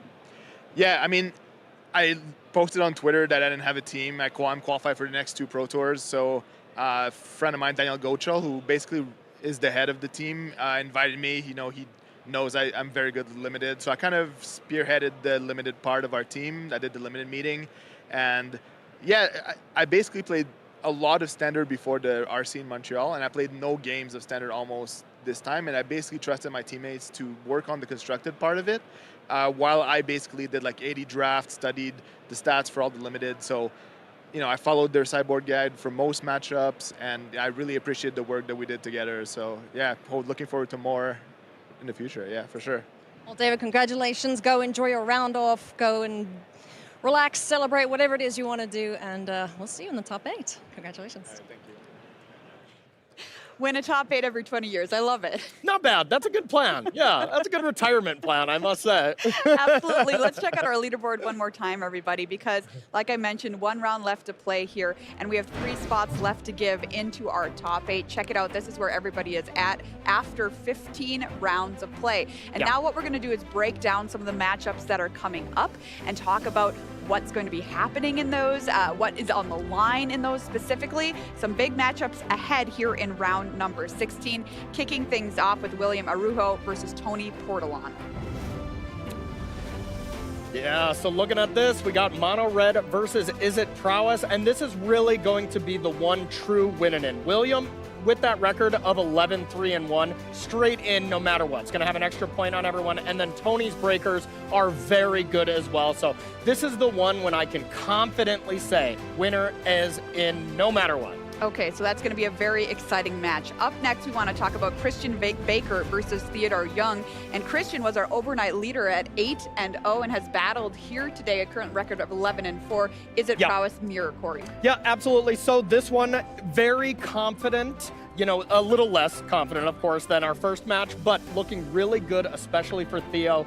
If he were to win that, his breakers are a little higher, surprisingly, than Christian's, even with that 8-0 start. But these two looking pretty good to lock up that 7th slot. That's the first two that got it, and now there's only the one more slot, Maria. This is where it gets a little dicey. All right, well, let's talk it through, Corey. We have Edgar Megalhash versus Derek Davis up next. What's going on here? Yeah, so Domain versus Omniscience, already a horrible matchup here for Edgar. This is exactly what he doesn't want to play against, and these are actually the two players that have the worst chance to make it in, and Derek Davis having the lowest breakers out of the people to make it in. So Derek very favored in this matchup, but he has the least chance to make it in with the lowest breakers out of everyone in our feature match area. All right, let's take a look at one more match coming up that we have our eyes on. Arch Dota versus Andy Garcia Romo. What do you make of this, Corey? Yeah, this is the one that's playing for that 8 seed. This looks, I'm pretty confident that, especially if Arch Dota wins into the top 8, has a good 1.5% on Andy. But more than likely, whoever wins this is going to sneak in at 8th. But nothing definitive because tiebreakers can swing 1, 2, maybe 5% in that last round, depending on how your opponents do. All right, so math, not just for the battlefield. Yeah, I mean, for them, the math doesn't even exist. They have to win their match, and then they can look at it later. If you get too lost in the weeds and just think, okay, can I make it in? Should I do the math with my friends before you play? Just play. You got to figure, you got to win first, and then you can do the math and figure it out from there. Well, let's set up our first feature match that we'll be watching here for round number 16. Yeah. Win and in Magic for our top 8, everybody. William Arujo versus Tony Portolan. This is Mono Red Aggro up against Is It Prowess. William Arujo qualified for this event at a regional championship and in fact has 5 regional championship top 8s to his name, including 1 win. Went 11-4-1 at the last Pro Tour, so he made top 16, so a top 8 here would be fantastic performance for William at these 2 Pro Tours. Up next, Tony Portolan actually went 11-5 at Pro Tour Ether Drift. I mean, we are seeing this over and over again, Corey, where consistent performance at the first Pro Tour is translating over to the second Pro Tour of the year. It very much is. A lot of the same decks are still around, but you still need to adjust to these changes. So really impressive to see them be just masters of their standard format. Absolutely. So these are our first 2 players that we'll be watching here in round number 16. Walk us through these decks in this matchup specifically. Absolutely. So let's start with Mono Red here. Mono Red is kind of the deck that's been given Is It a lot of trouble here, as it is very strong when you have a bunch of Mage Bane Lizards here to be able to really prevent your opponent from storming off. Only 2 in the main where we usually see 3 or 4, so a little bit of a disadvantage there, but we do have 2 more Lizards in the sideboard, and then I think it all comes down to the Is It Prowess list to figure out how this matchup is. So let's look on the other side, and we just really got to see how many answers are there to the really pesky Lizard. And yeah, I am not seeing any in the main deck. There are not even that many in the sideboard. So there's 3 unable to screams as a good answer to them, but Mono Red definitely favored when you don't respect that really tricky 1/4 Lizard. All right, everyone, it's time to find our top 8. We have 3 spots left to give. I'm going to pass it on over to Cedric and Monty. Maria, Corey, thank you both very, very much. It is the best part of Saturday, day number 2 of the Pro Tour. We are going to send the final players into the top 8. Cedric Phillips, Monty Davuti, thank you all very much for joining us here for Pro Tour Final Fantasy. Monty, you and I have had the opportunity to watch this matchup a couple of times. Mono Red versus Is It Prowess, and it comes down to maybe just 1 key card. Yeah, Mage Bane Lizard named the game, and we've already seen some people cutting 1. We saw Ken, I believe, Yukihiro, has 3 copies of the main deck. But for William, he only has 2 in the main deck. Okay. And that is sacrificing your odds of drawing 1 in game 1 significantly. So in a matchup like this, where you really do want to get that free game before your opponent gets more answers to it, the fact that you've sacrificed this much might be a problem, guys. Well, we are going to find out here momentarily as we are underway in the first of what will likely be many matches to figure out who's going to be making the top 8 here of Pro Tour Final Fantasy. And we kick things off here from William with a Hired Claw. Yeah, and I do want to point out that William is no stranger to this position, because last Pro Tour, he was at this exact record, 11-3-1, in the last round, where he played for top 8, and lost and missed the top 8, fell into the top 16. So definitely some flashbacks of that, and hopefully he's shaken off the nerves, hopefully not letting any of that get to him. Perhaps a shot at redemption here for William. Mono red is the name of the game. You do see the hand here, Burst Lightning, Monstrous Rage, Screaming Nemesis among those red cards here for Tony. It's an island, and it looks like it might be Vivi, and it is. The very powerful Legendary Wizard has been very impactful this weekend in Las Vegas, and if Tony is able to untap with that on the battlefield, things can get out of hand very quickly, folks.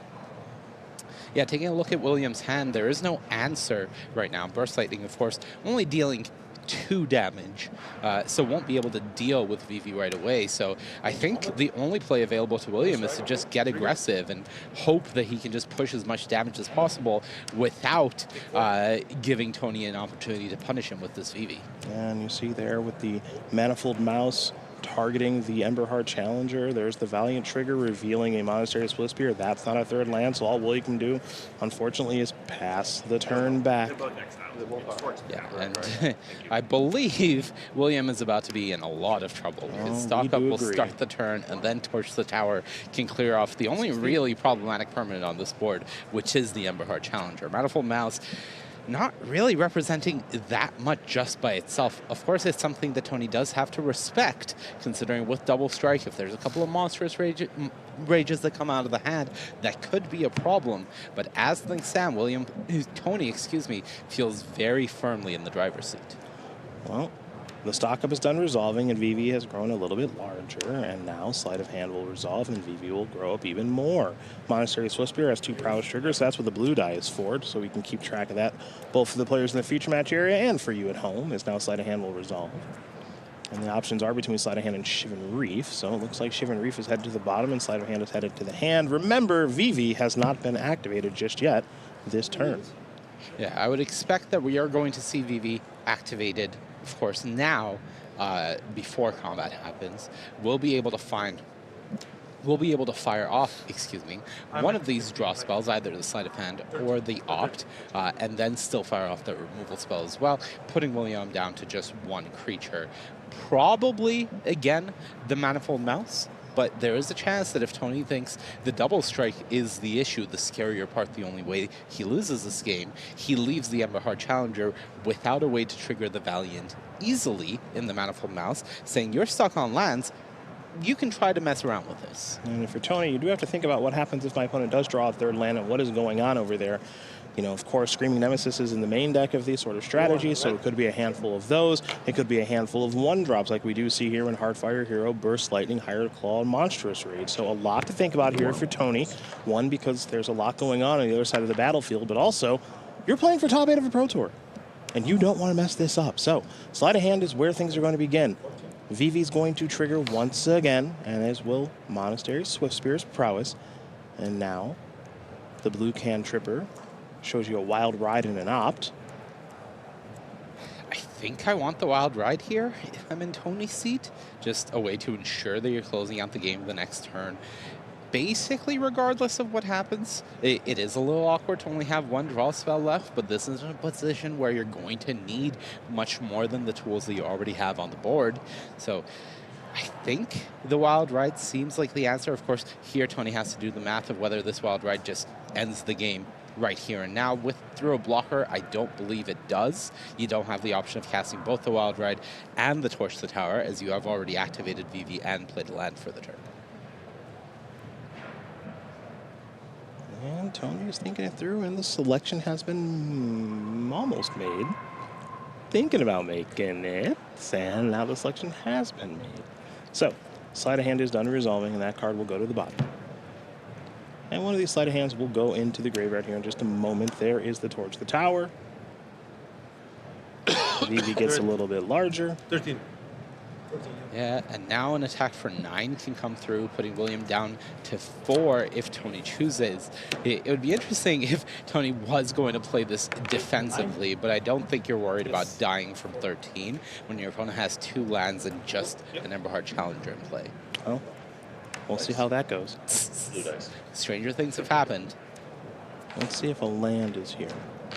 It's a Witchstalker Frenzy. That's probably one of the worst draws in this position, which means that more likely than not, William has to start this turn off by just firing off that Monstrous Rage. And you can tell that William is not thrilled about how this game has gone, and with good reason. It was a very good start for our mono red player.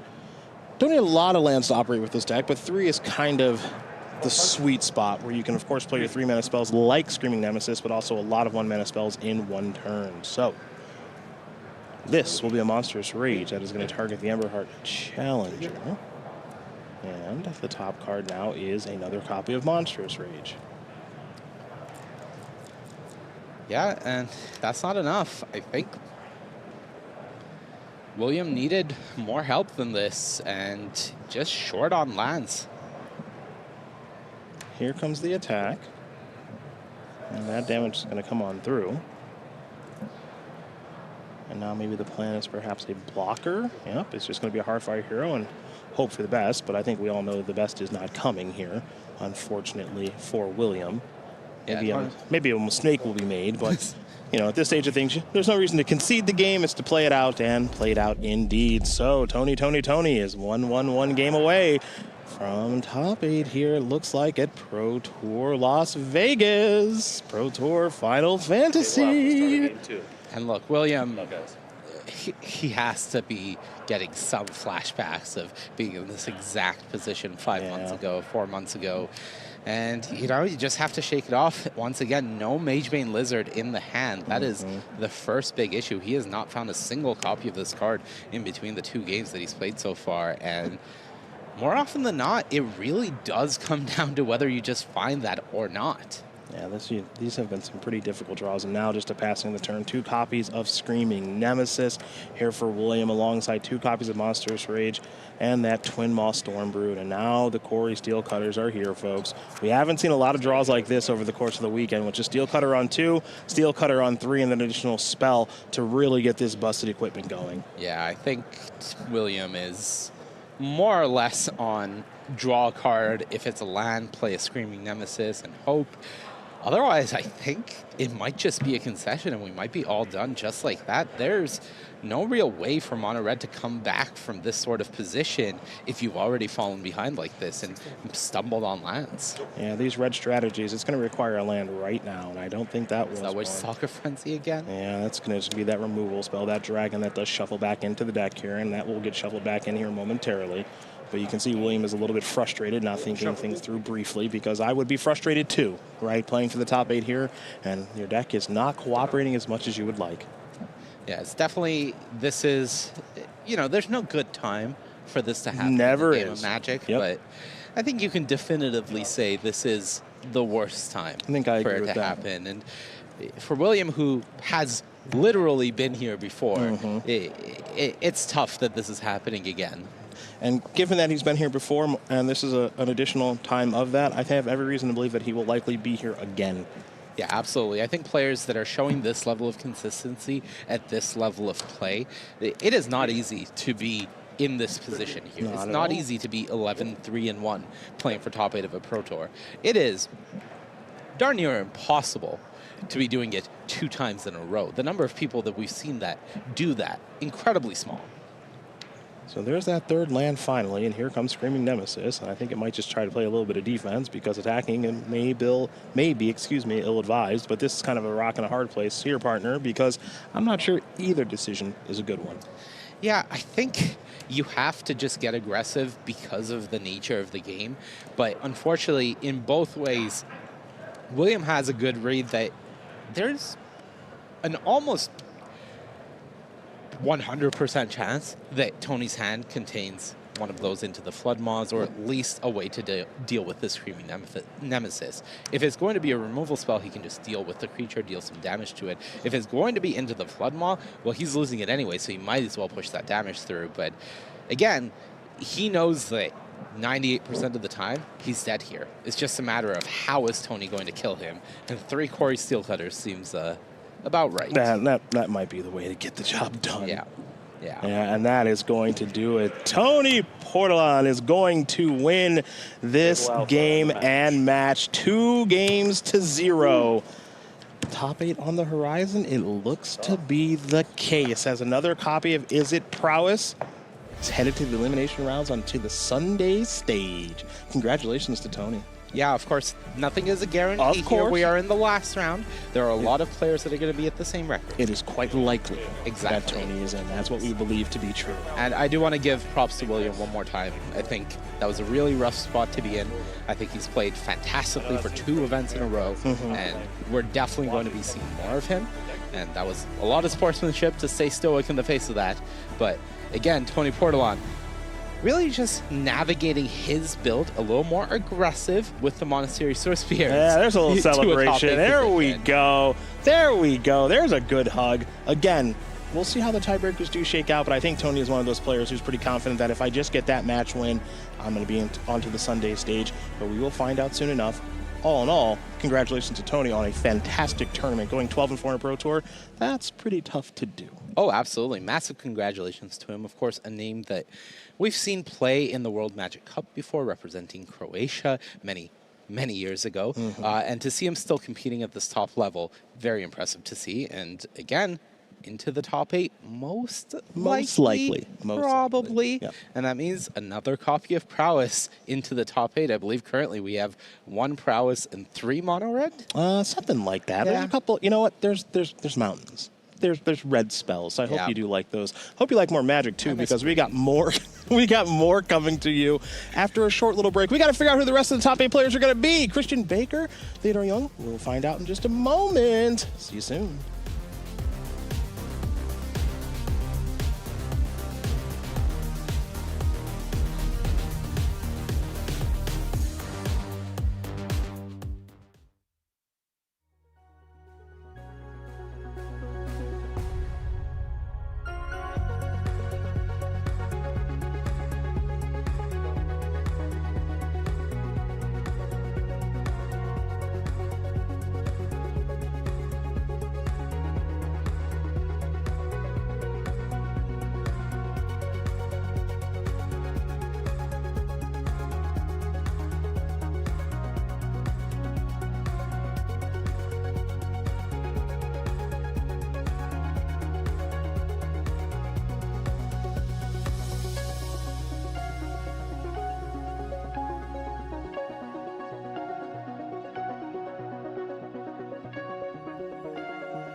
The sun is going down. You know what that means? It's not going to be that warm outside when we're done. That doing a lot of heavy lifting here. Cedric Phillips, Monty DeVooney. We are in beautiful Las Vegas at MagicCon Las Vegas. You might be able to see on that little Magic card right there that MagicCon is coming to Atlanta in September, but we still have to finish out what's going on here. Hello, Talia Vest, as I believe that might be, what do you think, Elspeth there? Maybe that's my best guess. Sure, She has looks many like Elspeth cosplays. to me. That's just my best guess. I'm not perfect with these things. What I can tell you is that we have a lot of red-based strategies into the top 8 of this tournament. A lot of Izzet Prowess, a lot of mono red aggro, and if you're a fan of the Izzet Prowess strategy, guess what? We got more of that coming. Yeah, we are going to watch a mirror match. Yes, we are. And we think the winner has a good chance of making his way into the top 8 as well. Yeah, we don't call it a lock because tiebreakers can be a little bit finicky, but chances are that if Christian Baker, who was our 8-0 after day number 1 on top of the standings, or Theodore Jung, whoever wins this match is likely into our elimination rounds, likely headed to the Sunday stage. And as Mike mentioned, it is an Is It Prowess mirror. Now, if you did join us a little bit earlier in the weekend, Christian Baker had a very innovative build of Is It Prowess because the sideboard kind of transitions into a kind of funky flash style game, and perhaps we will get to that at some point over the course of these games. For now, we turn our attention to game number 1 between these two, and it'll be a Storm Chasers talent to get this party started. Yeah, when the two of us had the opportunity to watch Christian, he was playing against Omniscience, I believe. It wasn't quite the matchup here of being able to play in the Prowess mirror, so I'm very curious how he's going to be sideboarding for the mirror match because we haven't had a chance to see that yet. Sleight of hand is going to yield a couple of ops. Want to go ahead and head into Theodore's hand, and we are going to head back over to Christian Baker.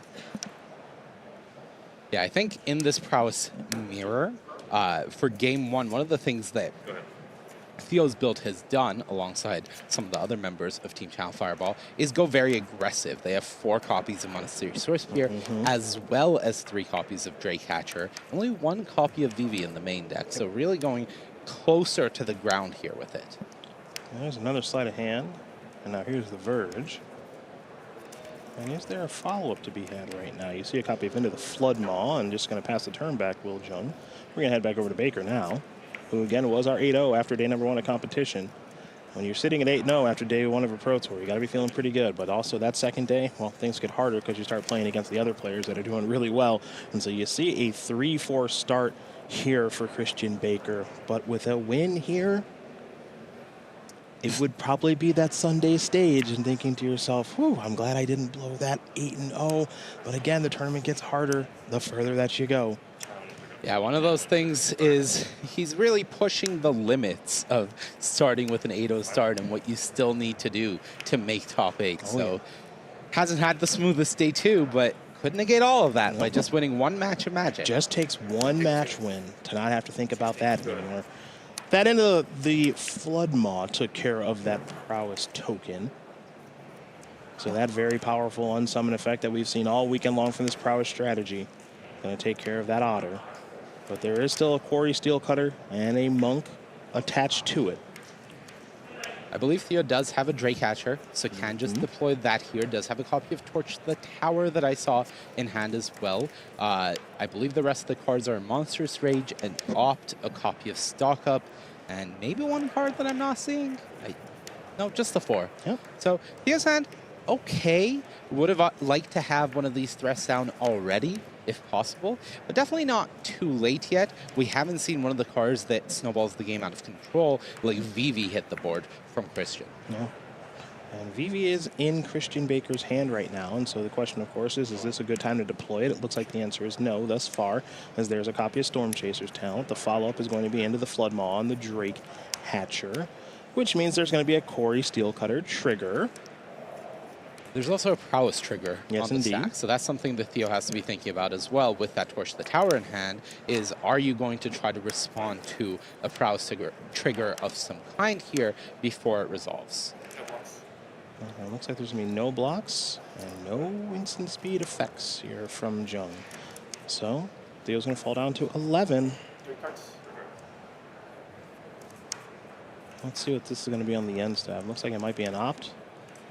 I think Theo is in a position where he needs to start removing these creatures. He can't really go for Opt and then feel forced to use the Torch of the Tower next turn anyways. He has to put himself in a position where he's getting this board somewhat under control, considering he's incredibly far behind. Yeah, well, that's a fair point. Now, of course, we do know that this blue-red deck doesn't play defense all that well, because once you're ahead, you're able to really start pushing your advantage, and that's what you're seeing Christian Baker do thus far through this game.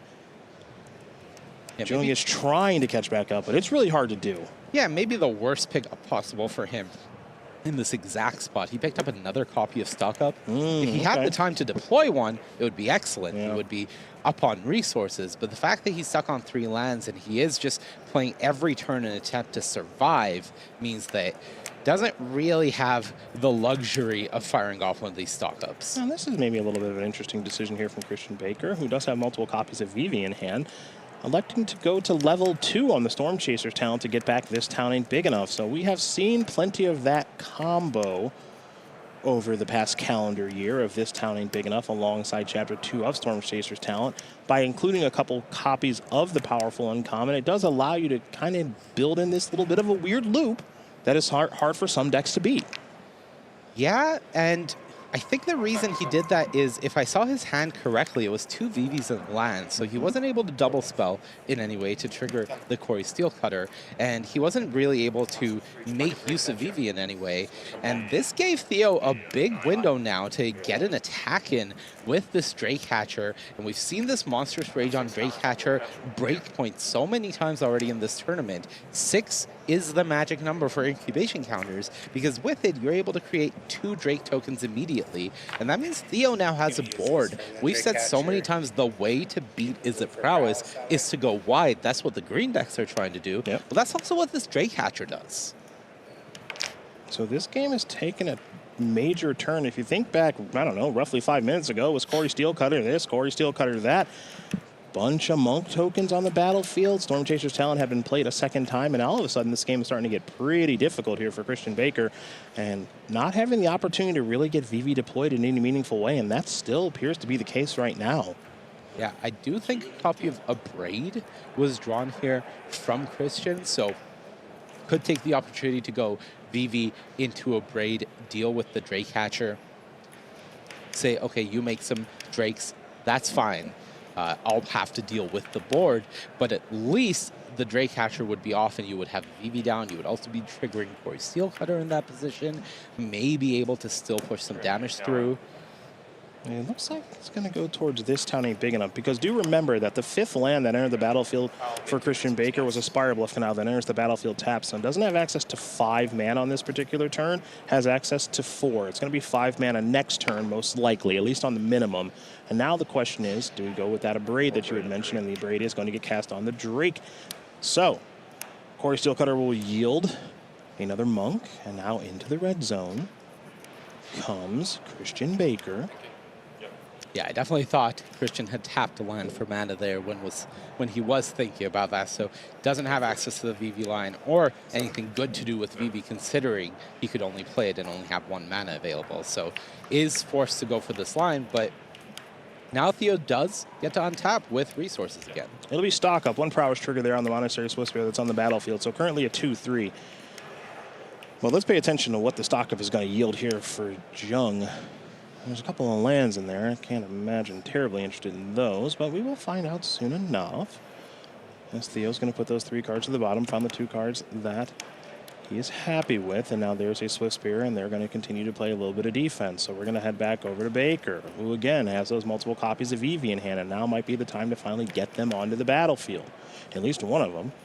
Yeah, the awkward part is he used both of his spells that previous turn, did pick up that Storm Chaser's talent, so does have that, but doesn't have any more interaction as we knew the last turn. Though it does look like he picked up another copy of This Town Ain't Big Enough this turn, and that could be huge. Yeah, This Town Ain't Big Enough actually lines up pretty nicely here. You play a Vivi, then you cast a Storm Chaser's talent. That, of course, will put a counter onto the Vivi, so we'll see that. Also, this is going to trigger Corey Steelcutter here in just a moment. So Theodore's going to fall down to 6. Steelcutter is going to come in, as will that Otter token. Remember that Vivi has not been activated just yet this turn. Here come the Knuckleheads. So there's a pretty clean attack. One has 1 prowess trigger, the other has none. Mm-hmm. So this is a 2. These are both 2-2. And they're both 2-2s at this stage of things. And the one with the Corey Steelcutter on it. Oh, no blocks. That is lethal. And this town is not close to big enough for you, Theodore Jung. That means Christian Baker is up 1 here in the Is It Prowess Mirror. Vivi got to that party a little late, but was still very, very impactful. So, Christian Baker with that 8-0 start. A bumpy day number 2 is 1 win away from not having to ever think about that again. And into potentially the top 8 here at Pro Tour Final Fantasy. But I think I saw. I saw what you did too. I saw 2 cards under the bottom. So an untimely double mulligan for Baker. Yeah, there we go. It looks like a mulligan to 6 for Theo, but definitely looked like a 5 for Baker. He put 2 back there. Yeah, and it looks like a pretty good start here for Theo with the Monastery Swiss Spear into a Corey Steel Cutter. So you have to imagine the next turn is probably going to be a pretty good one. Yeah, okay, looking at Theo's hand, I see 2 copies of Sleight of Hand and a Torch to the Tower. So definitely able to at least trigger the Corey Steel Cutter and set up further with the Sleight of Hands. Well, there'll be Steel Cutters on this battlefield, 1 for each player. But Theo is on the play, and we're about to see quite a few triggers here, folks. So we're going to start off with a Sleight of Hand. Theo's going to fall down to 17 to play the Blue Sorcery, and the Swiss Spear is going to be a 2-3 at the moment, waiting for that Steel Cutter to generate a token, I imagine. There's the second Sleight of Hand. So Swiss Spear's now 3-4, and there's the first Monk from the Steel Cutter. A couple of islands there for Theo are the options. So 1 in hand, 1 headed to the bottom. And then do remember there's a Torch to the Tower over there. And Theo's going to take another 1. And there's also a copy of Storm Chaser's Talent. So that'll yield a 1-1 Otter. And now that Swiss Spear is going to turn to a 4-5. We got a Prowess token, that's 3. So it looks like it should be 7 all day. And that's going to bring Baker down to 9. Yeah, that's a pretty big turn from Theo. It was turn 3, and now the onus is on Christian to answer. Likely going to start off with a draw spell of his own, and really looking for 1 mana interaction here. Does have a copy of Into the Floodmaw in hand, so at least has a way to answer one of these creatures on the battlefield. But one of the big issues that we have seen is, again, the ability to go wide from the Izzet Prowess deck in the mirror match. You see a Torch to the Tower there is going to take care of the Monastery Swiss Spear. Make sure those life totals are correct now, too. It looks like 16 to 10. And it looks like Torch to the Tower is going to take care of that Monk token. I'm going to bargain, sacrificing the Storm Chaser's Talent. And now Storm Chaser's Talent is going to come down. That's going to trigger the Corey Steel Cutter. And now here comes the Otter once again. These are 3s? Yep. These are 3s. Okay, and the football is going to take care of one of those. Yeah, this is the problem with mulligans to 5, and oh, this is the problem. oh, my bad. No, it's obvious, Cedric. Here's a stock up. Ooh, Fire Magic. I like that Fire Magic is available here for game number 3. Okay, hold on now.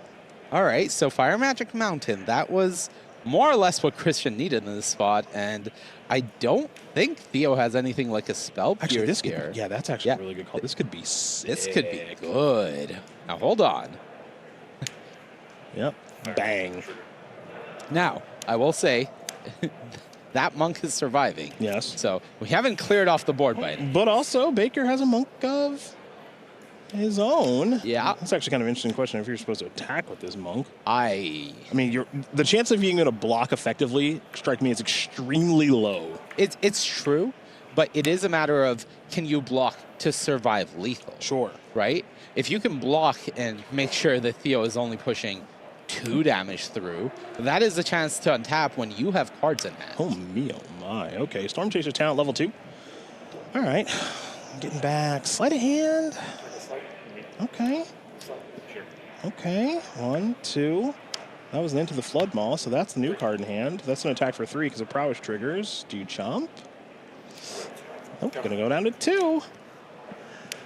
Okay, this is interesting now.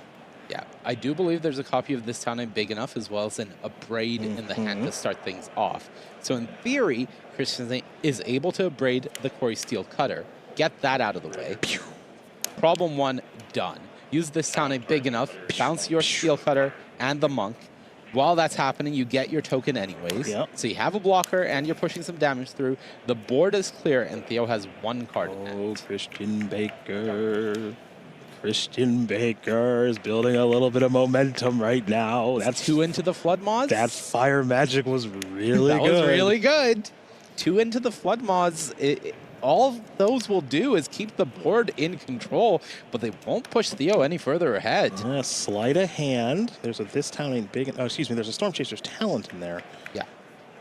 And I think that's going to be the pickup here. Okay. Not sure what the other card was. This is about to be one heck of a comeback. There's a Storm Chaser's Talent. Otter. Prowess triggers. Is it time to... do you Floodmaw now? I think you have to. Sleight of Hand challenge. So there's 3 triggers here, 1 trigger here. 3 Prowess triggers. Yeah, this is an attack coming through for I believe 8. Boy, these games are swingy. 11? This is an attack for 11? Yeah, these games are swingy. Out of nowhere, a Fire Magic from the sideboard. I mean, perfect stock Untapped up. Red Source Yes, Fire Magic. perfect stock up. You cannot ask for better if you are Christian Baker. This was a mulligan to 5 game. All right, into the Flood Maw. I think you got to cast at least one of them. Maybe not both, but certainly one. Okay. Take 7. You're wondering where 7 this game down to went all 6. wrong. Oh, you're at 6. You're at the third side. Yeah. So, what can Theo draw? Is it a stock up that needs to be found here? Oh, man, and the land. Oh, that's Jeez, not great. I think it's over. I passed the turn back, and I had Baker's way. Baker came into the day 8-0. These Pro Tour things, they're tough. Yeah. And I believe Christian can start with Storm Chaser's Talent, level 2. Can get back this time big enough, but I think you just go for Sleight of Hand and try to get a second spell going. Doesn't have the second spell. So here's just the attack. So I believe this is only 4 damage. Another spell would have been lethal. This is not. Okay. I don't know what Theo needs, yeah, but that's not it. It's not a stock up. It's not a land. The land's not useful, and that is going to do it. Christian Baker from 8-0 to 11-4 to that magic number of 12. That's the number of wins that he has, and if his tiebreakers are kind, it'll be another Is It Prowess deck into the top 8. What an up and down day it has to have been, excuse me, for him. Yeah, I think definitely when you go into Pod 1, you feel good. You are our overnight leader. You have had a wonderful day, but one of the things is you have to make sure not to get ahead of yourself. You have to make sure that your eyes are on the matches of Magic that have to be played. You have to draft another good deck. We saw him draft green-red. Not ideal. So to bring it back from that spot to here and be likely into our top 8, not a guaranteed. Yeah. That is a way to salvage the day, and definitely right now in Christian Baker's seat, you're breathing a sigh of relief. You are saying, okay, I didn't throw it away, probably. Yep. I've made the most of my 8-0. Now, hopefully, I can come back tomorrow and just have a fresh slate. Tiebreakers will, of course, tell us more about that story with Christian Baker. But guess what? More Magic. Archidota is where we are headed to next. Going to get our eyes on this matchup. Azorius Omniscience against Andy Garcia Romo, who's playing Mono Red Aggro. We knew that Azorius Omniscience coming into the weekend was going to be a pretty popular one. About 20% of the metagame. It's just done okay here this weekend. Mono Red, though, is performing very, very well, and Andy Garcia Romo is the one piloting it in this match. We're going to join this one in progress. Game number 3 is where we're headed. Yeah, pretty clear. Whoever wins this one will be up to that magic number of 12. And we'll see how their tiebreakers do shake out as well. So the big question here, of course, is who's on the play? Yeah, if we take all of the results that we have so far and assume everybody is in the top 8, we have 4 Prowess and 3 Red in the top 8. So Arch, they're playing to be the only person not playing Red in the top 8. And the proverbial hero, yeah, as it were. And it's going to take a heroic run because they are on a mulligan to 5 here in this game 3. Yes, they have the play against Mono Red, and they have, I would say, the most important card in the hand in the temporary lockdown. Okay. But how much more do they have? Because a mulligan to 5 is just so rough here. Well, Hired Claw is how Andy Garcia Romo is going to get things started. And now it'll be another copy of Hired Claw. Yeah, last time we saw Ken Yukihiro playing this matchup, his turn 2 was Hired Claw, attack, put a counter on it. I'm not putting anything else into that lockdown. Andy's taking a similar route, playing a second Hired Claw, and just getting 2 damage in that way. Well, those are going straight to jail. So we're not going to see those anymore. A temporary lockdown that appears to be quite permanent will take care of the 1-drops. But Screaming Nemesis, I think that one might be here to stay for a little while. Doesn't get hit by the powerful white enchantment. Yeah, this is the relief here, hoping able to get some work done before Arch is able to set up anything, as they are still in quite a lot of trouble. I believe they do have a copy of Scroll Shift in hand. Typically a way to protect your Omniscience, maybe get some value from temporary lockdown, and could use it to exile the Emberheart Challenger in this position. But otherwise, is still in quite a lot of trouble, though I do see a copy of Afara's Dispersal picked up from Arch as well. Well, here is the dispersal. So, gonna attempt to bounce the Screaming Nemesis. That's gonna work. Take a look at a couple of cards here. All right, that's Will Meringue Arch. River Regent as one of the cards. Didn't get a great look at the other one, but one of the cool things that this copy of Dispersal allows Arch to do is essentially tell Andy, yeah, I'm going to take 2. And then the impetus is on Andy to maybe go for this, and the scroll shift here is going to be absolutely huge. There's the trigger. Heartfire Heroes, the reveal. There's the aforementioned scroll shift on the lockdown. That is absolutely brutal. So on a mulligan to 5, Arch is absolutely fighting back, but simply going to pass the turn back over to Andy Garcia Romo. There is a land. I for believe Andy.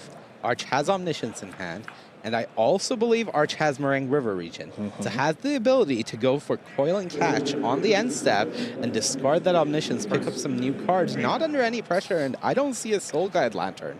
That was the way that we saw Ken really close out this match, was consistently having the artifact available to him. And he doesn't have Soul Guide Lantern right now. So Arch Dota thinking, if I get an Abuelo's Awakening off of this Coil and Catch, we might be cooking. Well, looks like the hand here for Garcia is a copy of Manifold Mouse and Screaming Nemesis. There's a third card over there. Witchstalker Frenzy. Okay, Witchstalker Frenzy is the other one. So it could be Manifold Mouse with the Offspring. Yep, okay. So there's that. I'm just going to pass the turn back. So it looks like it might be time for a little Coil and Catch. Yes, it is. So a 1 and a 2. Oh, and has a 3. the Abuelo's Awakening. Oh my goodness. Boy, this game just took a turn. All right, that's going to get shuffled back in there. Okay. Well, you know, I've been waiting to watch the game where Omniscience is on the battlefield, but the game doesn't end right away. So perhaps we're going to run ourselves into that one. Yeah, notably, you don't want to bring the Omniscience back here unless you're able to do a lot more with it, because Abuelo's Awakening is making it a creature, and that means if Andy Garcia Romo has a removal spell, like that Witchstalker Frenzy that we see he has in hand, then if Arch isn't actually able to get some value out of this Omniscience, they're just going to lose it and be in a much worse position than they were before. Absolutely agree. So, looks like the hand here for Arch. I see 3 lands and a Get Lost. That's what I see as well, alongside that Awakening. So yeah, and if that's the case, I think you're being forced to pass here. 4 lands? Well, there's a Seachrome Coast, and Arch will simply pass the turn back over to Andy Garcia Romo, who, again, Screaming Nemesis in hand, Witchstalker Frenzy in hand, a couple of mice on the battlefield. Yeah, looks like picked up a Rockface Village, so now has choices, and he could turn the Soulstone Sanctuary into a creature, go that way, or could just deploy the Screaming Nemesis and say that I'm going all the way wide and just trying to end this game as soon as possible here. Soulstone Sanctuary is a weaker line to another copy of Afar's Dispersal, for example. And this is when you're playing against this Omniscience deck, they have weird interaction that's like temporary, right? Dispersal is a great example of this. What makes this kind of a unique situation is, okay, well, Arch has just drawn a handful of cards and it's just discarded Omniscience. Also, Arch is on a mulligan to 5. So how much of this stuff am I going to play around, and how I'm going to play around it, right? When your opponent's starting hand size has been so small. And so now there's a copy of Get Lost. Okay. A couple of map tokens on the way here for Andy. I believe this should be 3 damage coming across. Because one of the Manifold Mice, of course, gave double strike to the Sanctuary. The other gave double strike to a Manifold Mouse. Is this maybe another lockdown? Yep. Okay. That's going to take care of those. Okay. So Screaming Nemesis, Witchstalker Frenzy, the map tokens are gone. You haven't given Andy any extra value. Here's the Nemesis, in for 3. Arch gonna fall down to 8. Big draw. Is that a River Regent? I think Andy has a lethal if he's able to untap from this position. That's step 1. The question is, what can Arch do? I think Andy also drew a copy of Burst Lightning. Oh, interesting. So Okay. now Andy is representing an answer to Abuelo's Awakening if it is cast for just 4 mana. But I think if that is Meringue River region, one thing Arch can do here is do this for 6. Yeah, I kind of dig this. Get 2 more +1/+1 counters. Now this is a 3/3 Omniscience. And that's a scary number because you can go Coil and Catch, and assuming you don't brick here. 1, 2, 3. I see land Awakening +1 blue card in hand. That's a Roiling Dragonstorm, which I think Arch really needs it to be a Roiling Dragonstorm or another copy of Meringue River. It's an Omniscience? It's an Omniscience, and I think an Abuelo's Awakening. Oh, no. Oh no is the appropriate thing to say right now. Oh, no. I think we may be done. Well, let's find out. Or instead thinking, trying to figure out exactly what to discard to this Coil and Catch. Remember, the Meringue River region is going to shuffle back into the deck. Yeah, So there's a discard of a Plains. And now here comes the shuffle. Yeah, Omens are not adventures. They are not giving you both sides. There's a notable cost to playing Coil and Catch here rather than just putting a Meringue River region on the battlefield. Arch could have done that and just bounced the Screaming Nemesis and said, okay, I have a dragon, your turn. But Screaming Nemesis is a big issue. It's not something you can just block profitably. So if Andy was to play it again and attack, Arch would still be in trouble. So they made the logical choice of going for their win condition and trying to find their way out of this. But now they're in a position where Andy is theoretically able to just end the game here.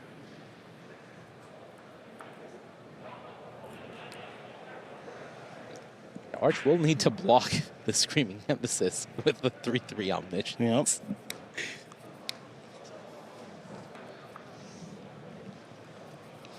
So if you're Andy also, the thing you have to think about in this situation, my opponent can play any card. Yep. And how am I going to play around them? Yep. Because Burst Lightning in hand, yes. Yep. Witchstalker Frenzy in hand, yes. What am I going to play around, and how do I play around it when my opponent, yes, tapped out, but Omniscience is plural or on the battlefield, so they can play anything at any time? I think in Andy's position, you have to just attack with the Screaming Nemesis. I think that is where step 1 begins. I think you have to attack with the Screaming Nemesis and see if Arch makes the block that they should be making with their Omniscience. Because if Arch doesn't block somehow, you win. You just Witchstalker Frenzy your own Screaming Nemesis and deal with 5. You do Witchstalker Frenzy on your own Screaming Nemesis. So step 1 for Arch here, knowing that they have nothing in hand. Andy, of course, does not know this, but knowing they have nothing in hand is you need to block here. There's your block. Yes. Okay.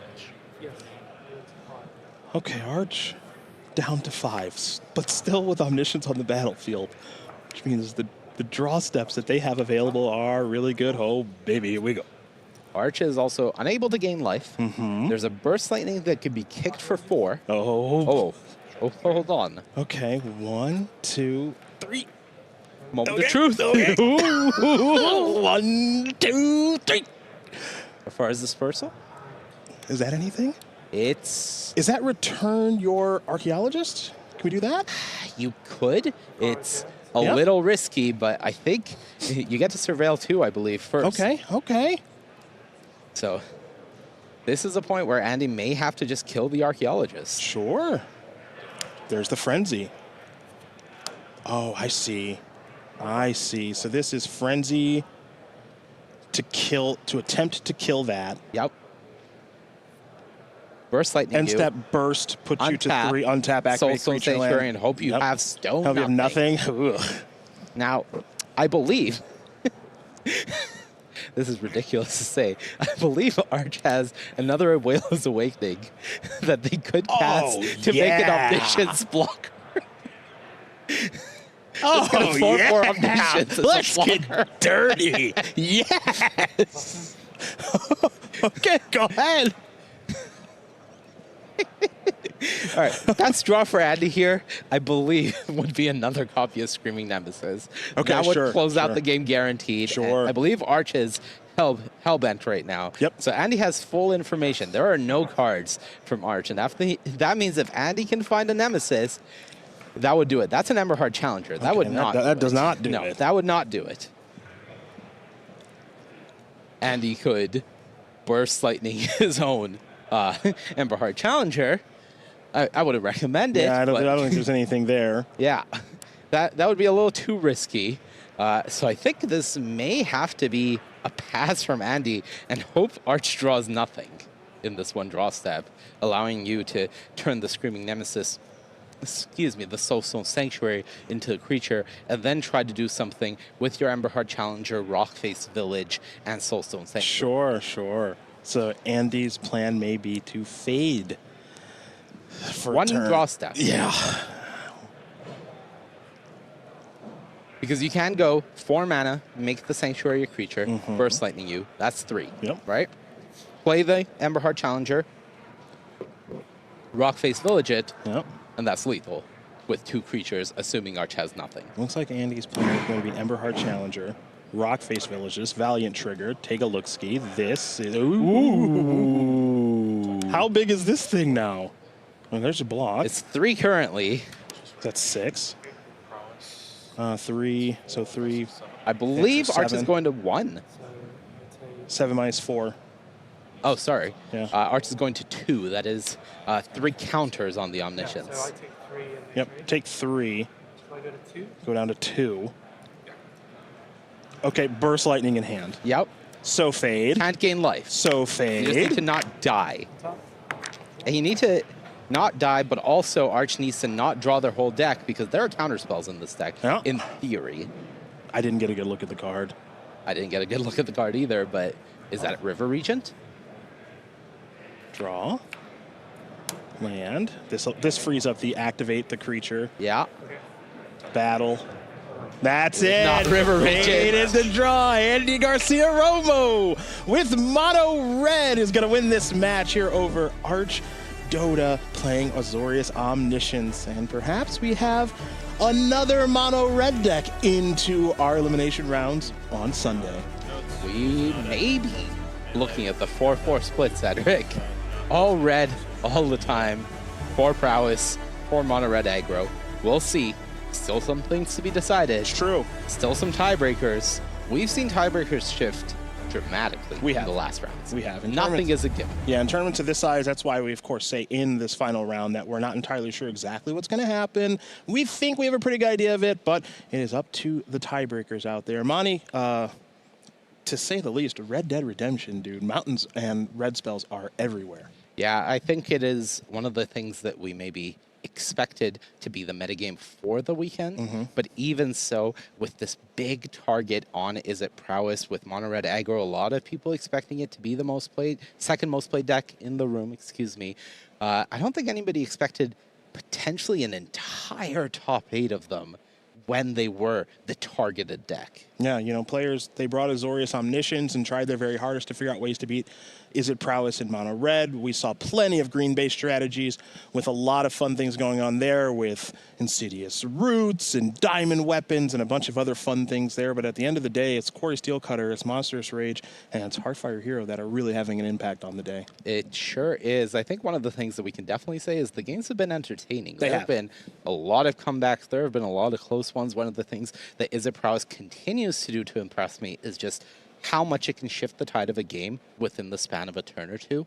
Just some smart sequencing, some smart plays, and it's all in your favor again. Well, our feature matches are done. We got to figure out who's in the top 8 and going to be playing on the Sunday stage tomorrow. That's why we're going to head over to Maria and Corey, who are standing by. Take it away, my friends. Hi, thank you so much, Cedric and Monty. Yes, everyone, we are waiting for our top 8 announcement here at Pro Tour Final Fantasy. And Corey's right, like this is where the rubber hits the road. This stuff is so exciting here. Oh yeah, you see like all the testing teams in the corners. They're all like doing tiebreaker math for their friend. Everyone's huddled around a phone, trying to wait for things to refresh. It's tense out there, Maria. Yes, and we have a crowd gathering as well to hear the Yes. top 8 announcement just across from us at the news desk here, which is very exciting. So Yeah. as as we wait for that to be ready, Corey, I've got to ask you, what for you, before our top 8 on Sunday, what's the story here for you of the weekend? You know, I would say, of course, is it Red Decks doing great? You know, I think that's pretty obvious. But I think the story for me is Final Fantasy Limited. It is so good. You're really seeing that preparation in that format is really, you know, equaling great results here as, you know, players didn't have that much time to actually get ready for this, what, a week and a half, 2 weeks or whatever. So the people that had a testing team and they prepared with Final Fantasy Draft, they're going to be the players we see in this announcement here real shortly. Absolutely. Yeah. And speaking of that announcement, Ailey Loney is ready to present our top 8. Thank you so much, Maria. Hello, everybody, and welcome to the top 8 announcement for Pro Tour Final Fantasy. Please join me as we congratulate the following members of our top 8. In first place, Ken Yukihiro.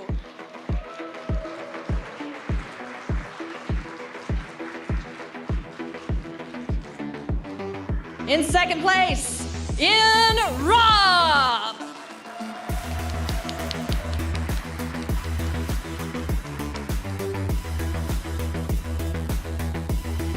In third place, David Rue.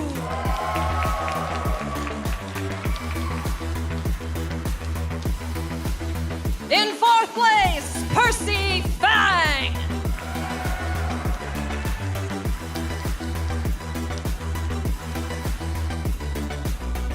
In fifth, Yuchen Liu.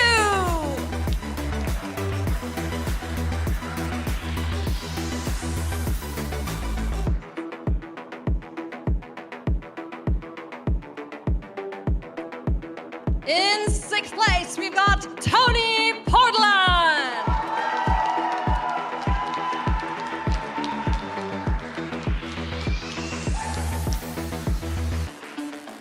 In seventh place, Christian Baker.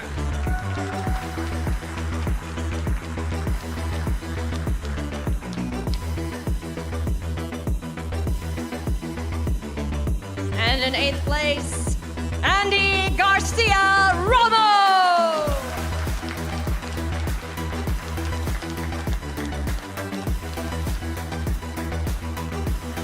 Let's hear it one more time for the top 8 of Pro Tour Final Fantasy.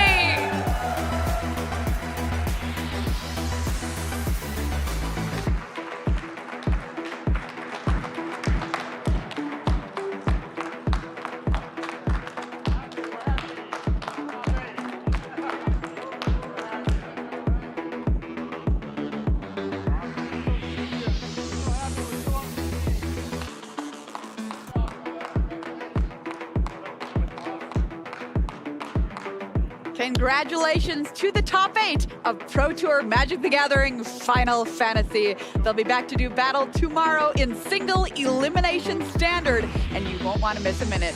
There they are on your screen. Huge congratulations once again to your top 8.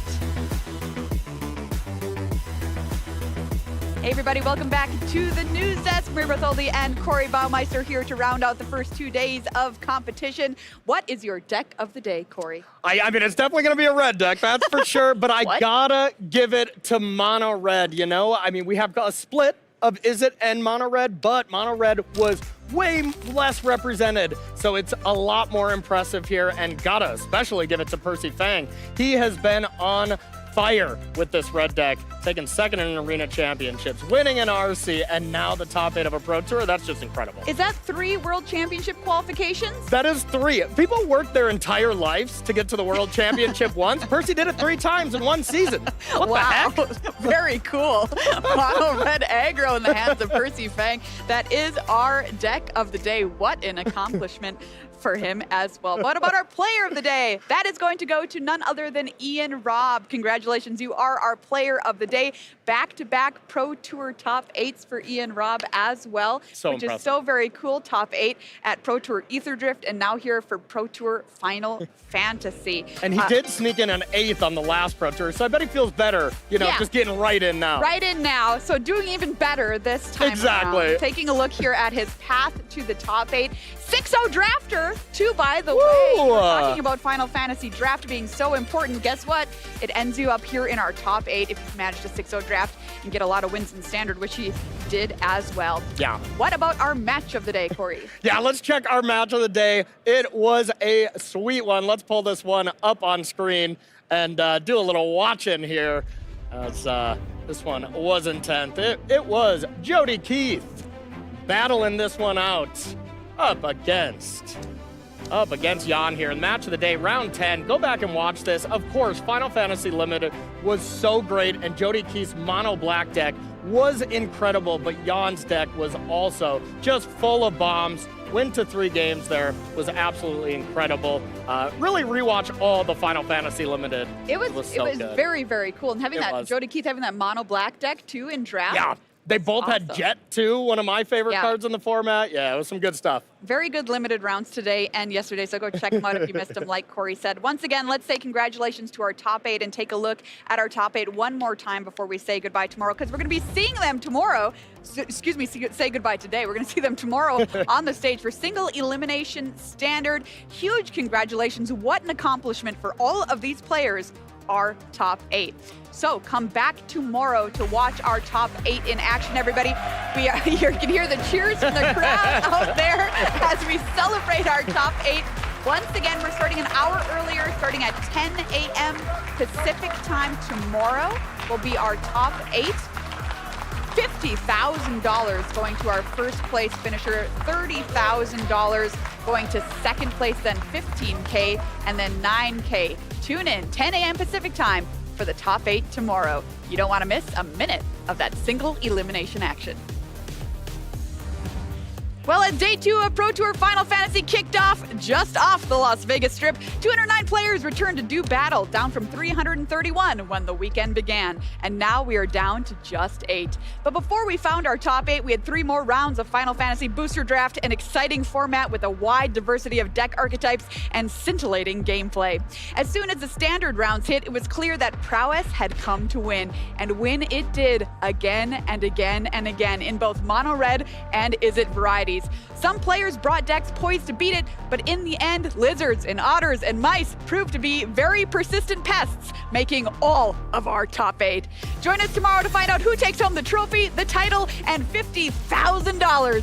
See you then, friends.